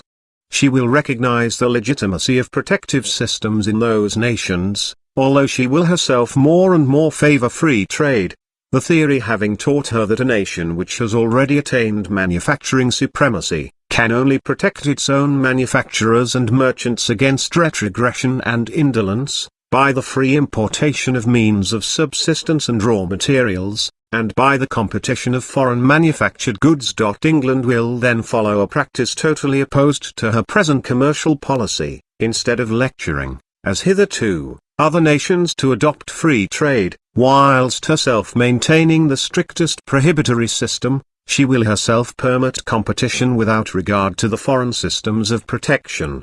She will defer her hopes of the general adoption of free trade, until other nations have no longer to fear that the ruin of their manufactories would result from free competition. Meanwhile, and until that period has arrived, England will be able to compensate herself for the losses which she suffers from foreign systems of protection, in respect of her export trade in manufactures of everyday use, by a greater export of goods of finer quality, and by opening, establishing, and cultivating new markets for her manufactures. She will endeavor to bring about peace in Spain, in the East, and in the states of Central and South America, and will use her influence in all the barbarous and half-civilized countries of Central and South America, of Asia and Africa, in order that powerful and civilized governments may be formed in them, that security of persons and of property may be introduced into them, for the construction in them of roads and canals, the promotion of education and civilization, morality and industry, and for rooting out fanaticism, superstition, and idleness.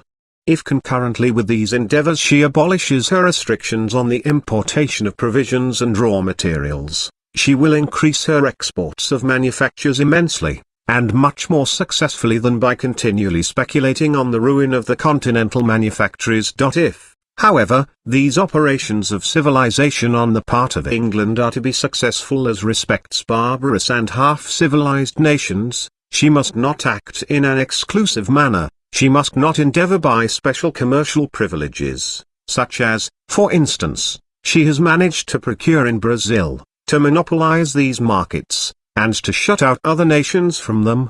Such a policy as the latter will always excite the just jealousy of other nations, and give them a motive for opposing the exertions of England.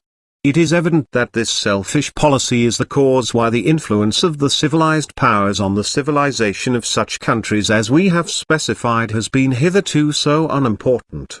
England ought therefore to introduce into the law of nations the maxim, that in all such countries the commerce of all manufacturing nations should have equal rights.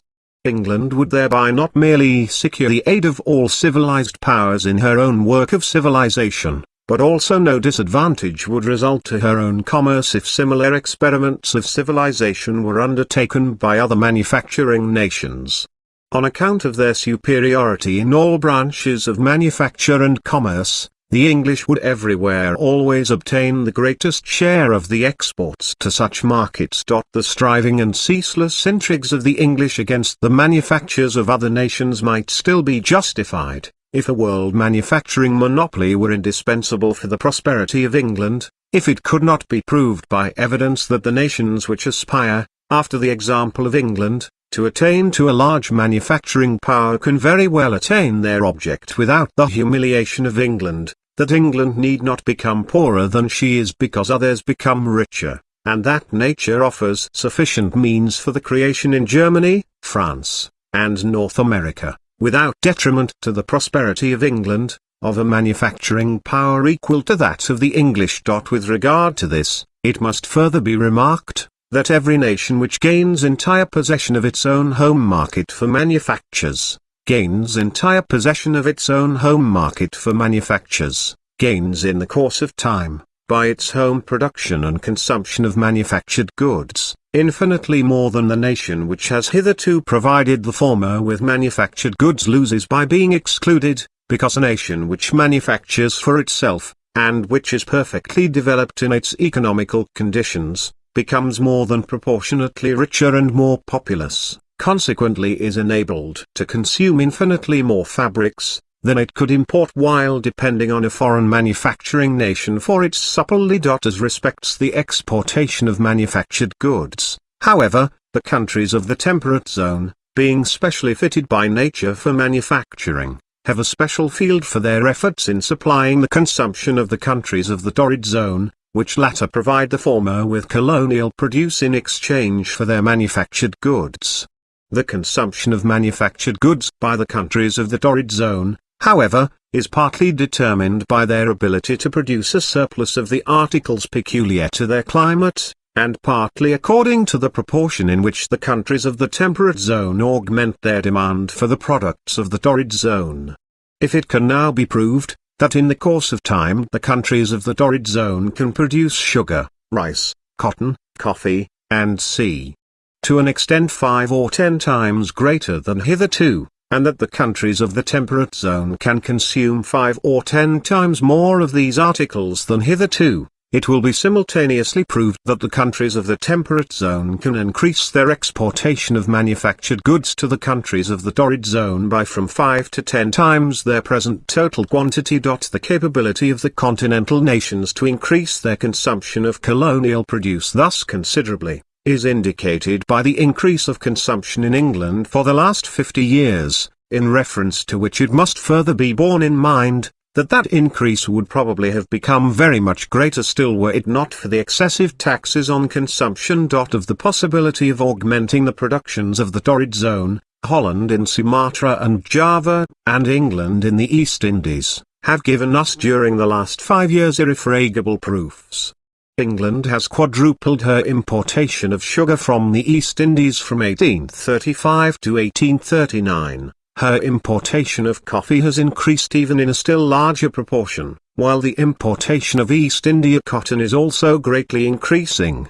In one word, the latest English papers, February, 1840, announced with great rejoicing that the capability of the East Indies for the production of these articles is unlimited, and that the time is not far distant when England will make herself independent of the importation of these articles from America and the West Indies. Holland on her part is already embarrassed for means of sale of her colonial products, and seeks actively for new markets. Let us further remember that North America continues to augment her cotton production, that in Texas a state has risen up which without doubt will become possessed of the whole of Mexico, and will make out of that fertile country a territory such as the southern states of the North American Union now are. We may well imagine that order and law, industry and intelligence, will extend themselves gradually over the South American states from Panama to Cape Horn, then over the whole of Africa and Asia, and augment everywhere production and the surplus of products, and we may then comprehend without difficulty that here there is room enough for more than one nation for the sale of manufactured goods. By calculating the area of the land which has up to this time been actually used for the production of colonial produce, and comparing it with the entire area which is fitted by nature for such production, we shall find that at present scarcely the 50th part of the land fitted for this production is actually used. How, then, could England be able to monopolize the manufacturing markets of all countries which yield colonial produce, if she is able to supply her own entire requirements of such produce by means of importation from the East Indies alone? How can England indulge the hope of selling manufactured goods to countries whose colonial products she cannot take in exchange? Or how can a great demand for colonial produce spring up in the continent of Europe, if the continent is not enabled by its manufacturing production to pay for, and thus to consume, these goods?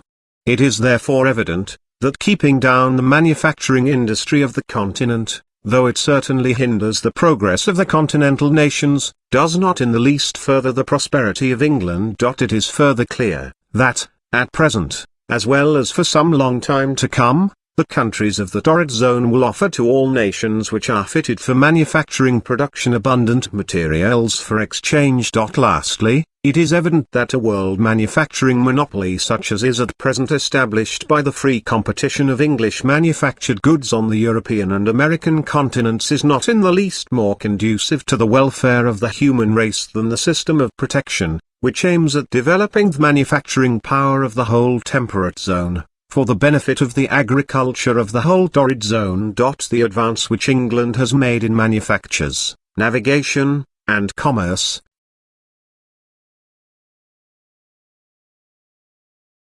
need therefore not discourage any other nation which is fitted for manufacturing production, by the possession of suitable territory, of national power and intelligence, from entering into the lists with England's manufacturing supremacy.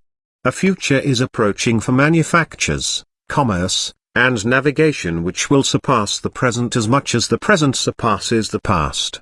Let us only have the courage to believe in a great national future, and in that belief to march onward. But above all things we must have enough national spirit at once to plant and protect the tree, which will yield its first richest fruits only to future generations.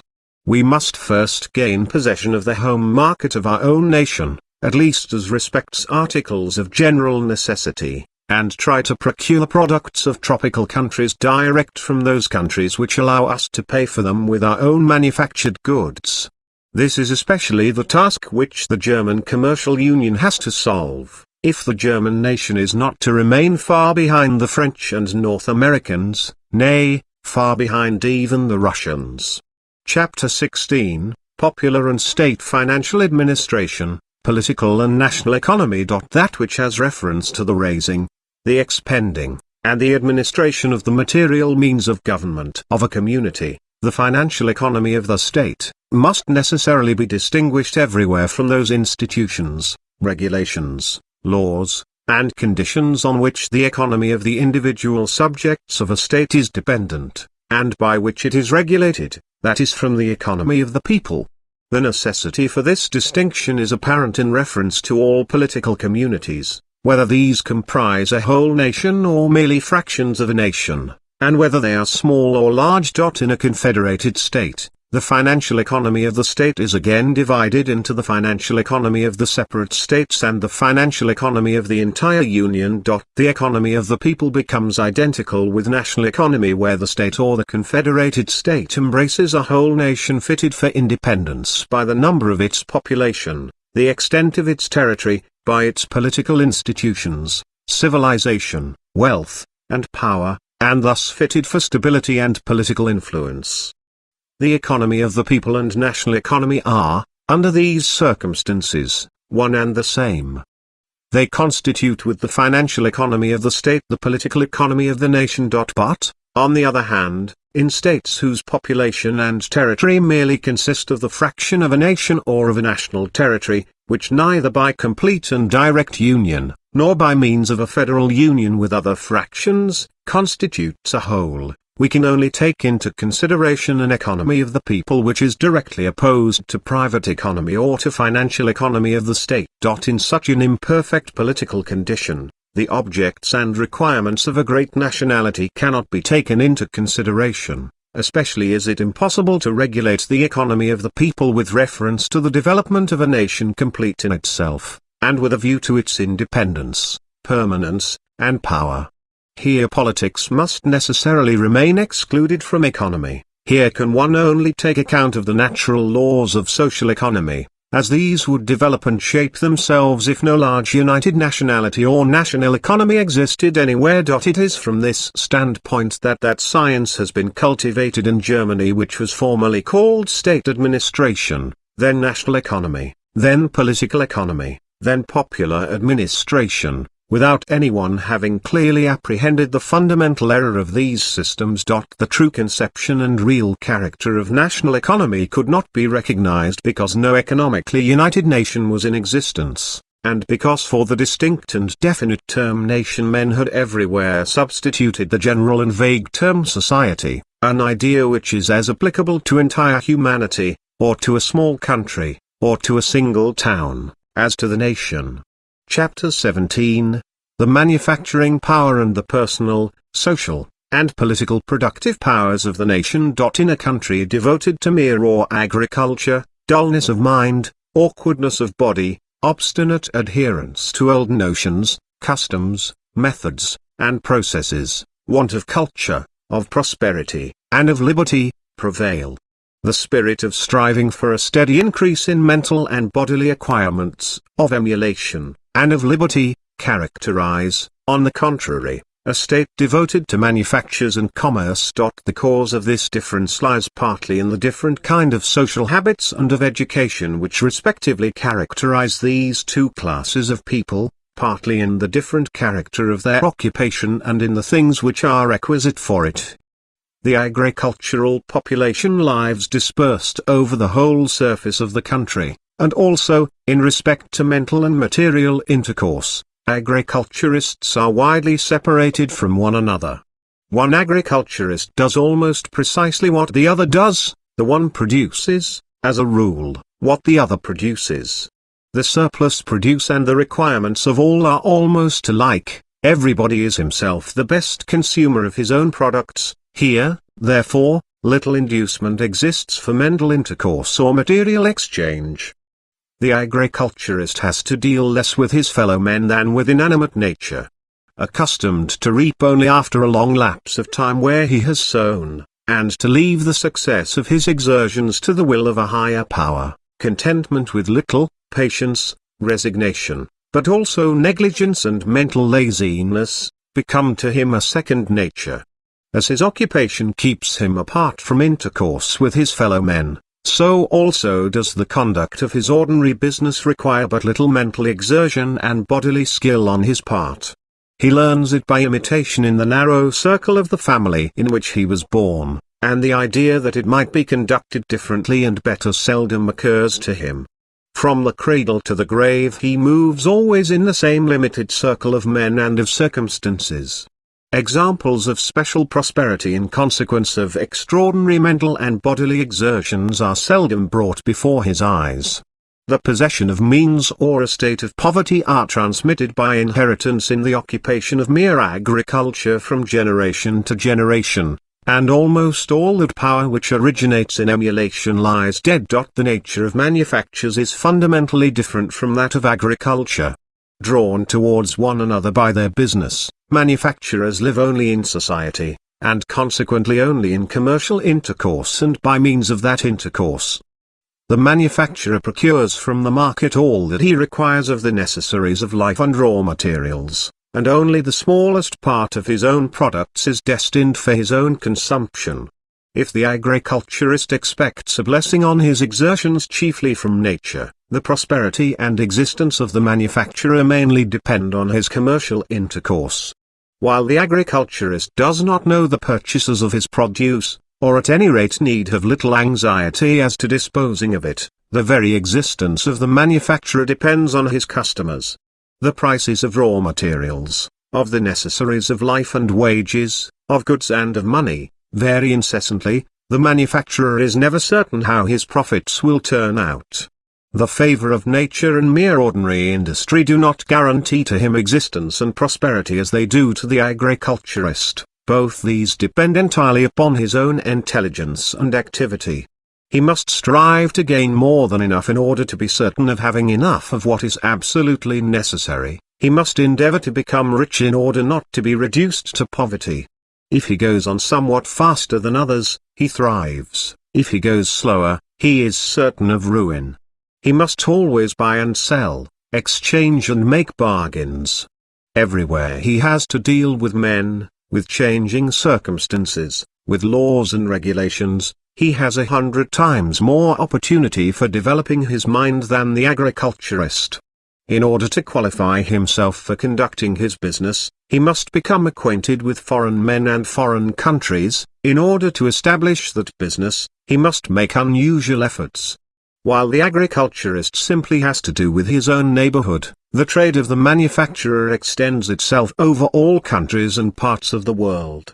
The desire to gain the respect of his fellow citizens or to retain it, and the continual competition of his rivals, which perpetually threaten his existence and prosperity, are to him a sharp stimulus to uninterrupted activity, to ceaseless progress. Thousands of examples prove to him that by extraordinary performances and exertions it is possible for a man to raise himself from the lowest degree of well-being and position to the highest social rank, but that, on the other hand, by mental inactivity and negligence, he can sink from the most respectable to the meanest position. These circumstances produce in the manufacturer an energy which is not observable in the mere agriculturist. If we regard manufacturing occupations as a whole, it must be evident at the first glance that they develop and bring into action an incomparably greater variety and higher type of mental qualities and abilities than agriculture does. Adam Smith certainly expressed one of those paradoxical opinions which, according to Dugald Stewart, his biographer, he was very fond of, when he maintained that agriculture requires more skill than manufactures and commerce. Without entering into the investigation whether the construction of a clock requires more skill than the management of a farm, we have merely to observe that all agricultural occupations are of the same kind, while in manufactures a thousand-fold variety exists. It must also not be forgotten, that for the purpose of the present comparison, agriculture must be regarded as it exists in the primitive state, and not as it has been improved by the influence of manufactures.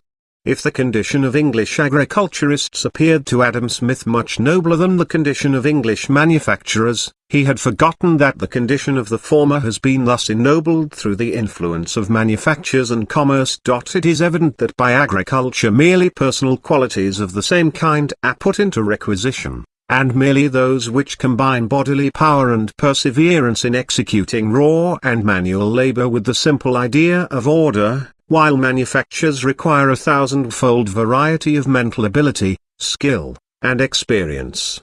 The demand for such a variety of talents makes it easy for every individual in a manufacturing state to find an occupation and vocation corresponding with his individual abilities and taste, while in an agricultural state but little choice exists.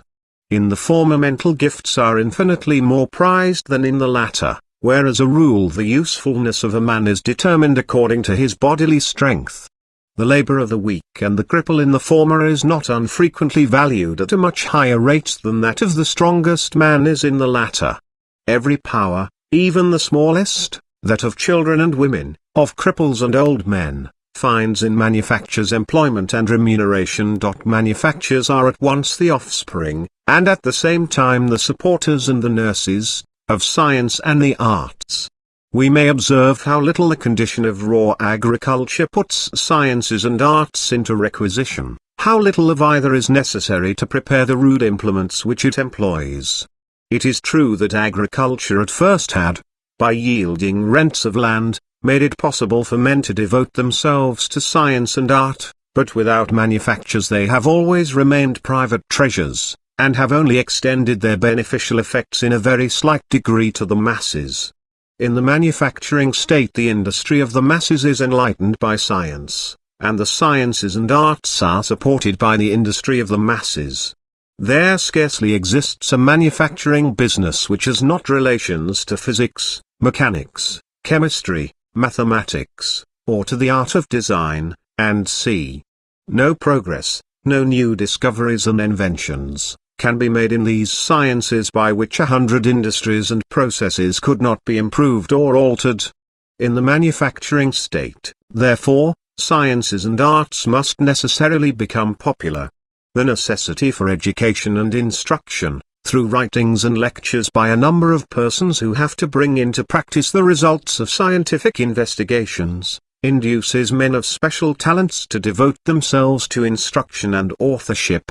The competition of such talents, owing to the large demand for their efforts, creates both a division and cooperation of scientific activity, which has a most beneficial influence not merely on the further progress of science itself, but also on the further perfection of the arts and of industries. The effects of these improvements are soon afterwards extended even to agriculture.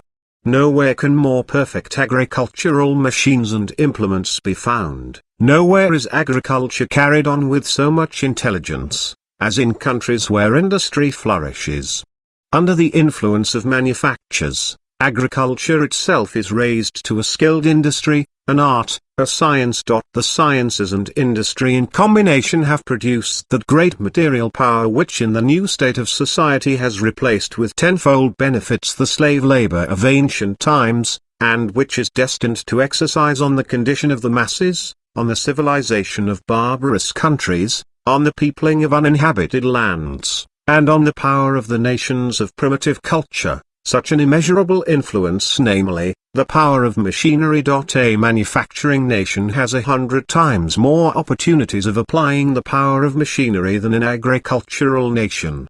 A cripple can accomplish by directing a steam engine 100 times more than the strongest man can with his mere hand. The power of machinery, combined with the perfection of transport facilities in modern times, affords to the manufacturing state an immense superiority over the mere agricultural state. It is evident that canals, railways, and steam navigation are called into existence only by means of the manufacturing power, and can only by means of it be extended over the whole surface of the country. In the mere agricultural state, where everybody produces for himself the greater part of what he requires, and consumes himself the greater part of what he produces, where the individuals among themselves can only carry on a small amount of goods and passenger traffic, it is impossible that a sufficiently large traffic in either goods or passengers can take place to defray the costs of the erection and maintenance of the machinery of transport. New inventions and improvements in the mere agricultural state are of but little value. Those who occupy themselves with such things in such a state fall themselves, as a rule, a sacrifice to their investigations and endeavors, while in the manufacturing state there is no path which leads more rapidly to wealth and position than that of invention and discovery. Thus, in the manufacturing state genius is valued and rewarded more highly than skill, and skill more highly than mere physical force.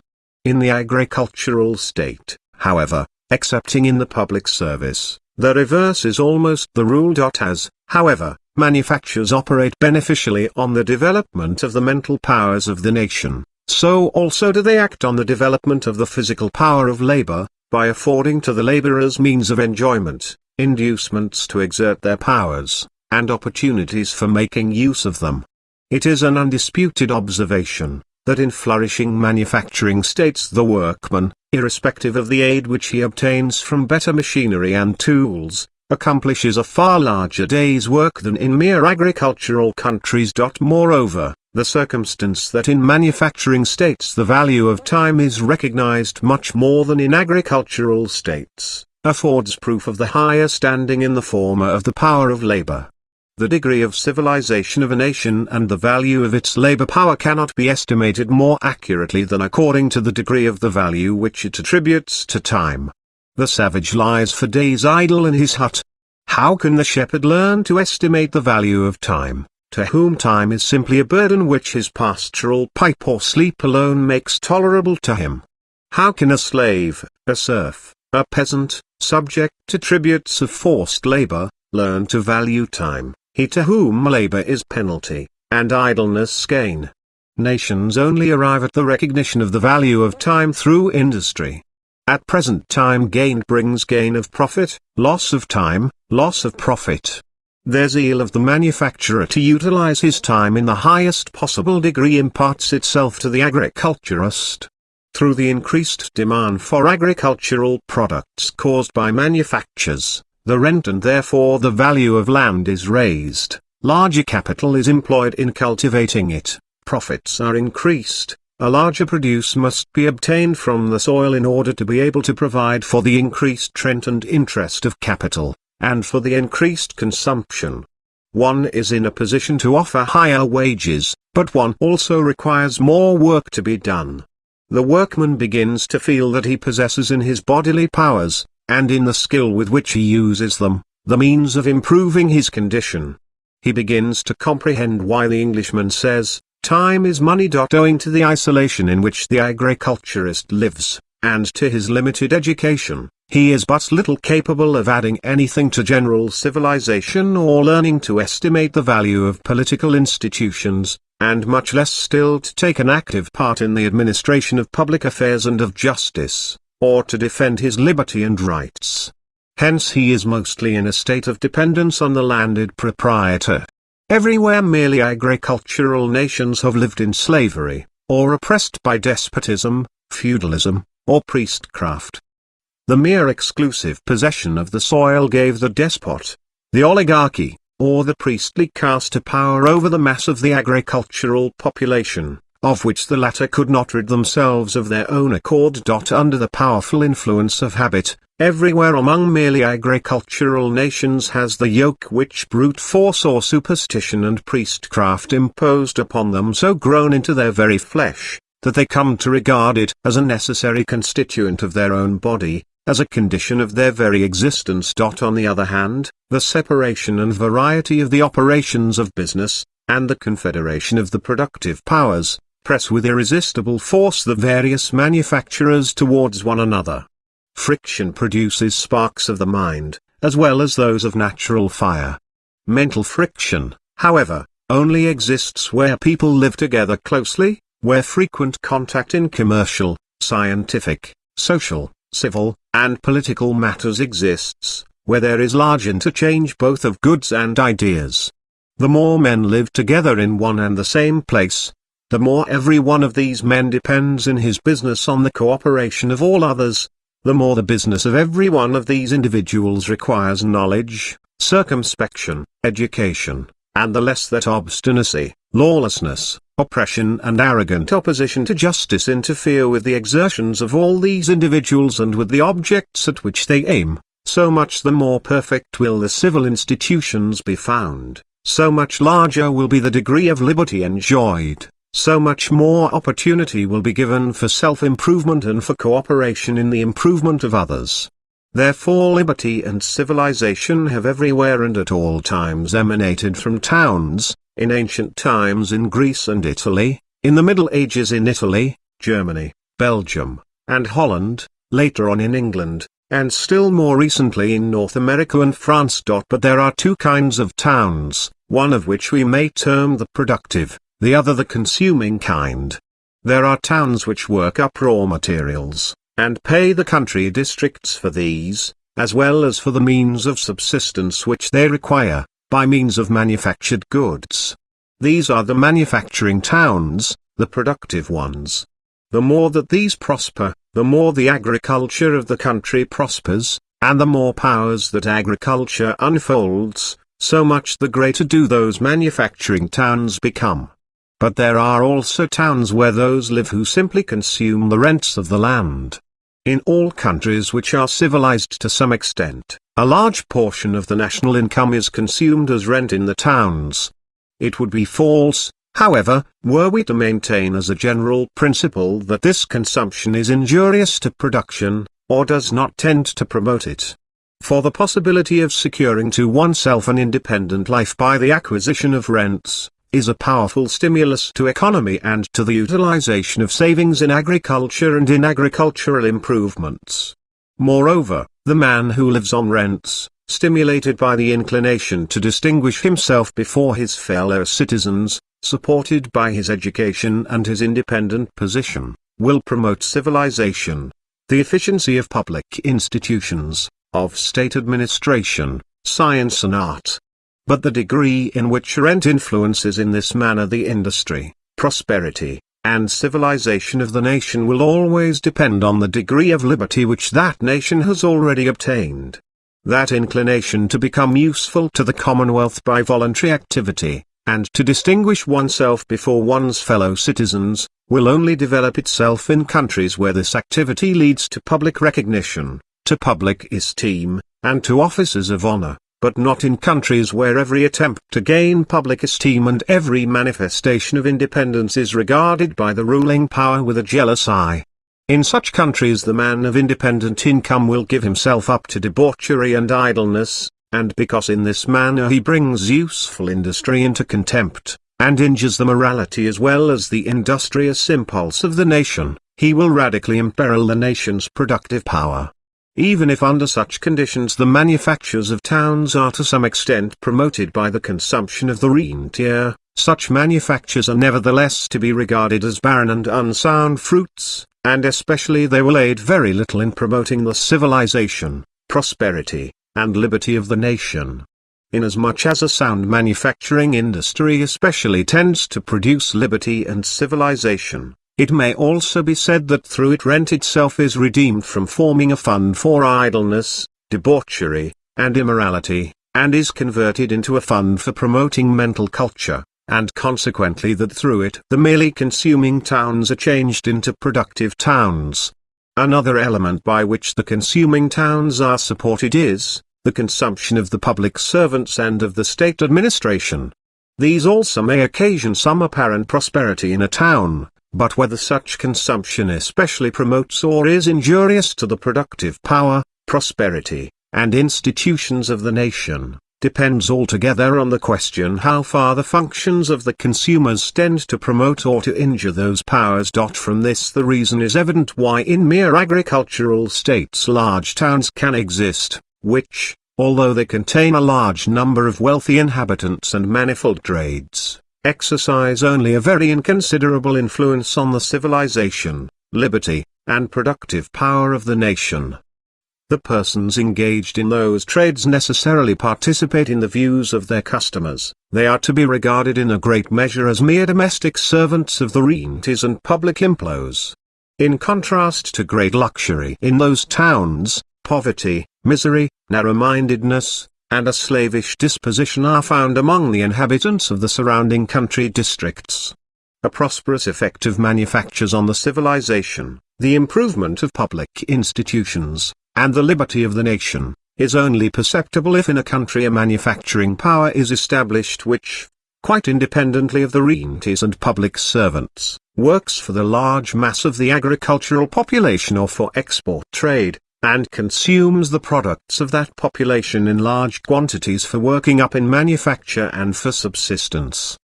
The more such a sound and healthy manufacturing power increases in strength, the more will it draw to its side the manufacturing power which originated in the consumption above named, and also the rentiers and public servants, and the more also will the public institutions be regulated with a view to the interest of the Commonwealth. Let us consider the condition of a large town in which the manufacturers are numerous, independent, lovers of liberty, educated, and wealthy, where the merchants participate in their interests and position, where the rentiers feel themselves compelled to gain the respect of the public, where the public servants are subject to the control of public opinion, where the men of science and art work for the public at large, and draw from it their means of subsistence. Let us consider the mass of mental and material means which are combined together in such a narrow space, and further how closely this mass of power is united through the law of the division of the operations of business and the confederation of powers. We may note again how quickly every improvement,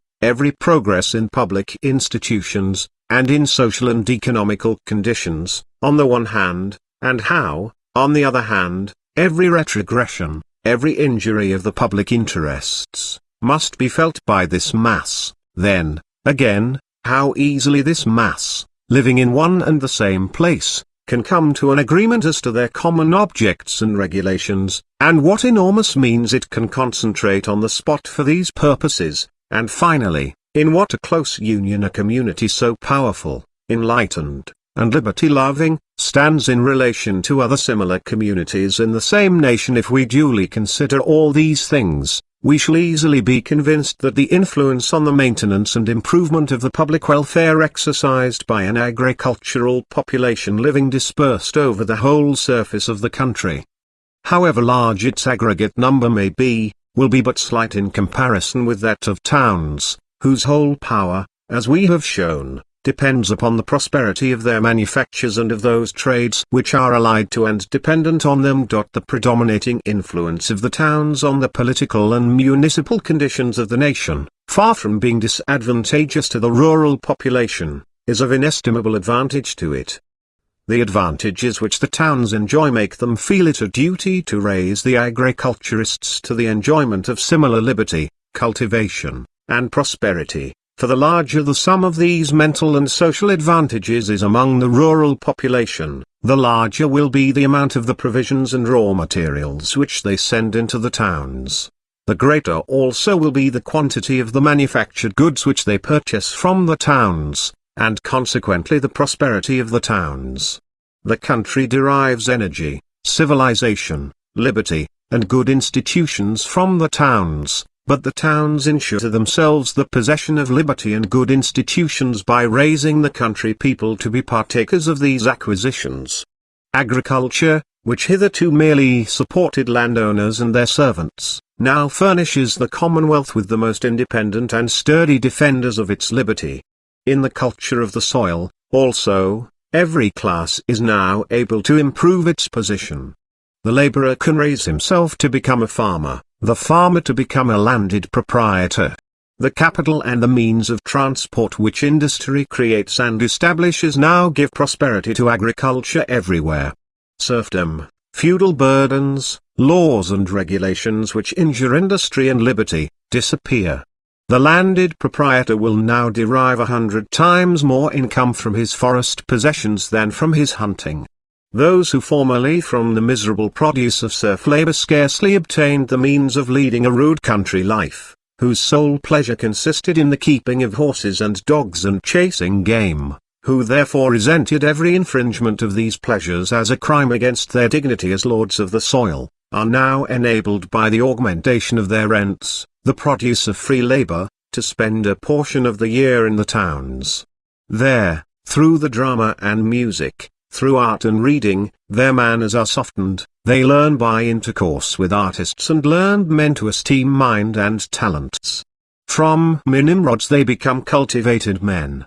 The aspect of an industrious community, in which everybody is striving to improve his condition, awakens in them also the spirit of improvement. They pursue instruction and new ideas instead of stags and hares.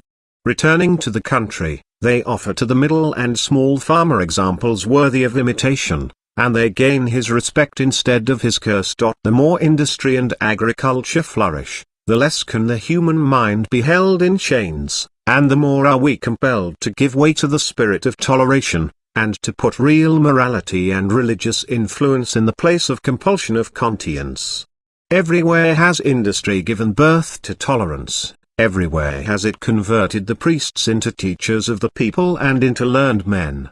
Everywhere have the cultivation of national language and literature, have the civilizing arts, and the perfection of municipal institutions kept equal pace with the development of manufactures and commerce,